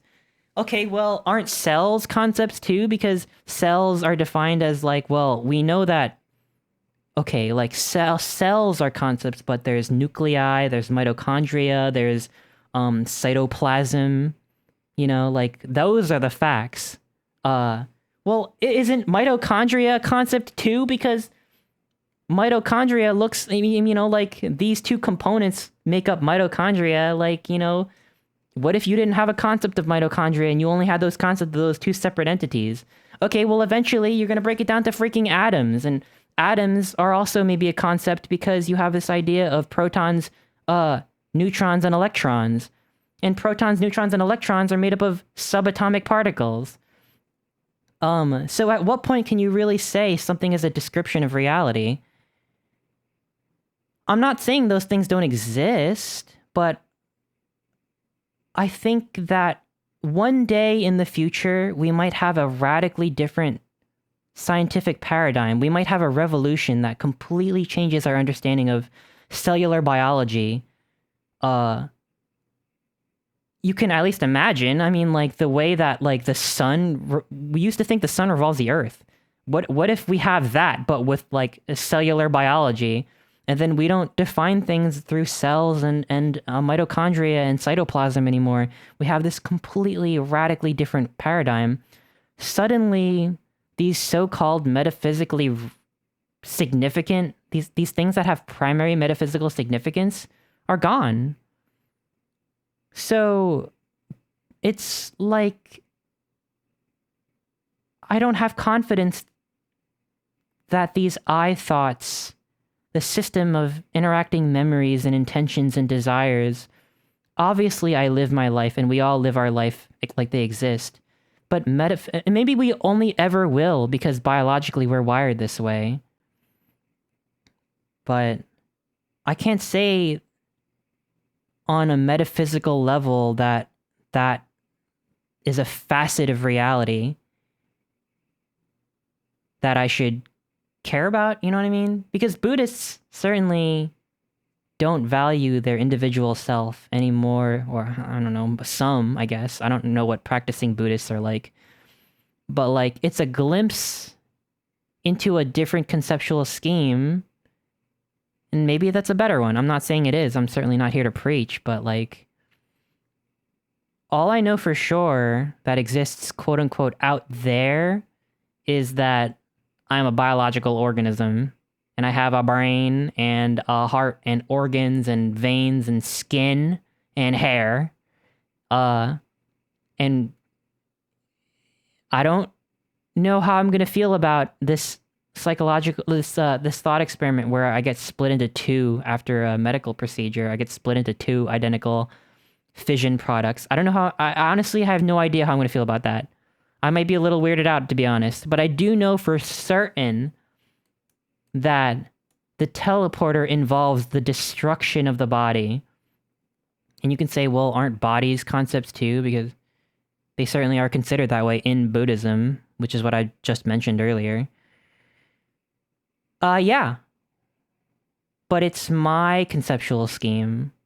My conceptual scheme involves persistent subjects and organisms that die, and they're not dying every moment. They're not dying every moment something changes. They're certainly gonna die when they go in here. And that's what happened to Mario when he went in. And that's what happened to Peach when she got kidnapped. Does that make sense? Let me do a poll, because I think I'm about done. I covered, maybe in not the most elegant way, but I covered everywhere my brain went. Did that 3-hour rant make sense? Yeah, no. Let me see. Let me read the room a little bit. Let me see what y'all saying. Okay. Oh my god. Whoa, we got 6 yeses and 0 nos. Oh my gosh. That really means a lot to me. Thank you. So I'm definitely not, you know, maybe one day I'll get like a master's in philosophy or something. That might be fun. I don't think I ever will, but that's definitely an idea. Maybe once I become as big as Mr. Beast and I can just spend money doing whatever, and I don't have to, you know, worry so much about, well, maybe I should get a job or whatever. I'll go get a higher degree, because I like it. But definitely right now, I don't have the like academic training that I should to go on 3-hour rants. But heck, it's my stream and I can do whatever I freaking want, right? Okay, 2 people said no. And I don't fault you for that. Your current sense of self is a product of the persistence of the sum of your memories and experiences. The perfect copy would remember being you. No, but that's what I'm saying. That's what I'm saying, because let's say I have a dear friend, and this is just an example, this is a hypothetical example, and I'm sorry if this hits home for anybody, but let's say I have a dear friend who gets into a horrible accident, and their personality and memories radically change. Let's say they barely, you know, there's times where they don't remember who they are at all. Maybe there's times where they have violent outbursts where they didn't have before. I would still, consider them the same person. Even if at times their memory isn't always there, and like my friendship towards them has been radically altered, maybe even like damaged as a result. It's not the perfectness of the teleporter that I'm really concerned about. Because yeah, I think it would be alarming if the teleporter beamed you to the moon with only some of your memories or some of your personality. That would be a huge problem. But even if it made you perfectly I'm more concerned with taking care of this hypothetical friend, even though they don't seem like the same person, because I want to keep them alive, their body. If I put them in the teleporter, it will destroy their body, according to my maybe problematic and maybe logically inconsistent conceptual scheme that I care about their body. And here's another example. Let's say I put them into a device that reads their DNA and their stem cells and their current mental states and everything in their brain, and then it destroys their body and regenerates an uninjured and like a completely healed version of them. Let's say I stuff them into this machine that records everything there is to know about their cellular data, the memories that exist in their minds, and it reconstructs them as if they had never had this injury, and their personality is back to normal, and their memories are back to normal. And it would be as if, you know, they never... Yeah, they would remember everything that I've done since the accident, but they would have that and all that extra mental capacity that they had lost in that accident. I don't know if I would put them in, you know? I think maybe a functionalist who's convinced by Jennifer Whiting would put them in. They might have to clarify some things first about the technology and to have confidence that this machine works properly and all that stuff. And, you know, I don't know. There's definitely an asterisk, a really big one. But for me, I'm concerned with my maybe perhaps illusory notion of a persistent organism who I value. You know what I mean? You see what I'm saying? Like, it's the fact that their body is alive that I care about. And even though, mental states and memories and beliefs and attitudes and all that stuff is very important to me, in terms of this thought experiment, that's not the thing. 5 Meter Move, thank you so much for the tier 3 resub. Thank you. Even if they are materially identical and psychologically indistinguishable, there might be something fundamentally changed. Yeah, that's what I'm afraid of. Excuse me. All right, well, here's another poll before we wrap up, because, dear God, dear God, I started streaming at 2 p.m. and it's 11. Here's a question. Would you take the teleporter from the moon to Rogueport? Yes, no. Oh God, who am I? Would you go inside the teleporter like Mario did in Chapter 7 of Paper Mario: The Thousand-Year Door with full confidence that this machine will work? It's not gonna fuck up and, you know, nothing's gonna go wrong. It's gonna work the way it's intended. And the person that comes out of the teleporter will have there will be perfect continuity, perfect cellular reconstruction. And everyone who meets you on the other end in Rogueport will recognize you as you, and you will produce the same bodily warmth that keeps them company at night, and they will love everyone they love the same way you love them. Would you go in? Because I'm voting no right now. I am not going in. The copy of me is not me. See? See, I'm not alone. And I can't even say that we have a coherent belief here. I can't say that we do. But I can say I believe it. I voted, oh God, who am I? Because of different assumptions? Oh gosh. Well, I hope get better soon. Gosh. Maybe I should have voted that one too. If you are farting as the teleporter was warping, would you be farting? Yes, you would still be farting. But it would, arguably, wouldn't be your fart. You would have stopped farting the moment you disappeared.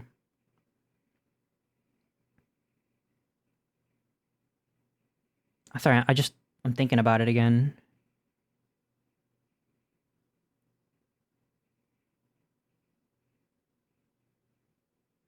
Yeah, I mean, it is really convincing when Whiting argues why the successor persons are justified in having those beliefs, including like the love for the husband and memories and one of her examples was the belief that Dr. Martin Luther King's nonviolent form of protest was admirable. That was a quote.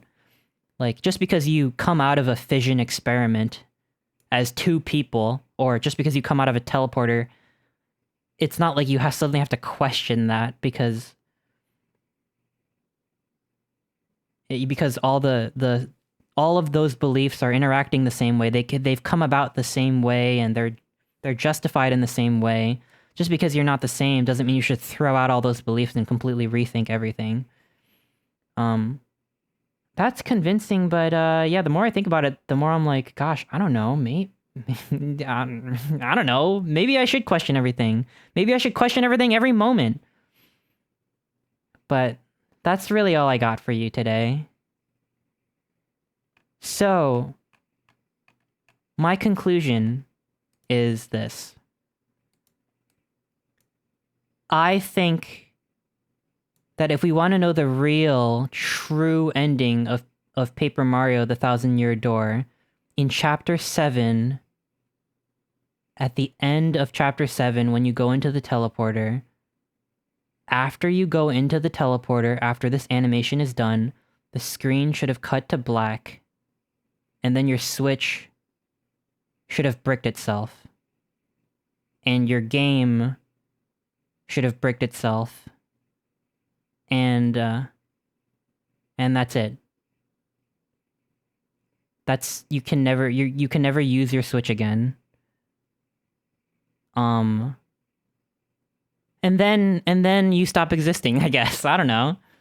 That's what I think is a metaphysically accurate ending to Paper Mario: The Thousand-Year Door. And yeah, Peach was dead the whole time, by the way. She died in Chapter 1. So, I think actually the tragic thing about that is that when Peach died and a copy of Peach showed up on the X-Naut base, Tech actually fell in love with a new, unique creature who didn't have a history before she was generated by Tech's very own technology. The same technology that Tech is made out of, assuming he's the master computer of the base. She's, in a way, maybe creepily so, the Peach copy that was created on the moon is actually more like, Tech's daughter, if you think about it. That's a disturbing thought that I don't want to develop too much, but that's not Peach. That was a copy of Peach generated using technology, the same technology that Tech is made out of and is composed of. He fell in love with that Peach. And I think the tragic thing is, after Tech dies, Peach was taken to Rogueport. You know what that means? She was put through the teleporter again. She lived and died on the moon. And I think Tech truly loved her. In that when he died, she died as well.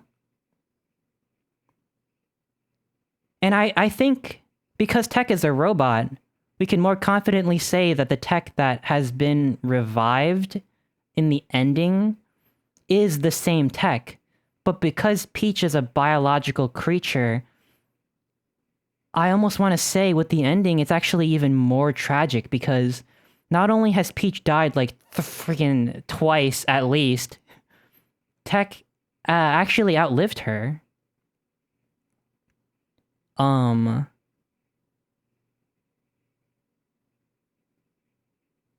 So I wonder, Goombella says that Tech wants her to visit with Mario.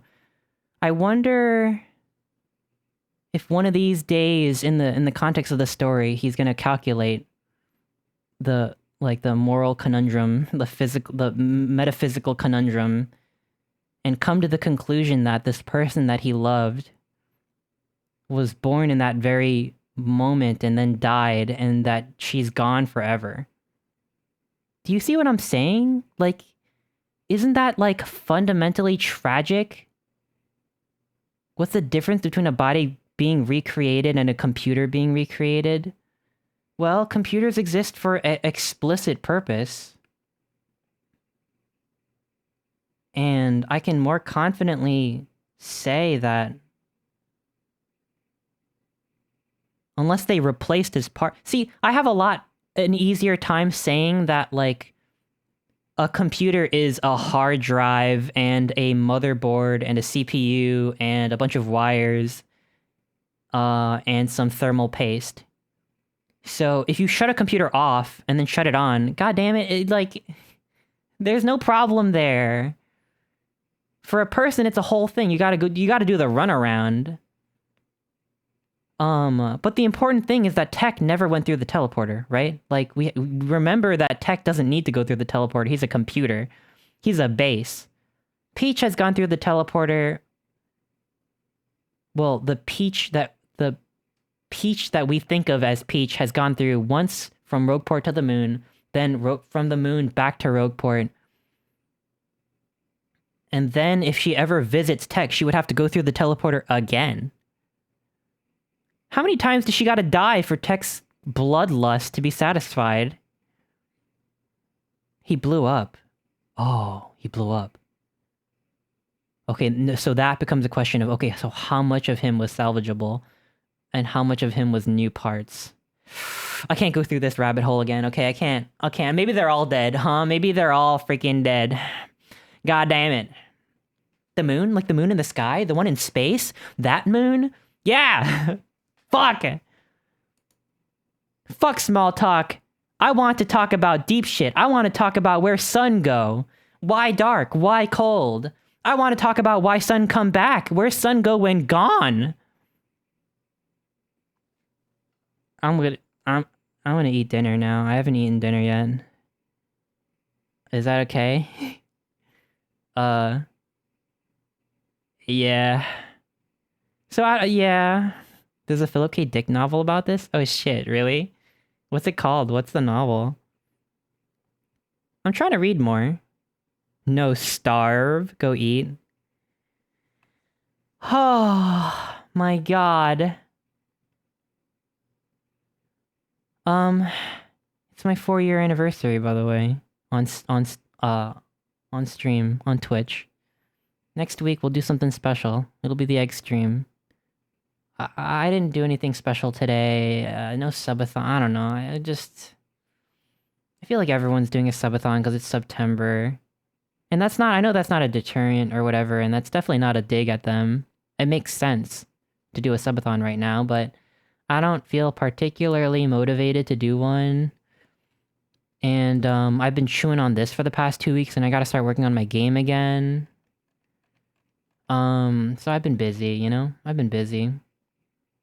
But that was a lovely 4-hour rant, I guess. I had fun. I'm never gonna do this again. And I'm never gonna talk about philosophy again. Whoa! Okay, maybe a little philosophy for Quisk. Thank you for the 5 gift subs. Thank you. I really appreciate it. Seriously, that means so much to me. Like a lot. Like a lot. Actually, I did have an idea. So I've been reading a lot of philosophical Buddhism. Okay, well, by a lot, I mean, I've been watching my old professor's recently uploaded YouTube lectures. And then I dug through his website and found a book. There's a little bibliography section on his website, and sometimes they have notations, and one of them was like, this is a great introductory text on Huayan Buddhism, which is like a distinctly Chinese form of Buddhism that came about, I think, sometime during the, gosh, I don't want to say what century, but it's not super ancient or anything, and it developed these, like, metaphysical ideas really deeply. It's really cool. I've been learning a lot of tarot cards, which is, I know, so unscientific and very, I don't know, it's pretty unphilosophical too, because that stuff is associated with a lot of like the occult and all that stuff. But I read a book. It wasn't really a philosophical book. It was very new agey, but it's a book that interprets the sequence of tarot cards in the context of Renaissance art, and it argued, I don't know how well it argued this, but I thought it was interesting, but it argued that the sequence of images tells, it has like a Neoplatonist message, and Neoplatonism is like Plato's beliefs mixed with a lot of like religious beliefs. So it had this Gnostic slash Neoplatonist slash Hermetic message of you start over here on Earth, and then you work your way up the sequence and you reach like divine spiritual knowledge. And I thought that was a cool idea. There's a random tarot YouTuber who happens to be like a practicing Zen Buddhist who is super into tarot and is reinterpreted the tarot sequence through the lens of Buddhism. And there's this discussion between like dualism and monism. And I thought that it would be cool to do another stream at some point, like in the distant future, where it would talk about like somewhat like faux historical, faux philosophical, it'd be like tarot ramblings and Platonism and Buddhism, and I don't know, it's less academic, but I thought that stuff is really cool to me. One of the central ideas for Huayan / Zen Buddhism is like, that it rejects dualism. So the dualism between like nirvana and samsara, like enlightenment and non-enlightenment, it undermines all of that. And it says like, actually, the state of enlightenment consists in the world that we live in right now. There's no like divine or like there's no like dualism lends itself to one side is pure, one side is like debate, like base, like like you should align yourself with the soul of reason, or the like the forms or anything like that. And like there's this Buddhist idea where it's like, well, actually, maybe you find the Buddha in the lowest things, like because all things are connected. They all things are one 4-dimensional worm. That's a really distinctly Chinese Buddhist idea that all things are interdependent. And I just think it's cool, like this idea where because you see dualism and monism reflected in the tarot sequence. Yeah, it's definitely really esoteric, and it's kind of loosey-goosey and weird and dumb. Well, I don't want to say it's dumb, because I don't think it's dumb, but it's a whole another thing. And then I was thinking, yeah, if I do a stream on that, then I'll be able to write off all these tarot decks that I'm buying for myself as a business expense. As long as I show it off on stream, that's a tax. I can write that off on my taxes. So maybe that's coming one day. We'll talk about tarot for like 4 freaking hours. And Carl, Carl from V4, Carl did a tarot stream where they were doing tarot readings for people in chat, and I thought that'd be fun too. Maybe I'd do that. I don't know. I don't think of myself as a good tarot reader or whatever. And I've been talking all night about how I don't believe in like souls and stuff. Like, I don't approach it in a really superstitious way, but I definitely don't I don't like scoff like the occult or whatever. Like, I think it's cool. I just don't find it very convincing. But anyway, I really need to stop yapping. Sorry about that. I always thought tarot cards were great more for introspection. Yeah, I think most tarot practitioners would agree. Definitely. Have you seen Midnight Gospel? Yes, I love Midnight Gospel. I've always wanted to listen to more of Duncan Trussell's podcast. I never did. It is definitely, yeah, they're for introspection. But a lot of people do have, like... I think there is a belief that, you have to cleanse your deck if your deck gathers a lot of negative energy, you cleanse it. I don't... If that's what you do to your tarot decks to make you a more confident reader, then I think that's great. I really don't disparage that. But I don't know. I don't know. That doesn't seem real to me. I like science, and I guess the more I think about it, I'm like a freaking physicalist, a filthy metaphysical physicalist. But yeah, it's a good time.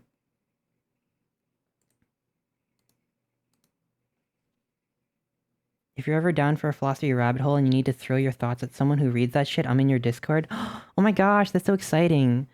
Yeah, definitely. I mean, I'm definitely not done mulling over on this random stuff. Because what I found was the more I read, I never read. I don't even know who I am anymore. I never read. I hate school. But the more I read, the more I wanted to read more to like get a bigger understanding of like what I'm trying to like grasp.